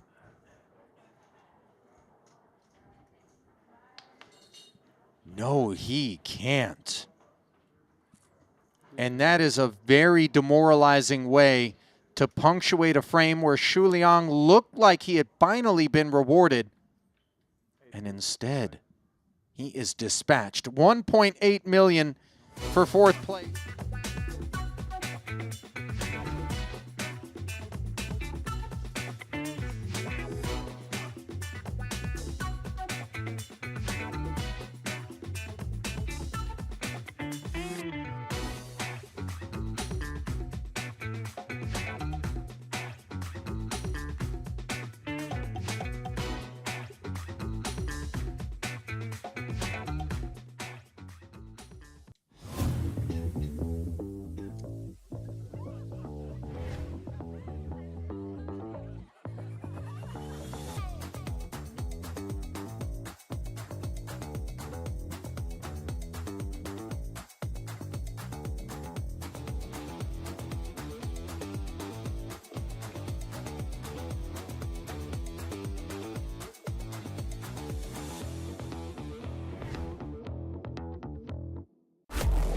I've played against the best, I've won on the biggest stage.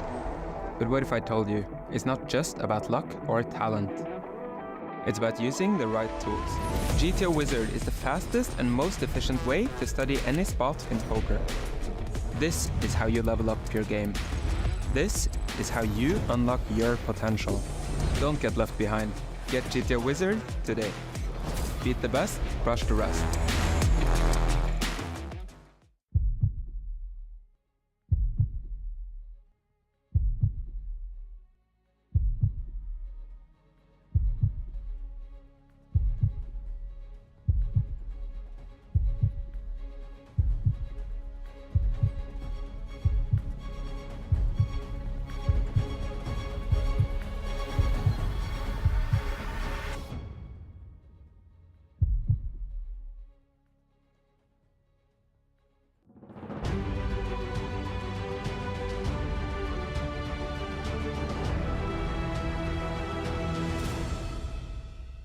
The stage is set. A heads-up battle for what's supposed to be $1.5 million. Ahlinejad, Randy Liu back with you here in the 100K main. But breaking news here in Jeju, Randy, as a deal has been struck.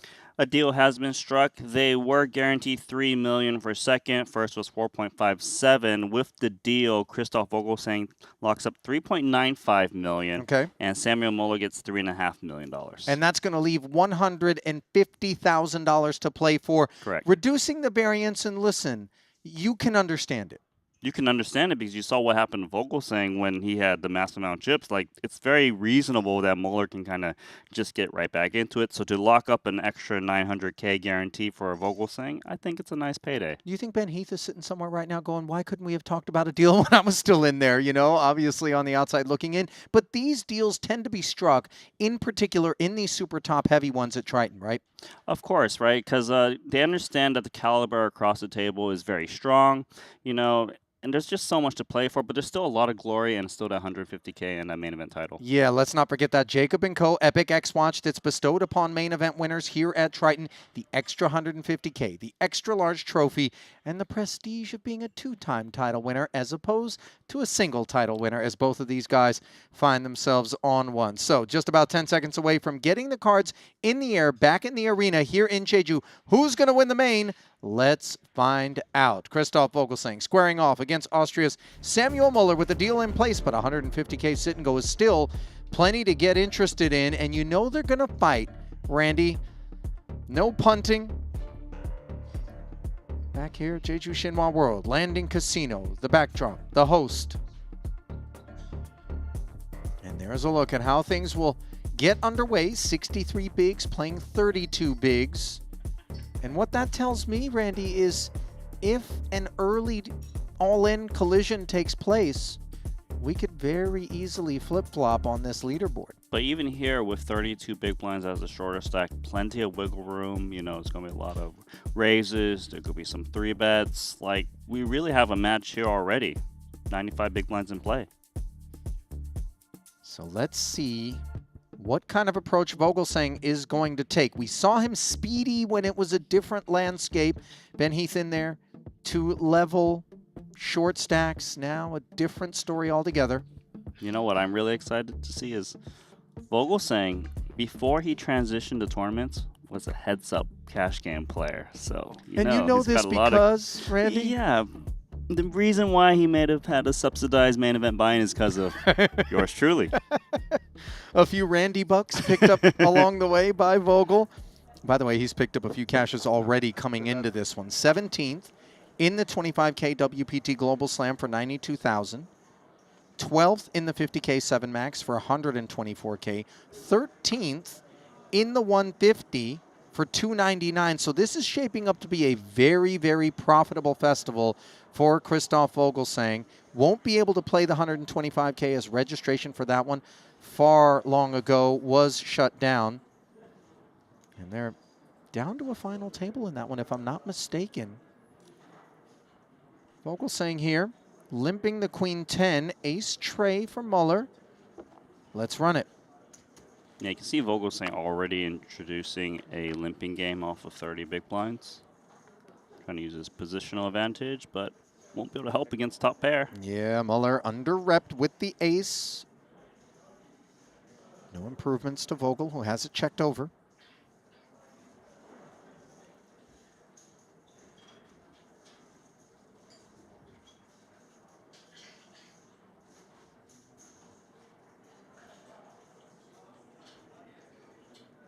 Is the screen frozen? Okay.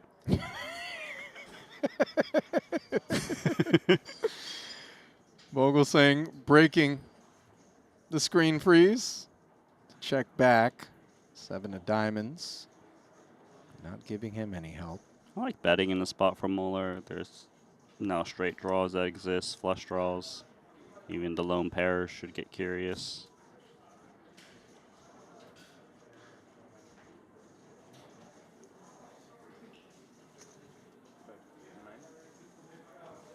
Here he comes with 900.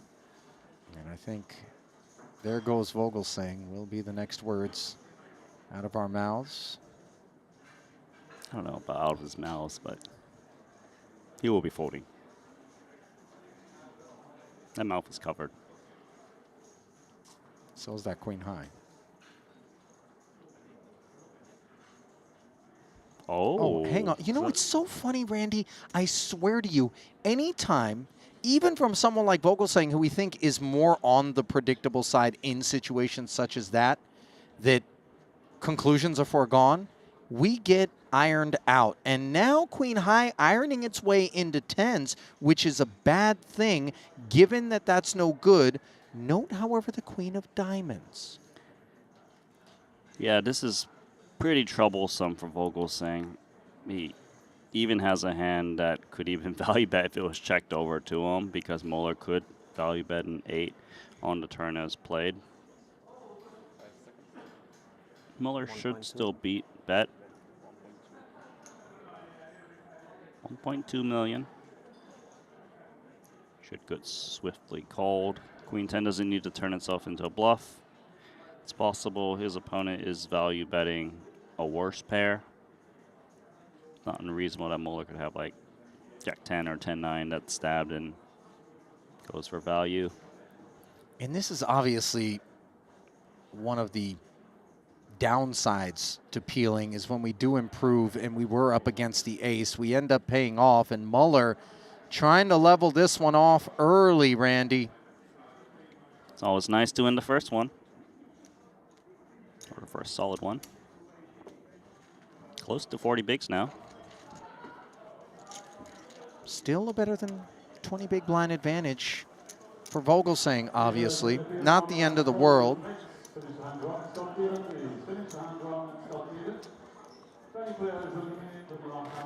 There's a look at the glory that comes both in wrist and trophy case form. It's always nice to get 2 prizes. You think we'll see one of those watches on eBay? I hope not. He's got 2. I mean, listen, if we end up finding one on eBay, we know someone ran real bad. I don't think anybody's eager to let go of such a unique piece of Triton history.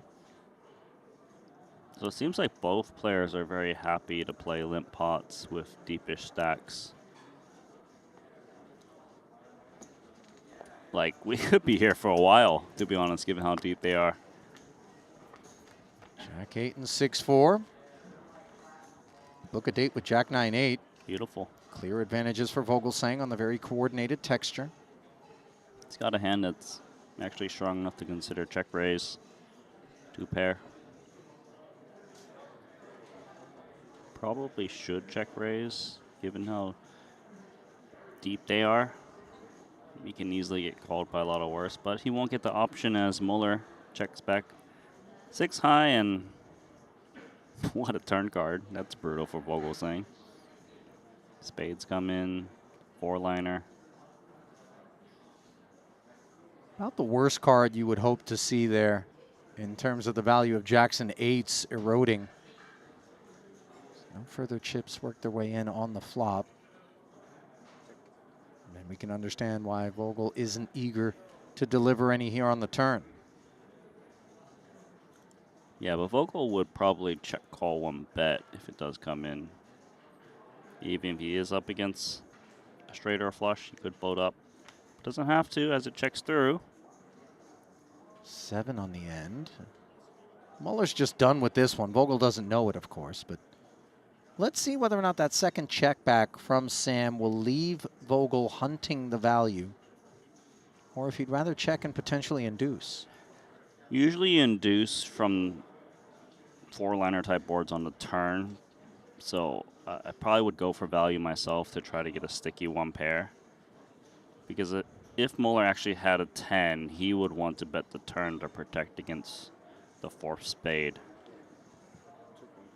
You can see how greedy Vogelsang's getting with Jack 8. He's just so confident that his opponent never has a straight in this spot. So there it is. Vogelsang back in there.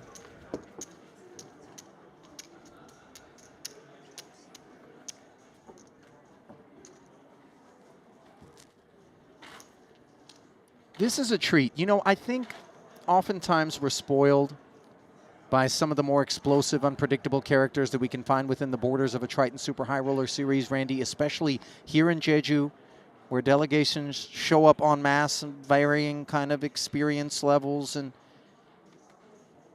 the reality is that opportunities to just watch a couple of neurosurgeons, scalpels in hand, it's something different that we can still relish. I think this is a really nice heads-up match. I like the deepness of the stacks. I like to watch Vogelsang because, like I told you, he came from a cash game background and clearly transitioned very well into the tournament scene.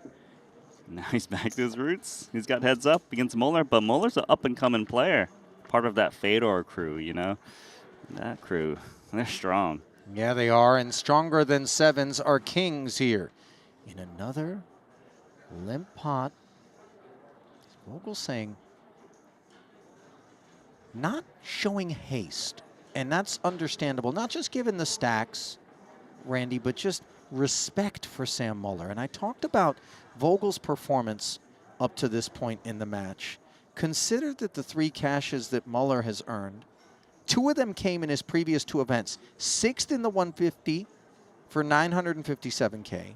6th in the 50K for 391, and then in that Global Slam, honorable mention of 30th, good for 57,000. So Muller is really just coming into his own in a very special way before our very eyes.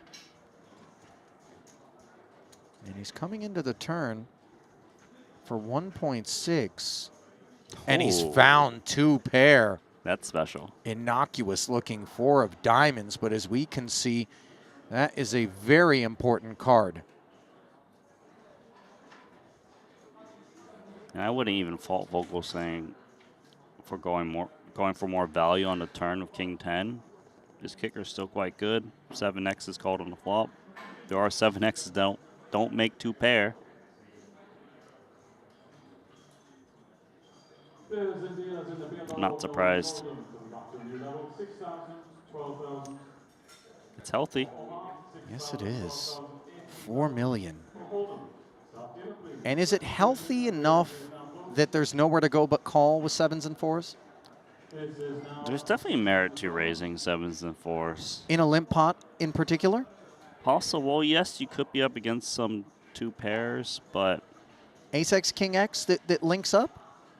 I just think there's a lot in there. It looks like he's going to go with call, but he certainly could have considered raise, maybe to rep some kind of combo draw with the spades. Keeping a lid on it, though. Oh. 10 to flat, and kings and 10s on the end here. Front door flush completes, and Vogelsang wrestling it away. This would be a massive laydown if Muller was faced with the size that allowed it. I don't think he's ever laying down 7s and 4s, unfortunately, for him. Even full pot plus? Is this one over if Vogelsang gets greedy? I'm not convinced Vogelsang gets greedy on the arrival of the 10 of spades because some of the semi-bluffs got there, and he's trying to get paid off by one pair hand when you got King 10, right? Like he's not expecting 7-4 too often. But oh, hang on a second. Is he asking for all of it? How much is that? That is all of it. Campbell's chunky, and it's a wrap. That's it. Vogelsang's like, what? You call? Is it spades? Is it queen jack? No, it's title number 2 for Lord Vogel. He didn't expect it to be that fast on the river. No, and I confess neither did I. But you suspected it, Randy, that as played, Sam Muller wasn't going to bow down with 7s and 4s, and that one crept up on us in a hurry. You see respect being shown from Fuchs, Binder, and Ibinger. Snap call range, I'm actually like... Yes, snap call range doesn't feel great, right? To be honest, he probably loses there quite a bit. So there's the official tally for Christoph Vogelsang, $4.1 million in total. Great to see him come out from behind the shades and the hood to give us a look at that big, bright, beaming smile. And it's not like there's a frown on the face of Sam Muller as they struck a deal which leaves him with $3.5 million plus and nothing to be ashamed of. I mean, that's a great payday. He had 5 big blinds four-handed not too long ago. 3rd straight final table appearance, 6th, 6th, and 2nd to round out the 2-card streets here in Jeju for young Muller. Yeah, what a phenomenal Jeju performance. And he's going to be coming back every stop.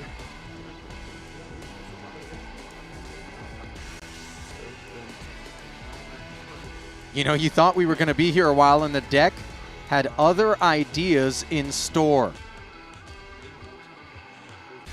Just a bit of a setup spot. And I'm with you, Randy. I thought Vogelsang was maybe going to come with something slightly more cheeky, slightly more designed to ensure a payoff from one of those one-pair types of hands. And you heard him say against snap call range. He didn't even get, you know, fully hooded up in no, time. Did you see? He looked over. He's like, huh? What? Call? Excuse me? Did I lose? Wait a minute. Are kings and tens good? Yes. Yes, they are. And how about it? A final glimpse then at the payouts as we bring you back to the desk here in Jeju. Ali and Randy going to tie a bow onto this main event. And what a spectacular one it was. Really gave us everything we could have hoped for in terms of high drama, seesaw, you know, big blows, jabs, all of it. I mean, just storybook main here. Yeah, it's always nice for our main events. It draws a large crowd from all over the world, right? And to see like one of the original guys that's been supporting Triton for a long time, picking up his 2nd title in the main event here, that is just so sweet for Vogelsang. Yeah, maybe a little bit bittersweet for Ben Heath, that $2.2 million that he hauls in courtesy of 3rd, given that he was hunting number 1. Going to have to wait, along with Alex Ponikov's. Do want to touch on him briefly because there was a moment during this final table where we looked up at Ponikov's stack and we thought, we know this dude. He's going for the jugular, and if it doesn't go awry, he's going to be able to take it down. It felt like destiny was in his corner, and then he ran into Vogelsang in that pivotal pot where Christoph dug in king deuce, 1 pair against a busted straight and flush. And that was the key hand of this FT. That was a hand that allowed Vogelsang to just press on the short stacks after. And that was not an easy call to make with just 1 pair. And, you know, if he called there and was wrong, he'd be down a couple million, you know. So the reason why Vogelsang was able to just snowball and win this tournament was because of that hand. Yeah, Ponikov's with a little bit of the assist. And if you think the call was tough, consider the jam as he really left it all on the line. All right, waiting on the line is Marianella. She's down there standing by with your champ. Don't go anywhere, though. After this Vogelsang interview, we're going to come right back here to the desk, hand over controls to Henry and Kevin, and they're going to bring you coverage of the 125K. So let's send it down. Stay close. More Triton to come after this. I'm standing alongside our 100K main event champion, Christoph Vogelsang. Christoph, this is your 2nd Triton title. Oh man, this is your largest Triton score. You are taking home this Jacob & Co. Epic X watch, the oversized trophy, and I'm still baffled at the fact that right before we started the interview, you said, I barely got any sleep last night after this insanely long day, and here you are, last man standing. You've won so much in your career in poker, but how is this win different for you? What sets it apart? Yeah, I think this win feels special because it's a main event. It's the biggest Triton event, and the Triton Tour is easily my favorite place to play poker because you really know people so well, both like the players and like the staff, and so yeah, if you take a bit longer time or like do something different, like people get to know to you because you do social things like play football together and stuff. So Which you love. We know you love football. So yeah, I think Triton events are very special for me, and so I'm happy to have won this one. And on very little sleep, may I repeat, after this insanely long day and this pretty intense final table, let us talk about it. I mean, you started off with a nice little confidence boost early on, aces versus kings. Then you had that big call down versus Ponikovs. Then you doubled up Xu Liang, I think, twice. You doubled up Sam. I lost count how many times you doubled up Mueller, I think 4 times there. And then that insane hand at the end. Just walk us through that entire final table experience. Yeah, I think the hand against Alexei was, in terms of like the chip distribution, one of the most important ones, because then I had a really big chip lead, and so I could play fairly aggressively. I think earlier in the final table, I was probably more passive than the average chip leader, and yeah, I mean, like, I think like sometimes like there's a spot you don't take, but it doesn't mean you have to take it like the next round. It's just, yeah, you just try to play the next hand and do what you can. And I know you said that one of the things you love about Triton is that family feel. And speaking of that, it's so lovely to see Matthias Eibing here like railing you, because I'm like, wait a minute, you're Deutschland, he's Österreich, but he says he's Team Christoph. He thinks Sam Mueller's a lovely guy, but I think geographically speaking, he's like, those are the Vienna guys, and he's obviously known you for a long time. But how beautiful is it to have Matthias here railing you? Oh, I'm so happy to have Matthias here and to have him here at the rail to talk about poker, to like ask him before the tournament, like what are his thoughts, and yeah, also like some other friends who like are sending me like hands and then sending me thoughts. So I think it's also important for your confidence and for like how you feel if like there are people around you. I think you see it often like that.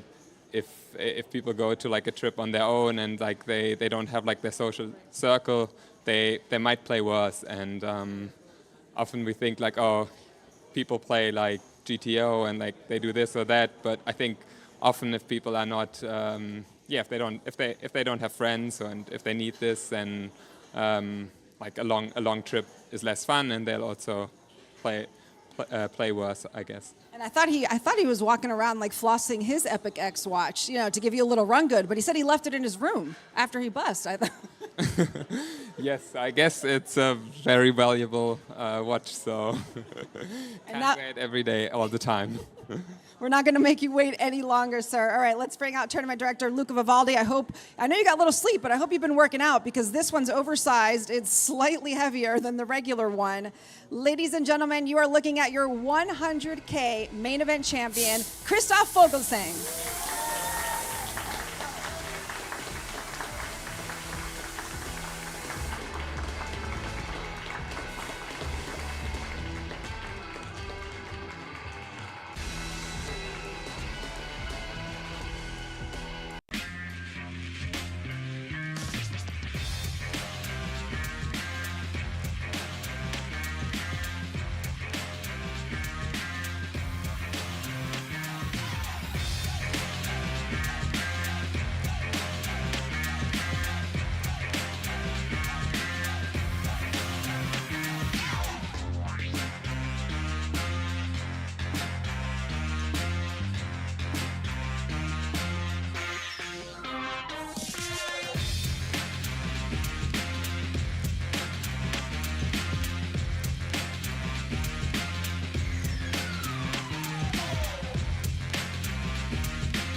Cool, calm, and collected. What a champion Christoph Vogelsang really is. I mean, to come in final 16 as tournament chip leader, to just grind all the way out, just, you know, from chip leader on day 3 to then close it out, it's a special kind of feeling. Yeah, and we talked about how hard that is, Henry. He had that disappointment in the 50K, the 150K, finishing final 2 tables, but I mean, it's the main event. Watch on the line from Jacob and Co. and just all the glory of someone who's been playing since the very beginning. I was just looking at his Triton track record, by the way. He made the final table of the main event in Montenegro, and over the last 2 stops, you see, Christoph is taken home $7 million and now picking up his 2nd title here. And what an event to do it in as well. The 100K main event, beating Sam Muller heads up for just shy of 4.1 million. And yeah, what an incredible final table as well. Some Chinese representation, the likes of Zhu Liang, Wukong was just really making things exciting. You know, from a GTO perspective, we saw some massive deviations, and Vogel came in with the right kind of answer to battle that recipe. Yeah, Christoph mentioned maybe a bit more passive than the usual chip leader. I think he's keenly aware that, you know, Alex Ponikovs was right in the mix there with 5 left. He wanted to fight for that top spot. Ben Heath, obviously unfortunate to fall in 3rd. He was also in that top spot for a bit, but Christoph just getting it done in the patient way, in the deliberate way.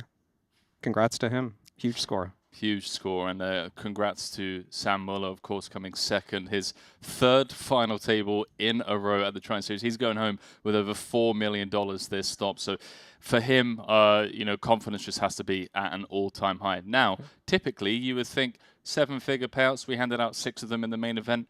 Things are probably, you know, wrapped up. Not the case. We've got the 125K to pick up coverage, over 2.6 million up top, and some huge Ivan Liao Player of the Year leaderboard implications. We've got Artur making a run in that, Kristen Foxen, Mikita Baziakowski, Mike Watson, just to name a few of the remaining players in the field as we look to throw it down to the stages of action been happening already. So let's jump into this 125K final table and see what's been going on.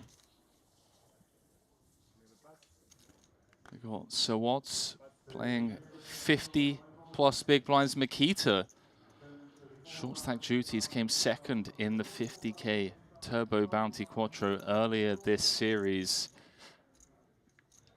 Another final table run for him here. Ace Jack, just a standard spot. Kev with 7 left. Also got 7.5 big blinds, the immediate short stack.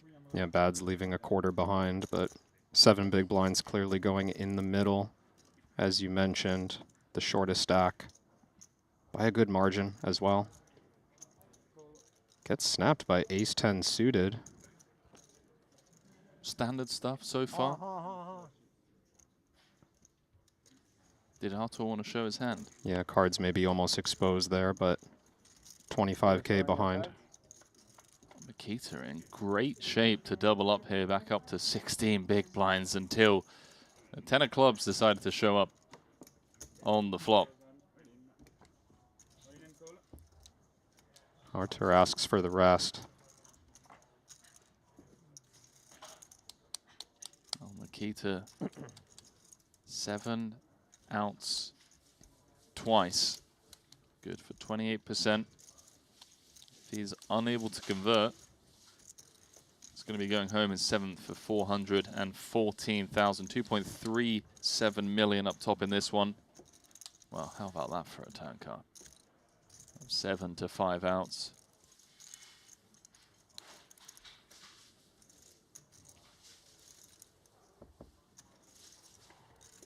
Doesn't get there. GG's to one of the best, 5-time champion. Now, Kevin, that hand went down earlier on. It gave Martirosyan the chip lead. Obviously, since then, they have been playing in real time while we were waiting for the main event to close out. So we're going to jump into the action live in real time. 6 remain. And guess who's currently chip leading with 6 left? Yeah, chips having moved around a little bit. And I'm seeing a couple of Canadians at the top of the leaderboard. Can we just talk about Juno Barara, by the way? This guy making another final table here in Jeju. What a series he's having. I've got a funny feeling we're going to be seeing plenty more of Mr. Barara. He's joined by the likes of those two Canadians that you mentioned. As we come back from break, Kristen Foxen.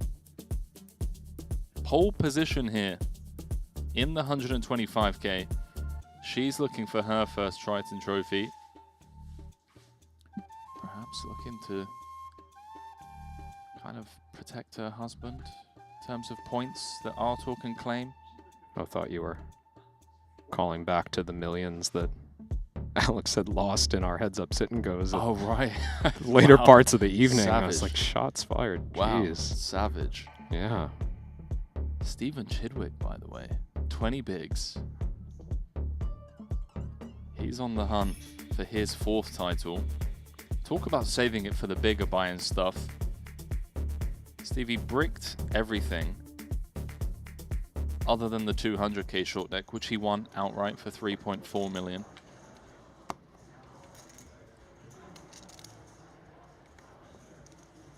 This is a star-studded final table. Kristen Foxen. So what's in second? So what's a triple crown winner in the Triton sense? We like to call it the Triton Trident.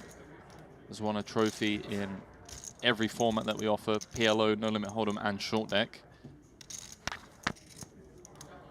Thought for a second you were talking about the worldwide triple crown. He's done of that as well. World Series bracelet, Yeah. WPT champion, EPT champion. I'm assuming he's done that already. Just wondering about the That's what I'm WPT also part. thinking. Multi-time EPT winner, as I remember it.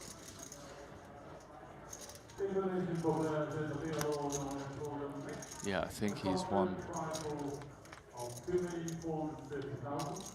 I think he's won 3 EPTs.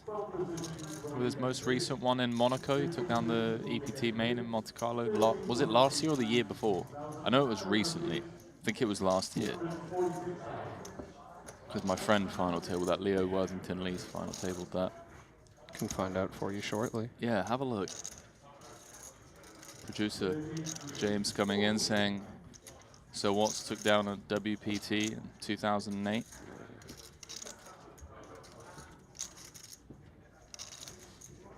Confirmed, he won Monaco 2023. As well as Barcelona 2022. He won the EPT Barcelona. Oh, sorry, that wasn't the main. That was a high roller. My gonna say. mistake. I got excited there. Yeah, I was about. So he won an EPT in 2016, 2023. Legend. I mean, this whole final table is just stacked. So this one open from Jun on the bottom, big blind defend. Went check, bet of 100K call. And Jun just correctly recognizing that once Stevie does continue on the ace, queen, 8, there's pair of 8s, wants to play defense and pot control. Not looking to build pots.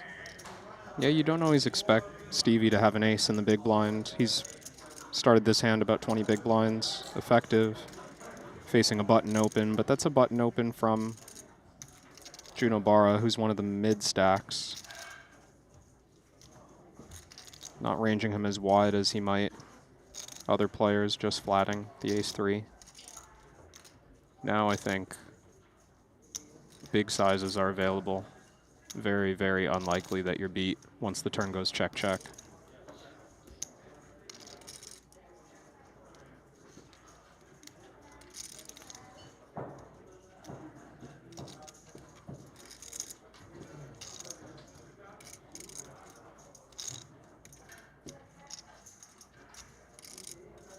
Stevie was deep in the tank on the river before coming out with a near pot-sized river probe.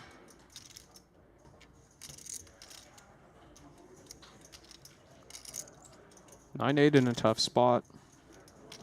You're against a very capable opponent, of course, but the 9 feels pesky, interfering with 10-9 and Jack-9.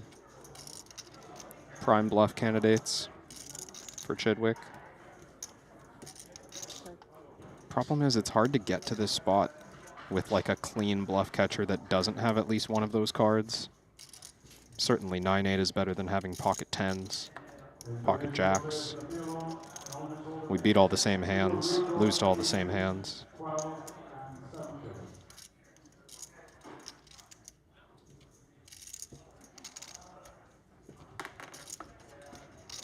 Not the man you want to be giving chips to either. Oh, he's going to flick in the call. Stevie boy, up to 2.5 million.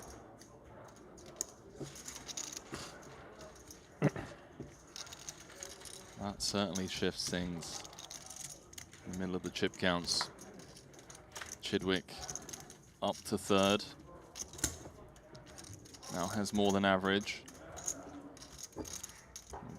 Barara drops down to fifth. Not out of this one yet though, still has 16 big blinds. That's 6 max. Gonna be eating up, what, 200K an orbit.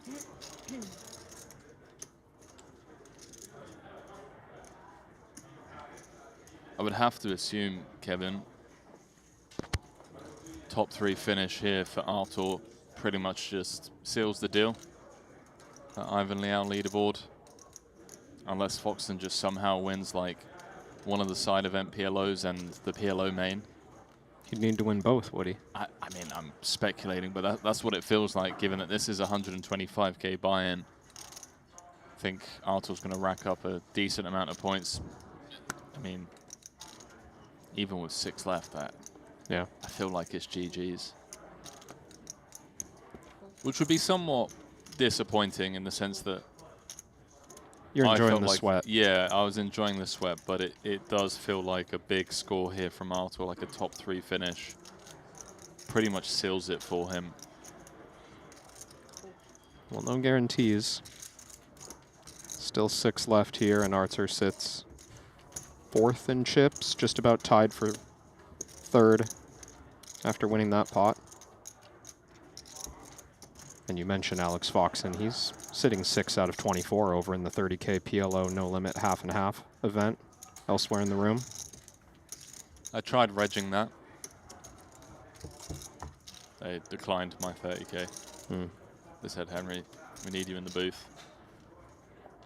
They were like, Henry, your credit card limit is $2,400. What are you doing? Thank you, mate.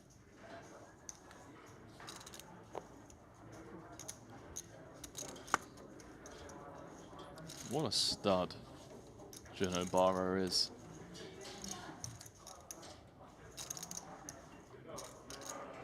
Third final table. Picked up a trophy in the 40K. Final table the 150K. Cashed the 100K main. Guy's just up 3 million on his maiden Triton Super High Roller Series. Not going to get any action with the ladies. Gotta feel good, doesn't it? So many players go to their first Triton series, just kind of get kicked in the teeth for 10 days and go home. Hit the lab. Hope to do better next time. Who was it that said that in the chat the other day? It's just like, imagine flying all the way to Jeju just to get one outed and go home. Like, someone's got to do it, man. Oh, dozens of people are doing it. It has to happen to someone. It's a necessary sacrifice You to just generate these prize pools. Fly like halfway around the world just to get one outed. That's a good idea for some content. We should make sure to cover, like, the disappointing walkouts of all the people who were cashless. And just, you know, give them a pat on the back for their efforts. Maybe that would come across the wrong way. Now that I'm saying it out loud, Henry, I think this is a bad content idea. It's great content. Let's stop giving all the winners their flowers, you know? Well, yeah, we're celebrating the people who are already happy. Yeah. Let's do something to pick up those who are down. Right? Like, get the camera right up in the face of someone who's just busted their 3rd bullet. Yeah, the moment that they lost. Just ask them how they're feeling, how their day's going. Have you ever done that at a poker stop? Say something like, it's going to be okay, buddy. You just bump into someone in the hallway, you're like, hey, mate, how's it going? They're like, yeah, just bust. I do that constantly. It's embarrassing, actually. Just stop asking people how they're doing. I need to remember, usually when I'm walking in the room and I walk by someone, it's because they're walking out of the room. So, like, check the app, see if you're on break. If they're not on break, they've obviously just been knocked out. Chip leader trying to do chip leader things. With the A7, I don't think this is going to work. Chidwick third in chips. Would be a disaster to obviously misstep here and go home in sixth.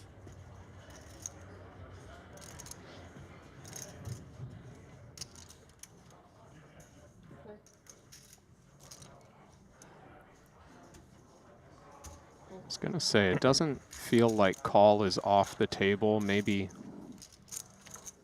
something signaling Chidwick to feel very strongly that he's up against a light range here. Foxen obviously known to put a great deal of pressure on her opponents with the chip lead. But it just, you know, 4-bet jamming ace-jack offsuit and running into the top of range is so disastrous.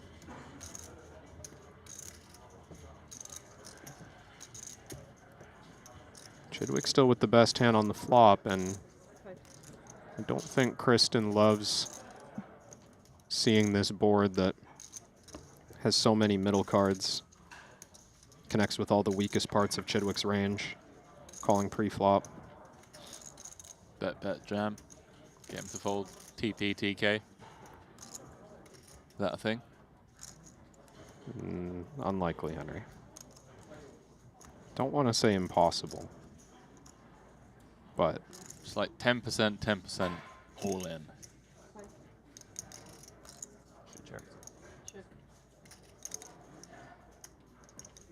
Trust Stevie to be dialed in. Tell the dealer, hey, by the way, she checked. Action's on me. He's paying attention as he hunts his second trophy of the series.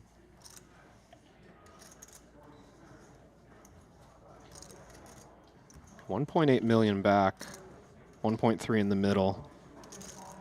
It's awkward to navigate a great deal of turns with ace-jack. I wonder if Chidwick ever sizes up in this situation. There are a few hands, like pocket tens, that have a great deal of equity and could lose a big pot here. But it feels like encouraging action from ace-king suited might be the priority instead. This is quite small.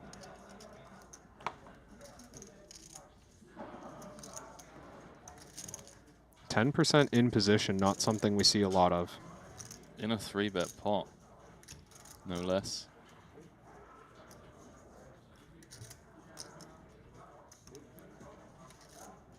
Chidwick, I think, correctly recognizing that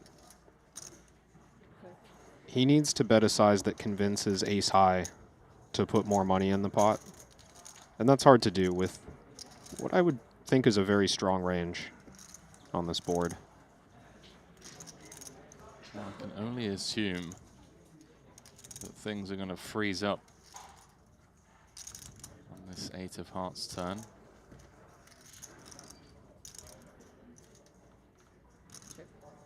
How do you feel about betting small in position again, just to kind of set the river price? My instinct is that Kristen has enough tens, specifically with pocket tens, that we're kind of in that way ahead, way behind situation that maps to a check. But here's Stevie agreeing with your idea. Just from in position. We're really in the weeds here. We are. Deep in solver jail.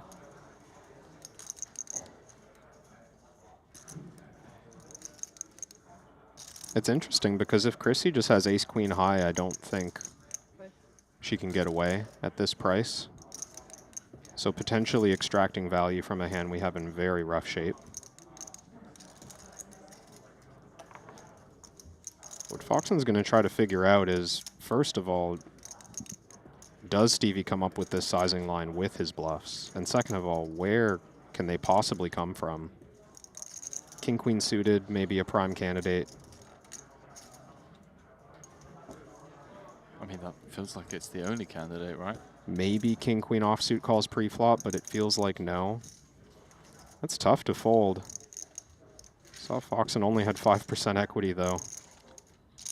Nice discipline. Well, with that shift in fortune, Stephen Chidwick is your new tournament chip leader. I do apologize. One big blind less than Sir Watts. As he hauls in that pot. Gives us time to turn our attention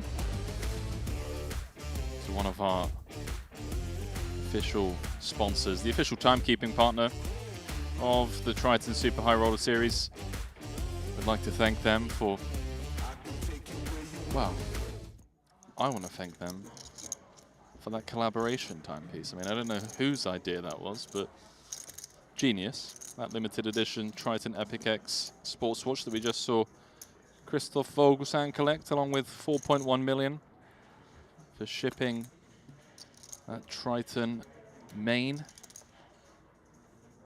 That's something, you know, the money, Kevin, it comes and goes, but that timepiece is something you're going to have for your entire life. You know, the grandkids are going to ask about it one day, and you just kind of give them that nod. It's like, yeah, Granddad was cool. I admit, the more time I've spent in the booth, the more I've desperately wanted one of those watches for myself. And I think the players who have been competing for it for as long as guys like Christoph, they probably wanted it more than I do. I think the fact that they all wear the timepiece when they come to these stops just goes to show what the players think and feel about it. It's true. It's just a massive flex. So, hey, I'm a main event champ. How are you doing?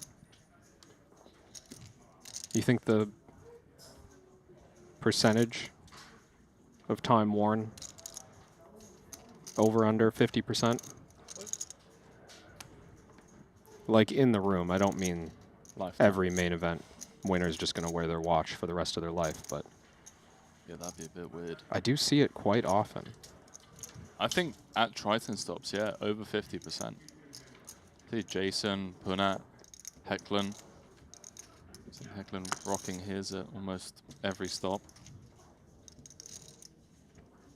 6 remain here in this 125K current payout, $526,000. Going to be 3 7-figure paydays in this one, with 2.4 million going to first. Jun, 16 bigs on the button. He's currently 5th in chips. We're on the small blind, actually. Oh, sorry, I do apologize. I think he's debating here between like a small raise that plans to call off against a jam or just jam himself. Does go all in. Take it down, sir. Wasn't going to get action regardless from Jack 3.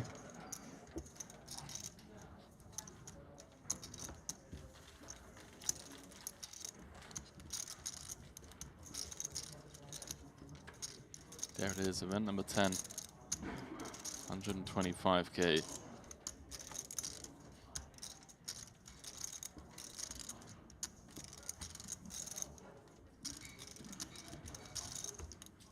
Artur can close this out. He pretty much seals his victory as the Ivan Liao Player of the Year champion. Kristen Foxen looking for her first title. Sean Winter looking for his second. So Watts looking for his 5th. That'd be something special.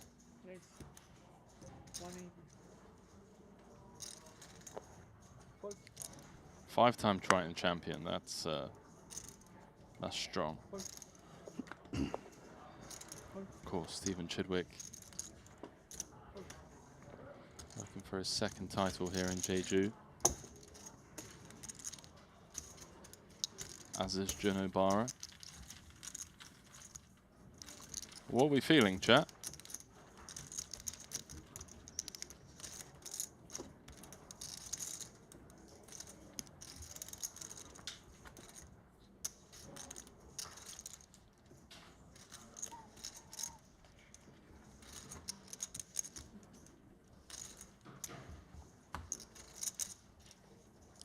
Oh, Vieira coming in with the stats. Most Triton cashes, Kuhn 65, Chidwick 63.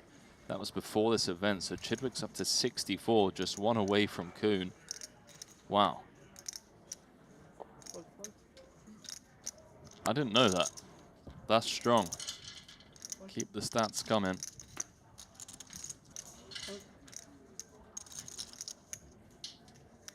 Henry 700 saying, all in on Artur? What, as in jam all in on him? Or all in as in all of your money is on him? Because all my money is on Sean Winter right now. Shortest stack in the room.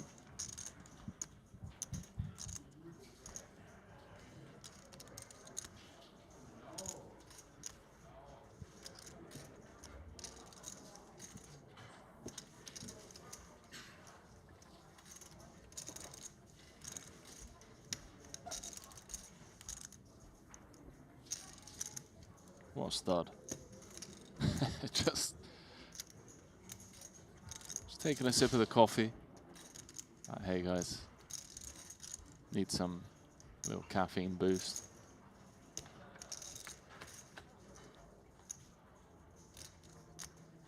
Uh-oh. You see what I see, Kevin? Backdoor straight flush potential. What's a fun turn card? 9 of diamonds?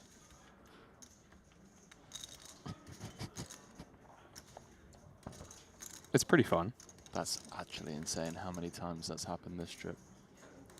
What's even more insane is Sean Winter has not called a single card.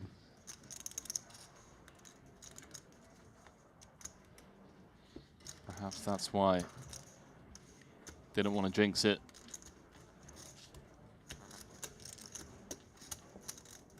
Maybe he's just done making deck reads.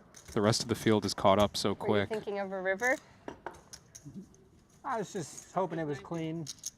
You didn't have one in mind? Just anything besides his 20 outs.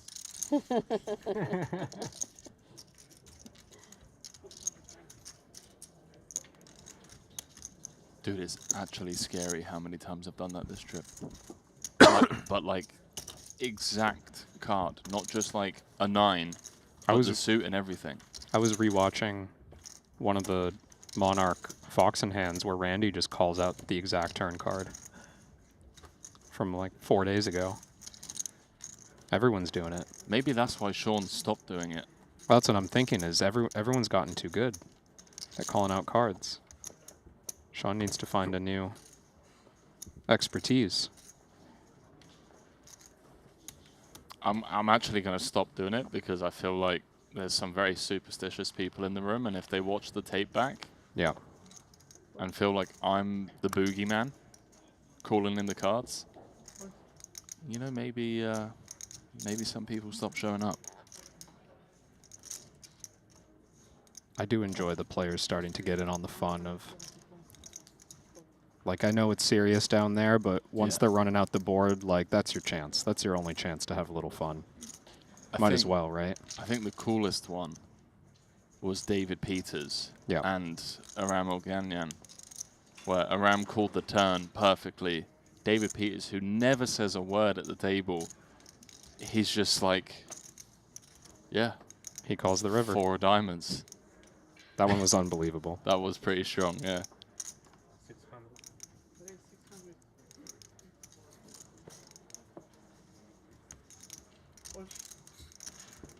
Leo asking me what the lottery numbers are. I wish I knew. Trust me, if I knew, I would not be commentating right now.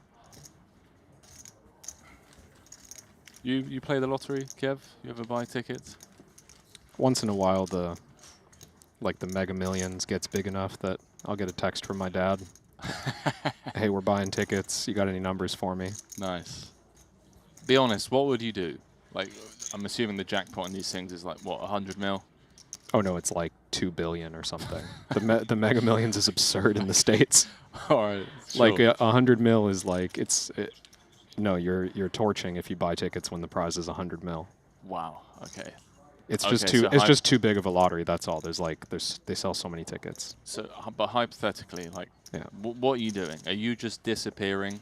Oh, if I win. Yeah. You're just like, you're setting up your family for life, Yeah. taking care of like all of the obvious stuff like health. That's a good first house, step.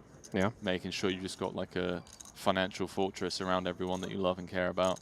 You buying a helicopter? Yeah. That and also finding an island. Okay. You building a bunker? Spending like 80% of it on the island.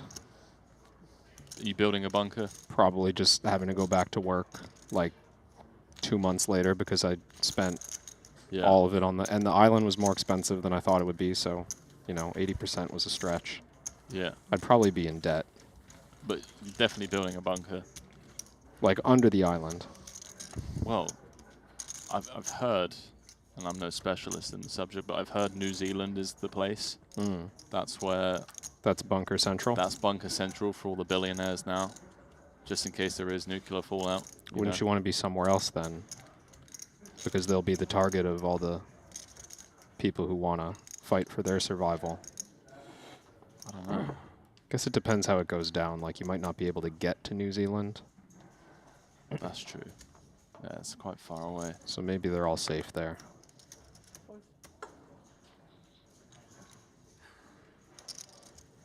That's your plan? What, bunker? Bunker up in New Zealand? Probably, yeah. Hmm.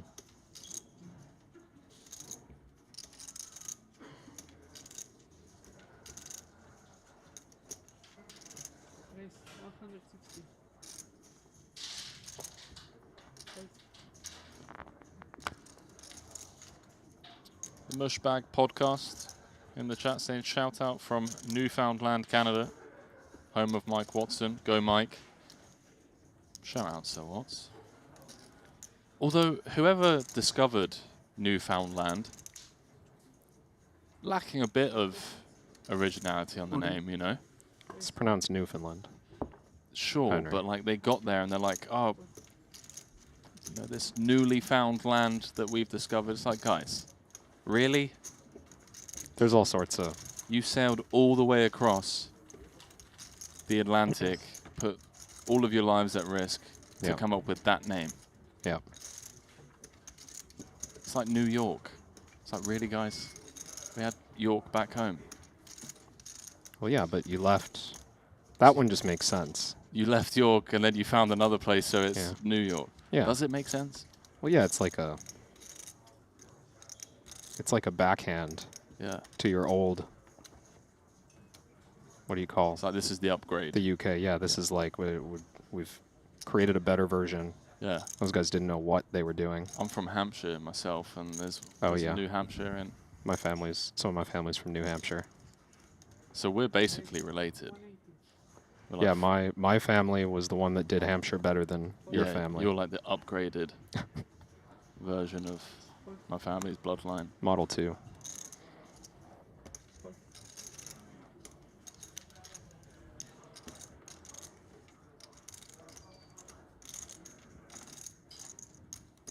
Just someone saying, why isn't Henry playing Aussie heads up for 5 million? Should be easy for him. You're right, actually. Would be easy for me. Aussie, let's go. You buying a piece? Kev? No? No. Sorry. I understand. Got to keep as Aussie's much no on hand as slouch, man. possible for myself. No slouch. Saw him finish up on Foxen. Broke even last night. Our attention's on this 125k, but can't confirm, obviously, after this. Be bringing you that 4th match.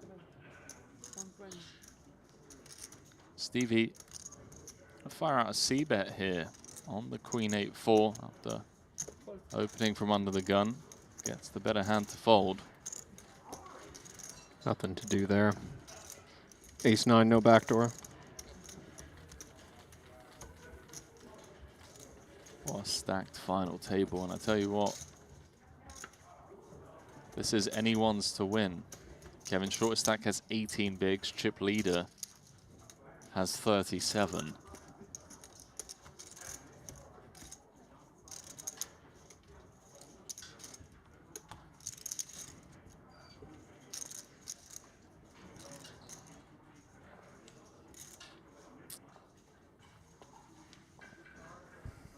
What's the approach to a 6-handed situation like this when the stacks are as condensed as they are? I mean, the difference between 1st and 4th in chips right now is 6 big blinds. Yeah.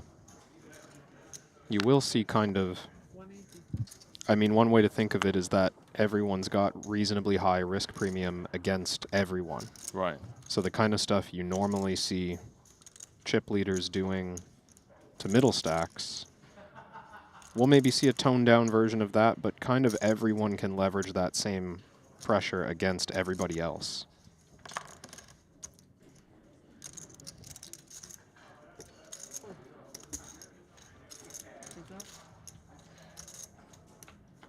And I can't believe it's the end of the No Limit Hold'em portion of the series.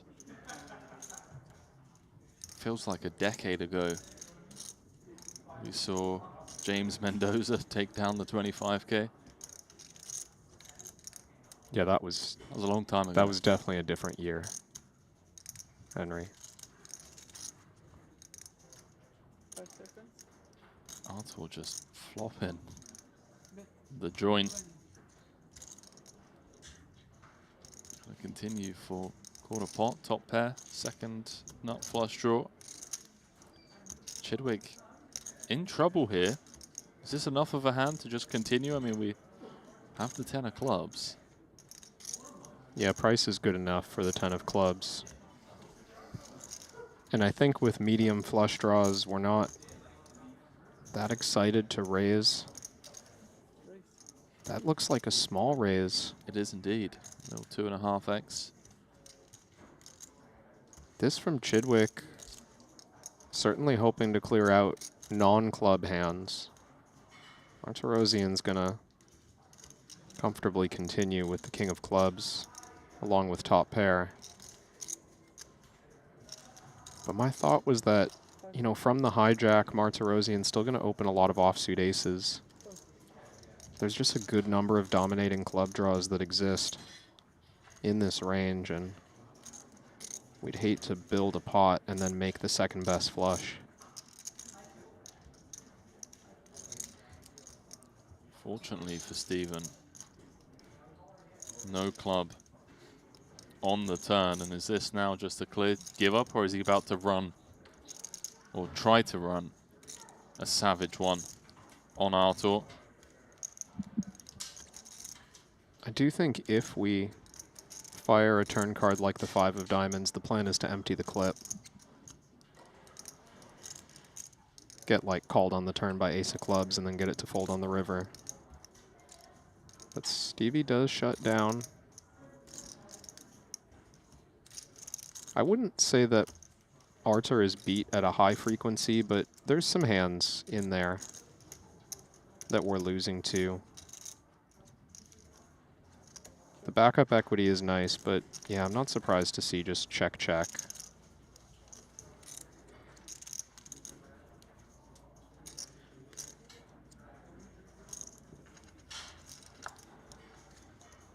Is there much credibility to check, bet, check? Sorry, bet, check, bet. I mean, he check raised flop, right? Check turn. Doors open to represent like a rivered straight. That's a possibility. I think there's some 9-7 and 7-4 in this line. Chidwick's not going to try and rep it this time. always had so much admiration for players that can just recognize when it's okay to wave the white flag. Oh yeah, it's so important.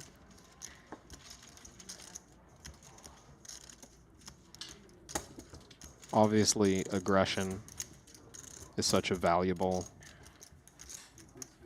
tactic, skill set. Just downshifting away from that when, you know, players with an aggressive reputation sometimes put together a few wins and collect a bunch of chips just by bluffing the heck out of everybody for a while and spinning up stacks, but at the highest levels you start getting just no respect if you don't have the ability to slow down.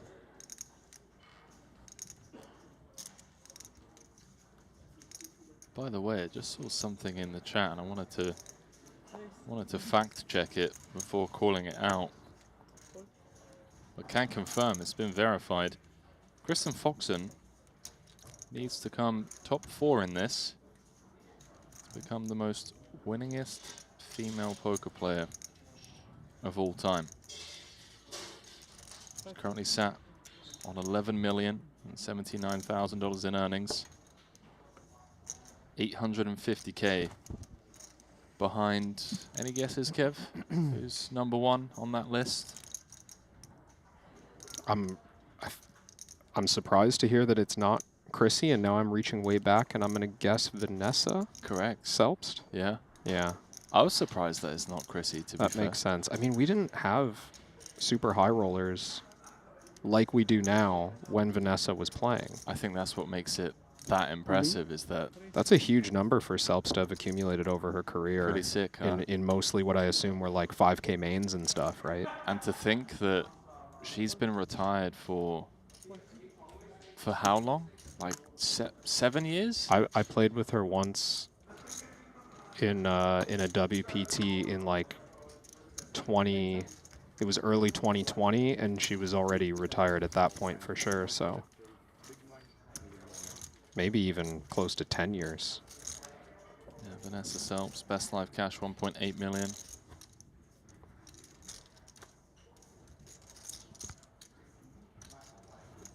Yeah, 2020, there was a 5-year gap between WPT cash in 2020. That's the one I was referring to? Fallsby? Yeah, Nice. it was, yeah. Yeah. Niagara Cool. Falls, she came 22nd in that. Where did you come? I remember that. I cashed, I'm sure I don't remember how many places paid. I would have min cashed for like 90th or something.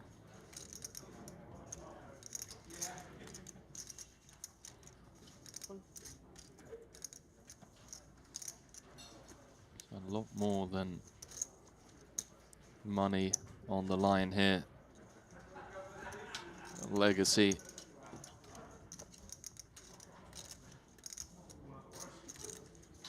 Curious to see actually all-time money list implications for Stephen Chidwick as Sean Winter jams. Oh yeah, so Stephen Chidwick is currently 2nd on the all-time money list. A win here today would really put him in striking distance of Bryn Kenny. If he can close this out, he'd move up to 74 million in live earnings, just 4 million behind Sensei Bryn.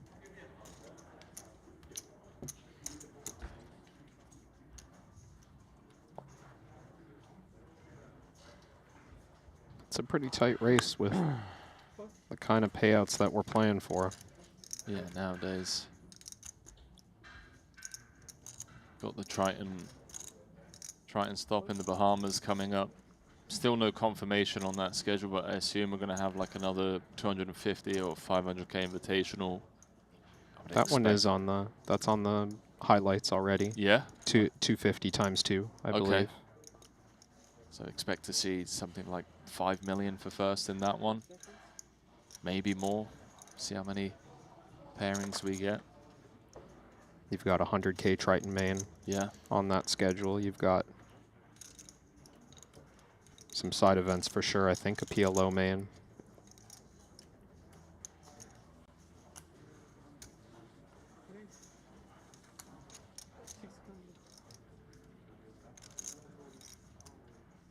Wow, I was just about to ask you if Winter is going to jam this. He's put in half of his stack, though. I mean, is this a mandatory call-off? Once we're here, yeah. He agrees. Slightly dicey, but understandable. Original jam. 15 blinds, shortest stack in the final 6. I'm not calling any cards, chat.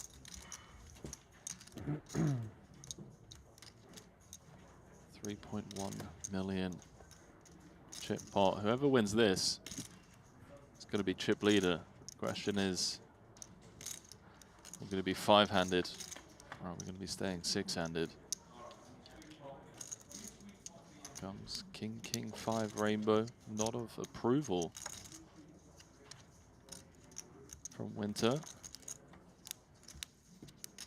No help on the turn. 5 or an 8 would chop it. Chop. As he calls for the chop. Duck needed to stay alive. GG.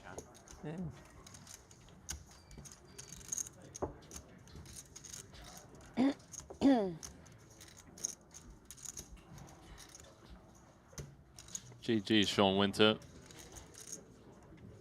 Always an absolute pleasure to have him on the main stage. Quieter than usual, perhaps a byproduct of it being towards the tail end of the series. It's a long schedule. See, he's been here since the start of the super high roller portion. Cashed the 30K for 65,000. Couldn't get anything else going. He's going to head to collect $526,000 for his efforts. There's over 7 million in Triton earnings. Title number 2. We'll have to wait. Perhaps a little bit of a trip saver. Always depends, obviously, how many bullets one is in for. Didn't cash the 40K, the 60K, the 150K, or the 100K. Call me an optimist, but say he's just in for 1 bullet on everything. Then he's managed to dig himself out of the hole here with that cash. 5 players remaining. Artur Martirosyan is chip leader. Man, Juno Barara is just dialed, bro. Absolutely dialed. New dynamic now with Martirosyan chip leading. We expect a very wide button range and perhaps king-queen suited. Just sticks it in pre-flop to clear out some equity. You have option to call too. Sometimes. Has Artur not gotten many button raises through against Obara? He did jam the offsuit ace earlier, 1 or 2 orbits ago. Honestly, if Artur says that to me, bud, I'm just gonna jam again the next time. Lock him down. Just be like, any 2 against you, you pigeon. Keep opening my big blind. That's just me, though. Barra is an absolute gentleman.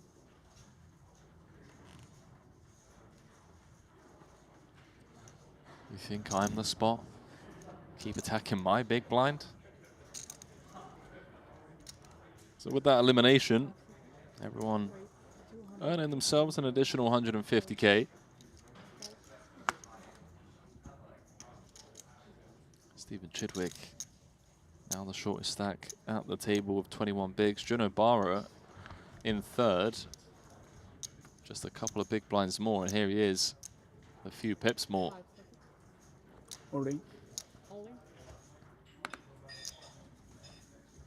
Ace King ripping it in. Ace 10 going to hit the mark. As Barara continues to lean. Closing the gap on Sir Watts in second. 28 big blind average. There's 10 hands remaining at this blind level. Just looking elsewhere in the room, that 30k PLO No Limit Hold'em. Phil Ivey. It's the overwhelming chip leader. Average stack of 850k. Ivey's got 3.1. 13 places paid in that one. 19 players left.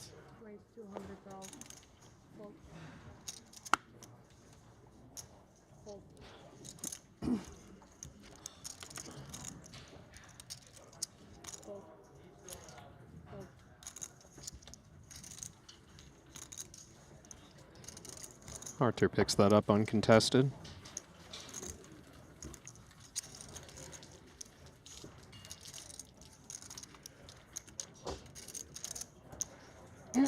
Third of the chips in play.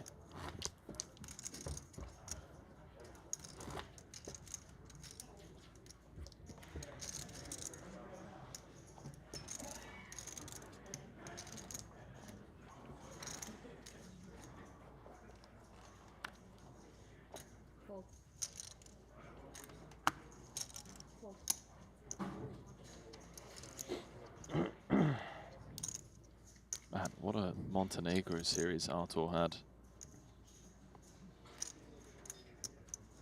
Cashed in 9 events, including a 3rd place finish in the 100k PLO main. Yeah, he was ridiculous.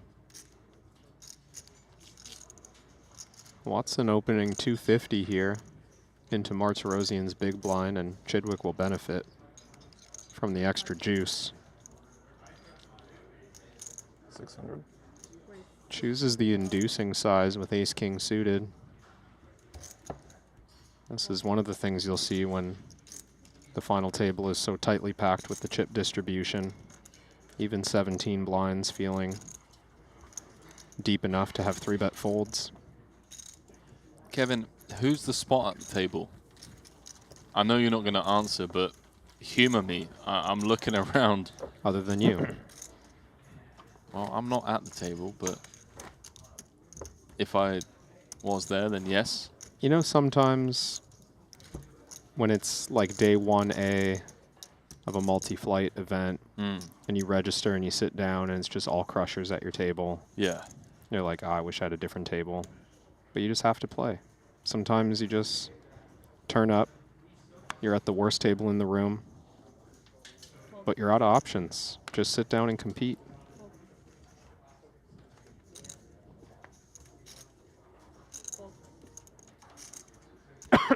And yes, I'm avoiding the question, Henry. As expected. I mean, come on.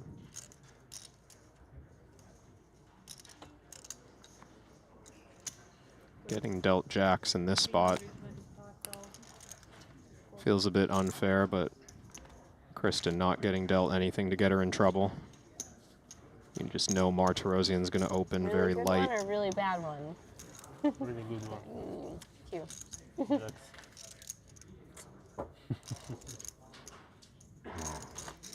$50 million in combined Triton earnings between these 5. 10 titles. The only person without a title is Kristen Foxen.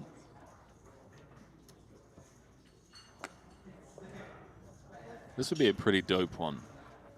Not to sleep on any of the other events we hold, but your first Triton trophy coming in 125k, not like a, you know, like a 30k or a 25k, but 125k. Would feel good. One of the preliminary events.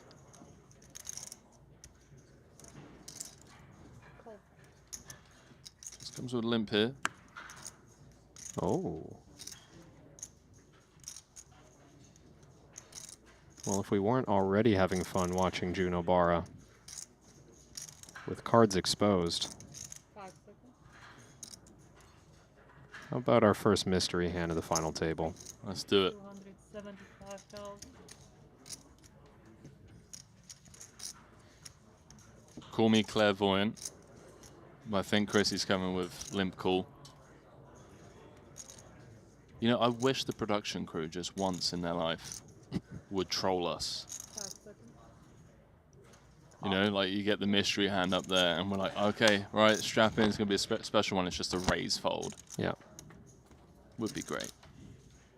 We'd probably lose like 10% of our viewers right No, away, but no, it would be people worth would it. Appreciate it. Honestly, it'd be worth it for the troll. Majority of our viewers, they appreciate a good troll, so no trolling here for Chrissy. Similar to last hand, that little exchange between Foxen and Martirosian you heard. It's either a really good hand or a really bad hand, and that's where Obara is at, pre-flop at least. He's going to have some pure bluffs. Just real trashy stuff like 9-deuce offsuit that raises against the limp. A little B20. The pace of play that Obara plays at such a high level, it's not something you see all too often. Maybe it's just such a standard spot where he just feels like Broadway, Mm-hmm.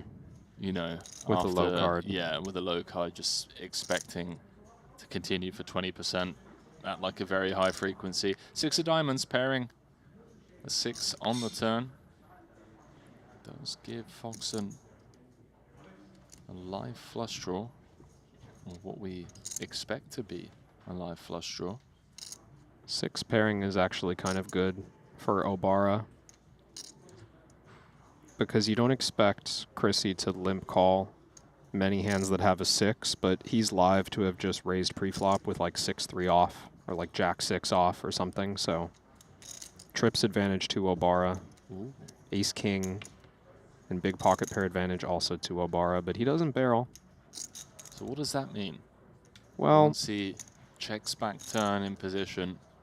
You think about the strong pre-flop hands that didn't make a premium holding on this board, so I'm thinking of hands like Ace-Queen suited, Ace-Jack suited before the River 10. Maybe even like Pocket Jacks or Pocket 10s. These are hands that are consistent with everything thus far. And then of also course, mixing in traps. Yeah, like could quads, be the kings huge full, trap, sure. Queens full. I was also just going to say pure bluffs that decided not to barrel the turn. Very plausible as well. And in Chrissy's shoes, value to be extracted on this river, or is this like a check decide? I wouldn't mind a check, to be honest. It feels like we're targeting specifically like pocket 9s, pocket jacks, ace-queen.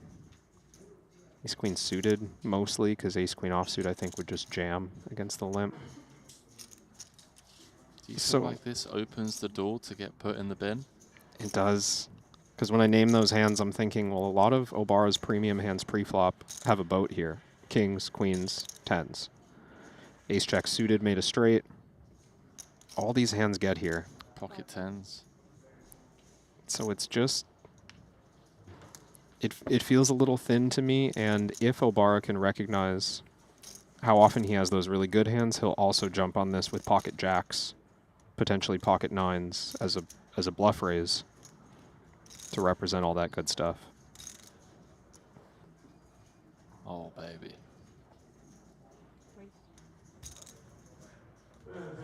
Bring in the 2-piece and a can of soda.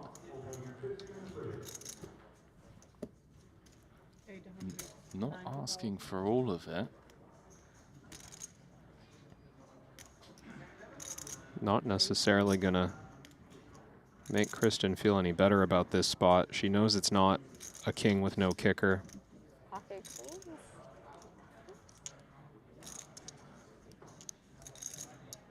I haven't even mentioned pocket aces. potentially finding thin value on the end if it checked the turn.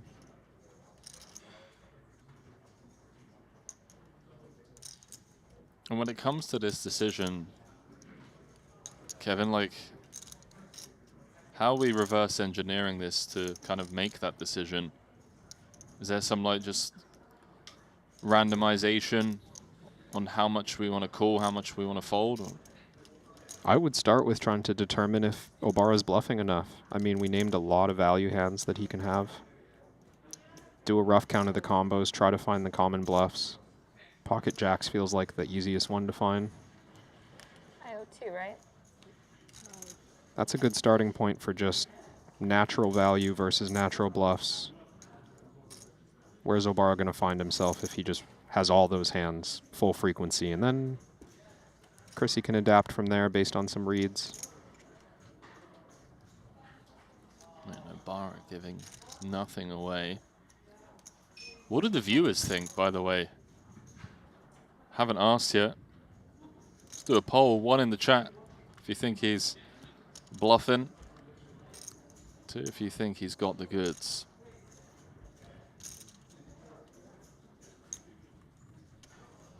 What are you going with, Kev? It's not a bad omen, like calling flop cards. My read is ace-jack suited. Ace-jack of spades, let's go. I don't need to call the suit. I don't know why that was. No, you wanna be. It would be impressive to just nail it like that. I'm going queen of clubs. Queen of spades. Nah, bro's just got here with jack 3. Well, it's gonna get through. It was the thin value. Oh, one more. Aces. Juno Barara. Number Second 1 in chips with the blades. Sneaky little turn check.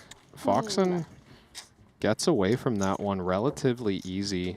Excited to see that. Not that it was an easy fold, but just not losing that many chips for the strength of her hand. I wonder if just turn barrel, river jam is the line that gets paid off there. Do you feel like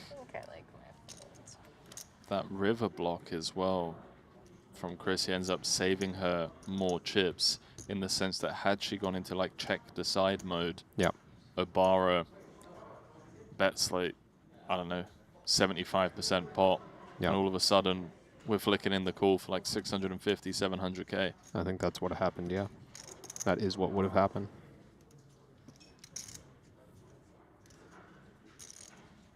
Kind of losing them in there. Man, Obara just getting slapped by the deck. Am I going to have to interview him again? Our interview is just going to be us laughing at each other. Just giggling the entire time. You remember last time?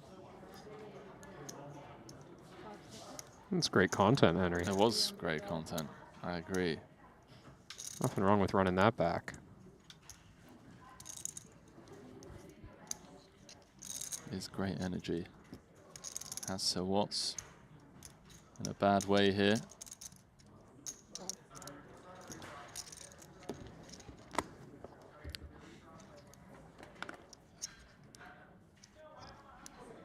Ooh. Had him in a bad way pre-flop. No longer the case on the 10-7-6. King high diamond draw for Sir Watts.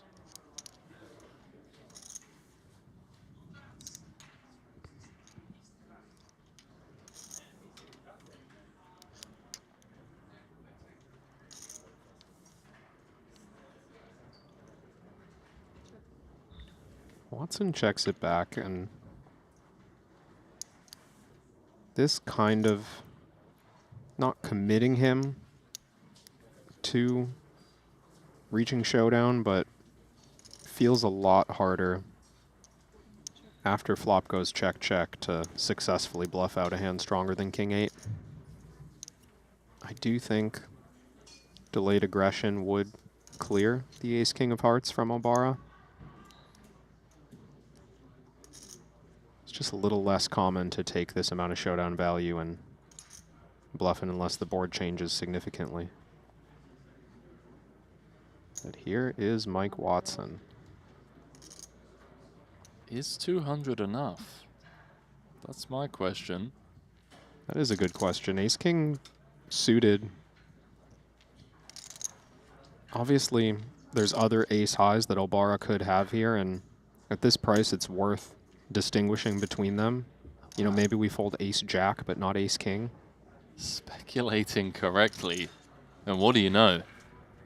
100% at showdown. Good fold.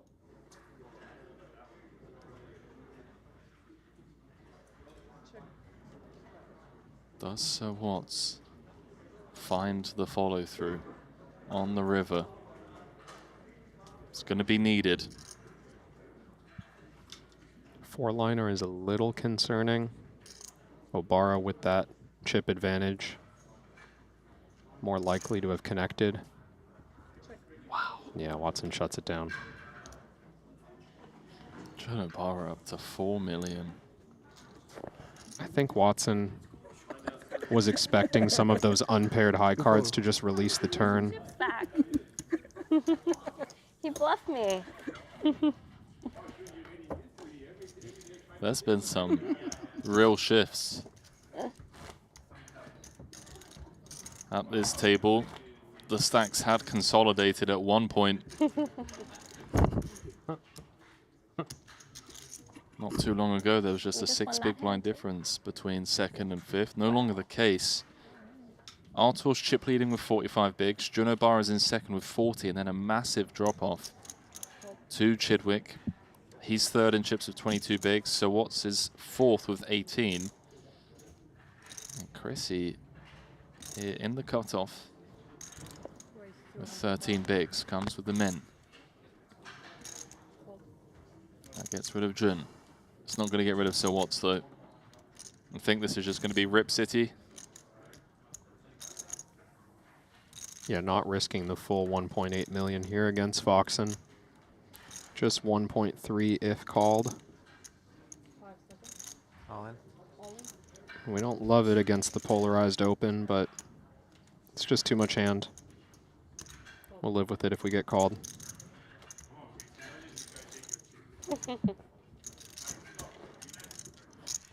They're both being mean. Jun's got me on tilt. What am I going to do? So Watts is a tough man to get on tilt.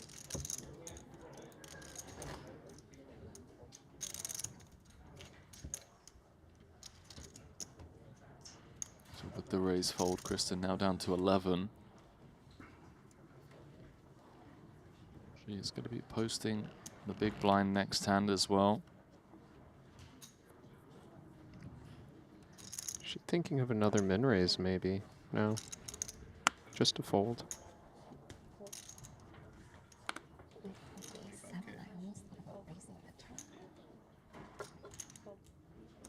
Yeah, turn the volume up on that. Secret conversation on the rail. I know. Tell Reads. me about it. Stream reads being exchanged.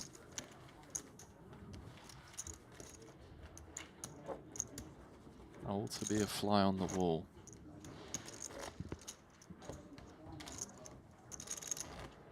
Just putting in 20% of her stack.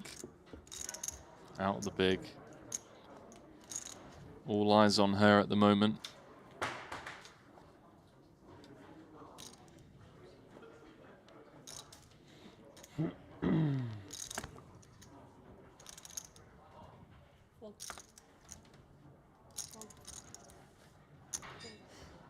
So round two, the blinds. Is Chrissy going to get a walk? Don't think Marcerosian. All right, yay. Thank you. Wow. Let's that one go. I was sure the small raise was coming. I'll I take a didn't- double from this neighbor this next time. I didn't know the word walk was. He gave me one. I'll take it from this.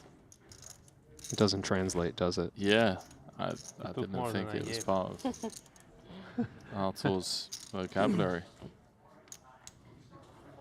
New Japanese number 1. No.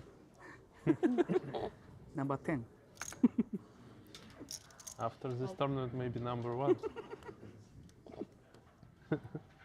That's an interesting point. Where does Juno Number Barara 10 on rank? Pendulum? No, number 2. Number 2? Yeah. If you win number 1? Oh yeah. Oh yeah. Oh yeah. If you win number 1? No? No. Sounds like Juno Barara knows exactly where he stands. Well, he's currently number 1 on the Hendon Mob trending players list. Well deserved. That might just be on your browser, though, because you search his name 6 times a day. Currently second on Japan's all-time money list. A win here today would put him in 2 million. With Masashi Oya.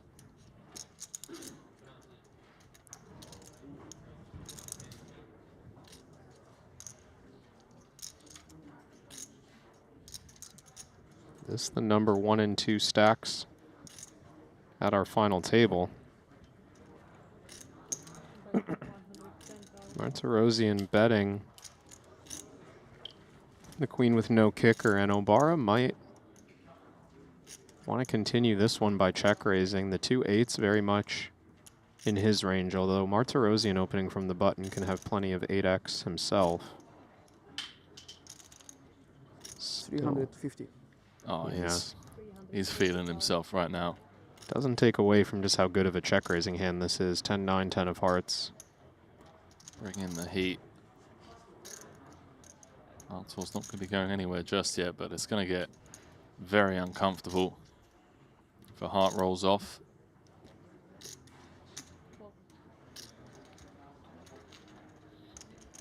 The servers. 1.2 million in the middle as Jun improves. Bit of a stretch, but you know what I mean. Improves to an open-ender. Yeah. Not that he needs it.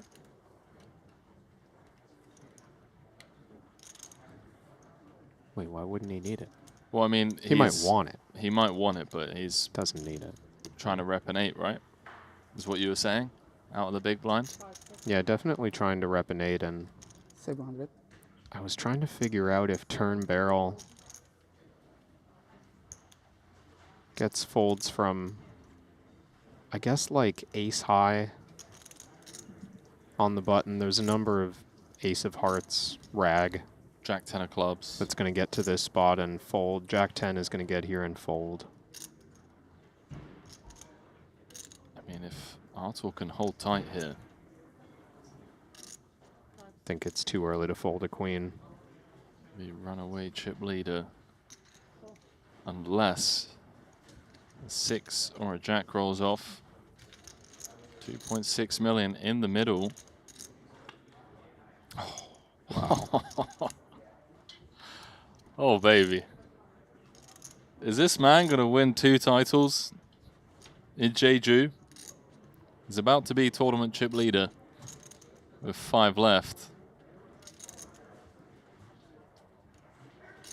I think Martirosian understands how bad of a river this is. When Obara arrives here with... Check. Oh, he checks.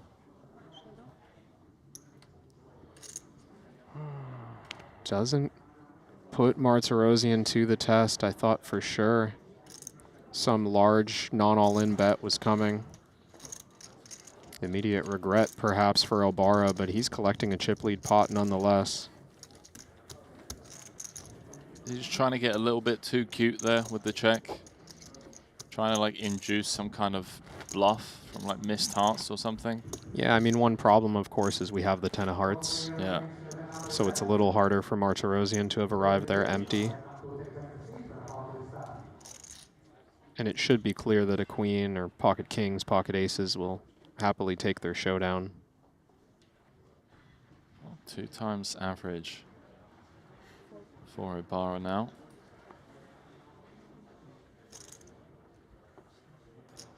Artur going back to work.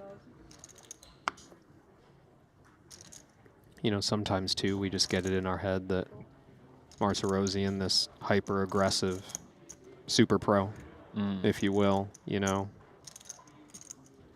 feels sometimes like the best way to get paid. Give him the chance to be aggressive. But yeah, a little bit over-creative there. Is this a jam spot? It is.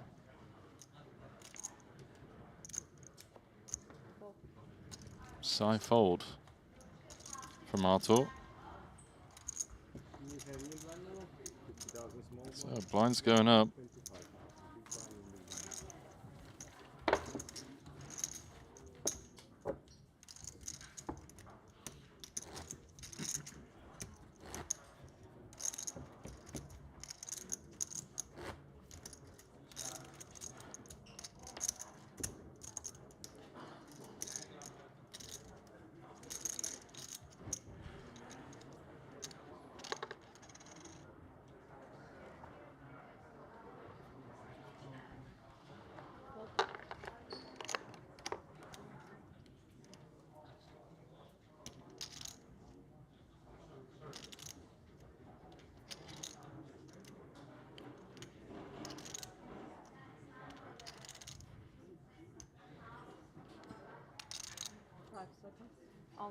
Oh, she's going to run it.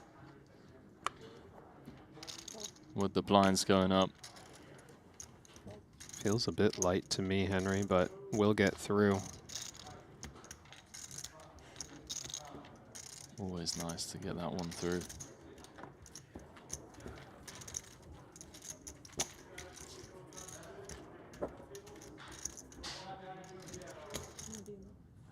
Thank you. Thank you.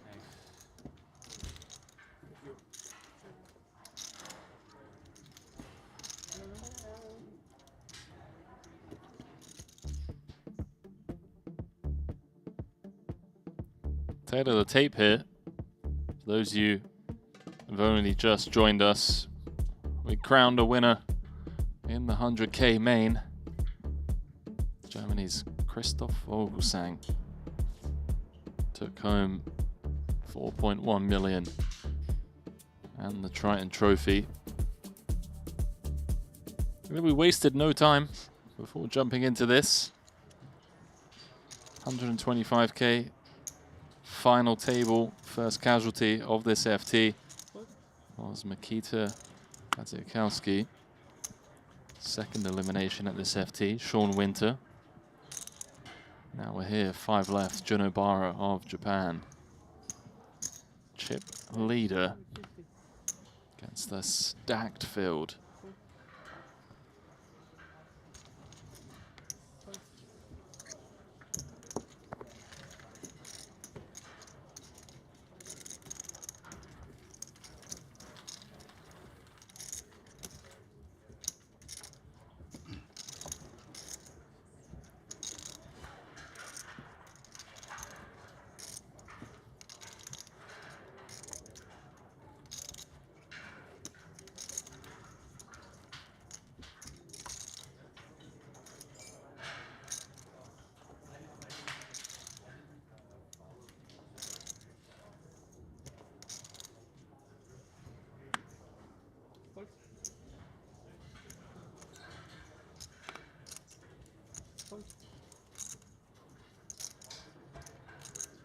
I'm craving a burger right now, Kevin. Not gonna lie. It's been a while. We go and get some smash burgers after this. It's 1 o'clock in the morning. Is that place open 24/7? 5 seconds. Raise 270 pounds. Well, here's that small raise from Martirosian, blind versus blind. Yeah, would have worked last time. Not going to work this time. I think for Foxen in position, 5 seconds. it's close between flatting and jamming when we have offsuit broadways that benefit from clearing out bluffs. Chrissy does go for all in. We're torched there if we run into value, but does seem worth the risk off of 9 big blinds. It's a big pickup. Just texting Brent. Asking him where he got About those the burgers from. Smash burgers, yeah.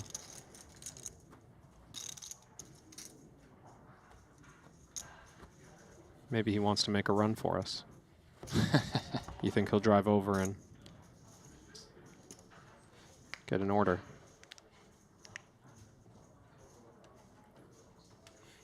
Don't even know if they're open at. I doubt that they are. I also doubt that they are. At 1 a.m. But tomorrow.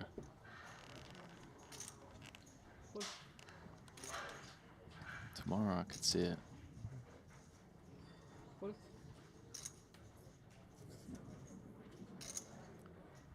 He also like just got eliminated from the 30K PLO half and half. Yeah. So nice, perfect time for me to message him. Great needle, but also he's available.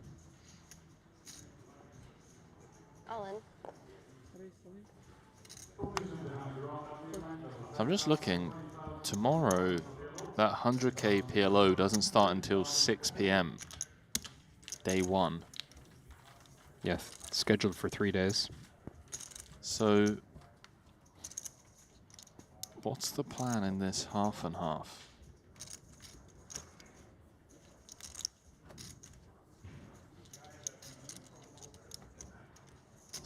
These are important questions. They're currently on break. Yeah. 18 left. Are they playing that down to a winner tonight? They're not yet in the money. I'd be surprised if that played down to a winner. Average stack 45 big blinds. Right. That's cool. So tomorrow we're going to be coming back like ITM most likely, if I had to guess. Because that one didn't start until late. Yeah. That one didn't start until late, so probably expect a couple more hours of playing that one, and then, yeah, 13 paid. Probably play until ITM and come back and crown a champ tomorrow. You see who's chippling in that one, Henry? I do. Phil Ivey. Do you have a way to ask for a server? A server? Yeah, thank you so much. Thank you. Can we get service to the booth? Any pizzas going? Really craving some junk food. Just all the worst stuff, yeah. That's okay, every now and then.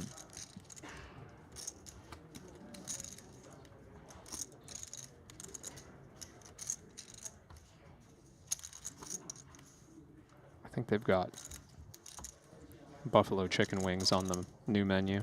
That's true. They do, but that's not a burger. Over at Boond.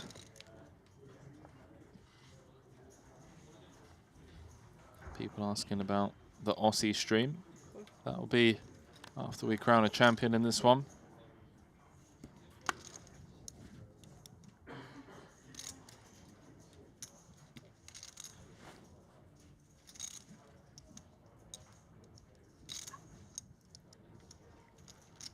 We've seen how dangerous Barara can be with a chip lead when he took down the 40K mystery bounty. Continues here with King 7 offsuit on the button, and Mike Watson has woken up with one of those hands that, even though you don't expect to call it off very often, I think we'll be calling it off. Good luck, chaps. Huge spot for both. If Jun can convert this King 7, we're going to have a runaway chip leader kind of situation. If Sir Watts can just hold here, he's going to take the chip lead. Can I have ice latte? Ice latte, yeah. Yes, Jun getting the iced latte order in. Mid-sweat. He knows how to do it. Dude, I feel like he's... Oh, okay. About to say. Yeah. Surely you win now after getting the ice latte order in. Ace high flop. 97% lock. For Sir Watts. Oh no. You know, the theme of today has been runner pair. The dirty way to do it. So Watts holds. Got his sweat value.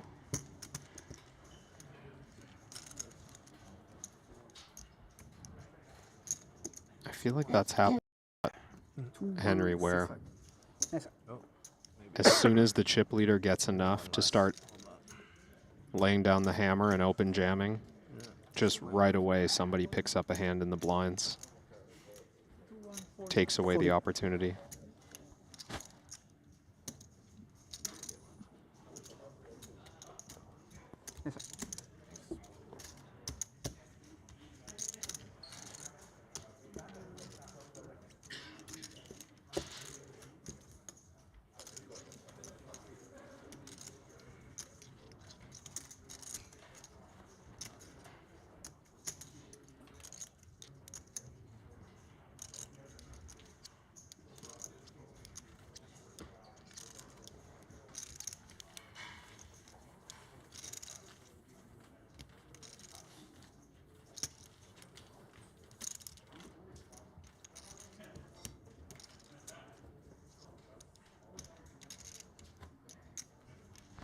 Has Monarch just like issued a challenge to the world?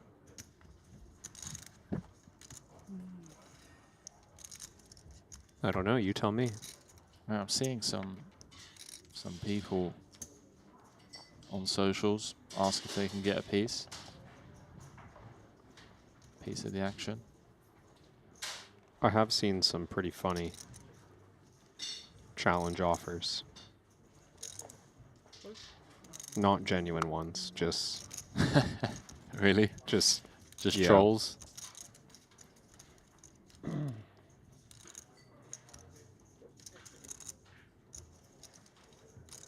I mean, I think the statement is clear whether or not there's an official challenge.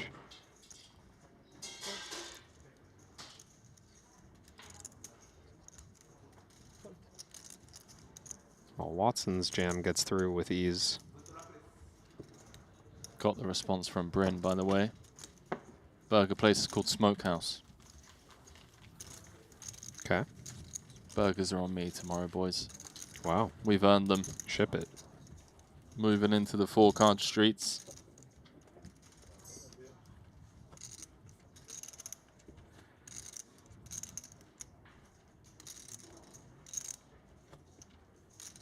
Yeah, they've been closed for like 5 hours. Looks great, though.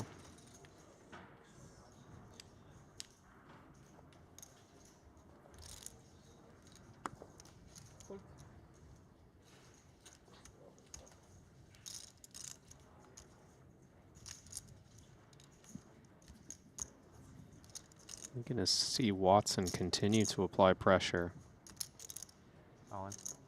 We are. Yeah, he's chip leader now. Doing chip leader things. He's about 2x ahead of everybody except Juno Barara, so in that spot where Barara had already folded. Pretty comfortable buffer between Watson and the next biggest stack.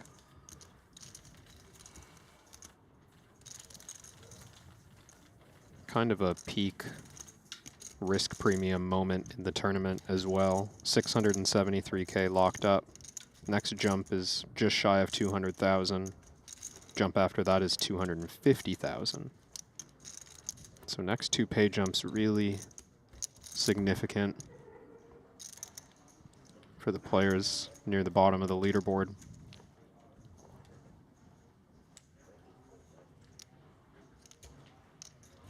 Milan Kolovic in the chat saying, did you say the great game of PLO is coming, Henry? It is indeed. Some of the best PLO players in the world. Some of the highest stakes PLO in the world coming up. kicking things off tomorrow with the final day of the half and half.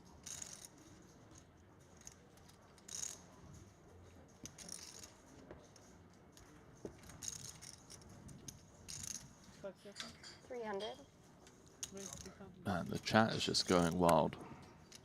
So much Japanese support here for Juno Barara. 10-6 of hearts is defendable. I like this raise from Chrissy. Maybe would have sized just a little larger myself, but Jack-5 suited would have been pretty uncomfortable limping and facing a raise. It's nice to find some aggression out of position when you're covered.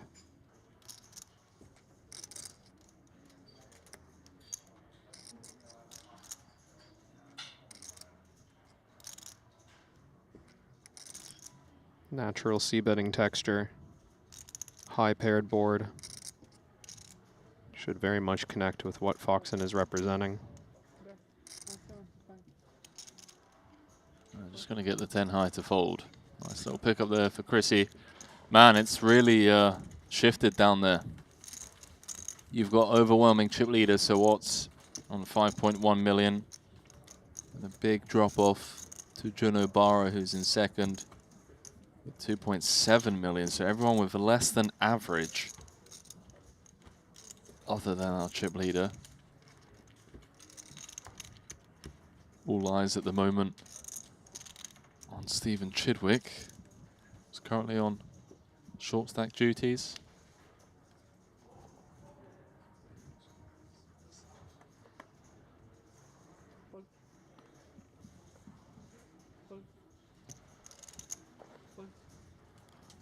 How was that match last night? Kyan, Aussie, did you see any like... Oh, that was fun. Really great exploits or adjustments? I mean... Kyan played quite differently from the other players we've seen take on Aussie. Okay. And I would say, yeah, the most prepared looking strategy that we've seen. Okay. Against what Monarch's been showing. Other nice thing, just from a viewership point of view, is that Kyan was playing very fast. Yeah. There was a lot of table talk during hands and between hands. Very nice.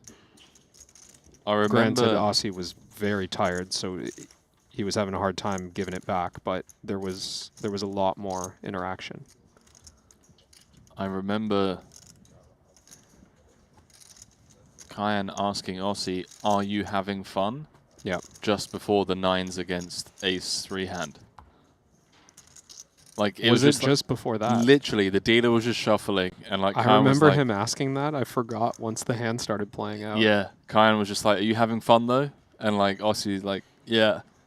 And then 3-bet pot, 9s against Ace 3, Massive turns the cooler, set, yeah. rivers the nut straight. It's just like, yeah, you having fun, bud? Let me just quickly stack you real quick, you know.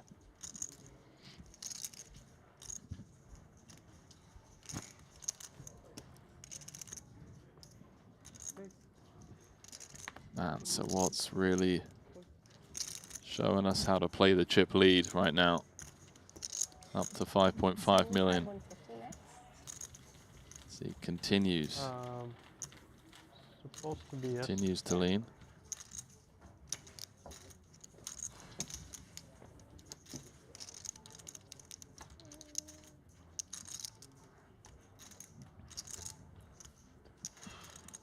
Blinds will be going up to 75, 150. That's going to bring the average down to sub 20 bigs. Just a few hands time.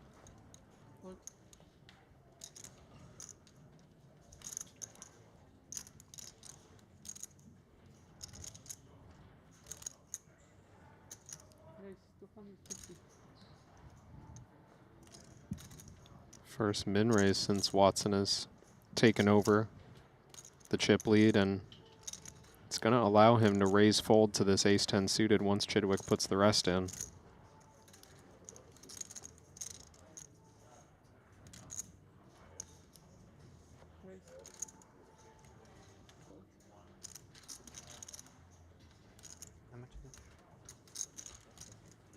Just going to verify counts, but for 9 big blinds against a tight range, I think Watson's going to be fairly happy to keep this 5-handed situation going.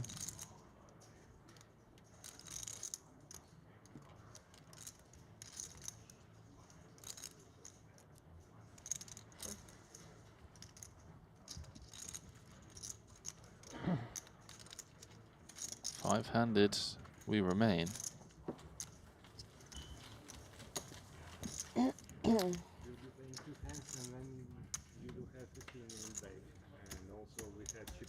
Kev, might as well plug the giveaway. Giving away $450 worth of Triton merch. Oh yeah, how's that going? That's really cool. Been a lot of engagement. I love those kind of giveaways, man, because I know the viewers who are at home love watching the show and they see people rocking all of the Triton merch. So just giving people an opportunity to actually win some. So yeah, head on over, get involved. My Instagram, Henry_Kilbane. I personally go for a hoodie and a cap. If you had to spend your 150. Yeah, my 150. I think that's what it is, right? 3 times 150. 3 times prize. 150. I think hoodie and a cap combo. You rock up to your home game. Yeah. And everyone else just gives you the look. And they're like, okay, this guy gets it. I agree. That's a good way to spend it. Don't sleep on the sweatpants, though. True. The sweatpants are nice. Yeah, for traveling. Super GTO.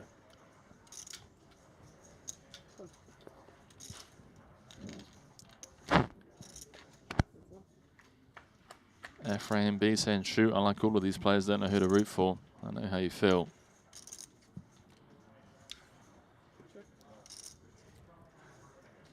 Yeah, it's tough to choose a winner here.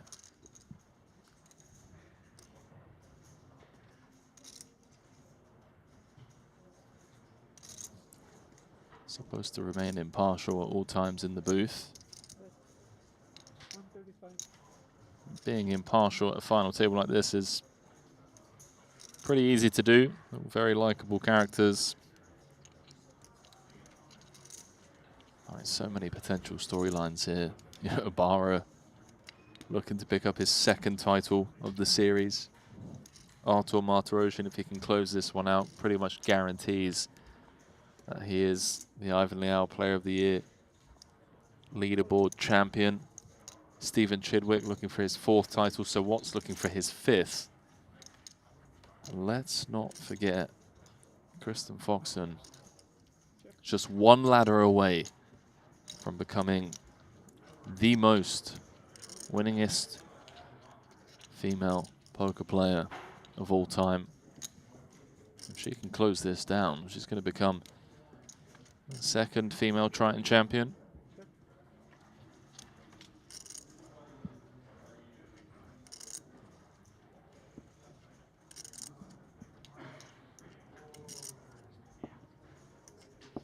Do need to state, I guess, as a Triton Super High Roller Series champion.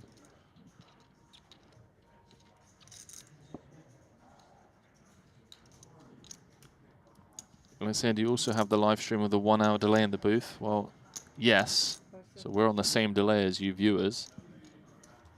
Otherwise, we wouldn't be able to engage with you all.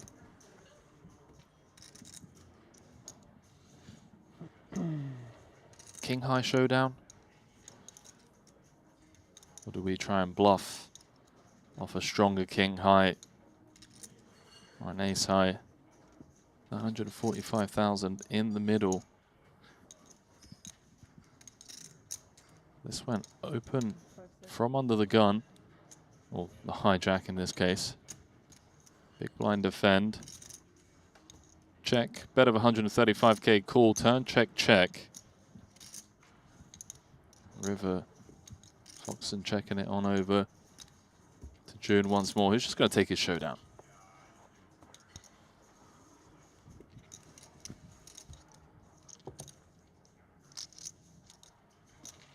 He's up to 3.2 million. 225. 225. Looks like Jun is buying up all of the 5Ks. Man, how brutal was this? Watson, 42 bigs. And a massive drop off to Jun on 25 bigs. And then Foxen and Martirosyan both tied with 15 big blinds. Stephen Chidwick on 13. The difference between busting in 5th and making it to the top 3 is the better part of $500,000. It feels like at this kind of stack depth that chips could very easily find their way into the middle. Is this just an open jam spot for Sir Watts, do you think? Yeah, into Jun's big blind? I thought he might find it. Watson maybe just deciding a simpler strategy where when Obara is still behind in some position, he's not going to play open jams. I did think maybe this was one of the ones that could still do it. So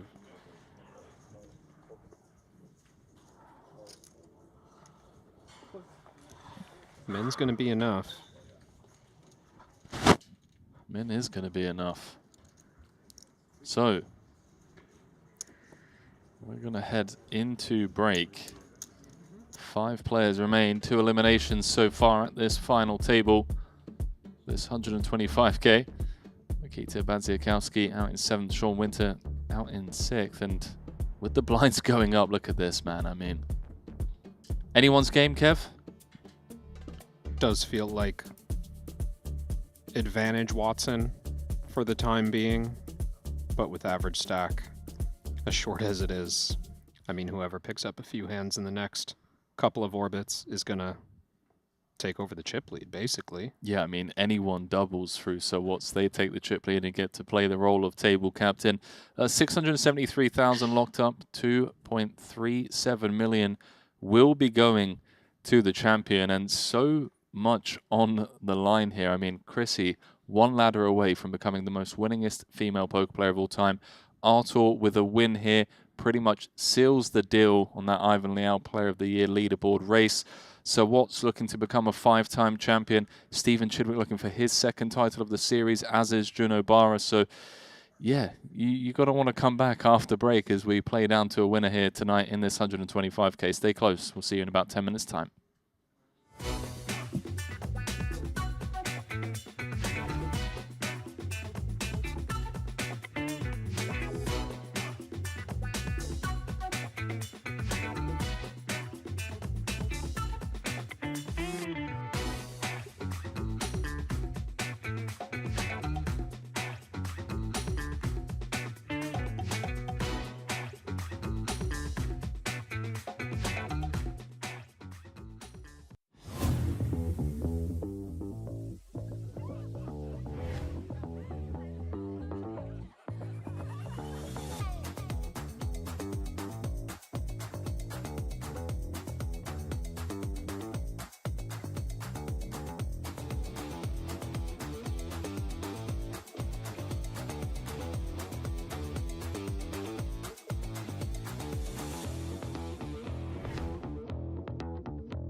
What if getting better at poker didn't mean guessing? What if strategy was an instinct, but a skill you train? It's time to enter the poker arena.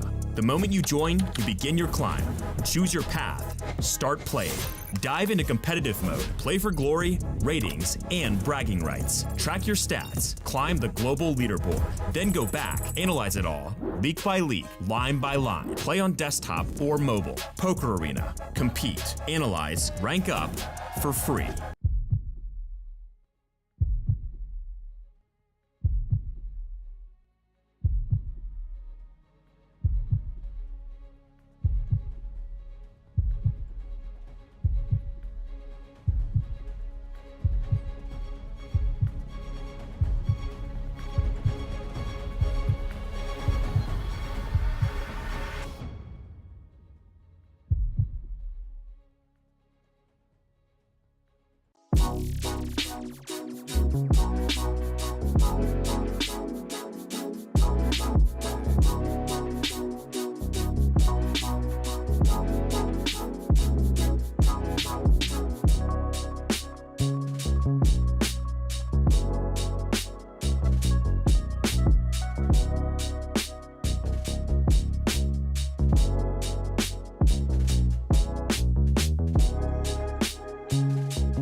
Artur? What, as in jam all in on him, or all in as in all of your money is on him? Because all my money is on Sean Winter right now. Shortest stack in the room.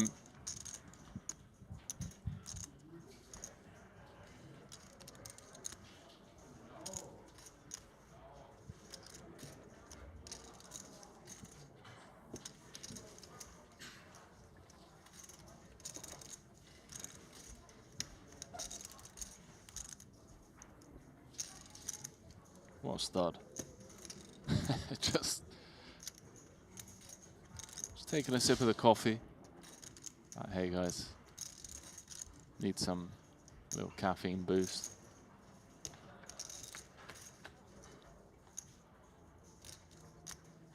Uh-oh. Do you see what I see, Kevin? Backdoor straight flush potential.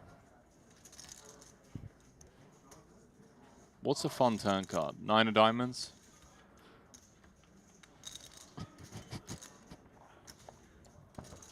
It's pretty fun. That's actually insane how many times that's happened this trip. What's even more insane is Sean Winter has not called a single card.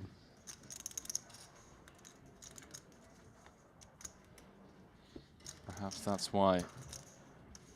Didn't want to jinx it.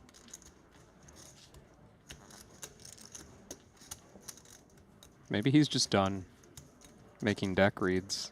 The rest of the field is caught up so Were you quick. thinking of a river? I was just hoping it was clean. You didn't have one in mind? Just anything besides his 20 outs. In live earnings, just 4 million behind Sensei Brent.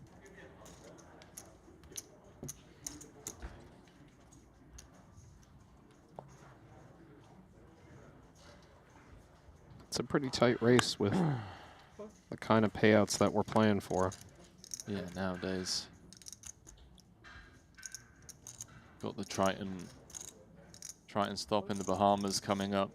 Still no confirmation on that schedule, but I assume we're going to have like another 250 or 500K invitational. That one is on the, that's on the highlights already. Yeah? 250 times 2, I believe. So expect to see something like 5 million for first in that one. Maybe more. See how many pairings we get. You've got 100K Triton main. Yeah. On that schedule, you've got some side events for sure. I think a PLO main.